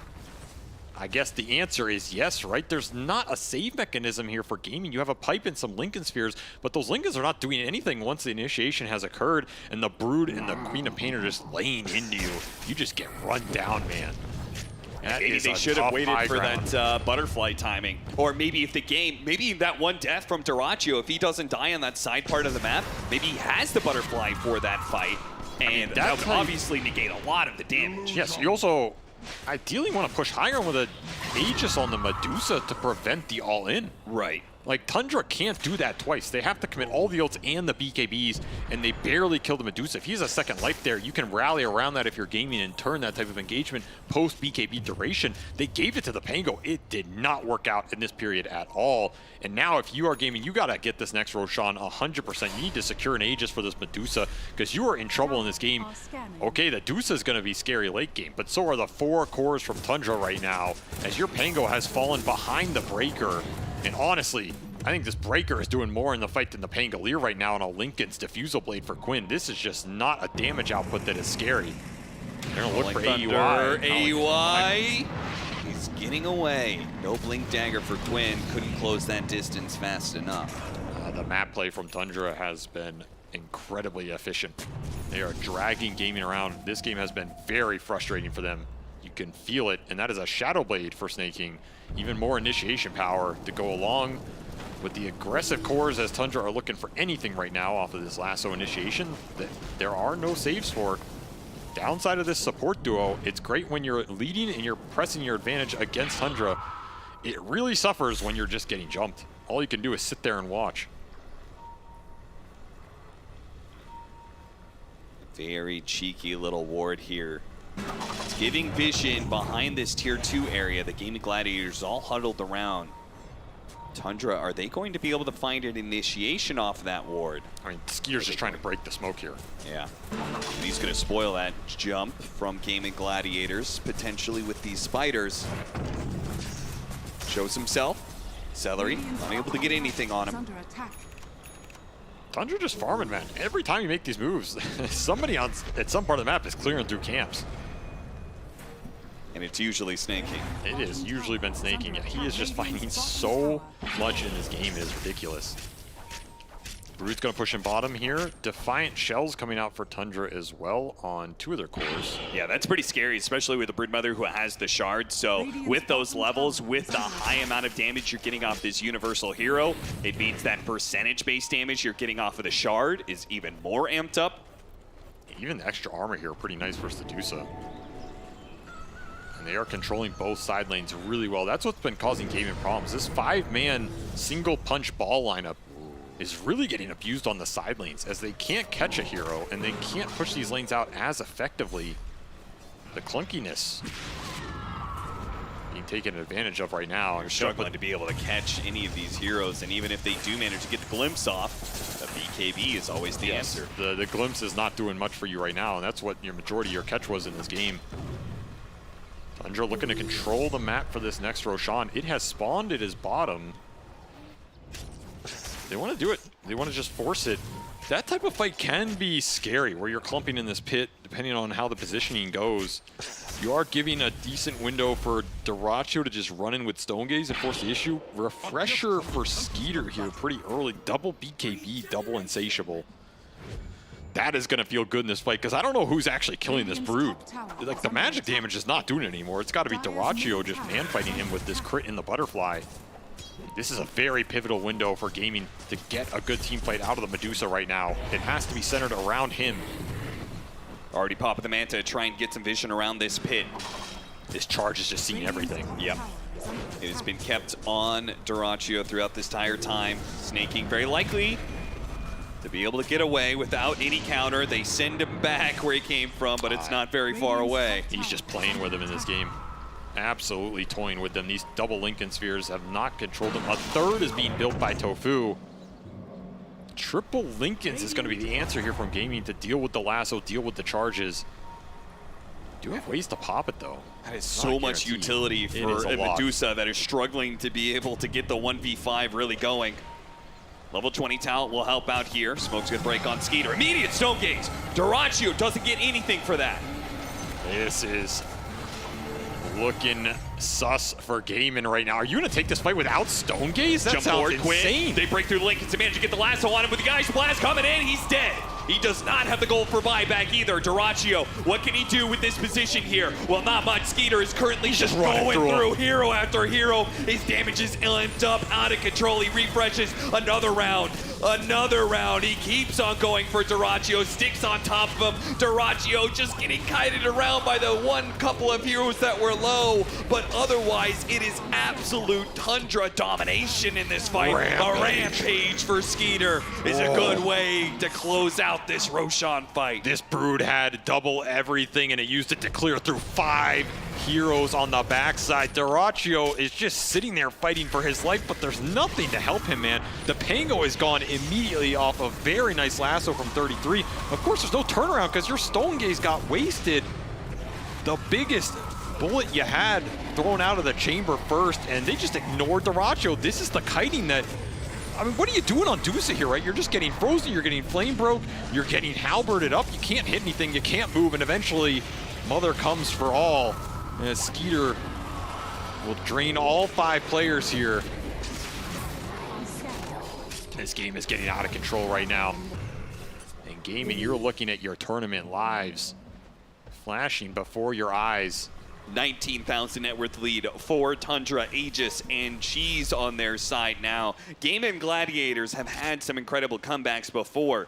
Game 1 was a pretty damn good one, but this would surmount any of those, I think. This would be the greatest comeback I've seen from them all year. Because I don't know what the hell you're scaling right now. Like, you've got a bunch of Lincoln Spheres, almost no damage between 4 of your heroes because they're spell immune on everybody.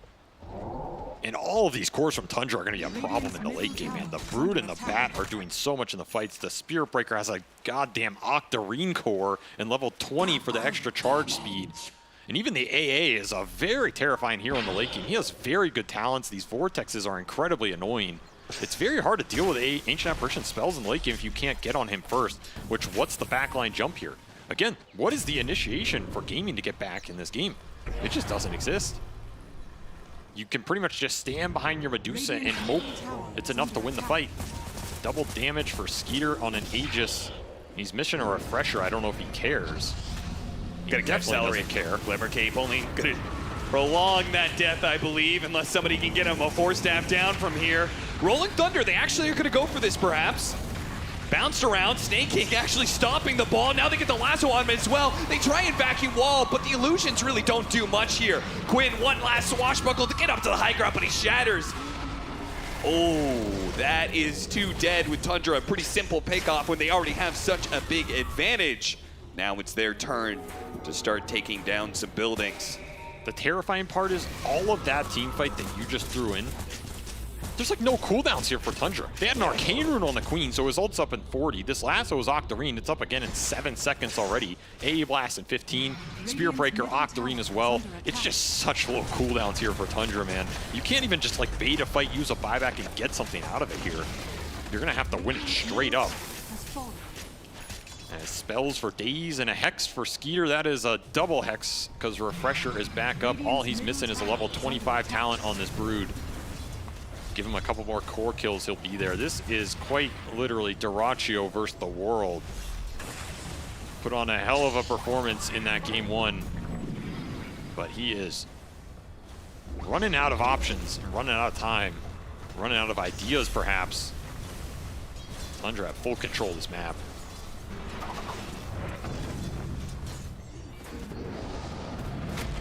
Spear Breaker Dota, man. Farming right in front of your face with that charge. It is so terrifying when you don't have control for this hero. Now an Octarine core, so that Aghanim Scepter from the Queen of Pain just got amped up even more. 3-second cooldown for the Shadow Strike. Level 20 as well, so he has the extra scream damage. These Shadow Strikes hurt. You don't really have any Dispel either. Like, nobody is dispelling these. It's basically just your Lincoln's blocks a couple spells, and then everything Tundra are throwing on you, you just gotta tank it up. Yeah. You don't even have a Greaves here on the Darkseer. Well, there's a little bit more damage. What little you have just got buffed up a bit by that Daedalus pickup on the Medusa. Tundra just have basically one high ground push between them and knocking out the most dominant team of this season in Gaimin Gladiators. And it's looking pretty damn promising here. Right Aegis still up for a minute. To get the lasso, pulling back in. Quinn, Vacuum trying to stop what he can, but again, there's nothing to get through these BKBs. Once they have a target in mind, they always are able to follow through. Quinn is dead, and Gaimin Gladiators are going to try and fight without him. Now they're going to buy back after the glimpse, but 9 just blinks away. Once again, a lack of control for Gaimin Gladiators allow Tundra to be able to reset as soon as there's an advantage for Gaimin. Dude, this dagger is 2-second cooldown. It's not fair. It's actually just not fair, the cooldowns on this Queen of Pain right now. I'm almost surprised Tundra didn't commit to that fight off the Arcane Rune alone. Sure. They respect Gaimin Gladiators, though, especially after game 1. So they will give them the chance to hold. After all, they used the buyback on Quinn. Tundra have plenty and more opportunities where that came from. Yeah, I mean, what stops you just waiting and lassoing this Pango again? Or lassoing whoever has to show instead of him. You're continuing to push in bottom with the Spider here, and that level 25 is coming. for Skeeter very quickly. Aegis will time out, regen him back up, but this is a pretty damn good ward bottom as well that sees the high ground. So 33 has free jumps. They're going to try and jump first. Rolling Thunder already being used. The blink forward. They caught AUI. That's a pretty decent kill if they can get it. Get to force half over the cliff area, and they manage to get the lasso onto the boulder, so he's not actually finishing off AUI. It's going to be a trade-off there. Duraccio now limping back to the base, but look at 9 popping his BKB, going straight for the heart of Gaimin Gladiators. Into the base he goes with a Sonic Wave that is just monstrous, taking down a couple of heroes. Gaimin Gladiators trying to limp back, but now he's been caught without his BKB inside the Sanatorium with a vacuum wall. Maybe an opportunity, but Skeeter's still strong, and he still has his own BKB. He's trying to fight through, but his lifesteal isn't doing anything. Not against the Mana Shield. Tundra have lost 4. Their zealousness, their opportunity slips away as they thought this was the closeout, but Gaimin Gladiators still have a rebuttal. They went for everybody but the Medusa this time, and it does not work out as double buybacks, particularly the Darkseers, gets a wall second there. And Duraccio just gets to sit there and pummel everybody the entire time. Brood Illusion actually did some decent work towards the end. And this is a fight where you finally get on that back line. Taking this AA out at the start means all these ice vortexes that were adding up in the fights are not there over the long run. You're getting daggered, you get a little bit of a dodge, 9 commits in. This charge is pretty damn good. I mean, this fight looks great for Tundra at this point, but you blow everything to clean up these supports. You don't even get Tofu, and then you're stuck in Darkseer territory on the buyback from Ace. But he was just about to blink away too on 9 before the Static Storm landed. Celery, clutch timing there. And Skeeter just couldn't find the lifesteal here. No Insatiable to be able to give him enough. Those are big kills to give away a lot of gold. Tundra, like you said, an opportunity to just end the game there. Instead, you are looking at a Medusa who is suddenly highest net worth and asking for a Divine Rapier with the split shot modifier talent and a Daedalus to boot. The damage is going to be coming a little faster than the previous fight if Duraccio decides to buy out here, and I think you kind of have to, right? You don't have buybacks on some of your other heroes. This is a risky call. You save Medusa buyback, you buy out for Divine. Yeah, I mean, where he's playing right now, certainly wouldn't want him to have a Divine Rapier, but I do agree that it is definitely time to buy it. You need something more. They can't be playing off of buybacks forever. And this is where that original question in this game is once more posed to Tundra. Do you try and all in the Medusa, or do you kill everybody else? Because now you're in a situation where, you know, the Pango Darkseer don't have buys. If you take them out, that sounds really great. Divine Medusa might kill you in the meantime. Yeah. It really is going to chunk this Broodmother. The Brood is not that tanky. This build is basically all in on aggression for Skeeter. He doesn't have that much armor. He doesn't have any evasion. There's no survivability here if he can't hit the Medusa, or if the Medusa just has overwhelming damage. I mean, she has the Mana Shield. You can't get the lifesteal. Exactly. So this is a scenario where once this Divine is out, I think you really want to try and all in Duraccio. And it's up to Gaimin to try and prevent that with the Lincoln Spheres, with baiting somebody, set a fight up where this Dusa gets to hit people. Even if it's only for 4 or 5 seconds, it might be enough. Oh man, it's going to be a late Roshan. This gives Duraccio the opportunity to maybe buy Divine Rapier and BKB. Buys the BKB now. Not buying the Divine. Playing the more conservative route. Playing to hold on to this game instead of playing to turn it around completely. This might be the right call, depending on what happens in this next fight. He wants BKB for the Roche fight, does not want to lose a Divine before he has the Aegis. You have enough damage without that Divine. Even if you're spell immune, it will get you through some of these disarms and some of the annoying kiting that is happening. Quinn doesn't want to get caught, pops out of the pit, joins his team for a smoke. Tundra holding the right side of the pit, holding their dire side. Radiant side advantage here is spoiled by the fact that they don't have any buybacks on the side of Gaimin Gladiators. These deaths will be final, perhaps final in the game entirely. You have 3 on the side of Tundra. The Breaker can get back there pretty fast. He's going to poke some illusions. A lot of this fight comes down to 33's initiation. You have to find a good core target with this lasso, or you have to bait out that Stone Gaze like you did last time, but I don't think Duraccio is going to bite as fast as he did then on the bait. Especially since he has that BKB, right? He knows that he has a little bit more shielding. You have to hold it here. You have to be patient.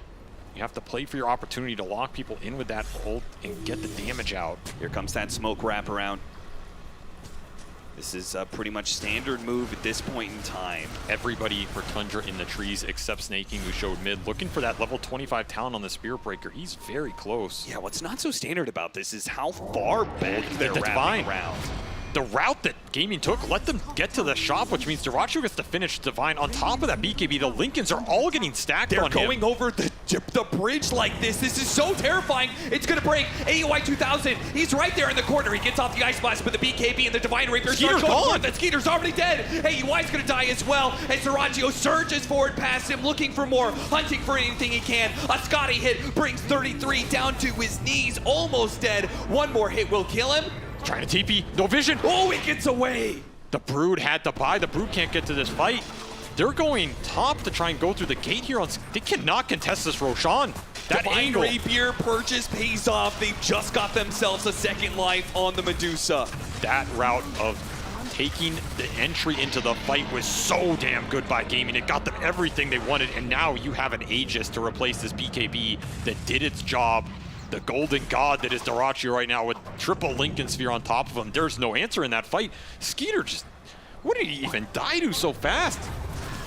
He just got caught out on the side off a single Rolling Thunder or something. He just evaporates. As you said, this is not a tanky Broodmother build. And they got his buyback out of that. Yeah, didn't get anything in return for that buyback. That is crippling Tundra's advantage. They once had a massive lead, now brought down to just 7K. It's not like they got barracks before.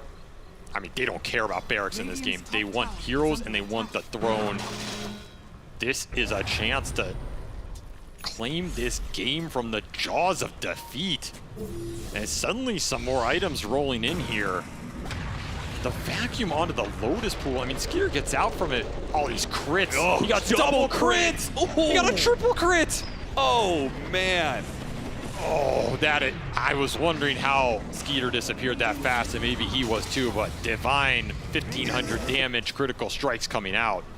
It's going to take anybody down very quickly here. Gaimin Gladiators in their move now puts them in a position to have a poke at high ground themselves. Dire's middle tower has They fallen. want to be able to grab somebody here. Snake King perhaps would be a good target if they can get him with a vacuum, and they got him. A scythe pulled away, a glimpse! Celery, no! Snake King tips him. Celery just saves Snake King's life. A bit of a shook move there from Celery. He will return the tip, trying to maintain morale. They got to keep their focus here. They do have a way to win this game. Gives and the glimpse takes. Snaking will continue shoving all the waves on the map right now. Triple Lincolns on Dyrachyo. This is a beast of a hero to try and take down right now. You let him get to the ultra late Medusa.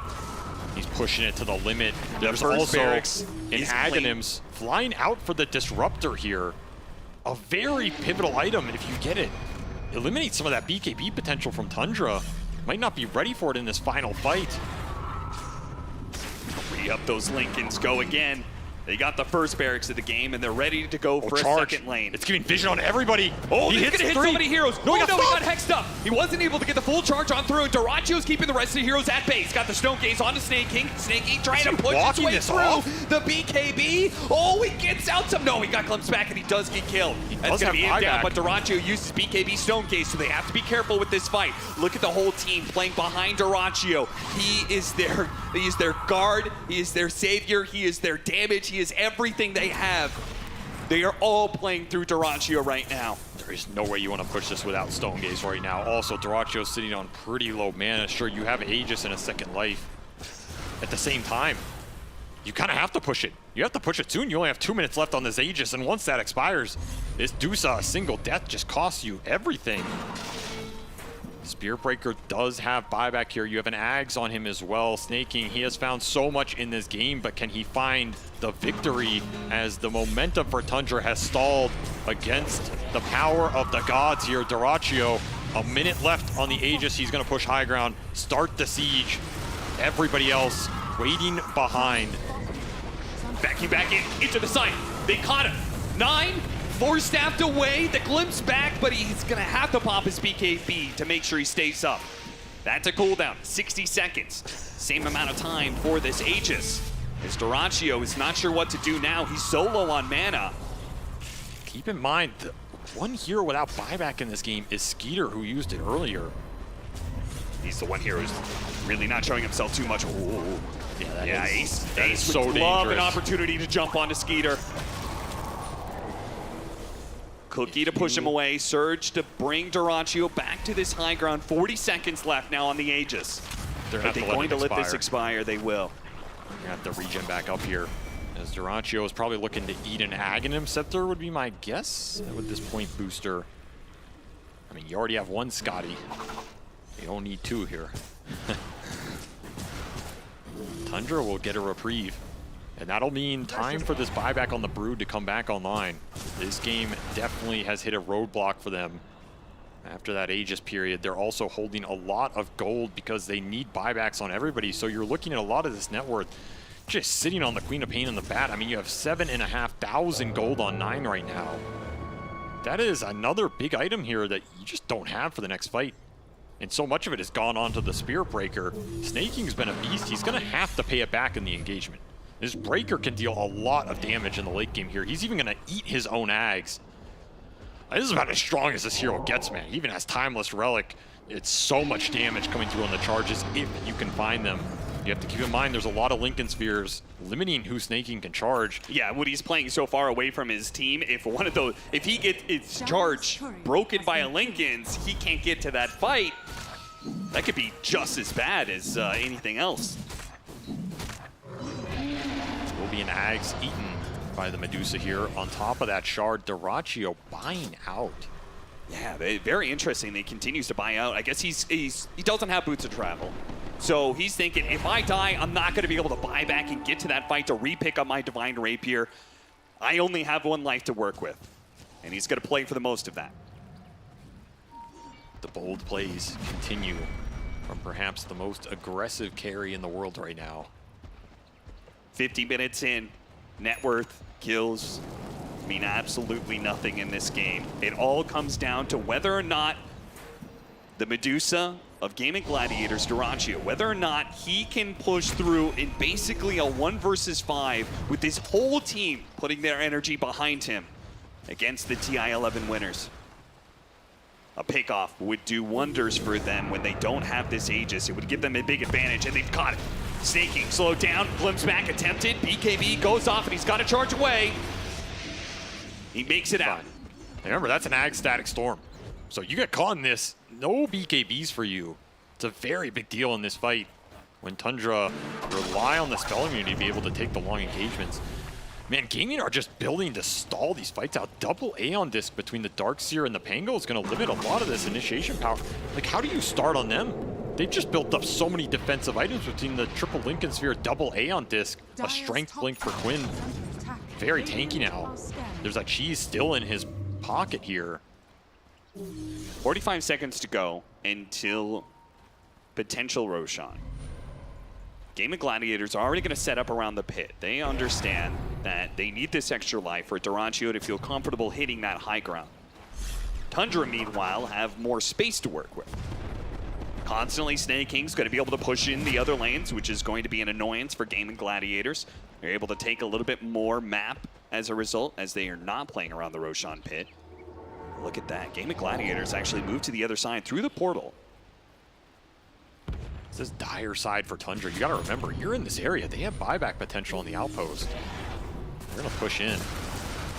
2.5 minutes. Roshan is going to spawn on the dire side. The fights Both are teams becoming don't know it. very difficult to start for both teams. So if you get to the Roche pit first and you get that setup, you force the other team into you. You're very happy in Look that at situation. Snaking. He's trying to force things from them. Yeah, He knows they're just sitting around the Roshan pit. He goes for the range barracks. The thing is, at this point, he's taken so much farm, I don't know if he's scaling anymore. Like, the Spirit Breaker is capped. I don't know if that's ever a thing I've said, but this 4-position Breaker is maxed out, man. This could be interesting. Aghanim Scepter now done for the Bat Rider, which means he does have a way to be able to grab the Dusa through the Lincolns if there's a hero close by. Or maybe just anything else off of a support, right? Yeah, maybe just try and grab 2 of the supports, as you said. Ignore Duraccio, go for everybody else. Smoke goes through. The buybacks are up. Everybody has buy except for the Pangolier, who's missing it by 300 gold here, and we're back to Radiant side, so it's once more favoring Gaimin here as they look for the Roche control. I'm starting to worry about the Brood's damage. Early on in this game, it was significant. At this point, Skeeter has not picked up an item in like 10 minutes. He's just sitting on the same inventory he had. He does have that level 25 BAT talent. That helps. I think he's going to have to play a bit more patient. Wait for the fight to develop off the Breaker, Bat, and Quap, and come in a little later when this Insatiable has worked its way up. They got the word on the high ground. 33, looking for something, not finding it. Duracio's going to be able to get a jump forward. They're getting the stuns onto 9. 9 trying to blink away. He's able to make it out, but Skeeter wasn't. He's dead for 2 minutes, and so is the Bat Rider. Charge through. Snake King looking to get out, will not be caught on his exit. Gaimin Gladiators happy to win that fight, yes, but they will probably not do much with it as they're going to wait for Roshan, which still is not going to spawn for 45 seconds. A fight for something that is going to get delayed significantly, and Snake King will take full advantage of that. Static Storm caused him huge problems. Skeeter just gets nothing off. I think 9 is lucky to get out of there. I don't even know how he got out of that field. Must have been right on the edge. Snaking, ratting with the Breaker is about the best Tundra have gotten in the last few minutes here. They will not use their buybacks, however. And again, 33 just can't lasso anything, man. He's looking and looking. Oh, the Pango roll knocked him out. Yeah, I think it got him out of that kinetic field. That's he was very able fortunate to get through that area. 33 needs a Lincoln's break or something. Like, he has Halberd, I guess. It's just too many Lincoln Spheres, too many Aeon Discs. You can't get through them all. Snake King doesn't have BKB. He's going to be caught here. Glimpsed away to the side. Once again, Snake King's able to get out with an assist from Celery, who is struggling to be able to get the correct positioning on these heroes that are moving around so quickly. But Roshan has now spawned, and Gaimin Gladiators will go back to it. This will give the time for Tundra to hold on to their buybacks, as he said. Aegis for Duraccio is going to feel very comfortable. He can replace the BKB, have 2 lives with the Divine, and it's going to be a Refresher Shard for somebody, which... I mean, there's some options here. I think you're giving it to Ace for double Hex, double back wall. Yeah.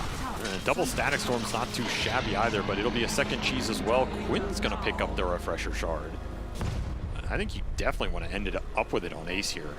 Let's see what they decide to do, as they're looking bottom through the gate and sending everybody through. Time to play aggressive if you're gaming during this Aegis period. Oh, Ace was so close to being able to hit a Blink Scythe onto 9. Half a second too late. And this is something they're going to have to contend with. Tundra don't want to fight them in a head-on fight. So they're going to be ratting this map out. And they've got great heroes to do it. Gaimin Gladiators, are they going to be able to get a high ground push that isn't a trade-off? I'm not sure how they get enough map control to be able to do that. I think they're going to have to trade something at some point. Or just man up, man. I don't know. It feels like at a certain point you kind of just have to run down a lane with this Dusa and hope it's enough. Right, Tundra, this is an incredibly patient team. Maybe the most patient team in the world right now.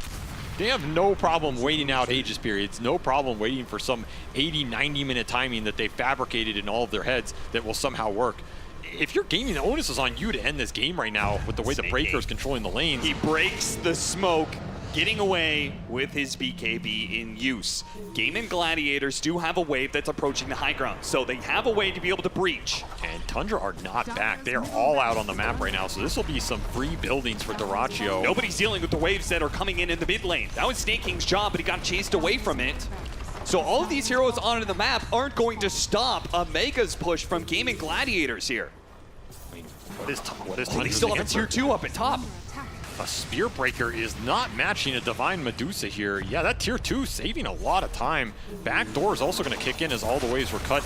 I think you can push through this if you're gaming. It will slow it down a bit. As he gets another range barracks, he's going to get a melee barracks, unless somebody comes back now. Backdoor protection is somehow gone, though many of the creeps are dead right now. They got a TP out of Tofu to try and save one of their barracks, so they have a 5-on-4 from Tundra if they want it. Doraccio could get got here. They're putting all their Lincolns on him, surging him away. 33, couldn't get the catch. Not through all those Lincolns. Snake King charging out.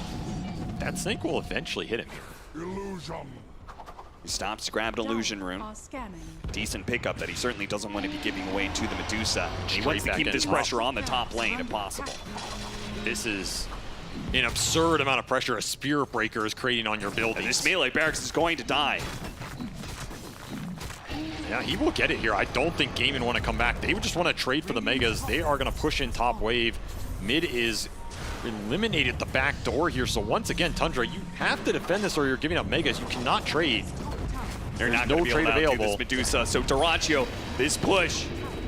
Tundra will have to respond. How are they going to respond? One of these buildings is almost dead. They're charging in from behind with the last one and two. They're going for the Pango right now. They both got pushed up to the high ground. Doraccio pops the Stone Gate. Snake King trying to slow down that damage. Gets up his lead because he has a buyback. Meanwhile, Tofu, he's slowed down. So the supports are being guarded by Doraccio, but Nine. Stone Gate's gone. On the side with the BKB. He doesn't get anything. Has to blink away. They do manage to finish off Tofu thanks to Snake King, who once again, they are controlling up the Doraccio Medusa. They put the disarm on it. They put the cold feet on him. Skittering away to the side. Oh, he got frozen up. He has to pop his refresher, pop his BKB to stay alive, but how does he get the HP back against the Medusa, who stands in their way? Snake King charges forward once again, but a charge back from Quinn with the Rolling Thunder. Snake King pops the refresher, pops the BKB, a double lasso, controlling up these heroes. Yes, Doraccio's losing some of his mana. They're going for Ace right now. Snake King's trying to get away, but the kisses are raining in. Snake King trying to get back. The shots aren't enough. They kill the Bat Rider, who has a buyback. The Megas are now going to be in pain. Doraccio starts backing himself away, trying to pull back, but they pull him back in. But Doraccio doesn't care. He fights against Skeeter, but maybe he does care. He's losing his life. A disarm comes out, and that's enough. But Ace, he's low. He needs life steal. He's disarmed. He's healing up. He's healing up. He's trying to just keeping his life alive.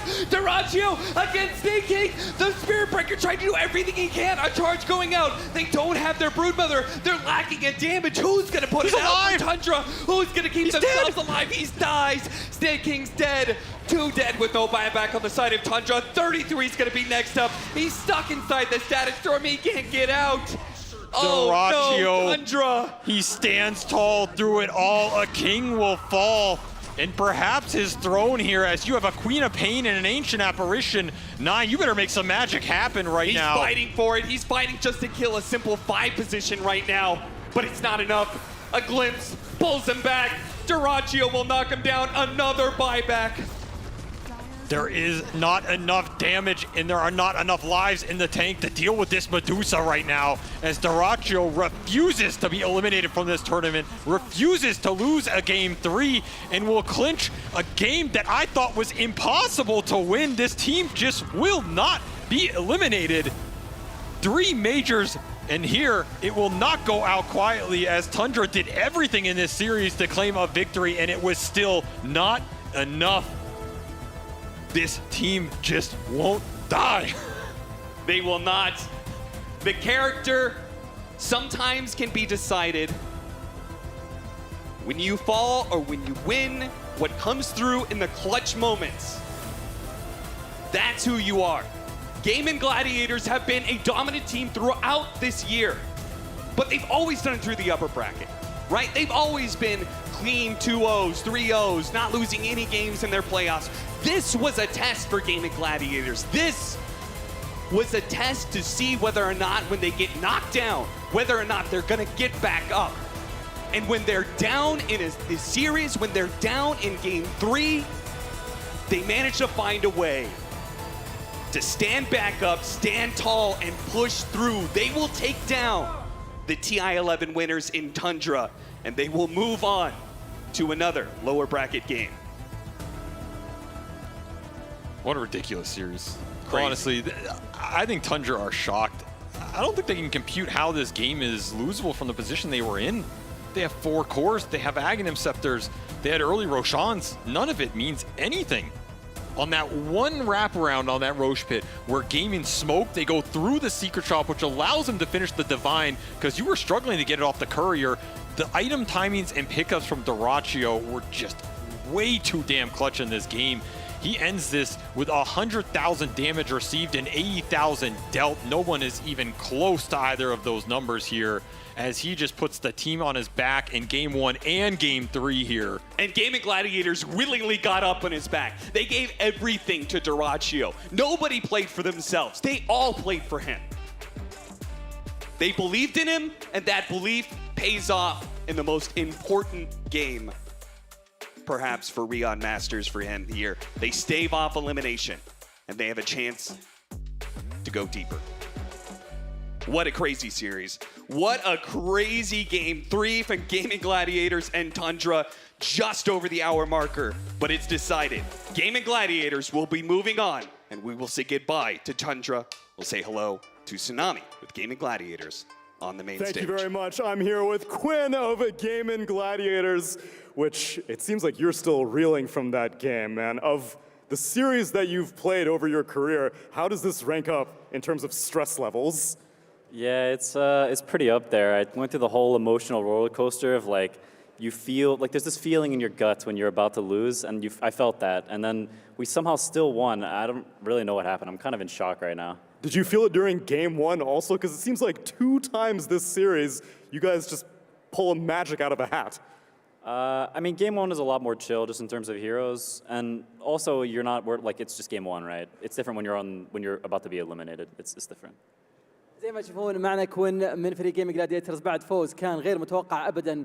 واول سؤال سالناه اياه وش كان شعوركم وانتم في الجيم هذا؟ وش ترتيب الجيم هذا من ناحيه الايام اللي كانت مره ستريسفول بالنسبه لكم وكان الضغط فيها عالي؟ قال صراحه هذه يعني من اكثر الايام اللي كنت فيها في ضغط جدا كبير، حتى في شعور دائما يكون كذا ببطنك مجرد ما انك انت تحس انك بتخسر الجيم تحس فيه، وها حسيت فيه في الجيم هذا، وما كنا متوقعين اننا بنفوز، بس بطريقه او باخرى احنا فزنا ولا ادري انا كيف فزنا اصلا. وايضا سالناه قلنا له وش تتوقع من يعني وش اللي كان ممكن يصير في الجيم الاول، لانه بالجيم الاول بعد ما كنتوا بتفوزون. قال صراحه الجيم الاول كان شوي تشل، اخذنا هيروات يعني ما كنا متوقعين نسوي فيها شيء كويس، بس برضه بطريقه او باخرى قدرنا نفوز. It has actually been quite a while since you've been near the brink of elimination. You guys finally had your first loss on LAN in ages. What was it like? I know you yourself have told me that having losses is always one of the most painful parts of this competition to you, but you haven't had to do it in a while. So what was it like? Yeah, I mean, it's rough. I mean, we've lost a lot of like individual series and lost a lot of games. Like our group stage is pretty rocky. So to be honest, like we're more used to losing at this tournament than I think we have been in any other.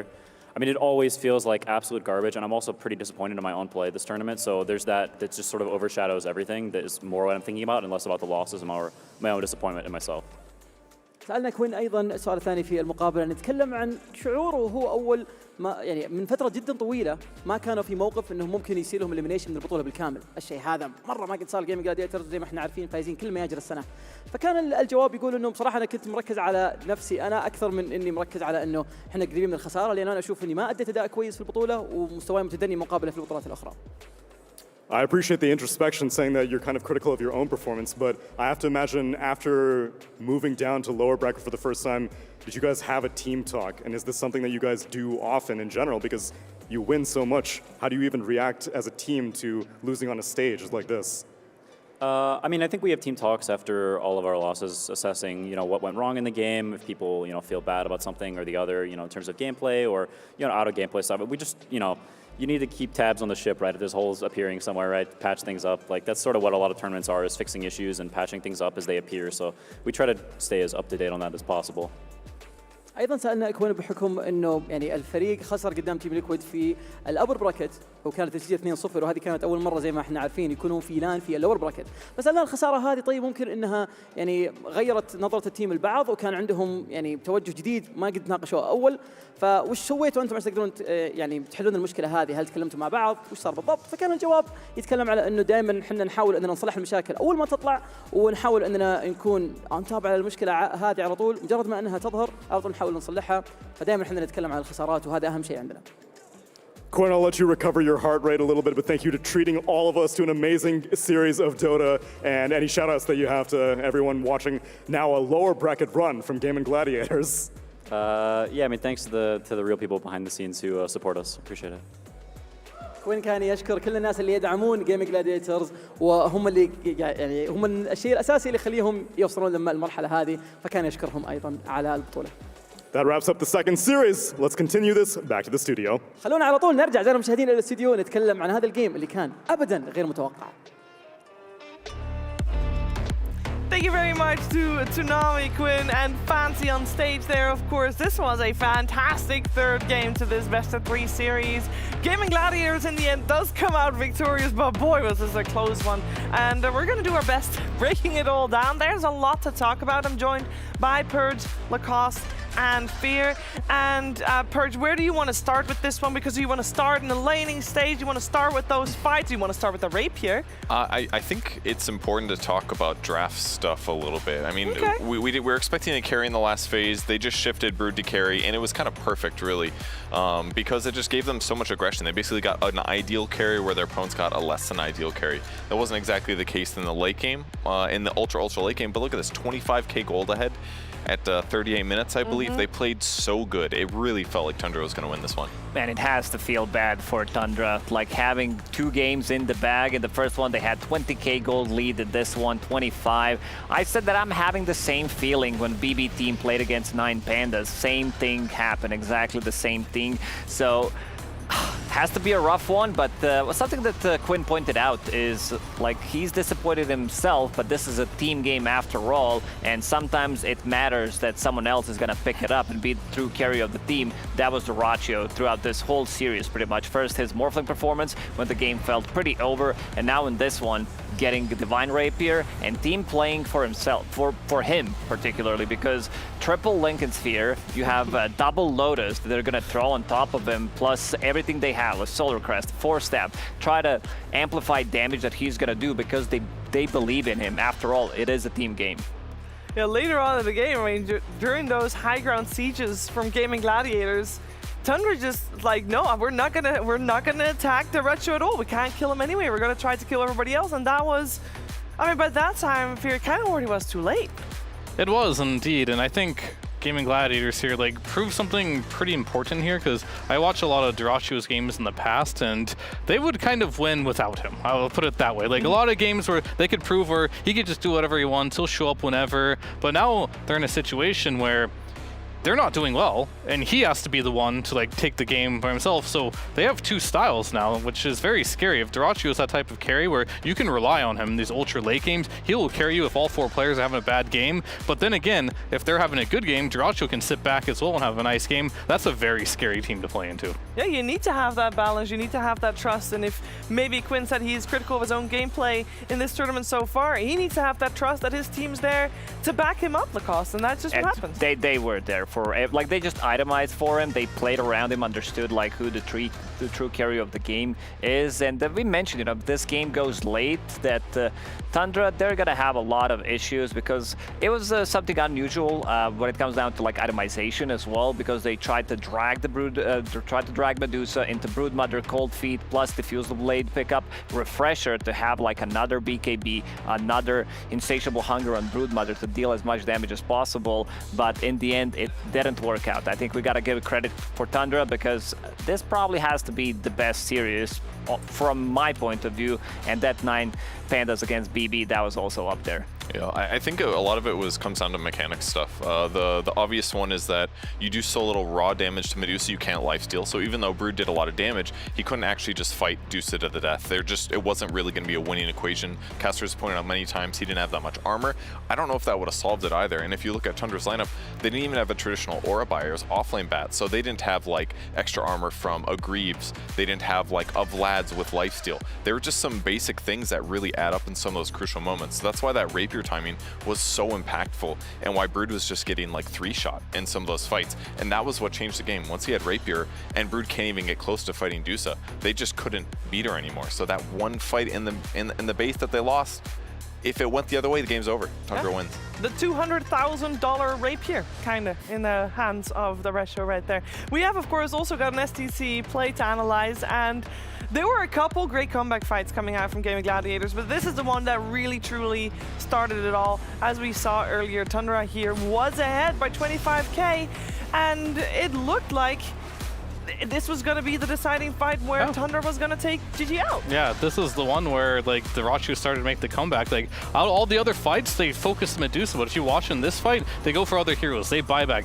Dyrachyo, he's not getting focused. The damage is slowly coming out. He does have items at this point, and you'll see about this point when this halberd runs off, Dyrachyo can right-click now. They're grouping up. The split shot is going off here. These two heroes, they're like, oh, we're just dying now. We haven't dealt with Dyrachyo yet. And now all of a sudden, you got a 4-man wipe in the enemy base there, and Dyrachyo, this is like, you know, the catalyst for him to start becoming this monstrous carry that he became. If they lose this fight, they probably lose the game, but this has been like Eastern European classic for a very long time, having Disruptor plus a Vacuum, especially once Disruptor gets the Ags. Like this combo is just game winning. Maybe throw in Nagasari on top of that, but the execution in the base, it was there. When they needed, it was there. It was 100% there. I don't think it comes as a surprise to anyone that the Gadia MVP is Dyrachyo. Of course he is. It's a series MVP, so it wasn't just his Medusa performance. And you know, you do get lucky with 3 crits in a row taking out Skeeter, by the way. That is crazy good. Obviously a little bit luck involved then, but his Medusa was top tier, his Morphling earlier didn't die for the longest time, and Gaimin Gladiators could really rely on him to carry them through what was also a very difficult game. Game 2 fell a little bit short, but the Drow Ranger was a gamble in that game. At the end of the series, though, he is the one that made sure that this team lives to see another day. By the way, do you remember me saying $200,000 rapier? Well, it might actually be a little bit more than that, because we have to, some people might have missed this, but there's a club awards going on at the same time over Gamers 8, which counts all top 8 finishes per organization. Gaimin Gladiators doing very well. Gaimin Gladiators just got another guaranteed top 8, and the winner of that competition, as in the organization, in this case Gaimin Gladiators, stands a chance to win $5 million on top of anything else they win. It was $5 million for first place. $5 million for first place. Gaimin Gladiators has got another top 8. That's a lot of money. I thought it was 1.5. Are you sure? I am now starting to doubt myself. It was a lot of money. Like, I'm gonna Google it, guys. The org is gonna be happy no matter what. They're like, hey, extra money. I'm gonna Google it. Talk about Dyrachyo, because he was definitely the man of the match. That'll fund like 2 teams for at least like a year in terms of salary. That's pretty sick. That's a big prize money, prize pool there. But yeah, they had to win like 2. They had to place top 8 in like 2 tournaments, and then within those, if they get first in Dota, they get 50 points. They're currently in the lead at about 50 points. So yeah, if they can go far here and get a bunch of points, yeah, I'm sure their CEOs will be very happy about that one. And Quinn talked about how he feels pretty bad about this tournament, his performance. I think Dyrachyo's the polar opposite on this one. I bet he's riding a high right now, carrying his team through his, you know, a rough patch, and they can just like rely on him. He's like, wow, I just carried 2 games that we probably should have lost. So he deserved the MVP. He played really well, and he's probably feeling really well as well. I think it's $5 million total prize pool, 1.5 first place, if I remember correctly. Either way, a lot of money. You're right. It's still a lot of money. On the line. There's not really other tournaments. So I got a little bit enthusiastic, a little bit ahead of myself. It happens sometimes. It's okay. It's still a lot of money, by the way. So yeah, Gaimin Gladiators doing very well here. Very good to see them do well in the lower bracket as well, as we haven't seen them there yet before. But we also got to give some extra light to Tundra, who with this loss exits Riyadh Masters. And for that, we also head to Tsunami, who's standing by with Netta. Thank you very much. I am standing by with Netta, 33. That was an incredibly intense series and a very difficult one to watch from your perspective. I have to imagine that in game number 3, when the game was kind of slipping out of your guys' hands, what was going through your guys' head?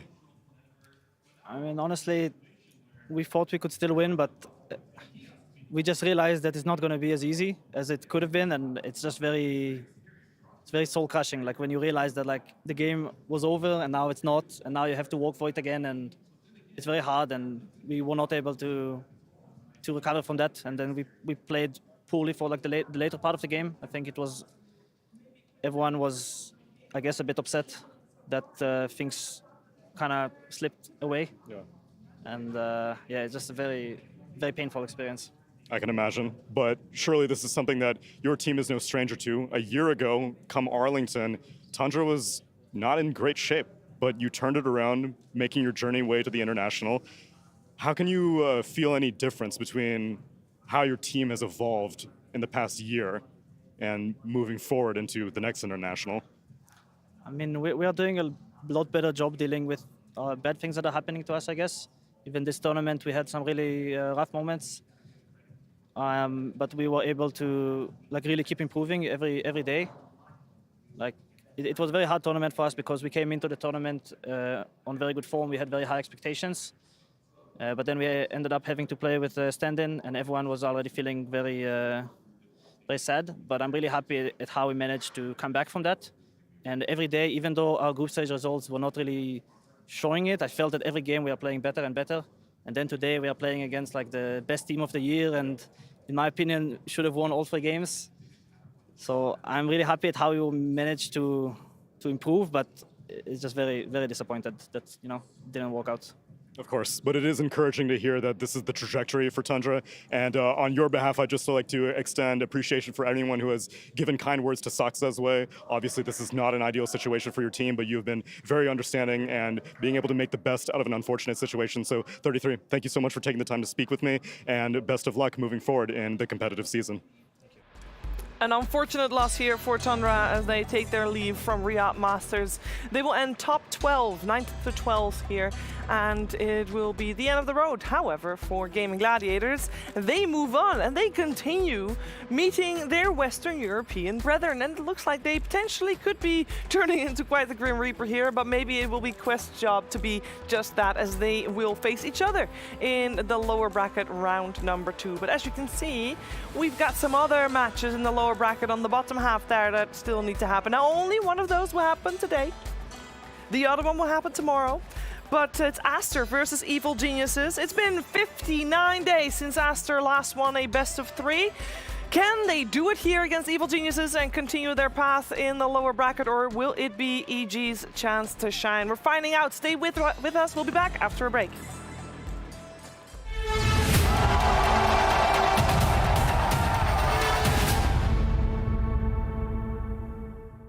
I don't think there's any players I got inspired. I mean, the biggest one I would say is my own brother, my big brother Link. First time I played offlane and he was playing carry. This was probably the beginning of ever playing like with pro players. And then later on, when I played carry, he played some support actually, where we also played in team together. So we also laned together. It's never really gonna be the exact same bond that you can create with a teammate, like as like for example a brother, like a family member. But I also played with the guy called Rice, and we also lived together, like we were roommates, and that was also a very close bond. Like, and the closer the bond you have, the more you can like start discussing things. Like, but also like for example with Tova now, we're also very close. But it's never gonna be exactly the same. But it's probably better because there's always gonna be more like boundaries and stuff. I think one of the players who inspired me before my career, it's Papi, I guess. It was like the first tournament when I saw him. It was like online leagues in 2020 when COVID, all of the stuff. And I saw how Team Secret winning tournament after tournament after tournament, and every final 3-0, best of 5, and it was like, wow, amazing. These guys is really good at Dota. I think the most obvious one that's inspired me to play Dota is Puppy at this event. Obviously, I started playing Dota because I watched Navi hold the trophy at TI1, and I was really impressed that it was such a big tournament, such a prestigious event, and it made me want to play Dota. And then that's when I made this transition of Heroes of New York to Dota 2. Right after the first international, when there were still closed beta invites out, I was fortunate enough to get my hands on one, and then I started playing ever since. I do remember the first time I played against Puppy. It was in a tournament called Raid Call, Dota 2 tournament back in the day. It was a small online tournament. I think it was like 50K on the line, and we were playing against Navi, which was still like the top dog at the time, and we managed to beat them. I think it was 2-0 pretty convincingly. And this was back in the day when I think we were known as pot and bottom at the time. Yeah, it was a very memorable moment for me because it ended up going our way, and we were definitely over the moon.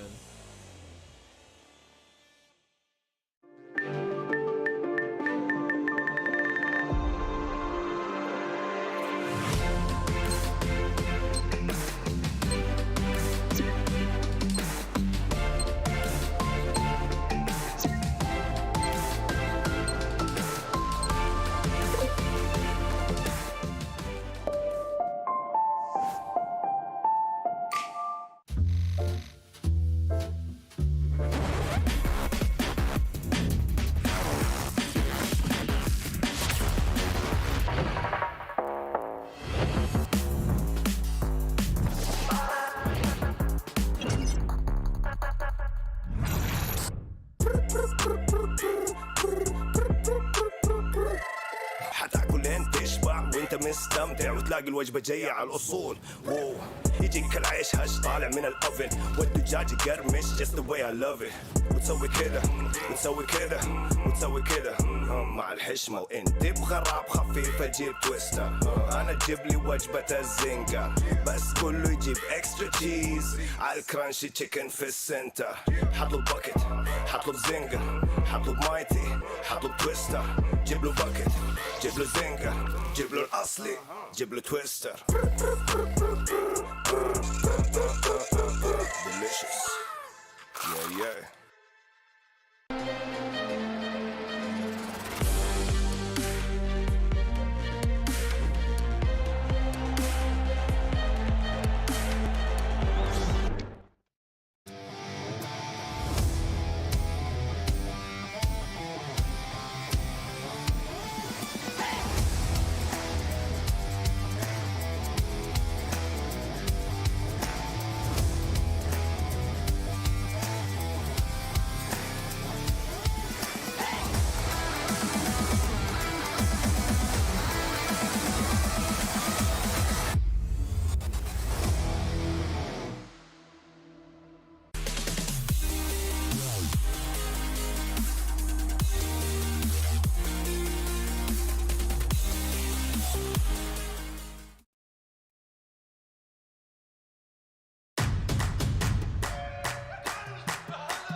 Dragging us down, face on the ground. Still we so proud, just look at the crowd. Making some noise, making some sound. You got a choice, they're hearing us now.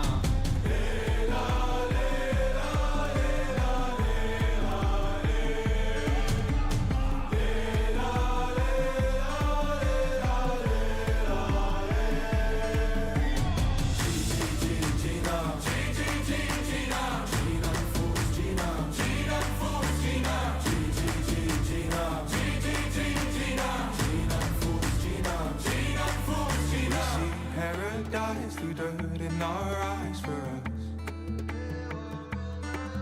Oh, actually, I'll try, actually, I'll fight for us.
Dragging us down, face on the ground. Still we so proud, just look at the crowd. Making some noise, making some sound.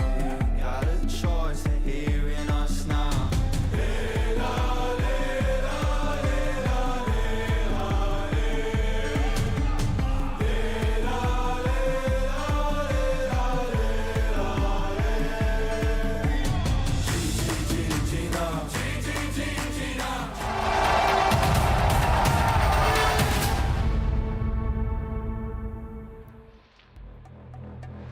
We return here to the Riyadh Masters to round out our first day of eliminations with our final series between Team Aster versus Evil Geniuses, the lost hope for China taking on the lost hope of South America to try and get through the Riyadh Masters and make their way towards the grand finals. To witness this action is myself, Snare, and I'm joined on panel by Seb, Effie, as well as BSJ. Seb, talk to me about this. You've obviously, unfortunately, been eliminated from the tournament. Feels a bit bad, but you have had an opportunity to play up against some of these squads. So you played against Team Aster historically. You played against Evil Geniuses at this event. What do you make of these squads? What's the first thing that comes to mind when you think about these teams? It's going to be a pretty close series, in my opinion. I mean, Aster, very strong team. We've actually practiced against them a lot, and they seemed, very, very ready, very strong, and I think they had a pretty strong showing overall. Yesterday was a big day off for them. Let's call it what it was. I think they must have been really disappointed with the performance, and they really did not show up for the games. So I'm really hoping that today they will come with their normal shape, and then they're gonna give EG a really, really tough time, in my opinion. So as for EG, we know their potential can be really high. I don't think this has been their best tournament in terms of what they're capable of, but they're steadily improving throughout the tournament. And I'm just looking for this kind of peak performance from EG tonight, and having Aster kind of bounce back after yesterday's disappointment, and we could have like a great game uncovering.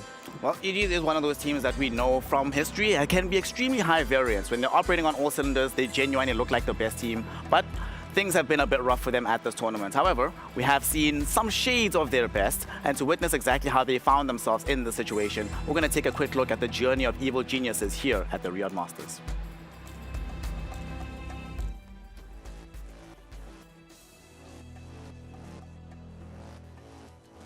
Players on Evil Geniuses they're very talented at Dota, respectively from their positions. So I definitely like watching their games a lot because they just all have really high individual skill, and they're a little bit flexible on what heroes they like playing compared to some other teams. The courier sniping is kind of a meme at this point, but it's like a fun staple that kind of gets fit in on lots of different heroes. Los jugadores de mi equipo, bueno, tenemos a Panda, genial porque prácticamente tiene un sentido del humor muy raro, es como que no sabes cuándo está siendo gracioso y cuándo no, es como que a veces es muy sarcástico, entonces a veces hace un chiste y no sabemos si realmente es chiste o no, y al final solamente nos reímos porque no sabemos qué hacer, así que es chévere eso. Pacas, en realidad es una persona tranquila, de vez en cuando es como que está siempre en lo suyo, pero siempre como que reacciona y socializa con el grupo y eso es bacán. Chris, creo que Chris es genial porque siempre es una persona que está preocupada por todo el grupo, siempre como que se da cuenta si es que nos está pasando algo o no y nos pregunta, tiene esa intención de preocuparse y creo que eso lo hace chévere. Y Whisper, creo que dentro del juego siempre está como que poniendo su 100% de él, y ver una persona tan dedicada es como que te motiva para poder seguir mejorando, y creo que eso es lo que me agrada bastante de él. EG's had great recent history, without a doubt. I mean, the squad is slightly different now than it was last year, but they've been having amazing results for the last 2 years. They've been the best performing South American team on international lands for the last 2-year period. Obviously, they had a very disappointing Bali performance, so they are coming off the heels of that mega underperformance. They didn't make it out of groups, but consistently they are getting really good results internationally. They haven't won a tournament, but they are consistently getting like top 8s and really showing a lot of respect for the region.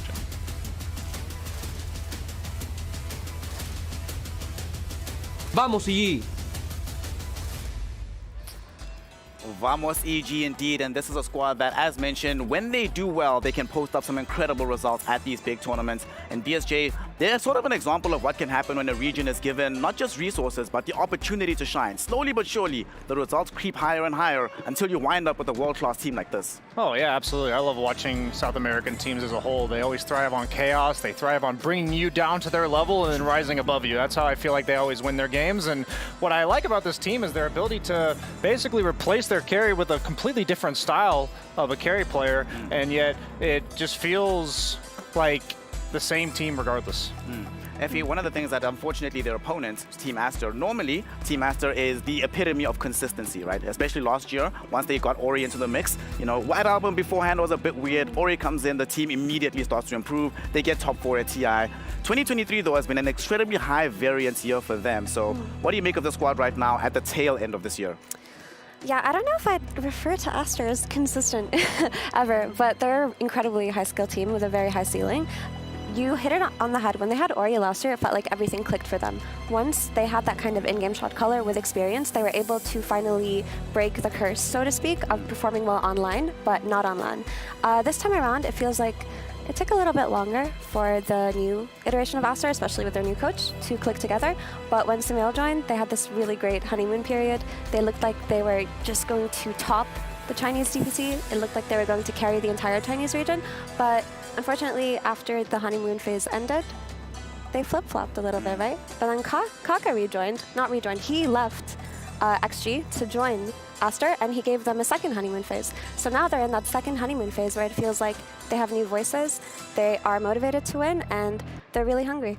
Well, Team Aster is certainly going to be hungry for victory, hungry to still continue to represent the Chinese region. Let's find out exactly how far they can climb here at the Riyadh Masters as we get into our first game between Team Aster and Evil Geniuses. And to do so, let's send it to the stage to bring over the teams.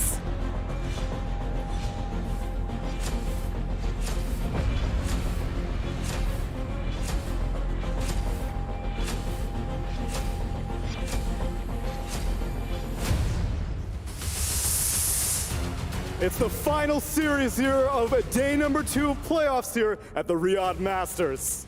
هذه هي المباراة الأخيرة معنا في اللوزر براكيت سيريس يا جماعة. معناته الفريق الخسران هو بيكون ثالث فريق نودع من البطولة. Elimination once again on the line for the third time today. South America facing off against China. بتكون الفرصة الأخيرة لمنطقة جنوب أمريكا لأنه هذا هو الفريق الوحيد المتبقي من هذه المنطقة، وأيضاً بيكون الفريق الصيني الوحيد اللي إلى الآن متواجد معنا في البطولة، فمعناته أنه الكل حاط الريجن كله كامل والثقل المنافسة على فريق واحد فقط. You've heard the statistics, Fancy. Aster, they may be able to make their way through a couple of best of 2s here and there. When it comes to best of 3s, they just can't cross the finish line, it seems. That is exactly what they do. دائما أعزائنا المشاهدين إذا سمعنا كلام عن تيم أستر نسمع عنهم شيء واحد، هم دائما في البست اوف 2 ما هو الفريق الأفضل، لكن قدروا أنهم يتأهلون للبطولة بنقاط جدا كثيرة في النهائيات، لكن إذا هم دائما كانوا متواجدين في البست اوف 3 وضعهم يكون للأسف صعب بعض الأحيان. Meanwhile, their opponents, Evil Geniuses, I never know what to make out of them. They don't even know what to make out of themselves half the time. They show up to a tournament, sometimes they set the world on fire, other times they take a vacation in Bali. Yeah, they're not the most consistent team, let's be honest. فزي ما احنا عارفين عن فريق EG أعزائنا المشاهدين، دائما احنا نشوف منهم جزئين، يا اما انهم يكونون هم الفريق الافضل في البست اوف 3، يا اما انهم دائما يكونون يعني one sided matches عليهم ويطلعون بسهولة، وهذا الشيء اللي احنا يخلينا صعب اننا نتوقع نتيجة المباراة هذه. Well, let's get this last series started. It's time to bring out the last Chinese team here at Riyadh Masters.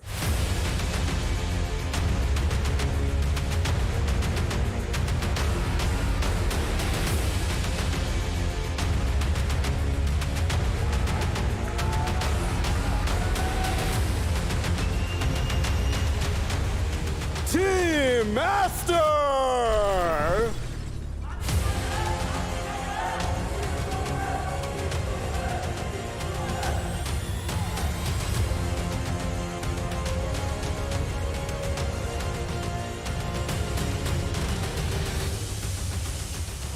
Looks like support coming from all directions as all the Chinese fans now have to adopt this team to be the front runner.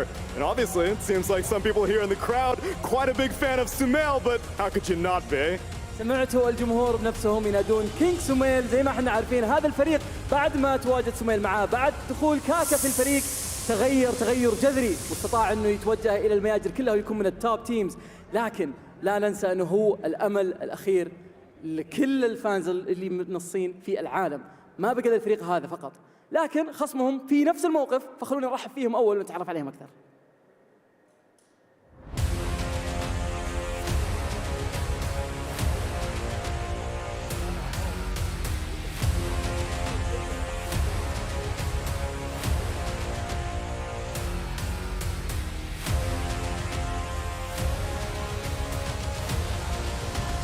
أمل منطقة جنوب أمريكا الأخير Evil Geniuses.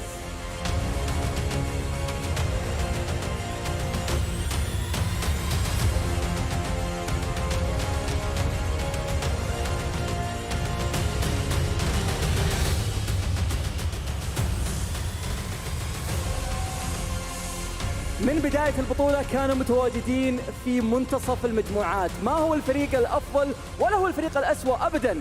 أول ما بدت البلاي أوفس واجهوا فريق واحد وعلى طول نزلوا اللور براكت والجيم كان شوي ون سايدد، لكن الشيء اللي لازم تعرف عزيزي المشاهد إن هذه فرصتهم الأخيرة، وأيضاً زي ما احنا قلنا الأمل الأخير لمنطقة جنوب أفريقيا متواجدة الآن، أو جنوب أمريكا متواجدة الآن في المسرح، فخلونا نشوف إذا يقدرون يحملون أملهم إلى النهائيات ولا منطقة الصين هي اللي راح تفوز؟ For as much as we're talking about a last region representation, they are also the last team representing South America, as Evil Geniuses have to carry the torch for Beast Coast dropping out a little too early in this tournament. But Evil Geniuses are no strangers to that. They are very comfortable in this situation. How comfortable are they against Aster, though? لكن هل بيكون عندهم فرصة انهم يدون قدام أستر؟ لأن زي ما احنا عارفين فريق أستر مجرد ما انه كاكا دخل معاهم مع سميل ادائهم تغير جذري، وكل المقابلات وكل السواليف اللي نتكلمها اللاعبين في الباك ستيج دائما يقولون الى الان ما احنا فاهمين شلون نتعامل مع الفريق، الى الان ما احنا عارفين نسوي الاستراتيجيز عليهم. في المباراة هذه جدا صعب انك تتوقع نتيجتها. Let's get this show on the road, my friends, to your computers, to your desks, and let's start this game. آخر جيم معنا في البست اوف 3 في اللور براكت راح يبدأ الآن. بالتوفيق للفريقين، واحد بيستمر، واحد بينتهي مشواره على طول مع المعلقين.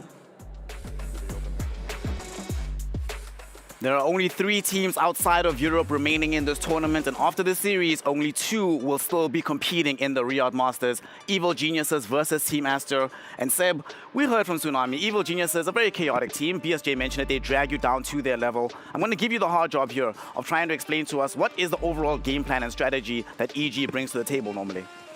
I mean, they have a very specific playstyle, I think, that can catch a lot of teams off guard. Is like they are very focused on taking early fights and connecting and outnumbering people.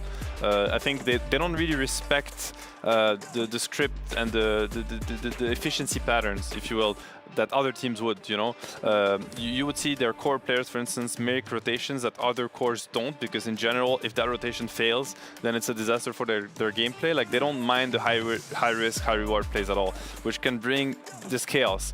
But it doesn't come out of nowhere. You know, they do read the situation and they decide that it might be really good for them, and they're not afraid to take these risks.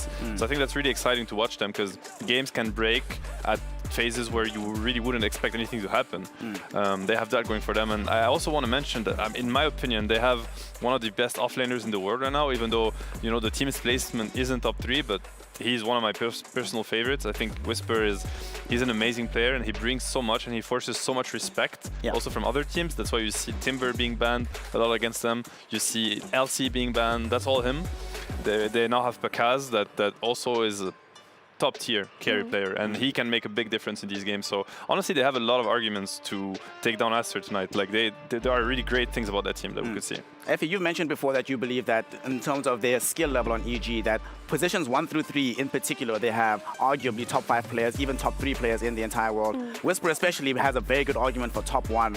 Why doesn't it click though? Why are their results so inconsistent despite having this incredibly high skill level? I think on that note, Sub put it very well, which is they don't necessarily respect the script of the meta, which can look incredibly good for them when teams get caught off guard by the chaos that they bring to the table. But in cases where their game plan or their laning in particular kind of gets dismantled, it feels like the coordination isn't necessarily there, or the ability to rein back a bad laning phase doesn't work out so well for them, which is why they've been struggling this tournament. And they don't even have the very team fighty style that we've seen a lot of teams approach when it comes to starting to play a little bit more poorly or starting to get your strategies, like the first ban LC, dismantled. They seem a little bit lost sometimes, but they did have a day to rest, and I think that they've had a day to prepare, study, and maybe temper themselves, and hopefully we see a different version of EG today. Speaking of the laning phase, BSJ, we noticed yesterday from Team Aster, one of the things that they've been doing very, very well, especially through the mid lane, is Sumail reliably has been winning his lane and leading his team to victory off of a dominant performance in the mid lane. Yesterday, that was one of the few times we see that they do not win the mid lane, and literally they felt like the entirety of Aster crumbles when Sumail is not in that dominant position. What do you make of this particular situation? Yeah, like yesterday was quite a shock. First and foremost, like Team Spirit entered that series with straight disrespect to Sumail. You could see it in like his face and the way he played the games, where they opened up with a first pick Ember Spirit.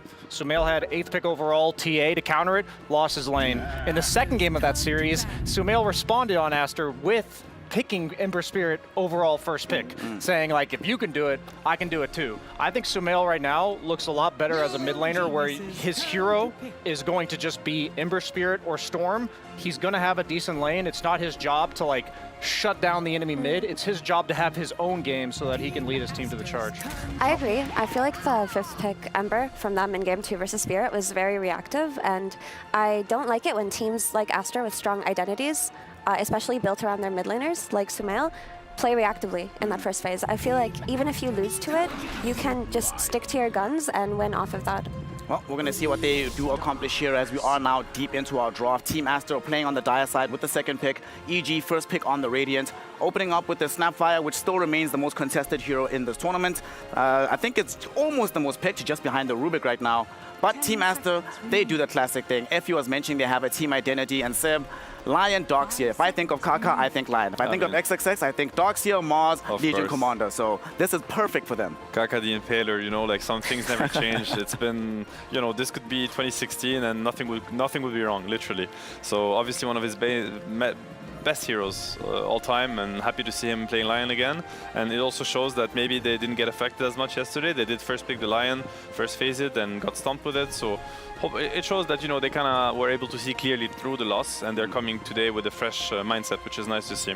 I want to highlight the snap for EG. I think Effie mentioned, and it is a big point for them. It's like they need a stable start because they utilize what they get from the early game so well because they're so aggressive and they're so creative at finding openings. So they rely a lot on having stable lanes, and it happened often during the group stage where all their lanes are crumbling because they don't put enough respect maybe sometimes in the heroes that they choose. But now when you open with a Snapfire that could potentially be mid, impossible to shut down almost. I mean, if one person can do it, then it's going to be Sumail. And the Bloodseeker. These are lanes that already by themselves are incredibly strong. So you're going to see them get off to a decent start, maybe even a great start, which can lead to, you know, high-paced game from EG that we like to see. Yes, Jay, you've always highlighted the importance of this Bloodseeker in order, like Seb said, to secure your lanes. So for Team Aster, are there any other options within the draft that they can use to try and deal with the laning prowess coming out of a Snap Bloodseeker? I'd say mainly with Bloodseeker, you prioritize his scaling to be lackluster. Usually a mid laner that doesn't mind getting ruptured, something like the Ember Spirit, and then a carry that can kill him through BKB, something like Faceless Void getting banned. We've seen Ursa's, we've seen Juggernaut with the Omni Slash. Medusa's a great example of a hero just because she's full HP all game. I think Bloodseeker will pretty much always have a reliable lane against a hero like Darkseer, but you can definitely mitigate like what his 2 or 3 item timing is. If he can't just run into fights with a BKB on, he feels like that mid game, the part where he's supposed to get that snowballing momentum, just doesn't quite play out the way you'd hope. And even the Storm Spirit that they obviously banned first phase because of Sumail is probably one of the best, if not the best, mid laner versus the Bloodseeker carry, right? It's a hero that really couldn't care less about Rupture and threatens the Bloodseeker, especially in the early stage of the game, to just burst him down and force an early BKB from him. So this is a very well protected Bloodseeker pick so far. And yeah, and they're also well set up for the mid lane with the Snapfire, so far so good. And there's a second layer to this Bloodseeker pick that I really like, because you see the Darkseer come out for Team Aster, and this has been probably the most coveted after or most consistently performing hero in the offlane this tournament. And a lot of teams would have seen the Darkseer and responded with an Enchantress, especially the famous Enchantress teams like EG who run it on Panda as often as they can. But instead of going for the Enchantress to have the Dispel against the Darkseer, they instead prioritize the Bloodseeker because I feel that Aster in particular love to run Wind Ranger. If they see a Wind Ranger game, if they see a Snapfire, I feel like this is one of the teams that will search for it in the draft. And Bloodseeker naturally counters Wind Ranger because she's a mobility-based hero. So I like that this Bloodseeker not only does well overall in lanes, but it discourages one of Aster's signature heroes. I would, I mean, the second phase is going to decide a lot, obviously, for EG, because their first pick, therefore they have to pick a third core, most likely, and reveal it. It's usually when you expose yourself in the draft, and on first pick you like to build a strong strategy rather than, because you're going to get counter picked no matter what. So it you really rely on your strategy being good enough and protected enough by your 8th pick into the bans, so that, you know, whatever they counter pick you is not going to matter. You're still going to have a strong way to play the game. I would love to see them commit for something that synergizes better with Bloodseeker than a Snapfire mid. I think it can work, but you know, a more explosive mid laner that brings more damage over time, it would be interesting. So curious to see what they're going to go for, but I feel like they have to strategize right now in the second phase that's coming. What do you think, BSJ? I'm seeing this Clockwork ban. I see a Snapfire. EG have played Snapfire 4. They've also played it with Primal Beast through the mid lane, which we normally see being picked up when the Clockwork is removed from the pool.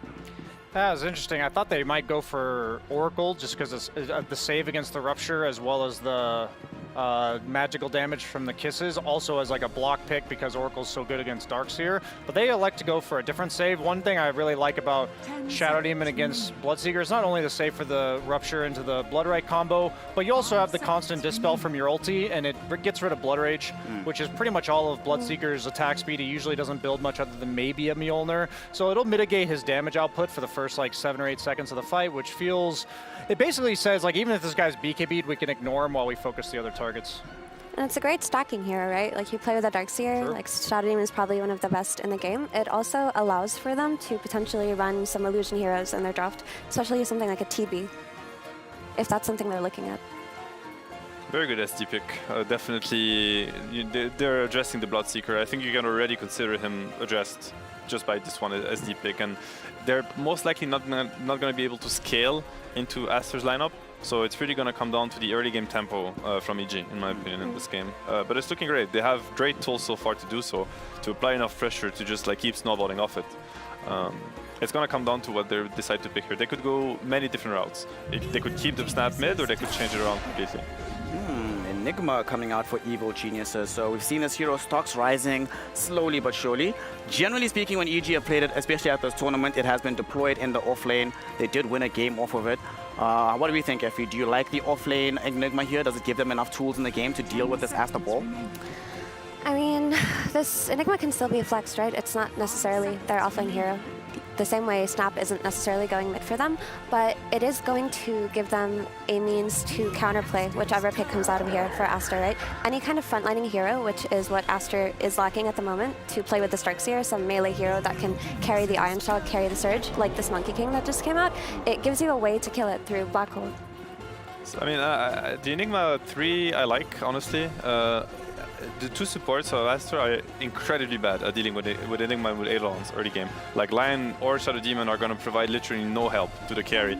That's why they were also maybe felt they were forced to pick the Monkey King as an answer to the Enigma to kind of damage control this lane a little bit.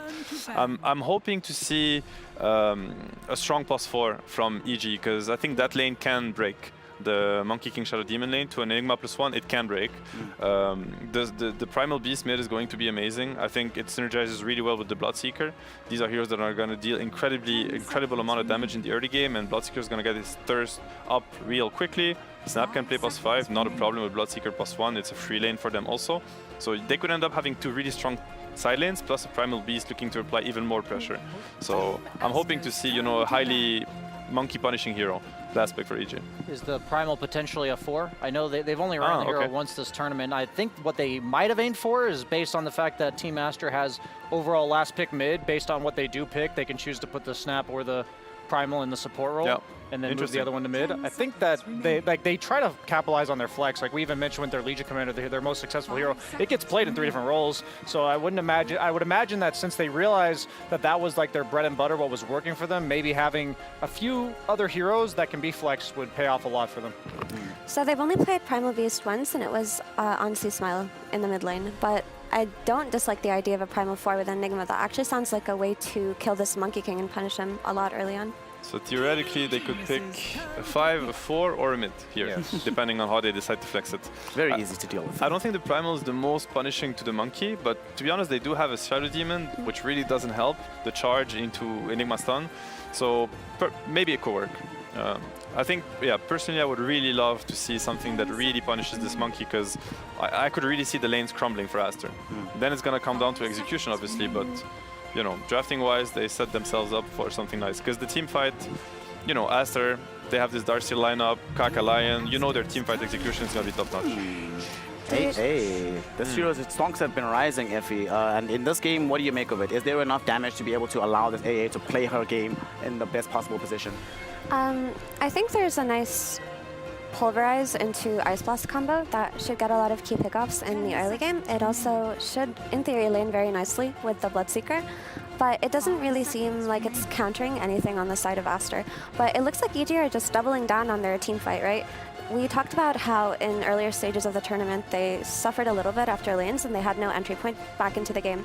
But now they've got this Snap Kisses, they have this Midnight Pulse and Black Hole, they have this Ancient Apparition Ice Blast, and it kind of feels like they're just defaulting to what they feel is the most comfortable playstyle, which is just, play for the team fights. AA is very nice against Monkey King. The W now does damage, so you can cancel his Primal Spring. You see the bans, the Veno and the Phoenix. It's the damage over time spells that Monkey King hates dealing with, the slows as well. So I think what they're thinking is the Monkey King Wukong's command, they're planning against the Bloodseeker Ruptures to just stand still, and the AA is really good against those type of game plans and fights. So I would imagine it also block picks a lot of Sumails like Leshrax and any other frontlining like spell-based casters, so they end up having to go for what you mentioned, Mira, a hero that's countered by the Bloodseeker. Not maybe the most ideal last pick, but Sumail's comfort zone. Actually, I think they were looking at it anyway. I think this is the hero they wanted, regardless of the hero that came out, because we see with the AA that it is probably going to be the snap mid for the most part, or if it's going to be a core, right? So this Wind Ranger is probably one of the most comfortable heroes to play against it. And there really was no better or safer hero for Sumail here. Especially this BKB on the Wind Ranger, it feels like the only threat to her is probably going to be this Black Hole, so the question now is Primal 3, because it's one of Whisper's best heroes, like he is amazing on this hero, or is it, it's going to be a Primal position too, okay, so it's a Whisper Enigma. Okay. Interesting. Interesting. So what do you make of this? +4 Snapfire. I mean, I see a crazy explosive lineup from EG, which is really their comfort. I'm thinking of, when everybody got their level 6, like these minute 10 to 12 fights that are going to happen, I see all these spells, the Bloodseeker, the Snapfire, the AA, and I'm worried for Aster. Are they going to be able to stand the pressure? If they do, they have great scaling. Wind Ranger's going to scale better, Monkey's going to scale better, the Darkseer. Honestly, I feel like both teams really got the kind of what they wanted from these drafts, and that's pretty exciting for what's coming. All right, I'm going to put you all on the hook. PSG, which draft do you prefer, and what should that team do to win this game? I prefer EG's. I think whenever Sumail picks a last pick hero that he could have just picked in the first round, they don't tend to do that well. I think EG's going to get off the ground running, like Seb said. They're going to have a ton of momentum coming out of the lanes, and they're not going to get any of the fights they want on the side of Aster. Effie, how do you feel? You call the last pick Wind Ranger. Does it give you confidence in this team Aster draft? I think that EG have very strong team fight, and they have a plan in the game, which we don't normally see or understand for a lot of their drafts. But because of this reason, I prefer Aster, because I feel like when I look at Aster's draft, this is just their bread and butter, regardless of how it fares or fits against EG's lineup. So I think that Aster sticking to their identity makes me more confident in them, so I'm going to say Aster.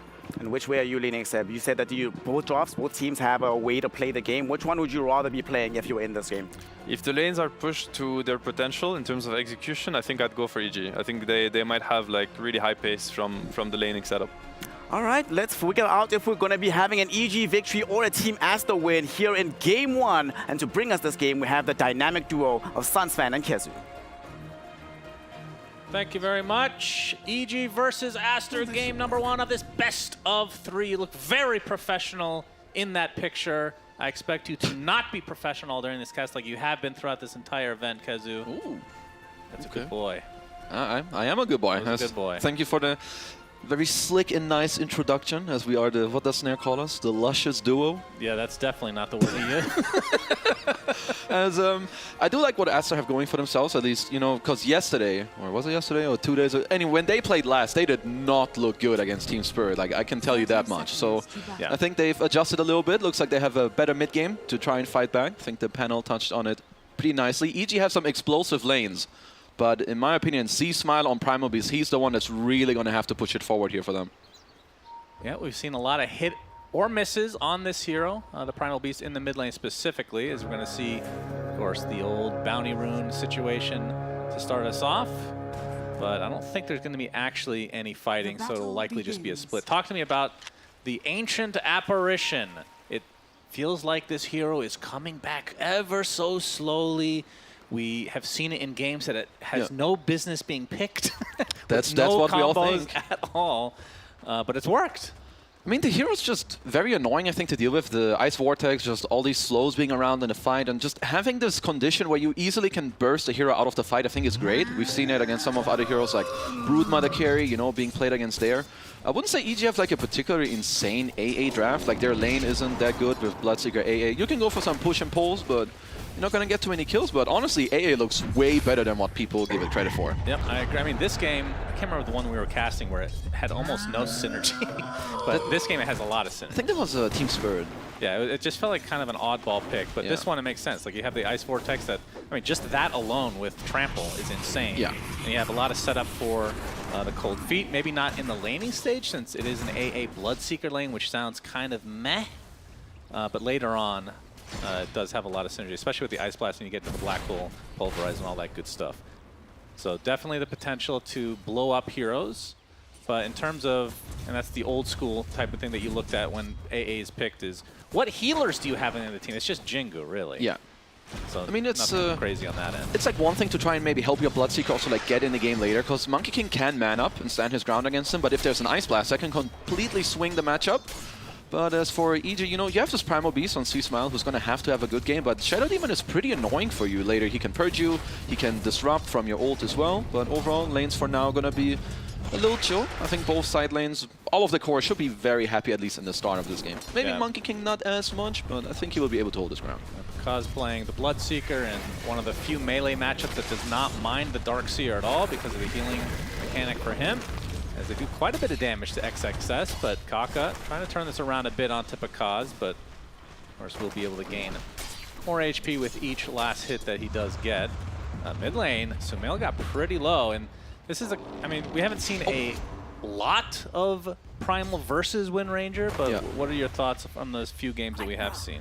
I mean, it has to be slightly Wind Ranger favorite, right? You just continuously get to click the hero, you can Wind Run away. As down bottom, I really like what EG are doing. Like, even under the tower where they pressure XXS, when you get Darkseer away from the wave and you trade HP with Bloodseeker and Darkseer, Pakaz will always be the winner of these trades, because when he goes then to the next wave, he's just slowly going to heal up, whereas Aster, they have to use gold and XP, and their HP levels are dropping. Oh, Kaka might be in some trouble. Blood right easy there, first blood. and Panda gets the first blood.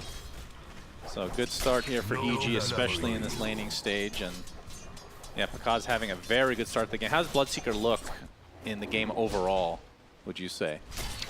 I would say he looks pretty good. I wouldn't say this is like a free game for him, but him having these other two lanes, first of all, that pressure, and heroes that go in with you and for you with like a Primal Beast are going to have an Enigma that's really going to push you forward.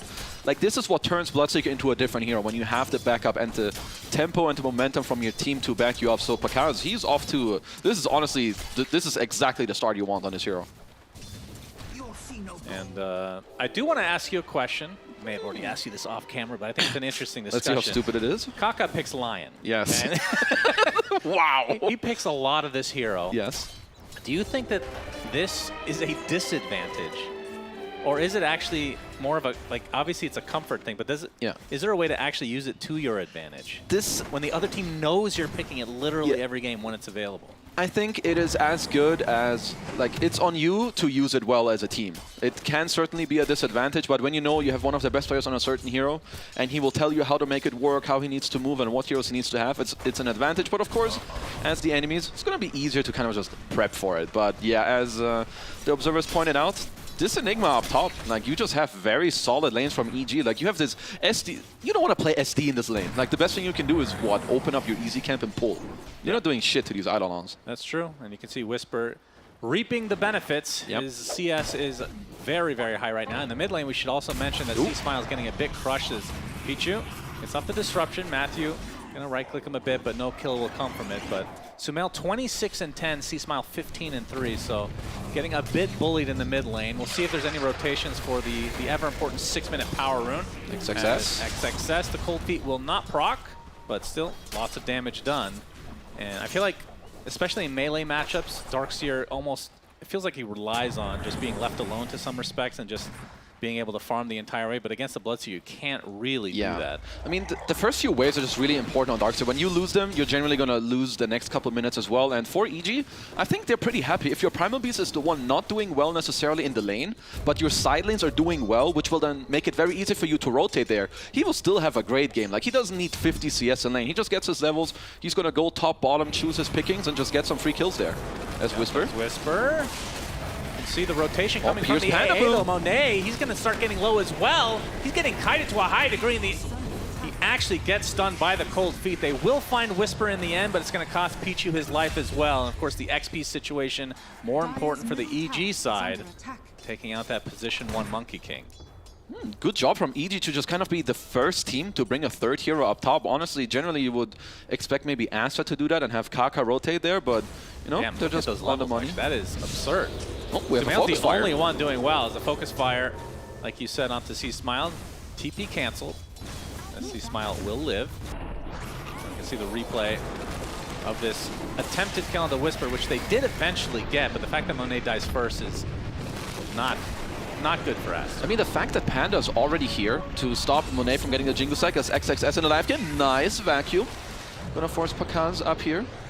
He doesn't have mana yet for a TP, or what's happening? Oh, C-Smile on C-Smile. slot. Can he guess? He does. Free kill. Deletes XXS. Nice job from C-Smile. Really. Oh, he doesn't needing- even have a TP. And he just hits level 6 now, so he'll have to go back to base of Pakaz on the cliff. That's actually a big deal. He TP'd. 49 Yeah. seconds. So he TP'd tier 2 to pressure XXS, but then he just abused him with the high ground vac as Whisper up top. Yep, he is completely surrounded by members of Aster, and this time they will get him without a trade of any sort. And Pakaz, that is rough. That is really That's bad. some game-winning play from XXS, actually. Like, you were just getting destroyed in this lane. He just banned Pakaz out of the game for like 70 seconds. It's going to taunt it away. This is one of those like fail videos where you expect the Rubik to come. Yeah. Telekinesis right when he tries to TP. Oh, this is dirty. Alas, there is no. You know, Panda, the real winner of all of this. It's going to have an early level 6. And maybe Whisper, with these 2 devs, maybe regretting the fact that he went Diadem first over the Helm of Iron Will, giving himself this extra survivability against the Monkey King. But Pakaz will soon be out of jail here. Yeah, there we go. There's the TP.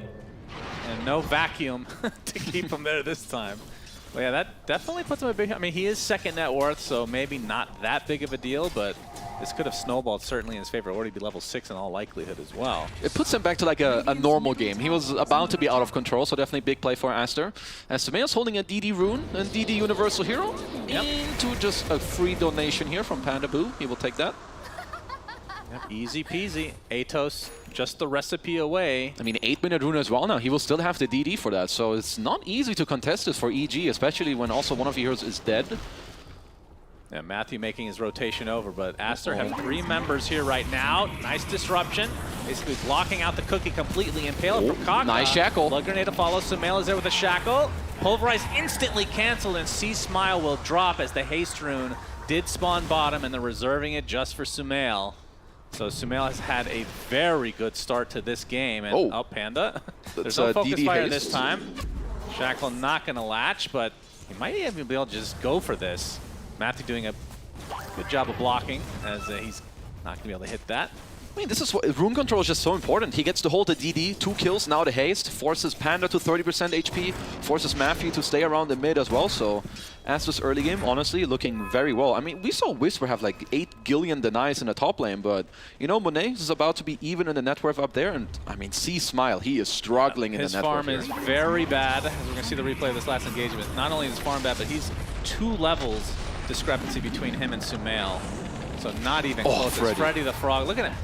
He doesn't even bother moving. That is how much of a boss Freddy is. Yeah, he's just beatboxing away, staying in place. Of course, he doesn't have eyes or ears, so probably doesn't know that that's happening. He doesn't actually know what's happening. Thank goodness for him, poor thing. We have a Midas on Monkey King. This is kind of interesting. I wonder... We've seen this a few times. I feel like it's usually when they're behind, though. Yeah, Monkey King to me seems like the type of hero where... I mean, I guess you can see it 2 ways. So I prefer Monkey Kings that kind of push forward with their early game and like the momentum and the net worth you do have, but I've heard some of the arguments where your skill set is so strong that even if you buy a defensive item, you're still strong enough to fight, kind of like a Juggernaut. I don't know which one I agree with more, but we'll see how the Midas will work out for him. As Panda Boo has got his Ice Blast on point. Let's see if they can put it to use.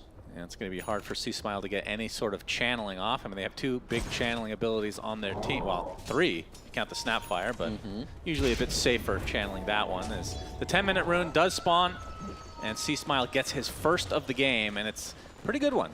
Invis. We get a little bit more farm first, though. And do you think with him plus an Ice Blast that they should be able to kill at least the supports, if not maybe... I mean, the Darks here might be too much, unless there's a +1. Honestly, anyone they go on cleanly, that person is dead, unless Aster have Pichu behind with like a save or... Yeah, it's pretty much him who's going to have to be there around to save. So for EG, I think very likely that they would love to look at a top move later to kick out the Monkey King and help Whisper take over the area, but C-Smile, he's got a different idea. Yeah, and the beauty of this combo with the... As long as the AA is nearby, which he's not, the Ice Blast is coming, though... and not too much out of it. But if you're able to get the pulverized initiation and then the cold feet afterwards, and that's a free trample on a stun target as well. So that's pretty damn powerful. Looks like Aster, though, they're going to be the ones to make the move down bottom first with the fresh completed Atos on Sumail. He is very strong in this game. Would be a pretty big finger kill up as well onto Pakaz, because he's just about to finish his Maelstrom, but they find Panda instead, and EG, if they knew the situation, which they probably do, they're probably happy with that. Could have been a lot worse, and it's going to be a trade for a tier 1 top as Pakaz makes his way over. Maelstrom now can be purchased. Yeah, I think the fact that Pakaz gets to just kind of dodge the gang, go up top now, take the lane after Whisper kind of, you know, just freed up the tower for him. He's going to be pretty happy with that, as there's no hesitation from Kaka. He sees the first finger kill, he knows. He's stacking them up for the late game. He's ready. I would hope so. He only plays Lion, so he's had a lot of practice. I'd be interested to see what his highest stack amount in mid is in his history. Yep, disruption is there. Kaka with the Impale to follow, but the cookie save. Sumail is here. Demonic Purge is there, along with the Atos from Sumail. Another Hex. Do they have the damage, though? Sumail kind of low on mana. Shackle not going to latch, so no real follow-up there, but did cause EG to rotate a bit. Yeah, still some good damage overall. We're probably going to force C-Smile to go back to base unless he wants to just get this bounty and then stay on the map. As XXS, also definitely a winner over these last couple of minutes. High level, already level 9.5. And honestly, his auras, like, he's definitely going to split this Vanguard into a pipe. It is incredibly strong against his Radiant lineup. Oh, nearly got clapped in the face here by the Ogre Man. And Whisper on the other side will be going for the Helm build. Has the, well, he will be going for the Overlord eventually. As the Midas is now complete. So 12-minute, 40-second Midas. Of course, this is after Tread's Wraith Band and a whole bunch of other garbage on top for Monet. We'll see how this works out for him. He's going to be going for the Echo Saber next, and then likely a BKB, and that's usually the timing where Monkey King will get a bit more involved, but feels like Aster happy with perhaps just going with 4 for the next few minutes. I assume the Darkseer will wait for that pipe first, though.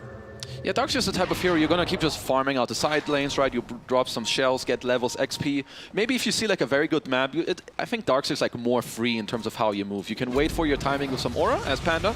Just going to be on the receiving end of a smoke once again. I don't think he really minds. Yep, I think that's the 3rd time he's tanked a gank. And the pipe, about 400 away for XXS if he takes apart his Vanguard.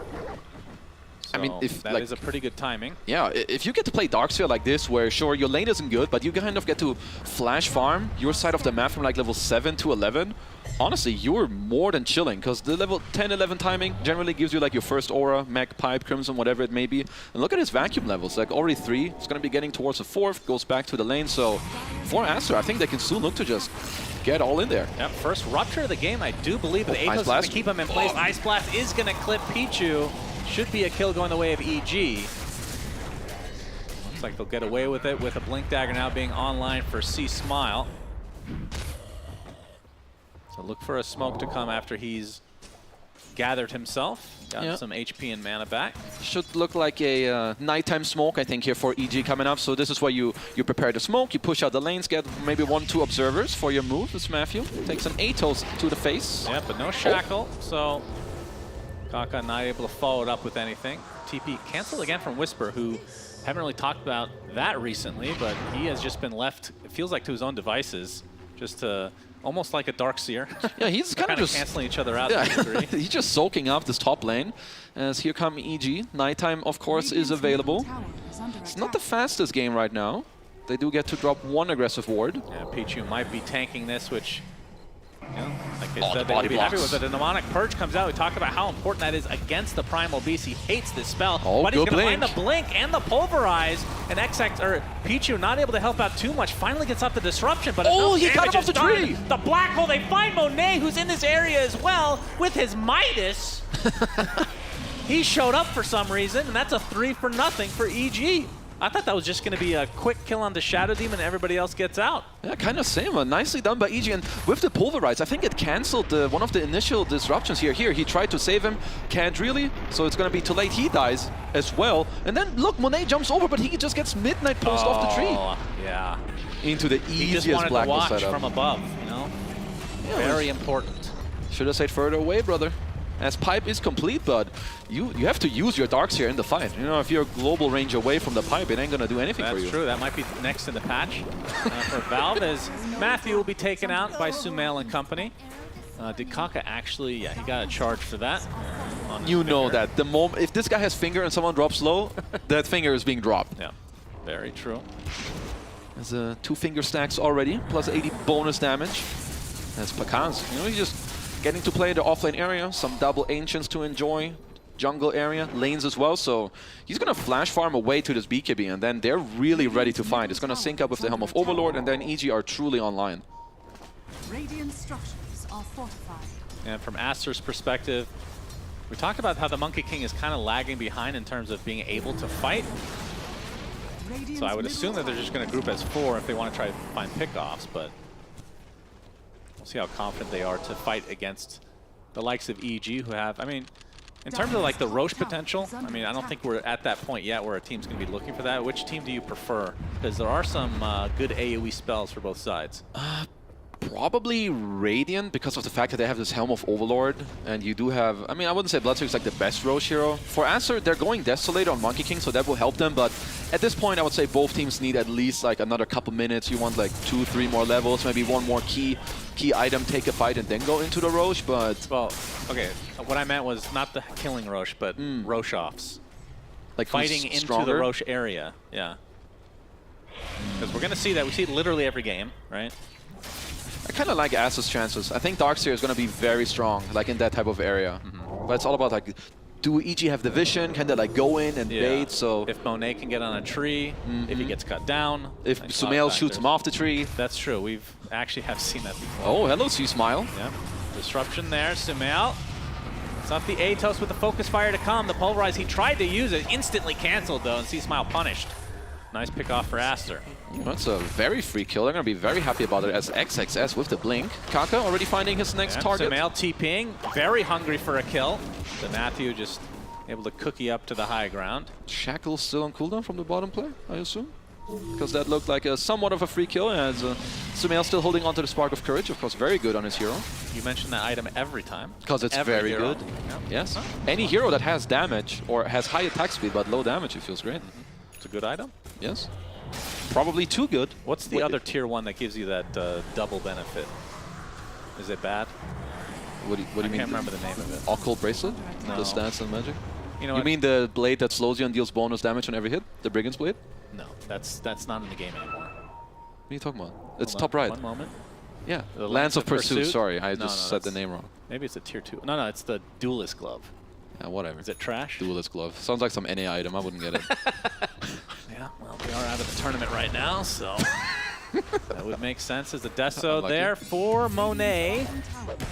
Midas starting to pay off slowly. I mean, I personally do think that Deso is a sick item on Monkey King and is somewhat underrated. Like, getting it into some of these beak timings is also great, because now your Desolator don't give a damn about some BKB timing, and if, you know, Whisper gets to drop a Black Hole, he might just die. As EG are going for a Roche, but looks like Aster are aware, and if they get there, this is scary for EG. Yeah, this is not the fastest Roche ever. Nope. You can see the scan coming out, so a little bit of information look at the being Cobalt provided creep. to the likes of EG. There's a Roche off. You knew? Of course. What do you mean? It's literally every game. Of course I knew. I mean, you talked about like 1 minute before it happened. I thought we had some more time in us. Oh, yeah. This is a little earlier than usual. Typically, it's like 21 to 22 minutes. That's Sumail. C-Smile is looking. He does not have BKB, though. Trying to go for the Pulverize, but off not the able mark. to find Lip-lop. enough space to get to Sumail, who uses his Atos and then backs away. Aster with a 3K lead, and Roche at half HP. I mean, Aster have a pretty good ward that they just see all of them walk back in there, as they're already going for a quick smoke Whisper. Yep. Well, Roche is on his way bot, as well as Whisper going for the Black Hole, and the Ice Blast to follow. That might Oh be my enough to God, take the out Monet. vacuum. It is, but Pakaz gets traded. Kaka deletes him from the other side. What have you done, Whisper's gonna be EG? next as Sumail takes him out quite easily, and Panda That's going to provide the double kill for Sumail. So 4 dead for EG. They lose Monet at the beginning of the fight, but other than that, they win this handily. I mean, Monet just straight up went for a blind stun because he just heard the gate being channeled, which sets up the entire fight over there. And I'm pretty sure there's like some 3-man vacuum impale going on the bottom side as XXS comes in. Here's the vac wall. 3-man Defi's just over on the spot here. Like, if you're EG, you need to be the ones initiating. You need to help your Bloodseeker get in this fight. Instead, he just goes, he gets full to 0. A pretty dirty setup from the likes of Aster, and well, they're going to finish off the Roche. I love myself some sexy vacuum wall plays into a combo.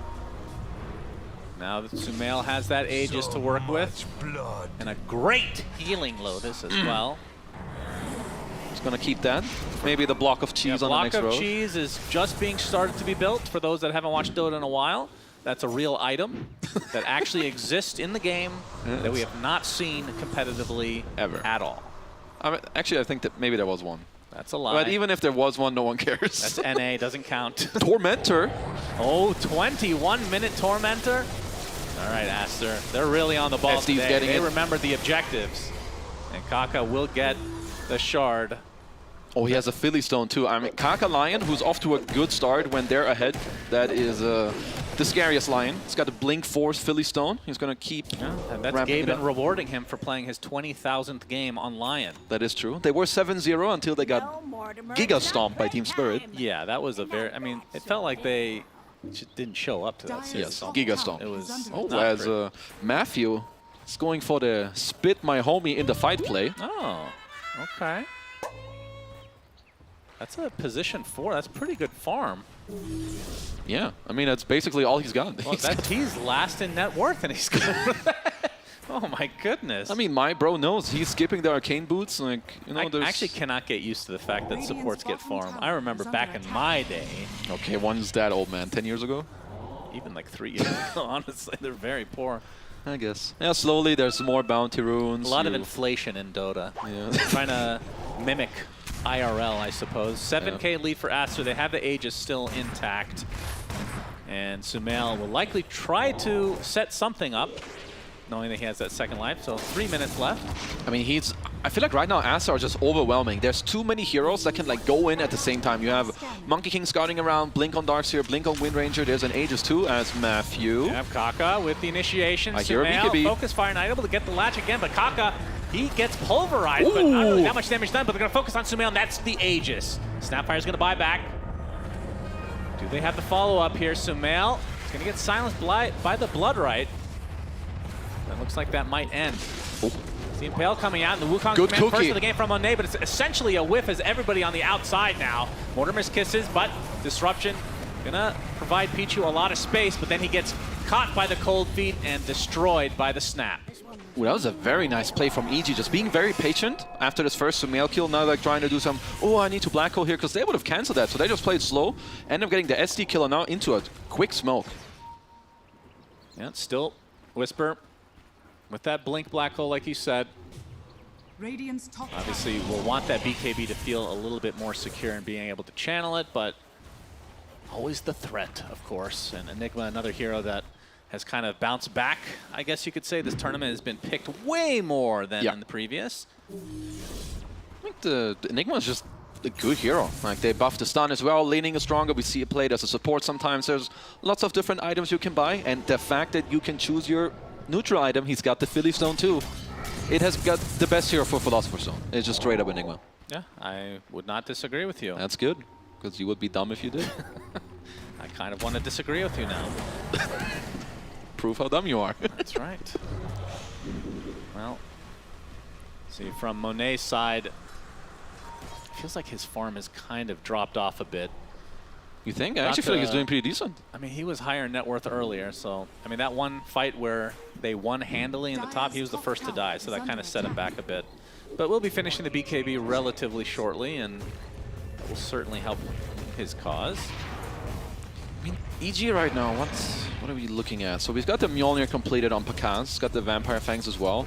I don't think you really want to like force yourselves to wait for Whisper to get his BKB, because he's still quite a lot away. So you're just going to play the map, look for some potential smokes with your Primal Beast and go around. But currently Aster, I would say, they can look to fight back now with Monet getting his BKB, currently getting it, you know, delivered. But Matthew, I think they're waiting for the dirty spit play. I think so. Yep. Not often you see the position 4 getting all this space to get his Aghanim Scepter, but I mean, that will provide them a lot. I mean, look at all these heroes that want to be up close and personal. The Enigma, Primal Beast, even the Bloodseeker to some degree. Especially if you go for the Blood Mist type build, which I'm not sure if that's gonna actually. He's got it queued up, I think. He is building it, so yeah, not too bad of a game, and in some cases can be used as a save. We've seen that several times.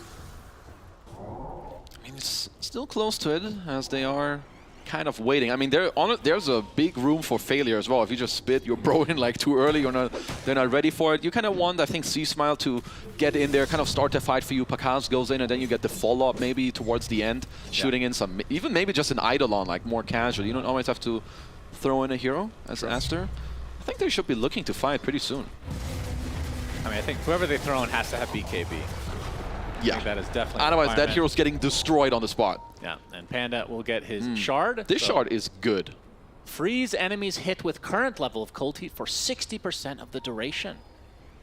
That is one of the quote-unquote newer shards that we haven't gotten to see a whole lot. That is like a cool. 1.68 seconds stun, I think, if my EU math checks out. Sure. I'll believe in your EU math. You should. There it is. The moment we've all been waiting for. The Gobble grandma up. gobbling you up. Gobble, gobble, Brown everyone. boots, Ags. Don't try this at home. Oh, eat the golem. Do a little bit of trolling. Philosopher's Stone. You don't get the gold for that, do you? No, you definitely don't. That would be... that would actually be insane. I'd like that. Well, they have the double BKB right now for the Primal Beast and Bloodseeker. And maybe they do wait for Whisper to finish At this point, if everyone's chilling, I mean, look at the gold lead. It just went from 6K to 3K for... Yeah, that is true. I think no reason, which of course, it's no reason. Well, it is sponsored by 2 Philosopher's Stones. Wait, is it 2 versus 0? Or it's 2 versus 1. They have one on the other side, okay. But I guess the Midas should counterbalance it. EG are just better at killing creeps. I guess so. Pakaz is just too good. Hold on. Oh, they find C-Smile. You can see the finger coming out. Monet even popping his ult. Oh, the Ice Blast done. But C-Smile able to get the BKB, but you can see the disruption coming out, forcing C-Smile to try to run away, but he is the first to fall. Kaka very deep. Monet? Monet? He was up front and personally. He just gets taken out easily. Gobble up is there into the black hole. 3 dead for Aster, which looked like a pretty good fight for them. C-Smile survived longer than anticipated, and that created enough space for EG to capitalize. I mean, first of all, them killing the Tormentor and getting the shard on Panda here to then slow down this kill on C-Smile is first of all a big deal. But what happened to Monet later in the fight? He got surged in and he just went way beyond his limits. I'm an idiot. I just want to throw it out there. Well, continue. Yes. I mean, you are an idiot. As Monet, look, he just straight up gets in there. He just gets ruptured, clicked twice, and he's dead. So, okay, I've actually never seen the AA shard. It actually just stuns straight up? When your Ice Blast detonates. Yeah, when it hits. Stuns straight. I thought that it applied cold feet. Oh, no, that would be garbage. This shard's OP then. Yeah, it's really broken. Yeah, it's damn good, my friend. Welcome. I mean, maybe my brain didn't want to interpret that way because there's no way that's balanced, but AA has not been picked that much until very recent. That is insane. I mean, it's real good. It's a really good chart. Of course, you have to still hit the Ice Blast, which generally is like the hardest part of the spell, but... Is it, though, when you have all these heroes that are setting you up? I mean, you're picking this hero. Part of it is to hit your Ice Blast. Well, yeah, you generally want to hit your spells. That is a good point. Yes, the shard is very good. Okay, well... I mean, we've been seeing a lot of these supports that are getting these shards. Like, I mean, it's not like they're bad. Like, the Lion shard's pretty good, but this one seems like it's just because they're supports. Like, people underestimate and don't understand how much impact and value supports can do with just positioning one small item. Like, just the shard alone can do a lot. Same with the Gobble Up on Matthew as well. You know, EG just straight up bring the back. I mean, that's an Aghanim Scepter. That's not... Whatever, man. Hold. It's very good. C-Smile has popped BKB. Focus fire from Sumail. Cookie gives him a little bit of space. Shackle works. Enough for him to get away, but that is a BKB charge down. Stunned. Yeah, very that is insane. I am not going to get over this. I can't believe that's in the game. It's a global stun. That's insane. I mean, it's not like you just click it. It has to hit. Still. Yeah, it's good. Oh, man, that's awesome. Wow, it's really the first time you see this one. Almost makes me want to play AA. Almost. And then I remember I definitely don't want to do that. Yeah, don't play AA. God. right, well, back to the game here. That is now even, by the way, despite Aster getting off to a pretty damn good start. You know what's coming next? I was going to say Tormentor, but I guess Roche. Roshov. Roshov number 2. And I feel like EG have the advantage on the Roshov, and it's not even that close. I mean, you have the back wall and Wukong, which is big, but the initiation from afar from EG is insane. XXS or Monet have to come up big in this fight. Like in this area, Monkey King Ring can be devastating. Same with Vacuum. And if neither of those happen, I think EG has a super easy fight as Monet. Where's that gobble up? Sumail getting Roche to half HP. The rest of Aster towards the right side of the pit. Oh, dodges There's the gobble up, but will be dodged. Oh my God, Anticipation, Sumail with the quick fingers. They had to sacrifice Willy the Wolf for that. Unfortunate. He will have another brother. Actually, that was the father that they put in there. That's an abandoned pack of wolves now. But Roche stuck at half HP. And now the Roshov will officially commence. I mean, EG, they got themselves off a good ward at the Twin Gate. Looks like Aster are just gonna... Did they force anything? Not like any BKBs or anything, it looks like. No, Aster had a good read. They just kind of back off as now... I mean, if both teams are just gonna kind of AFK, nothing will happen until one of them smoke or force something. So we'll have to see who kind of makes that move first. And Roche will not be changing locations for 3 minutes, so if this could be a long Roshov here. All right, I see the two... Oh, wow. C-Smile almost done with his heart, actually. I didn't realize how farmed he was getting. He 3.6k HP in this game right now is no joke. There's, like, the burst damage isn't that good on Aster. Sure, Wind Ranger and Monkey have very good sustained damage, but it does take quite a while. As this Nullifier Deso Vindicator's axe on Monet, he does hit very hard if he gets to clap on people. Yeah. And Roche slowly regenning. I feel like he used to regen a lot faster than this. I mean, right now, if EG get to hold this and they just wait for Aster to run into them, I think they're in a good position. They have this ward on the Twin Gate, but also the ward on the left side. So if Aster smoke around and place a ward, they will instantly know. Continuing to scout things out. Both lineups do have ways to scout out the pit without, too much worry. Yeah, you've got Gilbert the Golem, but also all the ice vortexes. Oh, 250. Gilbert's going to get focus fired and shackled to a tree. The most action we've seen in this Roshov as he is completely destroyed. Whisper trying to find some sort of a replacement. The father's been respawned. Willy the Wolf version 2. That's a big boy!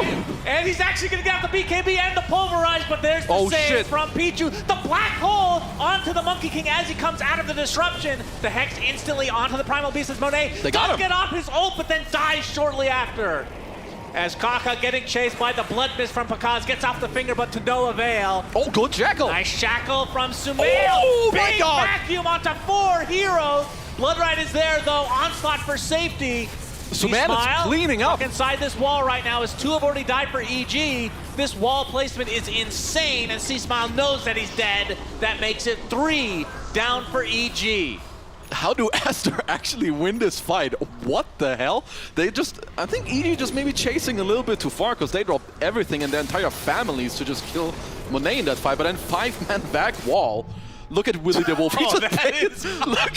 Oh my God. It's Kaka not too happy about the short blink as Monet. He's literally getting everything on his ass. Sumail in the back. As they could have maybe just called it quits. Like, you get the buyback, you get Monet. This is another fight that Aster wins when Monet dies first. He's just baiting. I guess so. He did tank like every spell in the arsenal. This back wall completely It's dirty. with the shackle. Oh my God. Nice. Into the 5-man Glip Glop. Yeah, Don't forget. That is insane. Well, EG, they lose 3 heroes. They lose Gilbert the Golem and Willy the Wolf number 2. Honestly, that's basically a team wipe. That's 5. I mean, dude, Willy, he carried the start of that fight. He baited them and gave them all vision for the Gobble Gobble. Yeah. All this sacrifice for nothing. As Aster still win the fight. Panda. They have Aegis, they have Cheese. This is the 3rd or 4th time losing count on Panda's deaths here to Sumail just finding him randomly in the jungle.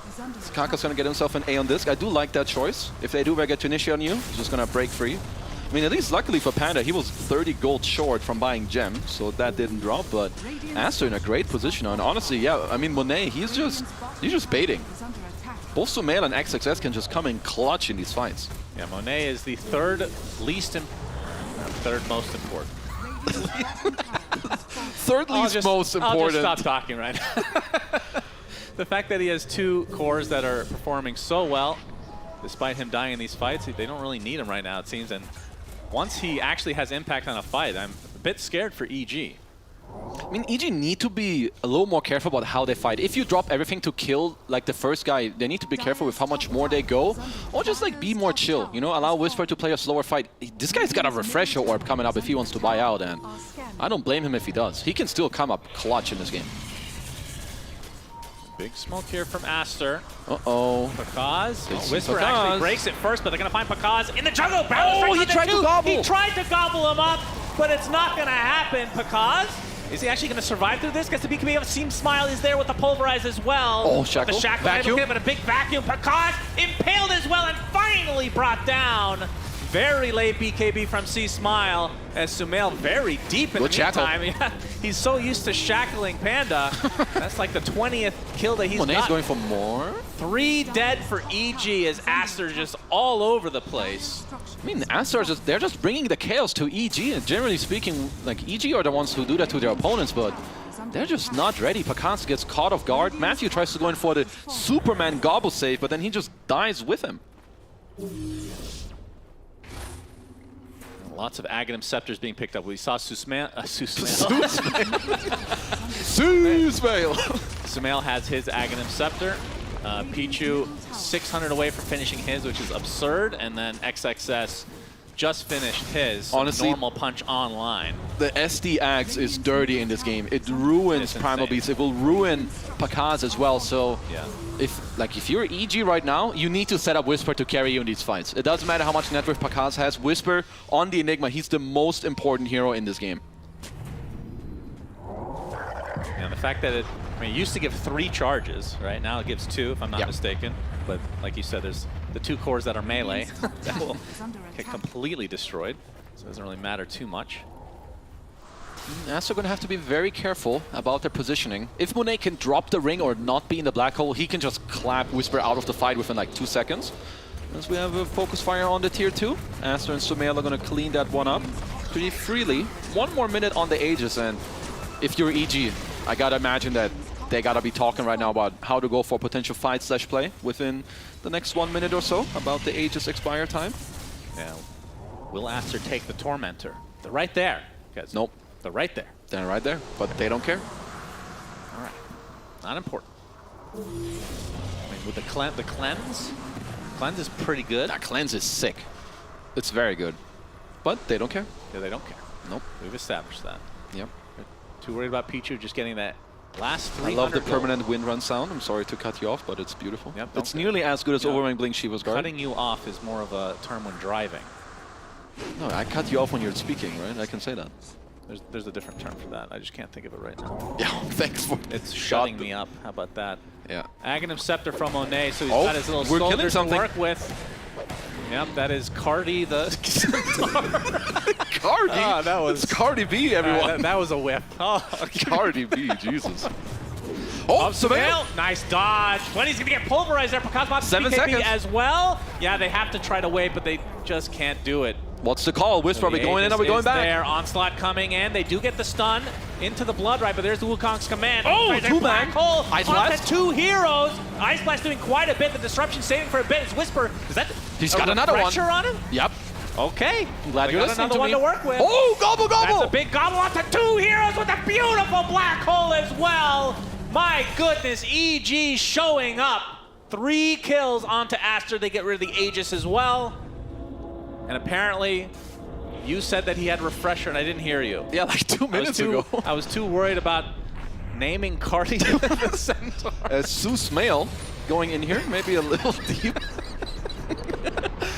As honestly, I'm surprised. Whisper, this guy has the patience of I don't know what. You can finish that saying for me later. Because not going here and waiting is on it. Like the fact that you have patience like that is sick. As he now just gets a 2-man black hole, being so patient. Now comes the Ice Blast, some easy tramples over. Pichu tries to save, but there's just so much overwhelming damage.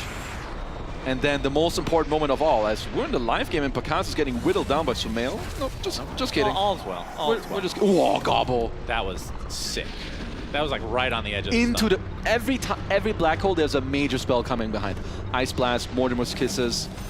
See you later. Hey, they could have taken this earlier. Now C-Smile's going to get his rocks. He's got 3 rocks to throw. Or is it 4? I think it's 3. 4. It's one that splits It's one into that 3. splits into 3. So basically That's 4. Well, I guess it is one rock that...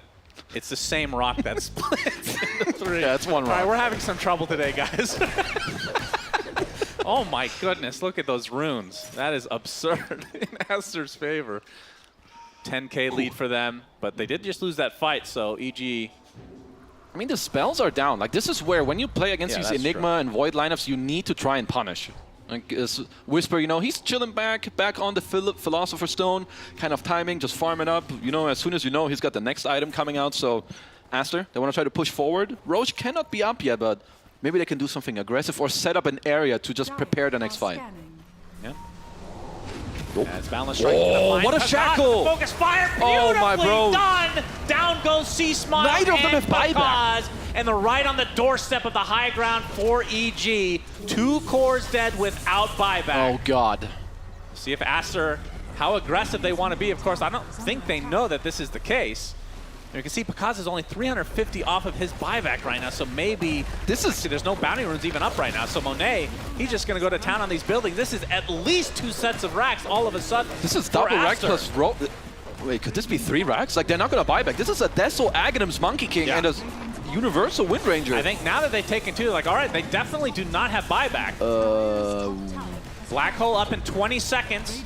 The Refresher up in 10. I think you actually just have to give up Megas. There's no way you can defend his 3. Matthew's dead. This is insane.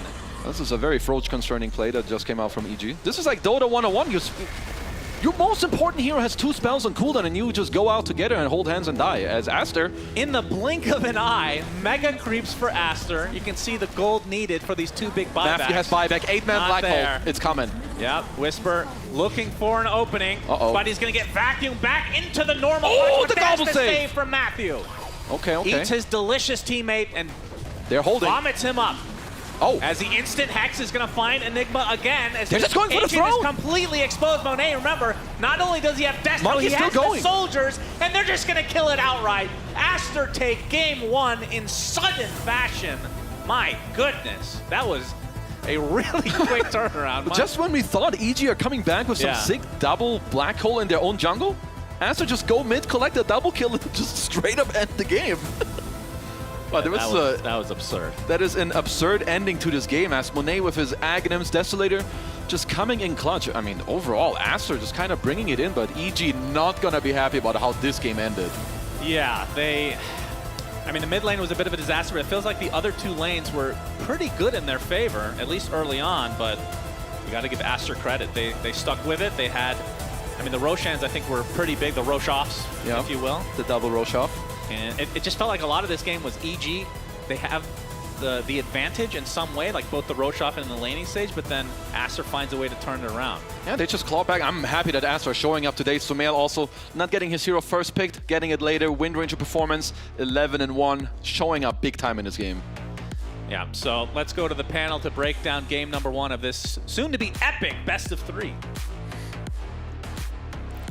What a game. Team Aster coming out with a W here up against Evil Geniuses. And initially, Evil Geniuses, you know, there were some really cool plays coming in from them. We thought they had the team fight potential, but ultimately, Seb, you mentioned it in the pre-show, the scaling potential of Team Aster, way too good for that squad. Yeah, I mean, Wind Ranger, you know, that's a hero that turns into like a monster core later in the game. Same for Darts here, and honestly, props to XXS. These were some incredible turns that he brought, because honestly, the Roche fight that happened on top, it's all him. It's a 3-man vacuum into a great impale from Kakalion.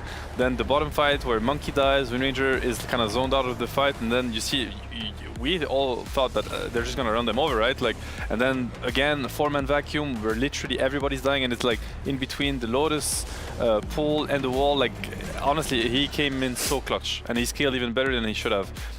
the game was really tense until this. I mean, this team fight was insane, honestly, and it's all on the Darkseer, you know, ability to turn the fights and to look at his positioning. And outfighting an Enigma with BKB refresher, it's not easy. Not at all. BSJ, like we heard mentioned in the pre-show from Effie, how vaunted and how much priority a lot of these teams are placing on this Darkseer hero. We get to see it here, the counterplay potential. You might have this Enigma, you might have the Snapfire, you might have this AA, which we've seen coming up in the meta, but nothing can compete with this massive Darkseer walls. Yeah, I don't know. This hero has been being picked this much for a reason. You see it time and time again. It's not exactly a difficult spell to land, Vacuum, in the sense of how much impact it has. Yes, like it takes good positioning from XSS, but that radius is massive, and they're always catching you off guard, and they're always making sure they draft synergy with it. So once they get you all clumped up underneath that wall, you're going to get punished. Yeah, one thing I had an issue with when we ended up seeing this game here, when we watched this game here, Effie, at the end of the day, from the side of Evil Geniuses, they had some really good opportunities to keep fighting, but being able to actually finish things off when they're fighting well, when they're actually having massive engagements going their way. Yes, Pakaz is able to come in and deal a lot of damage. Yes, they are able to get good black holes,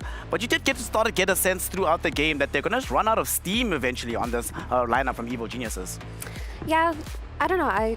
To be honest, I don't feel like EG are the kind of team that play well on big cooldowns. I feel like they're a skirmishy map control type of team, so when they're relying on these black holes to win fights, I feel like situations that we saw where they got that great fight into a counter smoke by Aster where they just get a double kill and end the game will happen. So I felt like EG didn't maintain their identity this game. One of the things that we also saw throughout this game, Seb, in the tournament we have seen a couple of Bloodseekers being banned out in the second phase, and when he does get picked, sometimes getting picked later on in the second phase. One of the few times we get to see him this early on in the draft. What do you make of it? Because normally the 8th pick, you normally have very good scaling potential, you're protected quite well in the second phase. Should we be seeing this hero being picked up in the first phase more often, or is this an example of why you shouldn't do that? No, I wouldn't say so. I think it was totally fine, and the pick paid off. I mean, he destroyed his lane. He brought a lot of tempo. He made up for the greediness of Enigma in a way, because I mean, Enigma was on his way to having a great game also. He had a great laning phase, destroyed the monkey on the lane, but then a few rotations from the Lion especially, killed Enigma twice, delayed his Dominator timing, which essentially kind of, this dumb item on any hero really, it's all about the timing. You get it minute 8, you might just thumb the game. You get it minute 14, it does nothing. And it just feels like a waste of gold.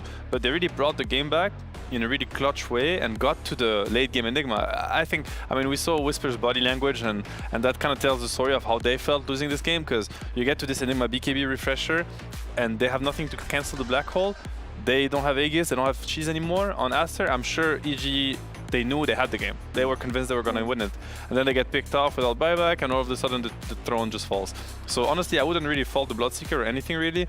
I think they played a really good game, and they were on the...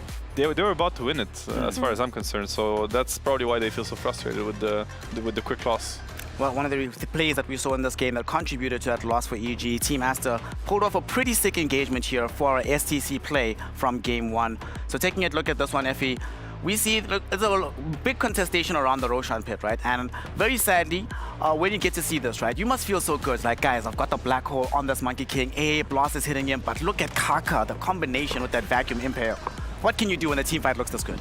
Dude, that must have felt so good for Aster, because typically this is when Enigma is just happy to play, right? Guys, it's a Roche pit fight. It's my timing. I had a great lane. We're going to win this fight. I'm going to black hole, Roshan is ours. And all of a sudden, the rest of your team is a little bit disconnected from you. Aster is perfectly positioned, and then they get the beautiful combo play, the Vacuum into 3-man Impale. I mean, that was probably the turning point for Aster, where they felt the confidence that the game was theirs. That's one of those situations, BSJ, where you're like, I'm glad we have Kaka Lion. Bro, it's fine. You can pick this first every single game. Yesterday, a bit of a fluke, but now you're back to full form. 8-1 now, the scoreline here at this tournament. Oh, absolutely. I mean, this guy, if there's one player you give signature to Lion for, you called him Kaka the Impaler. This goes back years. But this one I like to see in the lower bracket coming back from yesterday. They didn't lose confidence just because they got handled, let's be honest, by Team Spirit. Let's just run back our heroes that we're comfortable on, maybe make some small tweaks. What I really liked about the Darkseer was the fact that EG yesterday, or earlier in the group stage, they had the similar opening and they went for the TA, so not only are they going for their own comfort zone heroes, but they're also preemptively countering what they think that EG would likely have brought to the draft. And I also want to talk, since we've praised Aster a lot, and well-deserved, but I want to talk a little bit about the Primal Beast, because I feel like when EG win both side lanes, they should be in a very dominant position, but the Primal Beast got crushed a little bit too hard in the mid lane by Samael, and then he just didn't build a Blade Mail versus Wind Ranger. It just felt like a very strange approach to the game because EG were dependent on Primal Beast's tempo rotations to take advantage of the net worth that they got from Enigma's lane, but they just didn't have that. Yep, unfortunately they did not. And of course, one of the things we have seen over the years of Dota 2, this man right here has shown us what itemization can do that is required to win out Dota games, even if it's not necessarily something you would immediately build on a normal route of itemization. Of course, if you don't know who he is, if you've only been a newcomer to Dota, you haven't seen a couple of TIs, let's take a quick look at the history of Seb and how he found himself in the Riyadh Masters. Can he do it here? Is it half Seb? The man with the longest name in Dota. Seb started playing professional Dota in 2011. He spent most of his early years playing support with mostly the same players on various different teams. Some of his early companions include French players Funzi and Sakshka, as well as Sindarin and Fada, among others. He never found much success for several years, but still achieved some top 3 finishes at LAN events on Sigma. After many disappointing tournaments in many different teams, Seb's prominence as a player got worse and worse throughout 2015 and 2016. But then, things changed. Seb joined OG as their coach. In doing so, he managed to guide them from their 7th place finish in the Shanghai Major without him to 4 straight major wins. With the help of Seb, OG went from being a decent team to the strongest team in the world. However, success doesn't last forever. And after disappointing placements in the Bucharest and Birmingham majors, Resolution, S4, and Fly left the team, leaving No-Tail and Jerix as the only remaining members. To help fill out the roster, Seb transitioned from coach to position 3, and Anna and Thompson joined the team. The start of this new OG roster looks shaky, with mediocre placements in every TI leading up to TI 2018, where a once-in-a-lifetime miracle happened. OG managed to qualify through the open qualifiers and swept the entire upper bracket to win the whole event. The following year, the story of OG was similar to their previous. They didn't manage to win a single event leading up to the International in 2019. However, OG were blessed with a twice in a lifetime miracle, sweeping the upper bracket and taking it home again. In more recent years, Seb has broken the world record for the most retirements in the Dota scene, jumping in and out of retirement to play for OG. What a record to have broken. Seb, what keeps bringing you back to this game? Normally people would be like, you won 2 TIs, you've accomplished everything you could possibly do. What is it about Dota that doesn't allow you to leave?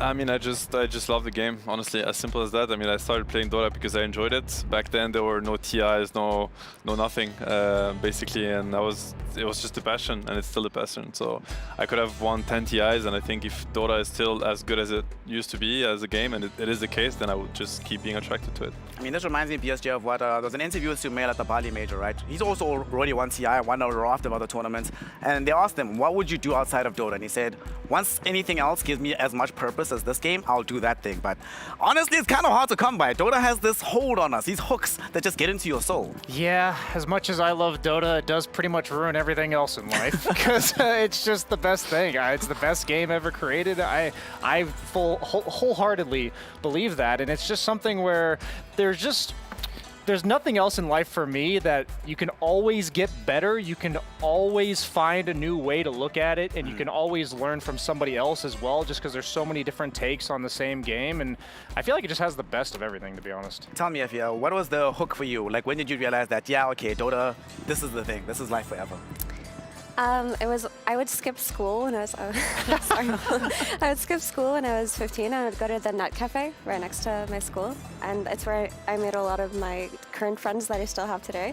We would just play like a bunch of locals, and the addiction came pretty fast, but I would say that Dota's probably been the most constant factor that I've had in my life since I was 14 years old. So everything that I can think of, like every bad moment, I had Dota to comfort me, and I would just always play all the time, and all of the friends that I have now are because of the game, so I can't even imagine life without it, to be honest. Yeah, I remember I spoke to Sumail when we were in Bali and asked him, what should up-and-coming players do? And he's like, give up everything in your life except Dota. And yeah, I get it. Like, to be at Bali Major, I was supposed to be casting Red Bull Kumite for Street Fighter, the first one in South Africa, but we chose Dota. What can we do? Best game in the world. Speaking of, we're going to be moving on to our second game here.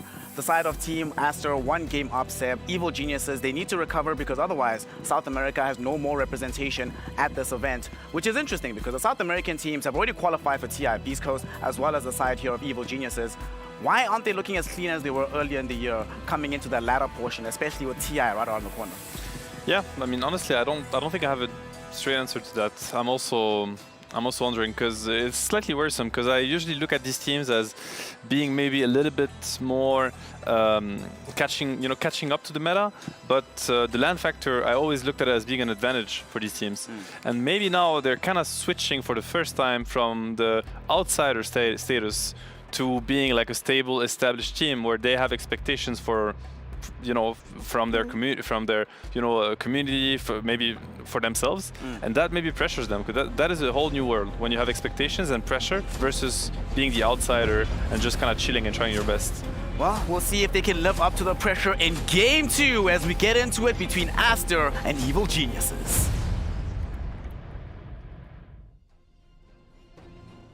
Game 2 draft is before us. We are about to witness the second game here. Dire second pick for Evil Geniuses. First pick Radiant for Team Aster. The hopes of South America on the shoulders of EG. The hopes of China on the shoulders of Team Aster.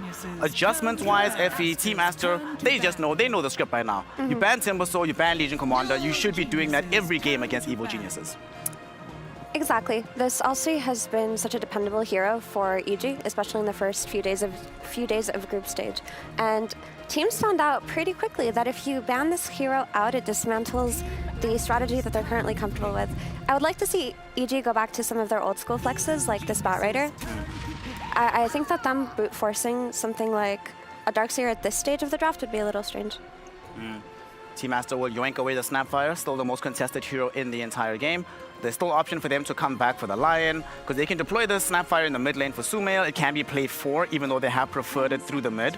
So now this does change things, BSJ, for Evil Geniuses, because they have really preferred to open up with the Snapfire. So what other options present themselves to you right now? Yeah, I'm wondering if they buy into the whole Darkseer opening, but it looks like they're going to elect to go for Enigma, the other purple guy, less pointy of a head.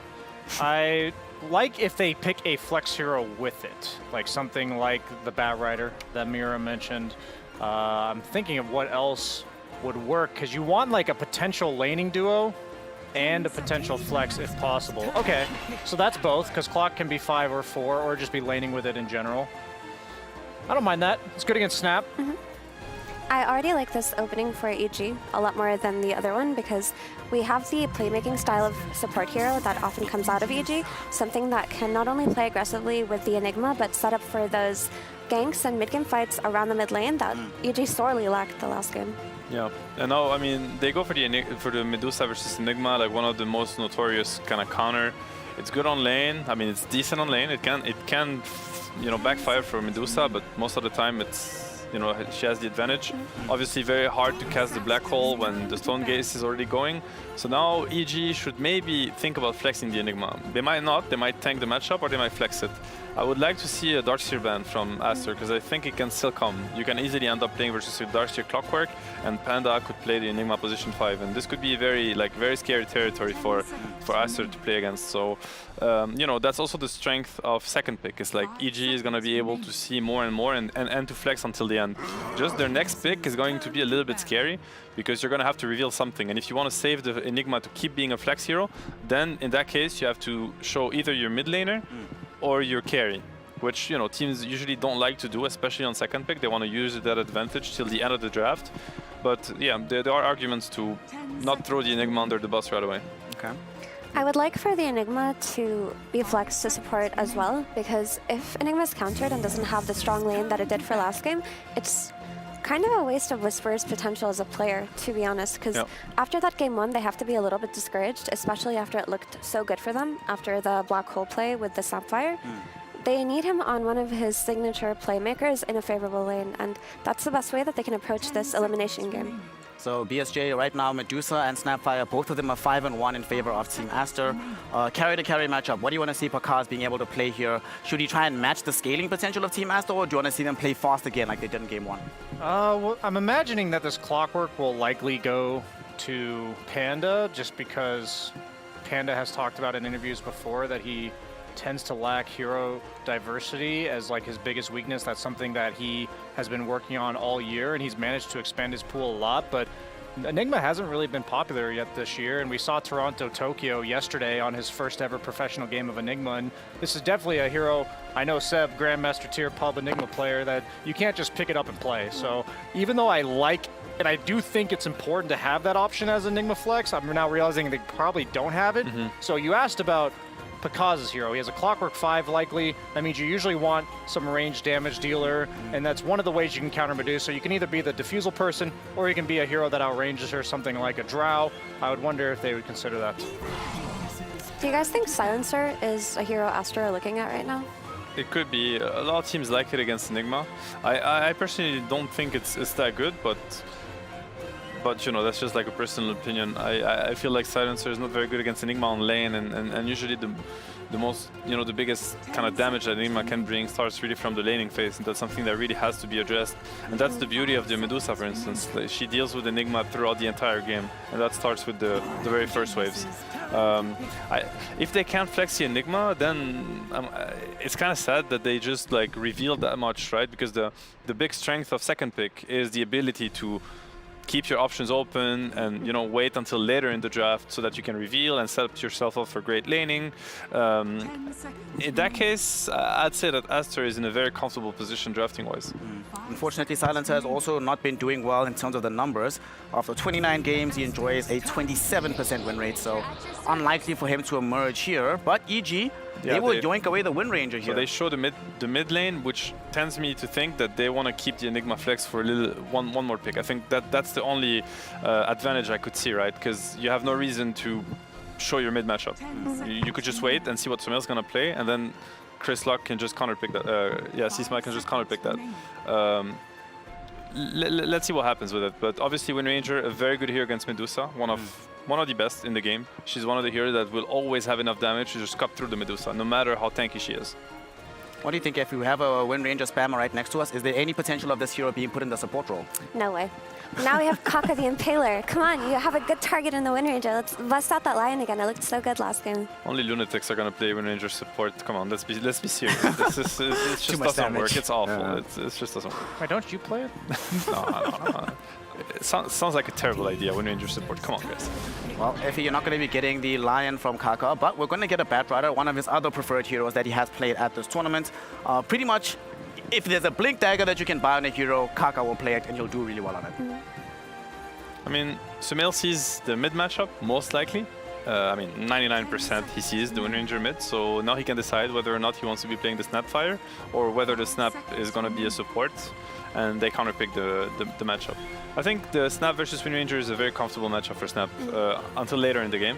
But, you know, the lane is very good for you. You should have, I'd give it a 60-40 for Snap. Snap itemizes into a lot of ATOS very early, which is really nice. You know, having this ability to catch the Wind Ranger more easily is super important, because obviously this hero is very evasive, so very solid. They could easily pick two supports here. But on the other hand, Wind Ranger is preferred by a lot of players to play versus the Snap, because it feels like there are no heroes right now that do well against her. So she manages to get out of the lane with something, and then she itemizes with an early BKB, which helps a lot versus Snap. Yeah, so it could be much rougher, for sure. Yeah, if you're like an Ember, or like playing a melee hero versus Snap mid it's an interesting experience. And they go for the darts here. Okay. Yeah. Yes, Jay, this is going to help protect the Medusa. You're not going to have these illusions coming in against you. And now they can't really pick up some Terrorblade or whatever in the enemy team. Yeah, I'd say that Medusa Darkseer, you don't necessarily have as much natural synergy as like the Lion Impale, but it's, you go on the Medusa, you get vacuum walled. You go on the Darkseer, Medusa runs in with Stone Gaze. So it makes approaching team fights quite difficult for the other side. It's a BKB piercing AoE disable from Medusa too, so it is decent follow-up. But like you said, I think this is largely to make EG's 8th overall pick less potent. There's less options for Pakaz here. It could have been a deny pick also, honestly, because I know I keep talking about this Darkseer for EG, but I could have easily seen a Darkseer pick right now for EG. You know, you put the Enigma support, you play a Darkseer clock lane against Medusa, which is very scary for Medusa. You scale into her in the game. Playing Medusa versus Wind Ranger Darkseer is a nightmare. You know you're not going to have a win condition. You're on a timer. But now they take it away from them, so now they're kind of stuck, honestly. Like, if they were planning on picking Darkseer, they got so outsmarted with this Darkseer pick from Aster. And now it's like, it's a complete disaster for EG. If that was their plan, now they're left with nothing. So It also poses an issue for them because they might have to end up just picking some kind of dispel for this Darkseer on lane, just so that they can get out of the lanes with something. And that would take away their Enigma potential support flex, which then puts them in a horrible, horrible position. they go for the Jugger, which is honestly a very good option. Like lanes very well into Darkseer. It's funny because you have Darcy players that like playing into Jugger and Jugger players that like playing into Darkseer. So I don't know who's right, but we saw a lot of Jugger picks into Darkseer in this tournament. Even though you could think of Darkseer as being good against Jug, the Elu you create from him is very strong. The Omni Slash loses a lot of value when vacuum wall happens because there are so many targets to slash. But most definitely, this is like Darkseer represents no threat to Jugger, and Jug scales pretty well into Medusa also. Yeah, the one thing about this matchup, I love playing Jug into Darkseer in lane, but if Darkseer walls on top of the person getting Omni Slash, Jug, even though he's invulnerable, is still considered there, so it'll spawn an illusion and you'll keep hitting that half of the time rather than the hero that's Omni Slash. So there's a lot of potential to mitigate this Omni Slash damage, but what I think the Juggernaut allows, since it's not the most synergy with what is likely his lane partner, the Clockwork is for the Clockwork to eventually just leave when Jug's like level 3 or 4.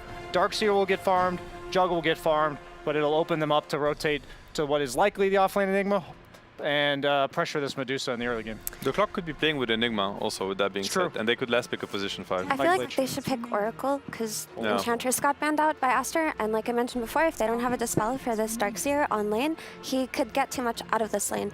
And even if Juggernaut is trading farm with him, but Darkseer gets something out of the lane, Evil Geniuses are in such a difficult position because they're not going to out teamfight this Darkseer. Because later on in the game, you're just going to have these incredibly strong Juggernaut illusions. I mean, Oracle has insane value here versus Bad, versus Darkseer, versus Ember. The healing ward, obviously, like the heal amp with the healing ward is just insane. So whoever is gonna get false promised if under the effect of the healing ward is most likely gonna survive through anything. And Aster's lineup really relies on damage over time. They have 0 burst damage. It's Ember Slides, Darkseer Shells, Medusa right clicking, so Oracle's gonna negate all of it. I do not know if that's a Panda hero, to be honest. They have not played it at this tournament at all, so that is a bit of a concern if that is what they're going to be reaching for. Most likely they're looking for a position 5 here. I really wouldn't put it past EG to make this Wind Ranger support. Just saying, like, if they have, like, you know, some Huskar up their sleeves. I hate that though. It sounds so bad because she's just I'm not gonna saying get it's slight good. changes. Yeah. I also think they might just go Lich because that's a common Jug pairing, and we mentioned Panda's limited hero pool. It doesn't feel like enough to me though. Yeah, very low value from last pick. Agreed. Their best shot would be to just counter the Darkseer online and try to get their Juggernaut as rich as possible, and then he can carry the game for them potentially. The Enchantress is probably the best option for EG in terms of heroes that they play, got banned, but yeah. it got banned. Yep, no NNH, no ET. It's interesting to me that EG actually decided to ban Lion and the Shadow Demon at the final phase, because I thought it was fairly apparent that they were going to be running Kaka on the Batrider. I mean, he seems to be a bit out of heroes, to be honest, because no Clockwork, no. Maybe he's just gonna take the Clock, but the Clock Jug lane sounds very sketchy, honestly. So let's see. The only heroes that he has left are Clock, the Skyrat Mage, Venom Monster, Lich. These are the heroes he's played at this tournament that are still in the game right now. None of them are very exciting, if I'm going to be Lycan. It is Wind Ranger in the supports. Okay. It might be the Enigma. It might be the Enigma Flex. Okay. Yeah. Enigma Flex? Who's playing it? Who's playing it? This really tells me they really wanted the Darkseer. I think that was like some masterful drafting by Aster. The Lycan it's a really good Lycan game in my opinion. Lycan is one of the few heroes that is going to kick Medusa out of lane if his lane is stable. Obviously, it doesn't scale greatly against Medusa in the game, but it's decent. It reduces her damage. It kills her team, which is how you deal with Medusa eventually. When Medusa's too tanky, you just ignore her, kill her team, turn on her. And they have great heroes at turning on her. Like, if this Medusa finds herself isolated versus Wind Ranger Jugger, she will die. So, it is a very good Lycan game. I think it's a great aspect, honestly. Well, we're going to be finding out a little bit more about how the teams themselves feel about this final pick. So before we get into the game, we're sending it over to Jenkins on the sidelines, getting some professional opinion from about this draft. Hello. I'm here with the assistant to the assistant coach of EG, Ava Plus. Hola, Jenkins. I am the new coach only for interviews. That's my only job. And I bring water for vintage sometimes. First question, why are your hands so wet? It's difficult when you're one game down to not be really stressed out. But we have Enigma support, right? So now I'm feeling a little more confident. On Tokyo, no. On the real note, what would you say to EG to pump them up after that last game? Peru, we've been here before.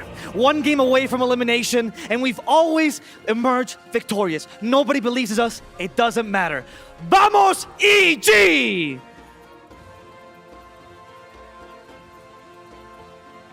All right, I guess that's the segue to us. Hello, everyone. Vamos, EG! All right, unbiased casters here, of course. Sunsfan here with Kezu. Aster versus EG, game number 2 of this best of 3. And both of these teams have kind of had roller coaster last few months, I want to say. Like, there's been some ups, there's been some really downs. Like, they've been all over the place, very inconsistent, which I guess is fitting that they're now facing off in the lower bracket. But what do you think about these drafts this time around? I mean, actually, let's go back to the first game. Do you think it was more draft related? Was it Aster just not draft related? Executed? They just played better? EG just dropped the ball hardcore at the very the end. Negative aspect of that. Okay. Yes. They were in a good position, so it's not about draft. And I would say, again here, EG have a very playable draft. I do love, both teams have 2 core like duos that I love a lot. I think Jug, Lycan synergize very well together. In the mid game, they both help each other, like get in the fight. You give minus armor and all the auras to your Jug, which is one of the best heroes at receiving buffs. You have other heroes that go in with you with the clock. And after they have Medusa Bad Rider, a very dirty combo. People generally want to run away from Medusa and Kiter, but you get dragged in. There's a Stone Gate. So overall, I think both teams have great drafts. It's going to be about execution here. Okay. It's Pakaz. Was looking to bully Kaka a bit, but gets clapped. XXS is also there. So in terms of the bounties, it will be a split. Pakaz is going to take a hefty amount of damage as he makes his way to the lane. And okay, so we saw the last game with the Darkseer having, I wouldn't say major issues, because he ended up finding farm eventually, but it was against a Bloodseeker, which you don't really love to be in that situation as a Darkseer. Now it's against a Jug. How different is that? I don't think it's going to be much different. I mean, there's an Enigma, so that's going to be a little annoying in terms of denying, but he should just be up to a good early game, right? Like, you have Bad Rider, he's going to keep trading. You have a lot of damage nowadays as well on Darkseer. Like, he's out-damaging the Jug even by like just 2 or 3 damage here, level 1. So XXS is going to be off to a good start. Or should be, at least. Yeah, should be. Malice Fist comes out on that side as Kaka trying to punish Pakaz a little bit here. And we've been seeing a lot of this Enigma played as 3, 4, 5. Yep. Is there any position that you prefer to see it? Because it feels like the aspect of just denying these creeps is powerful regardless of position. I think 3 and 5, it just kind of depends on how good of an Enigma game it really is, but I do think pos 5 Enigma is fairly strong, as Panda is just getting clapped by the shell. Yeah, that's some Ion Shell that's on you there. Unfortunate. So first blood goes the way of Kaka on the Bat Rider, and I mean, this is a hero that, as a position 4, if you can just get a little bit of farm and get somewhat early Blink Dagger, pretty damn scary. I mean, Bat Rider is a incredibly scary hero to play into when he's off to a good start, and he pretty much got handed a first blood there. And later on as well, like when you play Darkseer in these lanes, you get an early ring or closer to the Vanguard, Jugger doesn't really do much to you at all, because he needs you to be lower HP to then spin you down, so the ring is good, Vanguard is going to stop the Omni Slash, so Aster off to a great start here. So in terms of Medusa games, I don't know if I'm stuck in this old mentality. I guess I probably am. Which one is that? The one from 1 month ago when she was unbeatable and you had to have like 2 Diffusal Blades on your team or some sort of mana burning mechanic. I mean, there's how important is that these days versus this hero? It's still good. I think there's 2 ways of what you want to do against Medusa. It is step 1, you either play a long fight with very elusive heroes. I think like you want heroes that have an option of going in and out. Like you constantly choose what you want to do. So Lycan, I think also Jug and Wind Ranger, they can play long fights, but if they catch Medusa out of position with some Diffusal Blade or even just main damage, they can just kill Monet real quickly in this game. So they have a good draft against Medusa. Okay. Sumail in the mid lane as the Ember Spirit sitting on 10 and 5, 11 and 3 on the side of C Smile and EG. So pretty even thus far. And I feel like that might have been our first game that we've cast that a Wind Ranger has won. I feel like we've always been on the Kiyotaka kind of threw his away yesterday. Yeah, he was owning, but we're going to see the battery assault come out. Matthew looks to be dead. And Pichu dies right after, so the cores remain in this bottom lane as Whisper will be able to snag the Lotus, which talked about it all the time, but denying that from the likes of Medusa, pretty important. I mean, I definitely consider that a win for EG. If you're playing these summon heroes in the offlane, if you get kill trades or more XP shoved into you, the faster you get this helm, the faster you get 6. You're gonna kick Monet out of the lane earlier. Like, if this guy has 200 bonus gold, you don't give a damn. The moment you have helm or 6, you're gonna run everyone out of this lane. XXS in a pretty comfortable position. Mr. Panda. Panda, not so much, as he's going to try to deny himself to this double stack of Ancients. Oh, who will get the last hit? It is XXS, who only 11 and 6 CS, but I think he's still in a good position to get a good amount of farm now that they pulled this wave. Kaka just barely lives throughout the engagement. XXS, yeah, stick charges. Just gonna assert. Pakaz is tanking the tower. Pakaz, yeah, that's a lot of damage from the tower. The Ion Shell doing a decent amount, but Pakaz is pretty fast, but the vacuum back into the Ion Shell. Still has a Lotus. Yeah, XXS really slowed down by the fact that he doesn't have boots, but of course, it is a Dark Seer. Won't get that for a while. Pakaz's about to be level 4, I think, so she'll get the healing. Pakaz? Healing puts ward, down the Lotus. healing ward. It's going to get killed. That's a decent amount of gold. Oh, flame going break with misses. XXS. Yeah, Kaka misses. What? Oh, going to get slowed down by the Blood Grenade as well. A random Midnight Pulse from Panda into the spin as Kaka goes flying inside into the Lotus fountain. pool. Pakaz, he pops a Fairy Fire, just barely living. The creep doing some damage now as Pakaz will be handed some tangos and he somehow lives.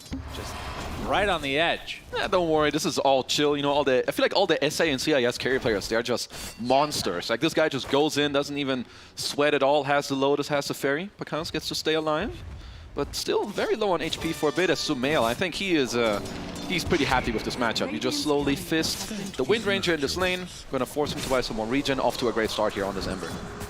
It's pretty even though, so far. A minute away from first power rune.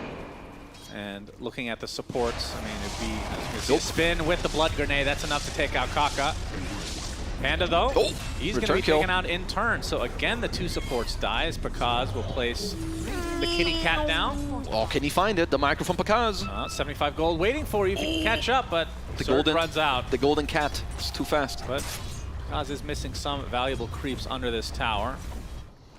And XXS is going to get quite a bit of farm here. As Kaka making his way bottom, as XXS, he's just going to be fine up top. Blocking on Monet with that Wolf. As Kaka shows up, like you said, gets the Blood Grenade off into the Flame Break, but the Cogs comes out basically forcing the rest of Aster back as Kaka. Yeah, they will be able to finish off Matthew. A good scatter blast from Pichu. I mean, Whisper is fine. He's going to be A-okay with this as Active Rune is coming out. Unlucky for Sumail, he will not be the one receiving that. Yeah, so shield rune. Oh, Pakaz is down here. Hello, friend. Monet out of mana. Jesus. He's out. Pakaz will be going for the Battle Fury build, which I feel like is the only build that we've seen at this tournament. Yeah. I have seen like some third item diffusals when I've seen the jug against Medusa, so like Fury, Manta, really? or Third item. Yep. Like then you go diffusal, and then later on you go some disperser as well to, keep yourself topped off with move speed and just get in there. So definitely not out of the question here, because I think you just want to play on mid-game timing if you're EG. You're gonna get like 1-2 items on your Lycan, Wind Ranger, jug, and it is go time. Uh-oh. Oh, Wisdom Runes. Minute Wisdom. Matthew versus Pichu. Cogs. I mean, Panda's coming as well. He did cast the ability. Can't say that he didn't. Malefice is there from Panda, so they'll be able to kill Pichu and secure... Well, okay, they don't actually kill him. They want to get the rune, which they will. So it ends up being a split across the board as a random courier will be taken out. And Panda made his way all the way over here and is likely going to die. Trying to deny again. But XXS claims him again. XXS with a killing spree, and I do think Darkseer having a good game. I mean, he showed it in game 1. He came in clutch. If he can get some auras, they're going to have a lot of impact in this game, at least until some like mid-game nullifiers come out from EG. So, XXS definitely one of the most important heroes here on this Radiant lineup. All right, I do want to discuss something very important that you always bring up, and that's the Spark of Courage, of course, onto Monet. Broken item on split shot heroes. It's a bit of a weird one, though, because you're not really getting the other benefit, because you're almost never at half HP. And you know why? Or like why it doesn't matter? Because you just get the damage. Yeah, exactly. You just want the damage. No, I just thought it was an interesting mechanic that we could bring up. Sumail. It's just very good on It this. will be top. Once again, Sumail. Matthew secures good it for chains. himself. Yeah, C-Smile. Can they combo the Remnant? Leveled. Cookie not able to hit. But Sumail's going to continue on with the Slight and then Remnant away. If Sumail had a Remnant, maybe they could have timed the Cookie into Remnant in. You arrive and then you just get cookied in. But either way, at this point, this is like... I think what gaming gladiators do best when they play Ember, and you have like this 1-4-1 build, you're so incredibly annoying because you just slide a Fist heroes here out of control all the time. Yeah.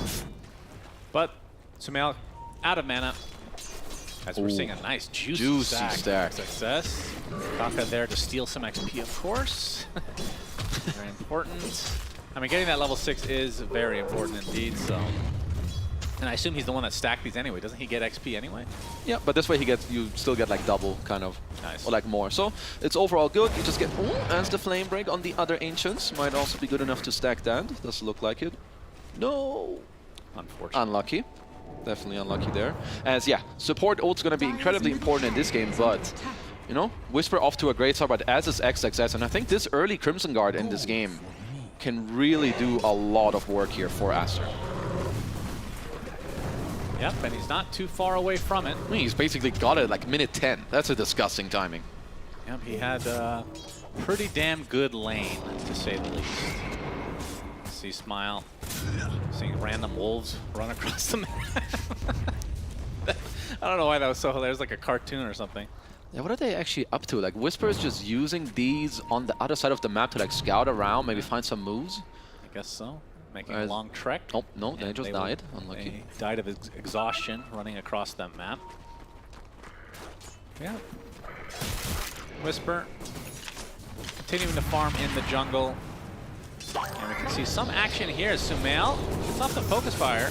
Or sorry, C-Smile gets off the focus fire onto Pichu. Sumail's there to try to help out. Okay, but lasso. They will get the lasso thanks to the TP coming out from Kaka into the Flame Break as well. Shackle not going to hit, so they end up trading their, or kind of baiting their support. And they're getting a very important kill onto C-Smile. Yeah, very aggressive play from C-Smile there. Now also with the 10-minute waves, you're going to have siege creeps coming out. Top tower is already low. Your Wind Ranger is dead mid, and Sumail, king in the mid lane. Not just as a player, but also with this Ember now, just continuing to just pressure people here in this lane. Dire's top tower is under attack. And this tower should be going down.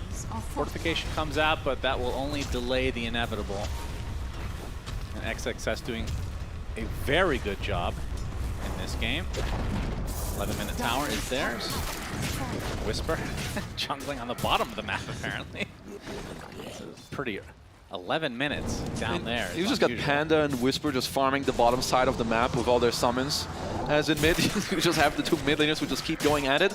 But if you're EG, like when you play Lycan like this, you generally want to pop your ult, go aggressive, get maybe a kill, mid-tower damage or anything, and then fall back to farming. But in the last few minutes, EG quite slow in terms of the gameplay, at least when it comes around the Lycan, as Aster with a very cute move here on the backside. Yeah, they're making their way over here. Panda is going to get slowed by the blood grenade, and he is horribly surrounded. Boom. We'll drop to that ion shell, and that's going to be the reveal, even though he didn't pop it. If they click on him now, they will see that Crimson Guard is in his inventory. And like you said, it's such a good value item this game. Pretty insane. I mean, EG need to like catch them kind of off guard or later as Matthew gonna break the smoke. He's only level 4. Flame Break misses. Oh, there's the shapeshift. Shackle shot Shackle. hits onto 2 from C-Smile, trying to turn this around onto Kaka, but there's the Crimson they're dealing Guard, 0 damage. damage. As Pichu getting chased by Whisper. Crimson, again, mitigating so much that he might have to run away, but his wolves, will they be able to get the kill? Oh, no, the raindrop! The Satyr's not enough. Raindrop, drop top. C-Smile and Matthew on the other side of the river here. Panda steals the bounty. It will trade with his life, so after all that, it's just a support for support. And you can see the power of that Crimson Guard. I think that would have been 2 kills at least. And Sumail trying to turn this around now. Shackle onto Kaka. He has his lasso still after all of that. C-Smile gets off one more win run. Sumail going for more. Sumail, another Searing Chains is up, but not going to try for it. Well, Aster with that still, they can just go into the Meteor 1 tower now, forcing C-Smile back to the base. And yeah, we could just see the power of this Crimson. That's why, if you're EG, you might have to like wait for some C-Smile Maelstrom, and you definitely have to think about an early Nullifier here and look for more skirmishy fights, I think. XXS is the king. He's the king of this map right now. If you run into him, I don't think you're killing him or his team. Yeah. Dire's middle tower is under Pakaz. Should be okay. No lasso. He's going to be spotted, but without lasso, I don't think they can find this. Good timing on the Fury, though. 13 minutes. And despite everything that's going on the map, he has found his farm. Yeah, he's going to be chilling as he has the treads, magic wand, broom handle. He's going to get his farm going. Get the wind lace queued up. Give yourself some more speedy boots as Kaka. This blink dagger timing will definitely also look to speed up his team's game here. And Sumail will be finishing up the Maelstrom in a few hundred gold. So in terms of power spikes for each team, what exactly are they looking for? Because this is a Medusa game. I mean, I feel like the last Medusa we saw was earlier today with Gaimin Gladiators. Yeah. Somehow, my God, that game his was power insane. Spike was 1 hour in the game. Yeah, his power spike was the Divine Rapier, of course. Very normal. I mean, Aster are pretty happy if they just get to farm away with Monet for now. And then with the other 4, they just keep playing around the map, especially when Kaka gets his blink. You pair it up with the kisses. You're just continuously going to play the map as we have a lasso into the high ground.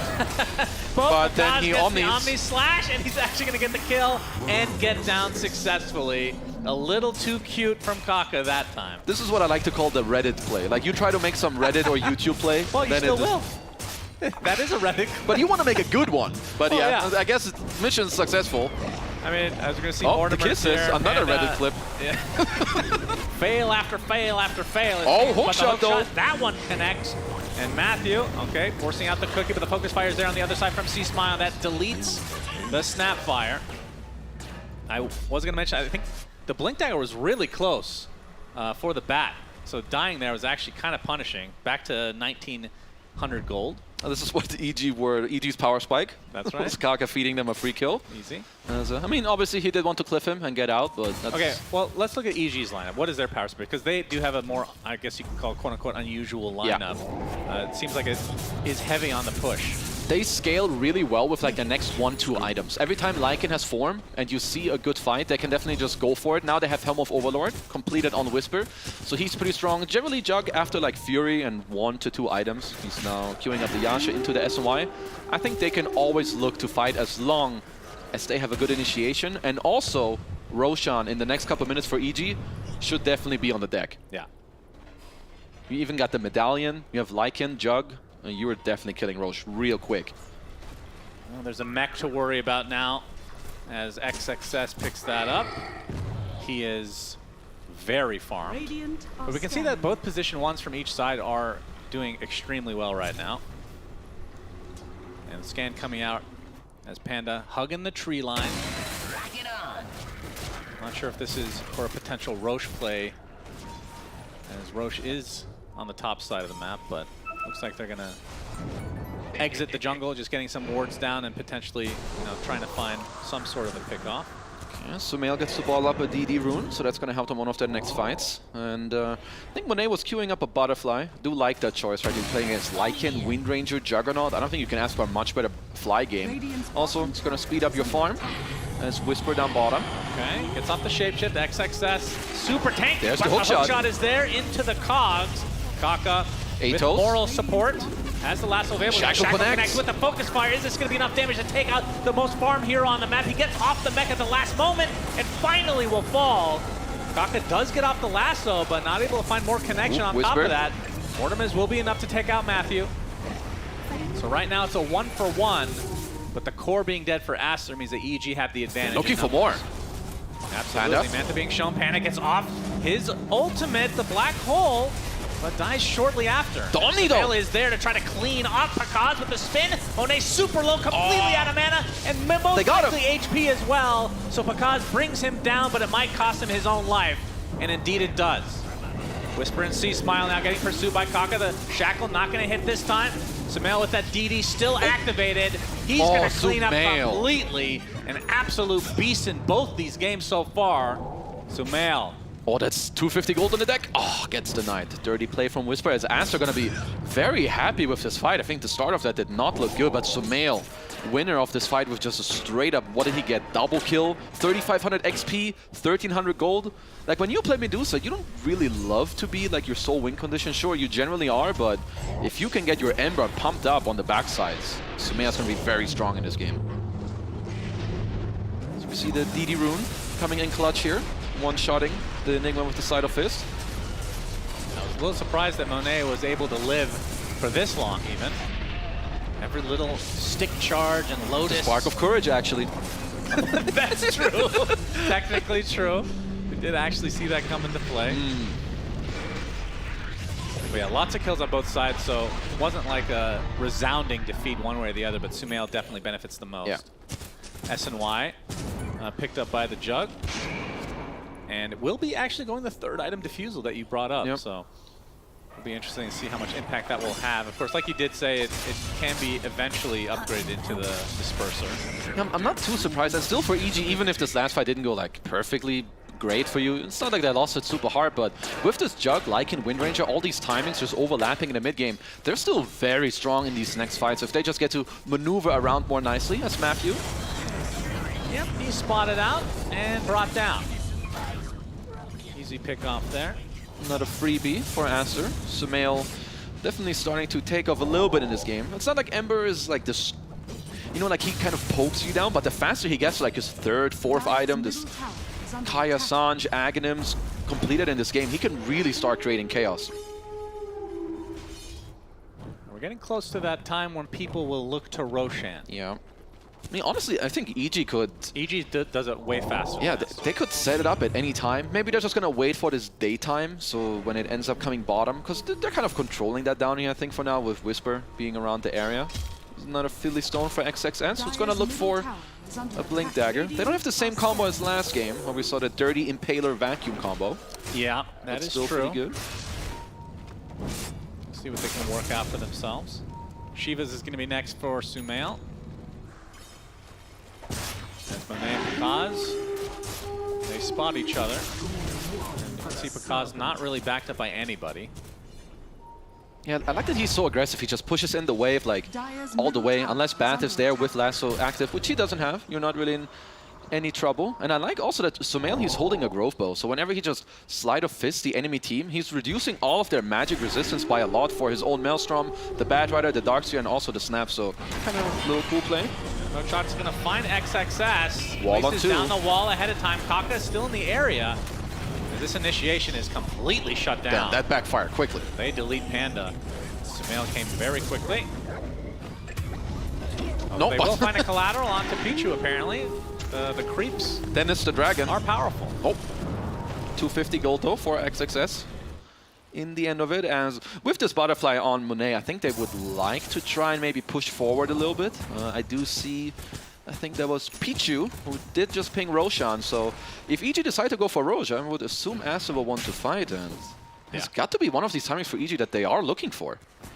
And even though Aster can't take it themselves, I mean, just denying it from the likes of EG is also pretty important. But the butterfly now online. And that is a pretty damn big power spike, especially with all the physical damage that's coming out on the side of EG. So Monet actually opting for MKB next to try to counteract the Windrunner. Yeah, honestly, I kind of like that. You want to start on Medusa. You need to get to this point where you deal so much damage where the enemy team can't really ignore you. And if they go Roche here, I would kind of be down for it. You have like double, triple shell that you can get on. You have the little shredder. You have the medallion. But looks like they're gonna chill for now as they gate up top. They do see Panda and Pakaz. And Pakaz. They'll get the They got the lasso first, and the lasso onto Pakaz. Into the cookie. They get the permastun with the vacuum to follow. Just barely enough CC, of course, to be able to prevent that Omni Slash. And that should be enough space for them to go through gate and get the old Roche. This is not good news for EG. If you have this draft, you want to be the ones taking this Roche between like minute maybe 17, 21, push your game forward. But now, not only... Just based on how their draft looked, I thought they would take an early Roche. I mean, honestly, they should. I think this is a big oversight for them. Not only do you lose your most farmed hero in Pakaz, who's still top of the board, but you're giving this Aegis away now to Aster here. Oh, hook shot. Hook shot. Nice job from XXS, knowing that that could have been a possibility. We don't really get to see the whole Aegis stealing or Roche stealing very often because it's in the corner of the map, but that was actually a pretty good opportunity. A good heads up from Aster. So get a kill, and of course the Aegis to put on Monet. Do you like the fact that it is on Monet this early on? Honestly, I would have kind of liked it on Sumail as well. I think it would allow him to go like more ham in this game, but giving it to Monet, I think it's just going to make sure that they want to take over the map as, you touched on the hook block here. And as we're in the real game, I see C-Smile. As you know, Matthew going for some stretching. Gonna have to get back in this game. C-Smile keeps disassembling his Maelstrom. I don't know if he doesn't want to fully commit to finishing the Gleipnir and like kind of keep his option open in case he wants to turn the hammer into a BKB, but it's been a while since I've seen this. Like he keeps disassembling the Maelstrom back and forth. Interesting. How long can you keep it as a Maelstrom before you can disassemble? It's not like a fully disassembled idol, right? No, it's like 10 or 15 seconds every time. Yeah. As it does look like he's keeping the BKB I feel like option. I haven't seen that in a long time. Oh, this is why they're here. This is very there's old a lasso. mentality. Lasso initiation. Oh, the hook shot on his teammate, not going to work out. And just like that, 2 dead for EG. Both have buyback, but still, Aster with the Aegis. They don't have a creep wave though.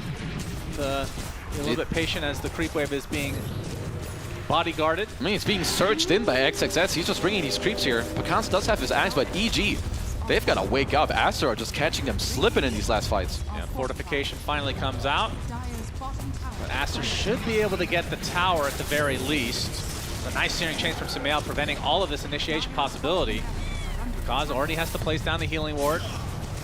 Will Aster remain? They do have good item timings. The Aghanim's completed on Pakans. Swift slash. Oh, into the Omni slash. They're going to delete Kaka right off the bat. Sumail taking all the damage, but back he on gets the high. vacuumed again onto the cliff. But this time he does have a TP with the Blade Fury. That was really good timing. Okay, they do have to. Aster. I mean, they have so much time on this Aegis still, so. Oh, hook shot on creeps. Yeah, not exactly what they were looking for. And Sumail onto the other side of the trees, just kind of breaking ankles left, right, and center. Is he going to be fine? He's going to take the Tormentor, of course. Oh, they see him. The Shackle. The Shackle connects. Focus fire to follow. Can he get out? No. So 3 kills in that defense for EG. Into the Tormentor, baby. Because it's convenient, they will get the Tormentor. Panda will get his Malefice shard. Pretty good. They're going to take that. It's good for him. More stuns, more Eidolons, more farm coming up as... Aster, they need to be very careful. Like, this EG scaling potential is no joke, and they're getting big items. Whisper just got his AC, working into an Aghanims by the looks of it, and I think this Pakaz Nullifier, if they get there on this Jugger without losing much more, it is really going to cut through these Radiant Heroes and all these auras. Oh, we're going to see a Wolf-bitten Jug with a Nullifier and all these auras. That is... that's going to be some scary stuff if you're Aster. Oh, yeah, you're right. Honestly, Pakaz, what a Chad. He just Swift slashes into Omni slashes in there while his mid player is dead. Yeah. And then a casual spin TP out. Seeing a lot of clipping today. Arteezy would be proud. He will be proud. 2K casual lead for Aster, and now that the MKB is up and they still have about a little over a minute left on the Aegis, we'll see if they just opt to take these last tier 2s or if they actually poke the high ground now that tier 3 is down in the bot lane. Yeah, like what Aster are doing, you can just push forward. If Kaka sees an opportunity with the Surge, Blink Lasso. Yeah, Lasso is there. Hook shot again. Nice disruption overall. C-Smile pops the BKB with the focus fire. Didn't do so much damage, but that is just the Aegis on the Medusa. As Monet trying to walk it off in the meantime. Pichu is the first to fall here for Aster. As Whisper very deep with that Lycan form. Okay, so Aster on the can back. actually get away. They want to try to find some sort of connection. And Monet still 30 seconds on the Aegis, so no point in really killing him yet. Kaka in the river getting a flame break to give him some space to get away. Very awkward fight for Aster. As Pakaz's healing ward finally dropped. And that Surge is going to be the end of the fight, it seems, as only one dies. Although Matthew. I say that now, Matthew on the other side will be picked off, so it ends up being a 1-for-1 trade overall. Okay, so Aster couldn't quite finish the kill there on C-Smile. Was maybe a little bit too far away. So EG do a good job holding, keeping him alive with all the healing wards and stuff. But yeah, I gotta say that EG are holding on pretty well. And I mean, I don't want to stress it too much, but this Wolf Bite into Nullifier later is going to be a big deal. So C-Smile just kind of gets to walk it off as, you know, Whisper, he's just going ham in the backline on Pichu. Nothing's really stopping him unless Monet can stand his ground.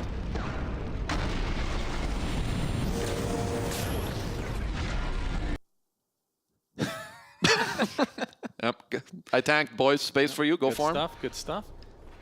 And Aster, what the hell? Suddenly a 5K. How did that happen? Did they pick up a bunch of runes? Sumail got a couple bounty runes. That certainly helps, I suppose. Scanning. I feel like it was only a 2K lead just a moment ago, but either way, Aster in the driver's seat, but not by that much.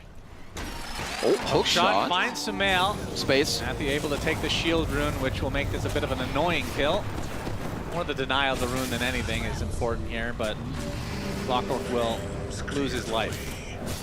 He's worth 700 gold. I still feel like that's a decent play, because now at least this like shield runed Ember with Agnes doesn't go rampage on you in this next fight with his 8 billion HP. So overall, I think EG right now waiting for this item timing that we did touch on. So I like that Aster are pushing forward. You've got the MKB, Butterfly, Elven Tunic as well. You've got all the stacked up evasion, Solar Crest, and they're going to town. They're looking for a play. Yep, there's the lasso. They find their target, but he's already got the spin off. Nice shackle onto 2. That might break things up for Aster, but actually Sumail wants to go back in. No, the Remnant back to the other side.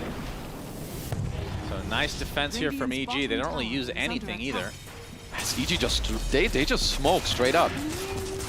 Kind of like it. Lasso's down, Stone Gaze too. We're not able to connect that as there's not enough stuns. As EG, maybe they can use some Wolf Vision from Whisper.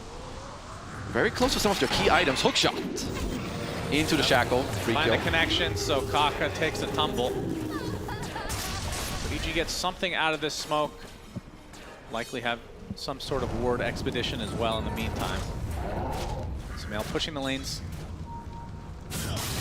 As we'll know about Roshan a little less than a minute.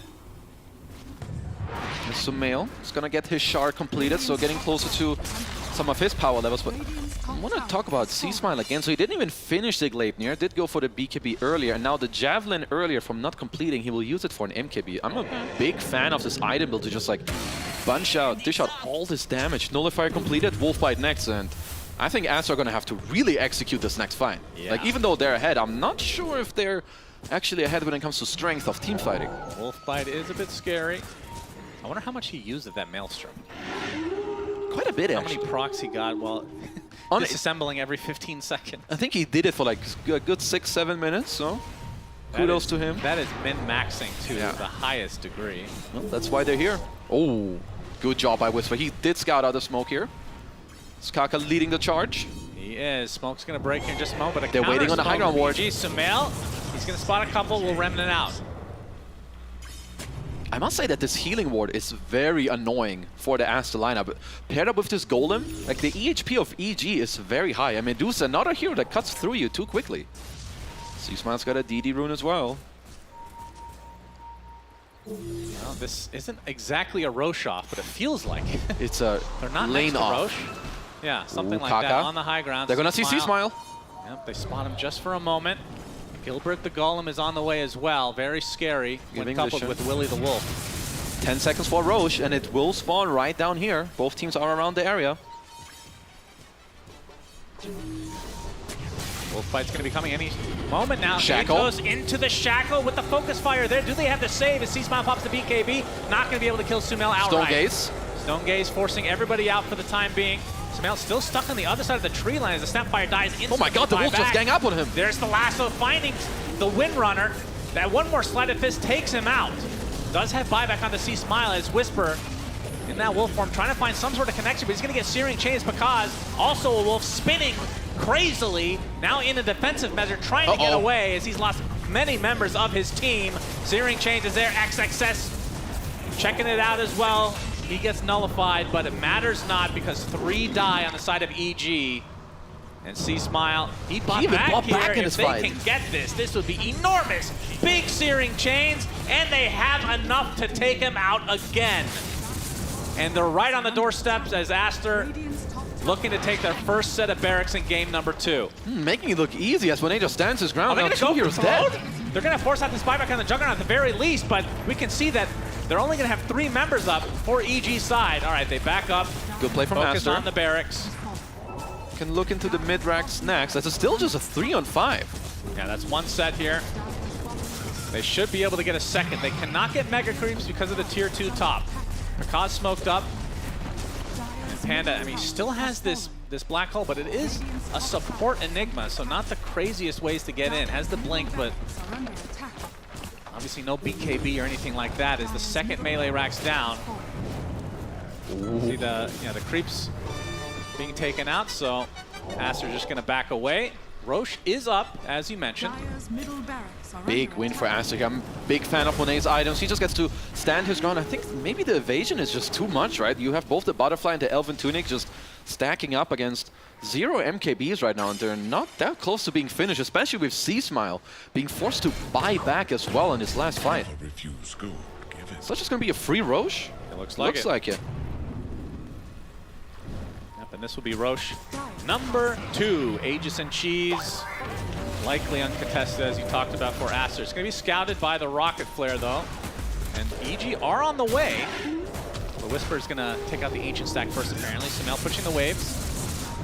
And Remening back. And Roche, that is half HP. Yeah, it's getting a little bit too low. They should be able to grab it.